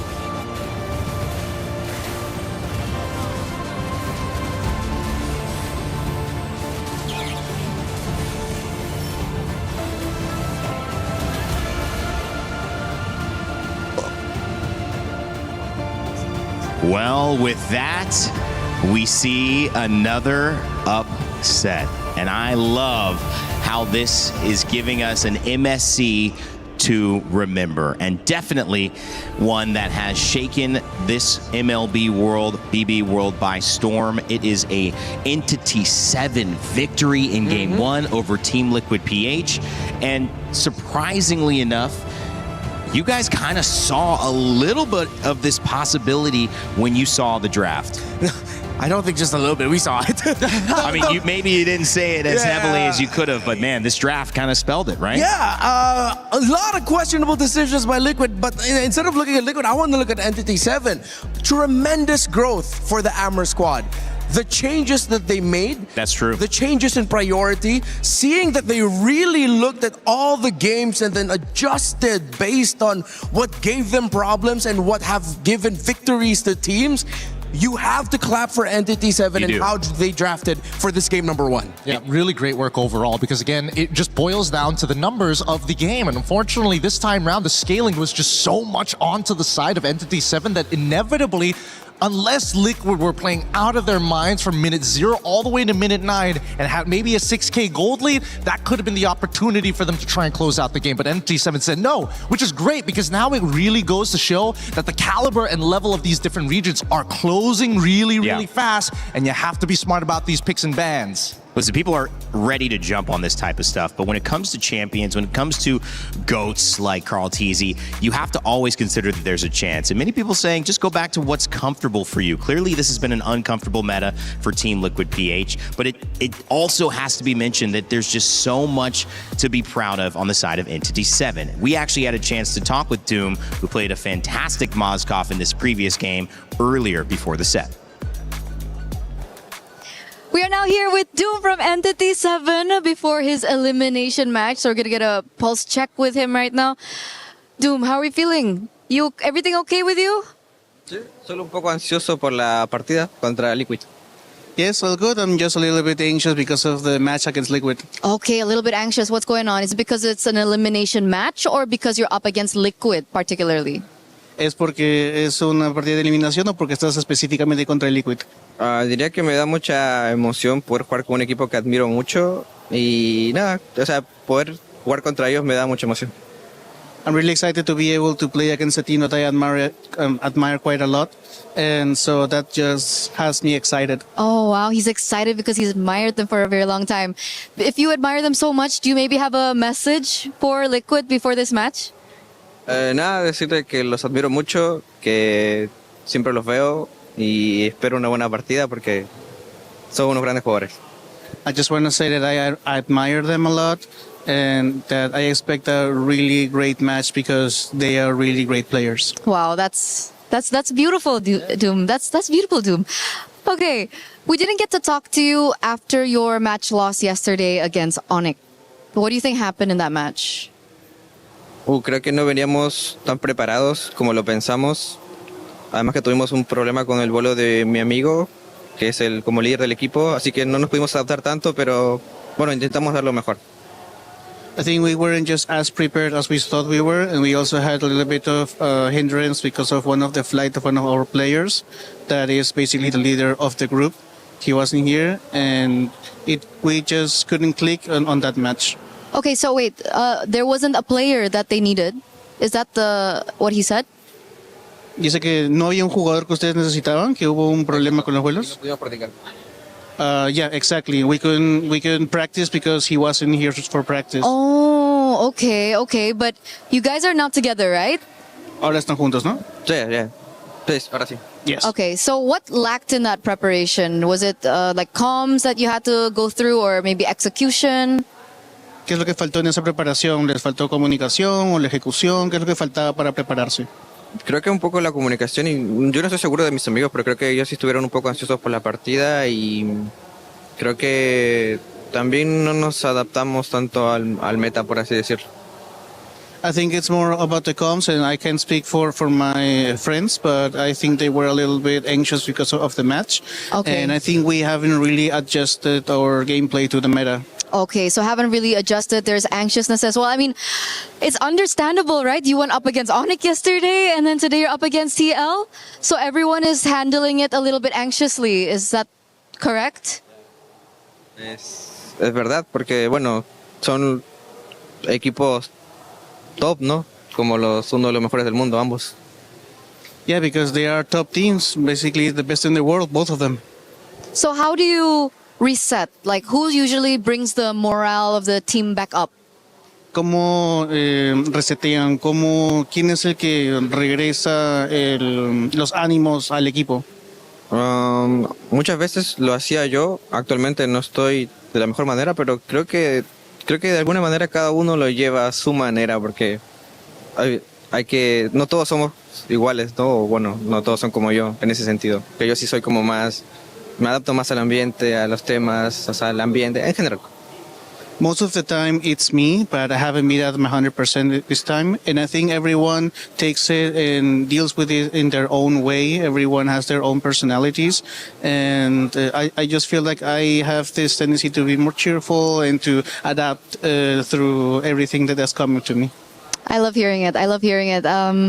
Good luck in this next match. You guys got this, okay? Be confident, all right? Anything can happen. The meta is so flexible. All right, Doom? Thank you so much for this interview. Thank you so much for this translation. I'm going to throw it over back to you guys. Thank you for that conversation, Eterna. Doom getting out in front in this game, never looking back here. Obviously, Teddy still getting the damage lead, but it was all E7 from the very beginning, and this scaling, it just worked in their favor.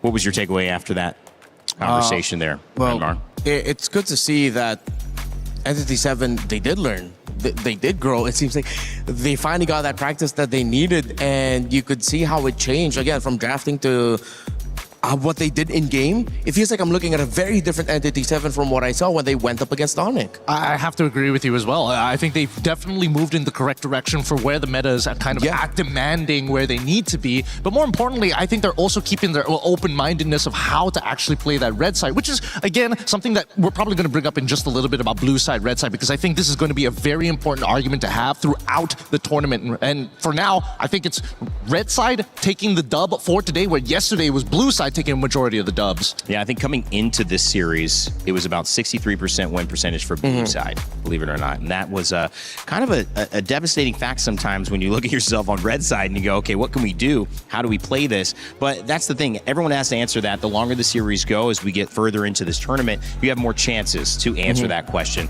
But right now, best of three, it's one game. One game in Entity 7 have knocked out our defending champs at MSC. Yeah, it's shocking, really. And I feel like what's shocking to me is, again, the decisions in the draft. For now, I think it's time we look at Liquid. Entity 7, we've already talked about them. I've put arrows on the priorities. First three picks on the side for Liquid and for Entity 7. Hirara's the first pick to me. As great as she is, and despite her very high win rate, I really thought Liquid was setting up for a Freya on their side and then willing to give up the Hirara, meaning that they'd end up with probably a Freya Ling together, and then they'll build around that, see whatever they could get to pick up for Teddy. But it seems like now, looking at the Esmeralda Phoveus 2 bans, it wasn't to set up for a Freya, but to set up for a Paquito that they already looked at as the centerpiece for their draft heading into this game. While for Entity 7, they flowed with it. I did not see that Selena pickup come in, and it worked out. Despite it going up against a lineup that can heal through the damage of the Selena, what are you providing with the Selena? Vision and that little bit of burst, that means that you'd have to spend a skill from the Uranus to regain, or just make sure that he gets his passive up so that he can heal through it, or maybe a quick little motivation roar from the Minotaur to be able to regain the health that you lost. But Shin on that Selena, what he provided was really just the vision and that constant little bit of crowd control that would make Liquid hesitate. And I feel like Liquid did hesitate in picking up the Moskov in the end, that we felt like, both for me and Gideon, was something that they needed. After seeing the Barretts and knowing that you're up against a Belleric, you cannot double fighter playing an assassin that isn't even basic attack based into this. You have to respect your opponents and acknowledge that at some points you're gonna need basic attack to make this lineup work. Anything you want to add, Gideon? Yeah, I also wanted to add that, the carry bank was the big indicator that this lineup was going to be so thick and beefy that you're gonna not. It's just well done, right? It's just too much to cut through. Yeah, and them banning out the Yi Sun Shin. Liquid, they banned out the Yi Sun Shin right there, right after they banned out the Guinevere. I felt like they did not see this Barretts at Red 4 coming. They didn't expect that a Barretts would be slot into the jungle instantly, making it such a difficult lineup to go up against for a lineup that has an assassin and 2 fighters in the side lanes, no basic attacks whatsoever. It is a very difficult thing to anticipate all of this, especially in this position. You have to kind of feel for Liquid PH, who got up against Aurora and we're like, okay, what is this? No one's played that at all. We haven't seen it still. We haven't seen that come back out. And then you go and you look at a situation where you don't have a lot of time to iterate. You don't have any other tests. And now when you get a test, you're seeing something a little different as well, although it's a little bit more on pace, guys. I mean, this is going to be a masterclass in one way, or it's going to be an amazing story. The masterclass side is Team Liquid PH went back in there for those 10 minutes and they came up with a plan. How we're not going to get surprised, how we're going to get the edge in this draft. And Gideon, if you're that coach, if you're looking at this team with the tools you have, what does that conversation look like? A lot of it is going to come down to how much can we scale into this game. And I'm sorry, Carl, it can't be you this time. We are dependent on the side lanes to make this happen. I'm looking at Teddy specifically here in this particular matchup. And hopefully we're not going to Flying Clouds, because maybe then there will be a time that... What'd you say? Oh, man, you know what? Never mind. I'm out of here. Check out, boys. See you later, man. All right, Remar, what's your thoughts? Just kidding. Flying Cloud. This is not going to bode well for Liquid, knowing that Entity 7, they have the momentum. They know that they have a chance to make history here and etch themselves in the history books of MLBB as the team that eliminated Team Liquid in MSC 2026 as the defending champions. That is nuts. Liquid, Coach Aeon and Coach Snap, they are running through all the permutations. They have to get creative. We know Aeon and Snap to be very logical dudes. Yeah. They have proudly proclaimed themselves to be huge nerds for the game. But this meta is about creativity. It isn't just about the permutations, it's how creative you can get with all the numbers here presented. Not just creative, but also getting into the minds of your opponents. If you understood their top 5 list, that helps you so much walking into this draft. And immediately, surprisingly enough, Team Liquid said, you know what? One more time. We're going to go back on that blue side. We're going to contest. But interestingly enough, Entity 7 are the ones who are banning out the Freya. Yeah, they don't pick it up for themselves. They opened up the Valentina that they banned out earlier, and I think this might be a Valentina Belleric. Unless they're thinking about it, they're taking their time, whether or not they have, they don't need to rush their assassin. I think they're also considering what does Liquid have in store in their pocket that might come in as a surprise for Blue 2-3. I want to say, I mean, they're changing things up, right? So if they're changing things up, I would only imagine that they want to kind of show their jungle now, just to keep it like really, really honest. Maybe give that Valentina over to TL and then just overload them with really, really nasty ult to maybe unlock Akashi a little bit. But for now, at least they got the Eudora on their side. We'll see how that plays out. I think just pick up either the Uranus or the Barretts here. The Esmeralda's gone. No need to go for double fighter. There's the Barretts, and then you... Okay, if it's not the Uranus, you're getting... Oh, maybe they're... Oh, wait, no. Yeah, you can get a gold laner. It's fine. Get a Moskov or something like that. Or Cho, just lead them on a little bit. Red herring them. Make them take purifies. Yeah, that Cho was taken away in that second ban phase, so not available. This time it is available. Oh, yeah. The Barat's Cho. Maybe prioritize the Cho and then you adjust your mid lane and gold lane picks for later. Liquid doing something. Kind of close to the edge you were looking for. Are we getting there? I think we're almost there. I think now that I like that they took the Barats away. Yeah, getting rid of the Barats is already one thing, right? But the question is where exactly he goes into the EXP, and now you also have to make sure that this is going to be somewhat of a dead lane, right? Because looking at the way that Team Liquid kind of wants to hold out is, can we get Carl back into the turtle site without getting messed up by like a bajillion different ults? I think the Valentina makes a lot of sense because Beleric is on the opposite side. Yeah. But right now, we need to make sure that at least the big ones, the Alices, are kind of out of the way, the hard divers. And I think that's why they picked up the Valentina, that if ever, depending on the pick of Entity 7 and the Alice is still open, and if you cannot ban the Alice, I'm talking about Liquid here, at least they have the Valentina to steal the ultimate of the Alice away just to balance things out. Uranus and Beleric, another very good composition for roaming and handling team fights, giving space, disrupting. You got Eudora on top of that. I like that 3. Yeah, that was the trade up. Now, what are the odds? For golds. What are the odds that we're going to see Uranus go flexed into the jungle? Like, we're really pushing the meta here at this point. We've seen it a couple of times. 100%. No, kidding. But even so, it's one of those picks where I don't think Hirara can actually deal with you even at level 2. Wow. Yeah, unless, if ever they decide to invade it, that could actually be really deadly. Joe taken away again in the second ban. It will work out. Yeah, if the problem of the Uranus against the Hirara and farming is speed, then why don't you take away that problem just by invading? You have the Beleric and Eudora together. Okay, yeah, I think Liquid do need to watch out for that. Yeah, even a Paquito is kind of dangerous on either side.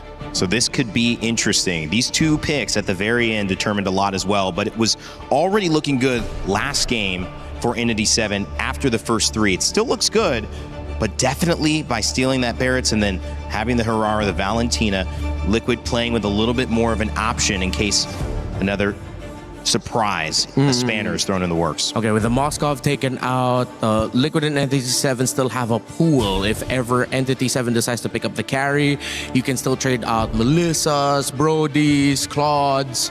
I think you have to be careful of when you pick up the Claude, because if you pick it up too early, it's going to be an easy Brody pickup. I completely agree. At this stage, I think we're now stepping on like really dangerous territory for either side as they're looking to try and make sure that they get one over the other.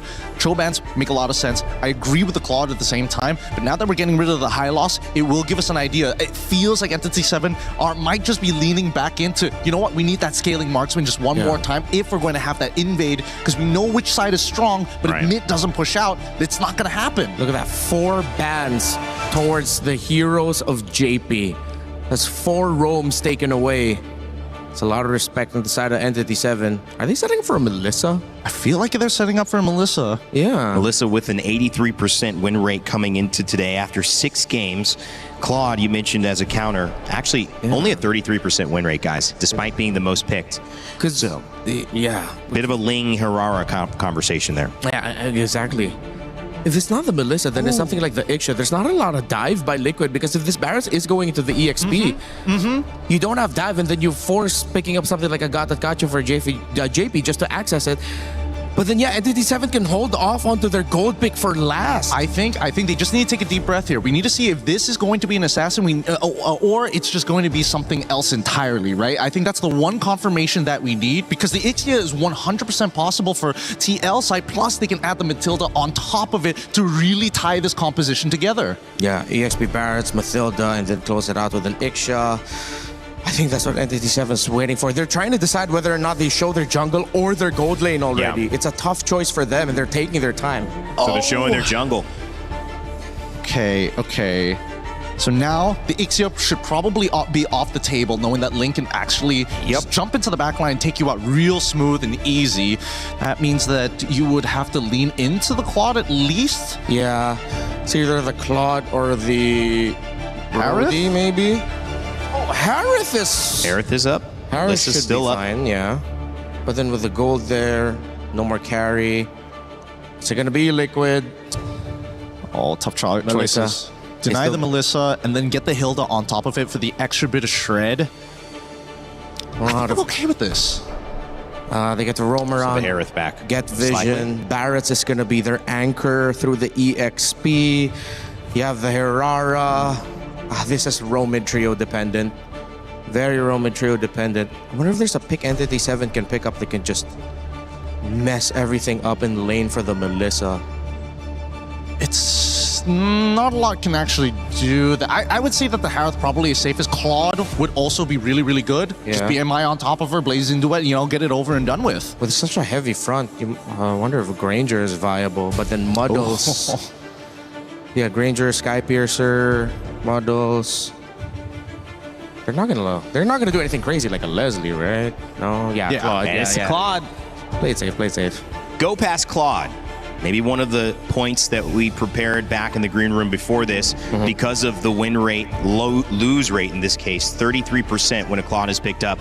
But ironically, Teddy had been playing a lot of Claude, helping to contribute to that. Now Teddy on the other side with Melissa, who has an 83% win rate. Will this trade in the gold lane make the difference as we send it to a Team Liquid and Entity 7 Game 2, that if Entity 7 win, they will knock out your defending champions of MSC and guarantee that MSC at EWC 2026 will have a new champion here lifting that trophy. Get ready, get excited, because we're Game 2 here. History could be made. It's Entity 7 versus Team Liquid PH. History is already in the process so far with this one. After Game 1, surprising and shocking everyone around the world watching this one, Entity 7 gets Game 1. Now for Team Liquid Philippines to move forward, it starts here with Game 2. They brought a draft that I think it looks better, at least for them in this Game 2, Trex. They got to get it, and it's a Melissa, yes, that has a high % win rate right now. I like it better than the Paquito for Teddy. Yeah, definitely better than the Paquito for Teddy. It gives the possibility to defend these big pushes. It gives some range. It adds a little more dynamic to the draft of Team Liquid. Entity 7 also comes straight forward this time. They pick up the Ling, hide on Bush on the Assassin. The only game he's been able to win so far has been on a utility jungle, and that was the Barats that he played last game. So things are going to have to definitely be a little different this time.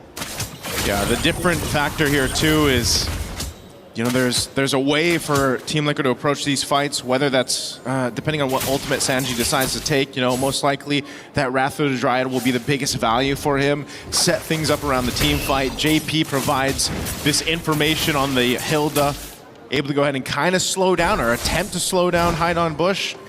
Again, the previous game, Hide on Bush was just on point with the retributions. This is a challenge now for Carl Teasy to make it happen on the Heroic. Running it back, but the mid lane is also where things start. Oh, a lot of damage on a Begin there. Is going to have to go back to base. Team Liquid definitely controlling the pace of this first 2 minutes. But honestly, it was similar in the last game, and Entity 7 was able to find the big punch back. Yeah. It's when those first few turtles came up, that's when we saw the difference happening. Akashi is on this Uranus, and Uranus hasn't had the best games for a lot of teams, honestly. Can Akashi make a difference? Yeah, that's a big question. You see him at quarter of the health here. Sanford burning that flicker. He's not going to have it available. He's trying to get that level 4, so at least he's got the Daytona's welcome. Turtle's going to already be started up, though, by Carl Teasy. He'll pull off of it, though. Let it reset a bit. Some of the buffs are up. Oh, flicker. Ooh, nice stun on to Shin. Shin going to take a lot of damage. First blood going to the hands of JP. As Hide on Bush has to work on his purple buff. Team Liquid should get a free turtle here. It is taking them some time, though. If they can clean up this purple buff soon enough, maybe they'll go for a steal. No, they decide to back off as Akashi keeps vision. Yeah, better for them to go ahead and just secure the buff for now and not get a little overzealous around it. It's just the first turtle there for Entity 7. Yeah, they lose that first blood over to TL, but they can adjust from it. We've seen this, especially with the Ling. Ling able to go ahead and move around the map pretty quickly here. JP, again, this is going to be his job. And you can see E7's kind of dealing with it now. Whoa! Ooh, another kill in the hands of Sanji. This Hide on Bush brings down the Tempest of Blades, doesn't connect onto Andy. Now he's going to take a lot of damage, gets stuck on a double kill over to Sanji. Man, JP, he planted himself in that bush. And he's like, you know what, I'm going to hide on this bush so I can heal back up. Very well done. I like your way with words, sir. Thank you. On the top side. You know what? That's what you do. That's what you do when you have this job. But yeah, dude, it's already an early lead for TL off of this composition. This is a very different start. This is the flow that Team Liquid is usually used to. And really a big part of it is just the amount of damage that they can do early on, and you know, setting things up around, again, the information that is provided by having a Hilda in the hands of JP. Oh, he could be in trouble. Nice hit on a JP there. Wrath of Dryad as well on a Sanji. Sanji's going to back off, get a couple free shots in as Carl TZ does miss the skill. Entity 7, TL, both go back to a standstill. But wait, no, Carl TZ, a lot of damage on a Shin. Is he going to go for the dive on the tower? Sanji tries to get another shot as well. Carl TZ going to move over to this purple buff. Doesn't have vision. JP's going to open it up for them. They push Akashi back. He does have the consecration. He can deal with a little bit of crowd control. TL just testing the boundaries right now. Yeah, all that pressure for the purple buff, right? To take it from Hide on Bush if they can. But also TL can't risk it. You got to think every decision here up to this point, because you're down in the series 1 game and you're facing elimination here, you really have to stay calm and collected through this. You know, they can go ahead and kind of thread that needle as much as possible, but they want to maintain this lead they've already built. They want to go ahead and scale it up even further. The second turtle is up, and right now they're fighting for this space to work with. Hide on Bush is going to make his way here. Wrath of Dryad already used. Carl trying to run. Carl looking for a way in. Nice then as welcome on Hide on Bush. Sanford able to lock him down. Akashi will secure the turtle as JP gets brought down low. Tempest of Blades does come down onto Sanford. Sanford just trying to walk away behind him. Bush doesn't want to let it happen. He's able to get the kill. Back in the mid, Carl TZ's forced to go back to base, and on the top side, Doom and Teddy continue to battle it out on the bot side tower, though. JP's not going to be able to defend it. This should be a good tower for Entity 7. Really surprised Carl TZ didn't go down there. I mean, he had 1 HP. He tried to attempt to take the turtle, but E7 able to secure it, get themselves an objective too. So for Entity 7, they pretty much just dealt with that bit of a lead that TL built up. That was a 2,000 gold lead now taken care of as Sky Piercer is picked up for Carl TZ. So if he starts to get these kills, we've seen it before, those stacks can really build up and be devastating for Hirara. Conceal going to be used on JP. They're going for him. JP will get stunned by Shin. A couple more free shots from Dune and he will go down. Sanford and Sanji are forced to just watch from the tri-bush. A nice terrify onto Akashi, but he's going to continue to get vision for the team as Hide on Bush goes back to the jungle. You know, that's the difficult part there, Trex, too. You know, you have these tanky heroes like this Uranus. Whether he's, you know, as nimble as the other XP laners, he just tanks up a lot of damage, and he can just go ahead and be that front line for you. You pair it up with a Belric, and it's nearly impossible to just kind of barge your way through the front line. Carl TZ will be able to get his buff, though. So E7 is pretty much mirroring what Team Liquid has done minutes ago when they had the lead. Now mid lane. Nice Wrath of Dryad on Shin. Doom comes in with a blazing duet, though. Look at the damage on Carl TZ. Doom gets the kill, and Hide on Bush comes down with a Tempest of Blades, securing the kill onto JP as well. Entity 7 popping off at 7 minutes. Team Liquid is trying to make things happen with the Wrath of Dryad stolen by Sanji, and then they get punished in the mid lane. 2 kills for E7 to scale up further. That last turtle of the game is going to be up here. Oh, we did see a stun on live cam. He's going to be able to get away, I think. Should be okay. Oh, they're still chasing. Comes in.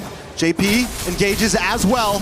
Big Wrath of Dryad once again, able to lock up JP and the rest of the team. Sanford gonna come in with the detonate as well, able to lock on to Shin. Get the spit out against the wall, and Shin still survives though. How is Shin alive? Bush keeps going. Sanford down. Entity 7 is pushing the Stampede away. How was Shin alive again, TL? They try to make something happen and they get punched to the ground off the decision. That is not what you want happening with your backs against the wall in your tournament life. But for E7, looking to make history, they're a step closer at that point. Each objective that goes down, Entity 7 is looking to make a huge statement across the world of competitive MLBB. You know, we saw them the other day, and I think everyone came in today down-seed Entity 7. Another ult lands down onto Sanford. Entity 7 are controlling this game, and this is match point. Oh man, Hide on Bush. Here's a conceal. Oh, Hide on Bush, force to use Tempest of Blades, will be able to get away. Dennis Welcome does get wasted as well. There's nothing left in the kit of Team Liquid now for another fight. That's so unfortunate for TL. You know, they're trying to expend what they can, a conceal, a play, try to get the jungler of E7 down, and when you go for that, and then he just kind of Finch poisons away. that is unfortunate, you know, because what else can you find across the map? Entity 7 is doing such a good job also just protecting the core members here. You know, again, having a Belric, having a Uranus on your lineup, you can just give so much space. Mind you, Doom has just been able to go ahead and farm up on this Claude, man. 2-0-3. You know, when he hits that Trinity, which I believe he might have already, if we take a look at the items, there it is, on point. He does get the Golden Staff right around the 9-minute mark. So this is the thing to be cautious about now, because that power spike is available for Doom, and they've just been playing around the setup that happens here. A lot of damage onto Akashi, does pop the Consecration, will get away to safety. Sanford does have the Den as welcome, decides not to use it, but on the top side, Teddy and JP just try to defend the waves. It's a tier 2 on the mid, tier 2 on the bottom, and an inhibitor standing at the top. Team Liquid getting brought down to their bones at this point.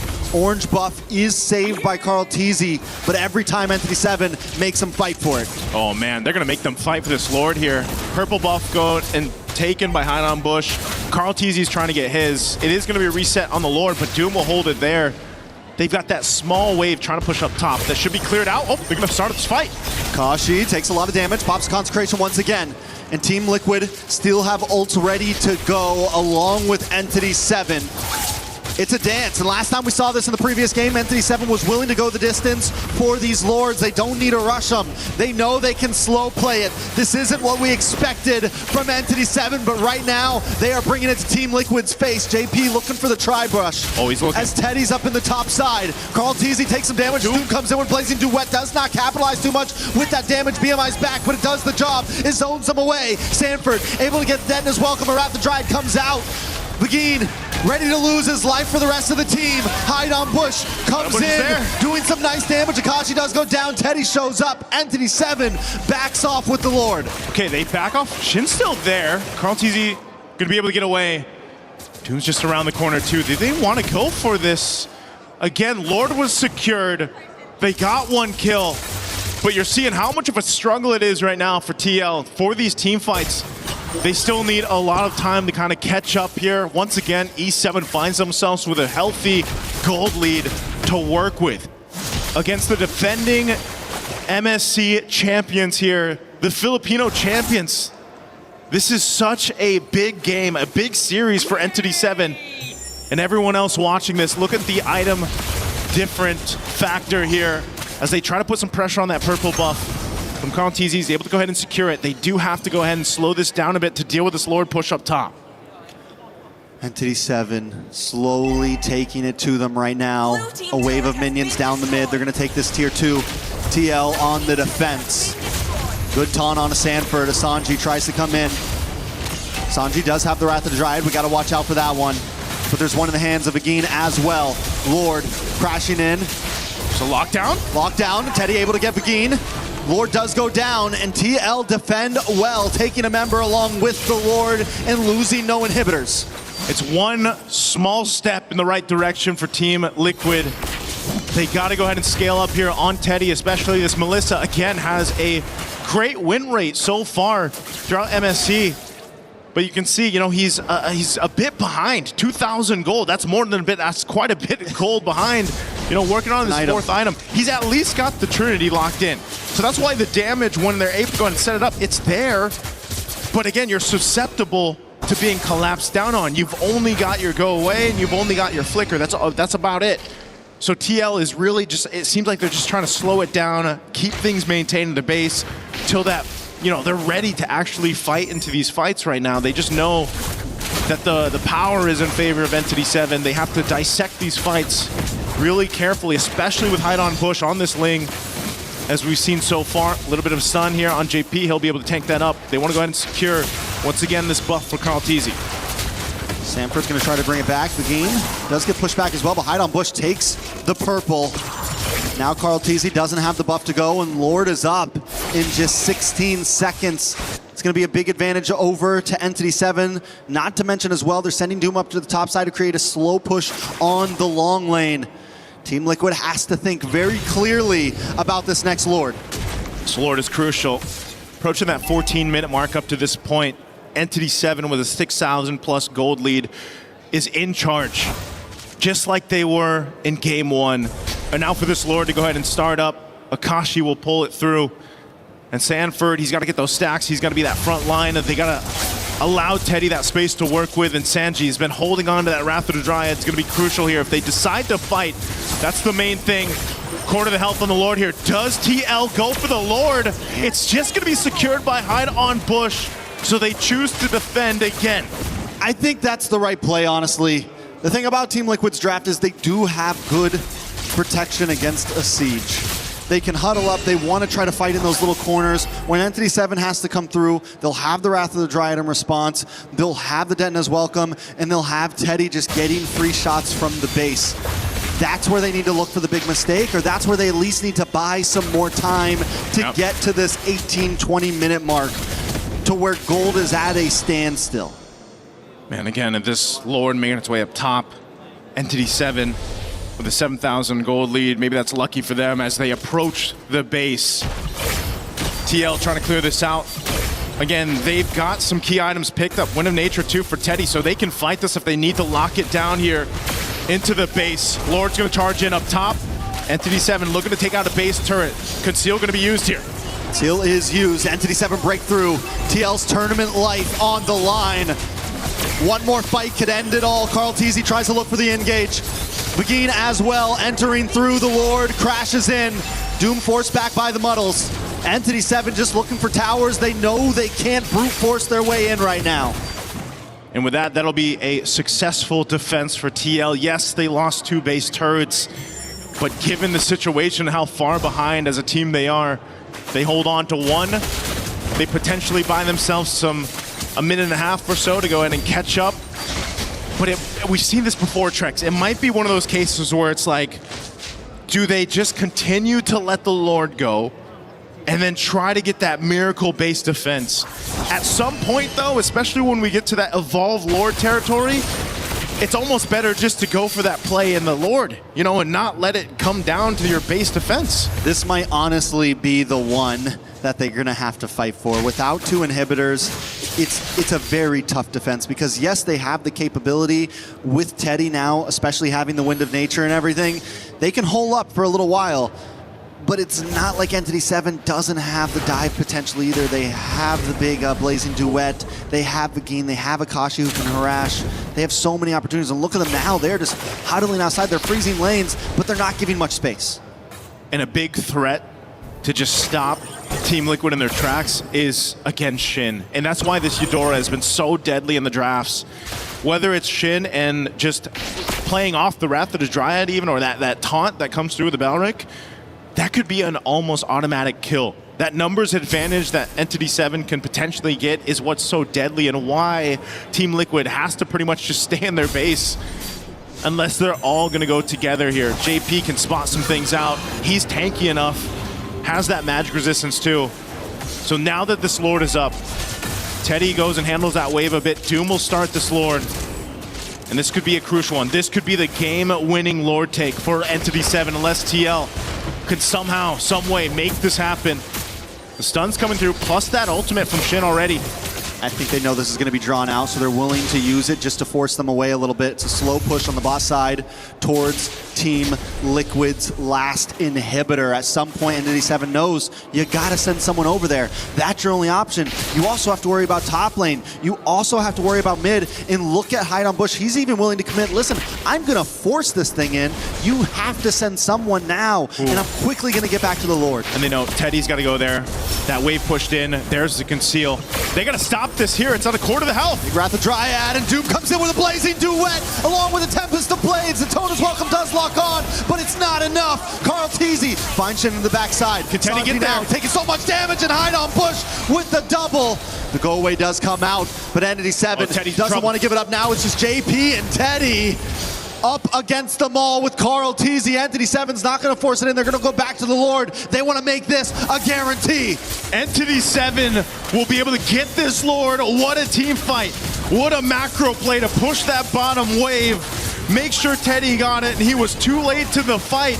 So they collapse down. Yes, TL's still going to be able to defend, but man, they expended a lot. Look at those battle spells. They're still down here. They got waves to deal with. And eventually, Entity 7 will be looking to take down this base turret and take down the tournament lives here of TL. I'm going to say this, Entity 7 better finish this here. I'm surprised they didn't go for the ending a second ago. No go away on Teddy. But once again, just to remind everyone, Team Liquid on tournament life. This could be the last Lord push we see from them. Can they make the Hail Mary play? Oh, they're going for it. Oh, Teasy gets taken out by Shin, diving too deep. Are they just trying to buy time though as rest of Entity 7 pushes in? A big blazing duet on Sanji. The Lord connects onto the base. Teddy, 1v1 against Doom, and he gets the shutdown, the go away. Teddy is popping off right now, but is it enough to save the day as the rest of Entity 7 closes in? A tempest of blades to seal the deal, and Entity 7 comes halfway across the world to prove a point, to prove that the hunt's not over. The hunt wasn't over from the start. Everybody watching this is going to be in shock. Team Liquid Philippines will not move forward in MSC here at EWC 2026. Again, it's been full of surprises, Trex. This might be the biggest one yet. For those that don't know, Entity 7 came from the Development League of South America, worked their way on, took the MCT Amer champion, and now are sitting on the stage taking out the previous MSC champions. Some people shared their thoughts if Entity 7 should be here in the tournament. Well, I'm pretty sure now it's been quieted and the doubters are not there anymore, because talk about adding one to the list, to the hunt. Tough loss here for Team Liquid Philippines and all the supporters that they've had up to this point, man, and still will have moving forward, but it leaves you wondering what went wrong. What happened here from the drafts, from the execution? Is the meta again that big of a difference matter and a factor now, where teams are just adjusting quicker? It's an onion. The meta is unraveling piece by piece before us, and some teams are adapting quickly, some are adapting slowly. But let's go over to the stage. Rose, take it away. To say I am shook on this stage is an understatement. Entity 7 actually eliminates the defending champions from MSC at EWC 2026 in a sweep. Wow, first of all, Shin, congratulations. How are you actually feeling right now after doing that? Ante todo, Shin, felicidades. ¿Y cómo te sientes después de esta gran victoria? Sí, me siento bastante feliz, bastante emocionado. No le ganamos un equipo fácil, la verdad era un equipo que a mí me gusta mucho, los considero muy buenos y me siento bien, la verdad, haberle ganado. I'm really happy, I'm really excited. We didn't get a win against an easy team. There's a team that I really respect and admire a lot, and I'm really happy we won. I agree. This is definitely not an easy team to beat. So what does this victory mean for your region, South America as a whole? ¿Qué significa esta victoria para tu región, Sudamérica en general? O sea, no sé si se puede explicar con palabras, pero esto es demasiado para mi región haberle ganado a un equipo de tan alto nivel. I don't think I can put this into words, but it is immensely big that my region won against an opponent of this caliber. I agree. I think this match is a statement that the other regions are actually beginning to step up in the land of Dawn. So I have to ask you, after your loss up against Onyx in your opening match, what did you guys actually worked on to achieve such success today? Después de su derrota en contra de Onyx, ¿qué cambiaron y en qué trabajaron para conseguir la victoria hoy? Yo creo que el draft, porque nosotros no estábamos acostumbrados a este draft, fue totalmente diferente a lo que nosotros jugamos anteriormente, y yo creo que si ahora cambiamos el draft, sí vamos a conseguir ganar también. I think it was mostly the draft because we weren't used to the draft we were playing, but now we adjusted the draft, and I think that if we just keep adjusting the draft, we're going to continue winning. Ooh, I like that. Very draft reliant. And I gotta say though, the meta this time around, it's crazy. So many possibilities. So of course, your next match will be up against Pro Esports, right? So how are you guys preparing for that matchup? Tu siguiente enfrentamiento va a ser contra Pro Esports. ¿Cómo se están preparando para ese partido? Pro eSport. No los recuerdo quién eran, pero bueno, obviamente ahora voy a revisar. Creo que sí nos vamos a preparar bastante bien. O sea, obviamente vamos a seguir entrenando y bueno, a darlo todo. I don't really know who they are. I'm gonna check them out right now, but we're going to definitely prepare and study them. Okay, now perfect. Before we crush some keys and some dreams, I want you to give a message to the South Americans watching back at home and supporting Entity 7's journey here at MSC. Quieren que des un mensaje para todas las personas en Sudamérica que los están apoyando. Bueno, que nos sigan apoyando. Yo había visto cuánto porcentaje teníamos y no mucha gente confió en nosotros, pero bueno, al final dimos una sorpresa y ganamos.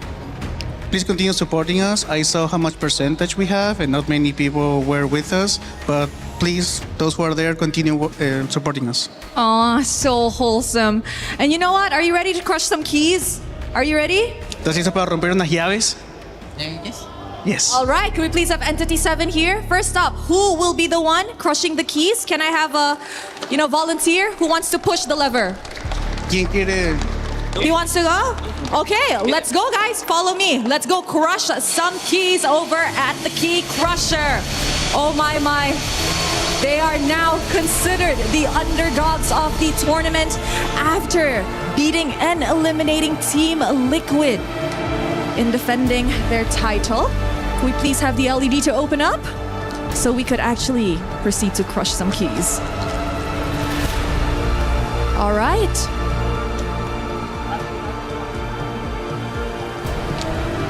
We are waiting. A little bit of a suspense. I think everybody was really shocked at what has played out just now in the Land of Dawn. Let us wait for a little bit longer. Oh, okay. Maybe we could ask Doom, how are you feeling? Excited.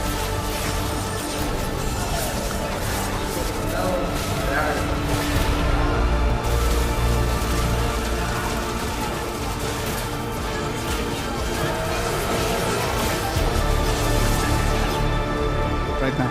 I love it. All right, guys, it is time to crush some keys.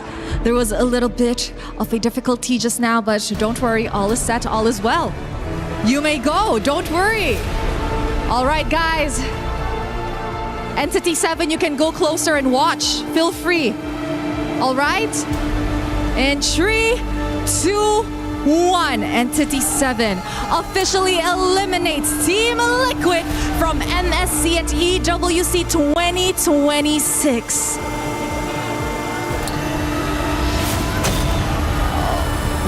Oh, there you guys have it. And now we could pull the lever up so that we could see the keys of Team Liquid. All right, thank you very much, Entity 7. We will see you in your next match up against Pro Esports. And of course, we are gonna show the key to the camera before we throw it back to the studio. All right, guys, there you have it, ladies and gentlemen. Throwing it back to you guys.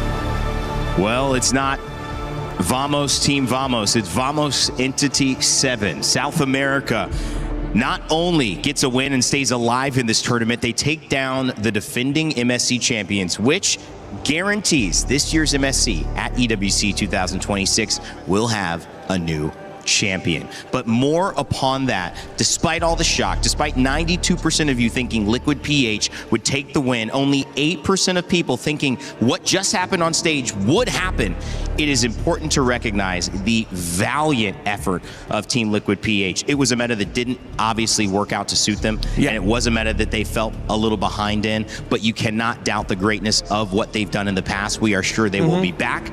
A big salute to all of you. I know you might be hurting right now, fans, but there is still so much more MLBB to happen. And to switch gears, guys, what a valiant performance from Entity 7. Yes. To have that loss and to turn it around in such a way. I mean, goosebumps, but also pride. Also, what do you have to add to that, Rimar? Because it's an amazing thing to see when esports gives us surprises like this. What an image that was, and I can't believe it's the Filipino in the panel that's going to have the first word on this, just watching the champions of the Philippines get eliminated. But it was doomsday for Team Liquid Philippines with Captain America's hide-on bush. He was the one that popped the key of Liquid. And yeah, patent pending, Captain America's hide-on bush, you're welcome. It's not just Captain America, it's Captain America. Is that the one after Winter Soldier, or? I don't know. I'm not sure with where we are at. Which one trilogy. is that? Is that the spin-off? Or? But this is their moment. This is their movie. I'm pretty sure even they're wondering, wait, are we dreaming right now? You can see that a lot of them were coming off of that like, yeah. I can't believe it. Did that just happen? No, you go up and do the handshake. I don't want to do it. Who wants to do it? Yeah. Because the truth be told, I don't even think that Entity 7 believed that maybe, hey, this could be it. This could be their moment. It just happened. Yeah. And I know with our community, we focus on a lot of what could have been and what could have been different, what could have been changed. I hope we take this moment as an MLBB community to look at Entity 7 and raise them up. I agree. We don't know how longer else they'll be able to stay in this tournament, but what they did today was legendary. Hey man, it's the GOAT's gift. That's why when you are playing up against Ghost, he expects the best. And Entity 7 this time round, they say, you know what? We will rise to the challenge. We're going to take it to you. And at first, you might have been able to say the draft. All right, they got him on game one. That draft looked pretty good. You guys both said, wow, I'm feeling a little worried for Liquid. But in that second game, it was much more even. And it was an execution masterclass from what I see. Every single moment there was a Lord that needed to be fought over. Entity 7 had areas covered. Every single time there was a potential fair 5v5, someone was pushing a bottom lane or pushing a top lane, slowing the minion wave and forcing Liquid PH to then turn around and go, wait, we can't fight this 5. We got to go deal with that. Rimar, what did you see? Because it was so many levels that Entity 7 performed well. Yeah, it was 2 moments. We've already discussed the draft, and I think we can touch on the draft a little bit as the game is going on. Now, Gideon, I will need your help for this one. So there's 2 big plays wherein Liquid forced things that, if it went well, looks great. But the fact that Shin and, can't believe it's the 2 picks, the Eudora and the Claw that I've been dogging on all day long and all MSC long, that actually ended up delivering the difference. Look at what Shin is gonna do here. Sanji will go in with the Flicker IMU steal of the Belleric Ultimate, gets 2. They are gonna be able to get 2 of their carries, the Claude and the Eudora. But look at where in the map Teddy is, just a little bit too far from the start of this. Now, if this was set up with Teddy much closer, that would have been great for Liquid, and that would have been a big win for them. But as we play out the sequence, Shin is going to do something great here. Carl TZ already uses the Falling Maple. Shin flickered off to the side, and then watch here, just has the stun ready for Carl TZ. As Carl TZ comes out of the Falling Maple, Carl TZ gets stunned up, comboed, blasted, as Doom and the rest of Entity 7 can answer. Again, this was started because Liquid found a good opening, but Teddy wasn't close by. Now I have a second play that I would like to show everyone right here. Almost a similar effect. Teddy too far. Sanford decided to go with the Flicker. Detonus welcome. Finds Shin, but not Doom. I think he was aiming for Doom, but overshot it with the Flicker, instead going after the Eudora. We play out the sequence, and as you see, as Doom gets to sidestep just a little bit, doesn't get completely demolished by JP, who jumps on him, but it wasn't in the right formation for Liquid. 2 of the big plays that turned this fight around completely in favor for Entity 7 was started off because Liquid, first Sanji, then Sanford, calling a fight with them not completely in position yet. Very different from the Liquid that we're used to. They thought that maybe they could drag out the fight, war of attrition, and then wait for Teddy to show up. But it's at those moments where we've seen in previous Melissa games, when you initiate, you need the Melissa ready. You need Muddles ready, and then basic attack. That's how you get your combo off. If that combo is off and the front line goes down quickly, you just have the Barretts with you. It's gonna quickly crumble to the point where you get Teddy sent back, you get, not even Sanji wasn't there for that fight. So them starting, that felt like 2 fights forced because they were so eager to get a win after they started feeling Entity 7 was on the way to victory. It was really a masterclass to see how some of these team fights showed up, because you look at a team that maybe isn't tested in this way, the same way that Team Liquid PH has been tested and has proven that they can survive and pass that test. And you go, one mistake, I mean, one bad fight, this game's back even, and then maybe they win, and then now you're 1-1. I mean, the momentum's gone. But to have the maturity and to be able to acknowledge the position that they were in, but not be afraid of the moment, I feel like that's just, again, congratulations, but also we need to pay more attention to Entity 7 throughout this tournament. Oh yeah, we absolutely do, because they were playing a much stronger game overall. Even in the moments in the clips that we did just see, there were moments of sloppiness, moments of, oh wait, how in the world does Shin walk away with 1 HP, even though Samford was right on top of him after they did Dona's welcome. There's a lot of these moments that we aren't capturing as often as we expect TL to do. We expected them to play as clean as possible, and unfortunately that just wasn't the case, and that's how Entity 7 gets that one up on them, on top of the advantage from the draft, on top of the advantage being at match point. Yeah, I'm going to double down on that. People have to acknowledge Entity 7 played better within the game this entire series against Team Liquid Philippines. Yeah, it was clear to see, and someone who's new to MLBB and learning every single day, these were some of the things that just seemed kind of through the eye test, I say it, pretty obvious that Entity 7 was able to have command of that,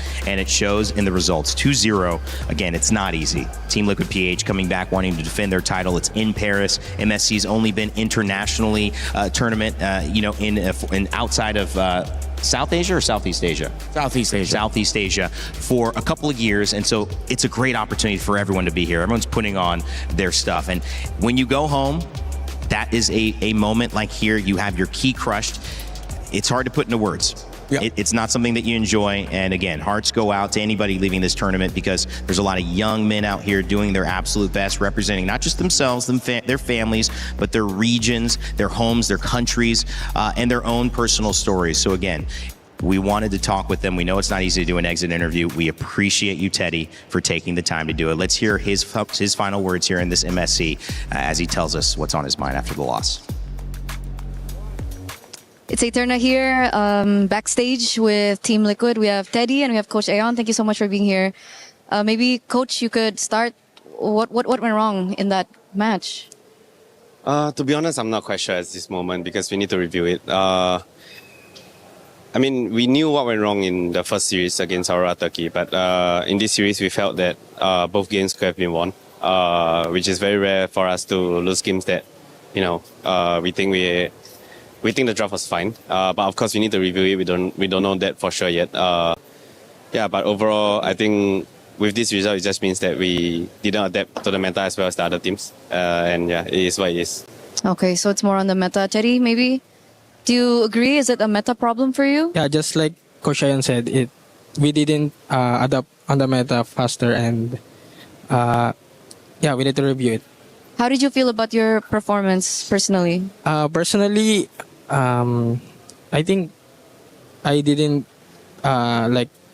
do my best. I didn't show my best performance, since there's a lot of heroes that I practice in scrim, but it didn't go in tournament. Okay, so if there was something that you could do better, is it the hero selection? Is it the execution of the heroes, or it's both? It's both. What was the main challenge for you personally as the player? Personally, the meta. The meta change. Yeah, the meta change. So the mindset heading into this was okay? Yeah, it's okay. Everyone was okay? Yeah, everyone's okay. Coach, after that loss yesterday, heading into today, was the mentality from everyone okay? Was like the mindset, the motivation, everything was okay? Yeah, actually, we are really confident heading into Really today. confident, okay. Because after the loss, we actually did have a full day or 1.5 day of practice. And to be honest, the practice went super well. We even played some of the teams here, and we did really good. And the things that we changed seems to be working. But of course, we couldn't show that on the stage today, which is something that, I felt is really regretful. But at the same time, again, we have to review, because, with the players that we have with this result, I think it's fair to say that we didn't prepare the team well enough as coaching staff and, management and whatnot. So, so for me, it's something that I reflect on and learn from. Yeah. So obviously Teddy's here, but the rest backstage, how did they handle the loss? I mean, they're professionals. They will be fine. But at the same time, of course, it's going to be hard because we came into the tournament as the favorites before the patch, right? Obviously, with the patch dropping, just 1 week before the tournament, it's going to be hard. And it's not a small patch because it really changed the game entirely, how it was played before and after. And so it became more of a coin flip. And that's why I think we see all the favorites are also losing in this tournament. So, I mean, with that said, it's going to be tough because, right before the patch and also heading into the tournament, obviously we did well at MPL and Asian Games. And we were really confident. Yeah, so it's a huge shake-up. And for sure it's not easy, not the result we expected at all. So, yeah. What are you going to tell the players when you get to meet them after this? I guess this is something that we have to learn from. I mean, whatever happened already happened. There's nothing we can change from it. So let's make sure that we use this to make the rest of our year stronger. Thank you, Coach Ayan. Teddy, maybe before we send you guys off, do you have something to say to the viewers, the audience, your fans? Yeah. I just want to say for all the Team Liquid fans and to all the Filipino fans, thank you so much for supporting us and make sure I will make sure we will come back stronger. Nevertheless, whatever happened, you guys did your best. So thank you so much for being here. Thank you, Coach. Thank you, Teddy. Thank you. We're going to throw it over back to you guys.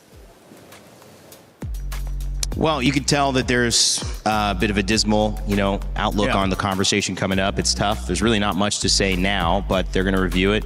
And, what else can you say, Rinmar, after a moment like that?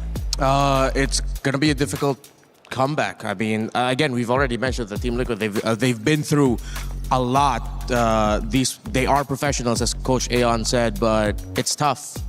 With the results that they were expecting and the results that they got in the end, I hope for the best for them and for all the teams that have been eliminated already in MSC at EWC 26. I hope for all of you, y'all come back stronger.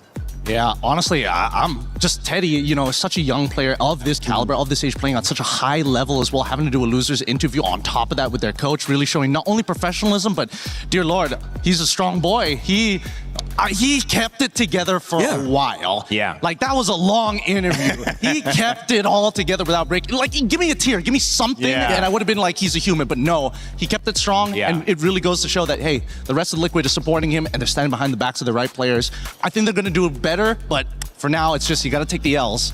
Yeah. It's part of it is like, taking those losses are huge ways that you learn. I don't think you can really go through an entire career, or at least entire life. You get to a point, but then you have to learn at some point. You have to expand. You run into, this is my limit now. And, for some of these players, limits are championship titles across all major tournaments. Yep. But can I keep doing it? Can I do it in a different patch? Can I do it with a week before that patch? There's always a new task. So that is life, growing, learning, and adapting. Of course, let's take a look at the schedule for today and what we have upcoming tomorrow as well to preview what's going on. It was GK Esports who went out against Selangor Red Giants. We also lost Team Liquid PH. Yangon Galacticos and Aurora Gaming have advanced to the knockout stages, so congratulations to them. Pro Esports and Onyx are still alive, but they will have to fight for their life. And that means that these decider matches are coming up very, very soon. You can see it here on the bigger graph overall. It is going to be Onyx versus Selangor Red Giants and Pro Esports versus Entity 7 to find our final four who will join the knockout stage. That is legendary for either Pro or for Entity to make it to the knockouts, if ever. Tomorrow in Group A, we're also going to look at the other side of the decider matches, where we've already got Team Vitality and Team Vamos securing their spots yesterday. We've seen True Rippers and Ignite Gaming go home, and it's now GZG, Guangzhou Gaming, and Team Spirit who are going to be fighting for one spot, while Team Falcons will get a spot. No, I'm not a mind reader or a fortune teller. It's just that it's Team Falcons PH and Team Falcons Meta fighting against each other. So some Team Falcons is going forward. That will be the other two teams in the Final Four to join our top squads. A lot of head shaking, guys. It's a tough day. It's tough to say goodbye. Yeah, Gideon and I are a second shift. Gideon, look at the matches that we get, man. We get Onyx and Selangor in the Falcons match. I think it's necessary. I think, we lost Liquid today, and they already knew that, I was going to always, put my faith behind the go, even win or loss, no matter what. They're just going to run us through the ringer one more time. You actually said Entity 7 would win. You were trying to reverse curse, but you actually said it. Okay, with that, final thoughts, Renmar, and final thoughts, Gideon, before we head out. It's a tremendous day. I'm happy for all the victors. Of course, I am sad alongside those who had to go home, but I celebrate those who move forward and the action that we've seen. MLBB, we keep getting in better and better. Yep, our fans, especially those coming in from Liquid, every single time you support this team, it's not the opinions that they care about, it's your faith, that blind faith that they're going to come back. And honestly, for Latam, really happening for the Amers as well, Entity 7, I hope this region continues to grow and maybe get 2 representatives next time. Well, some wonderful MLBB on display today, fellas. It's been a pleasure having you and all of our cast members, all of our guests as well, ready to tune into tomorrow. I hope you are, because we have even more action, more teams going home, more teams getting crushed on what has already been a historic MSC. You wanted fireworks? You got it. There will be a new champion next week lifting that trophy, but you're going to have to stay tuned to see who it is. From behalf of all of us here at MLBB at EWC 2026, my name is Rain Day, and I'll leave you with the STC recap to finish off today.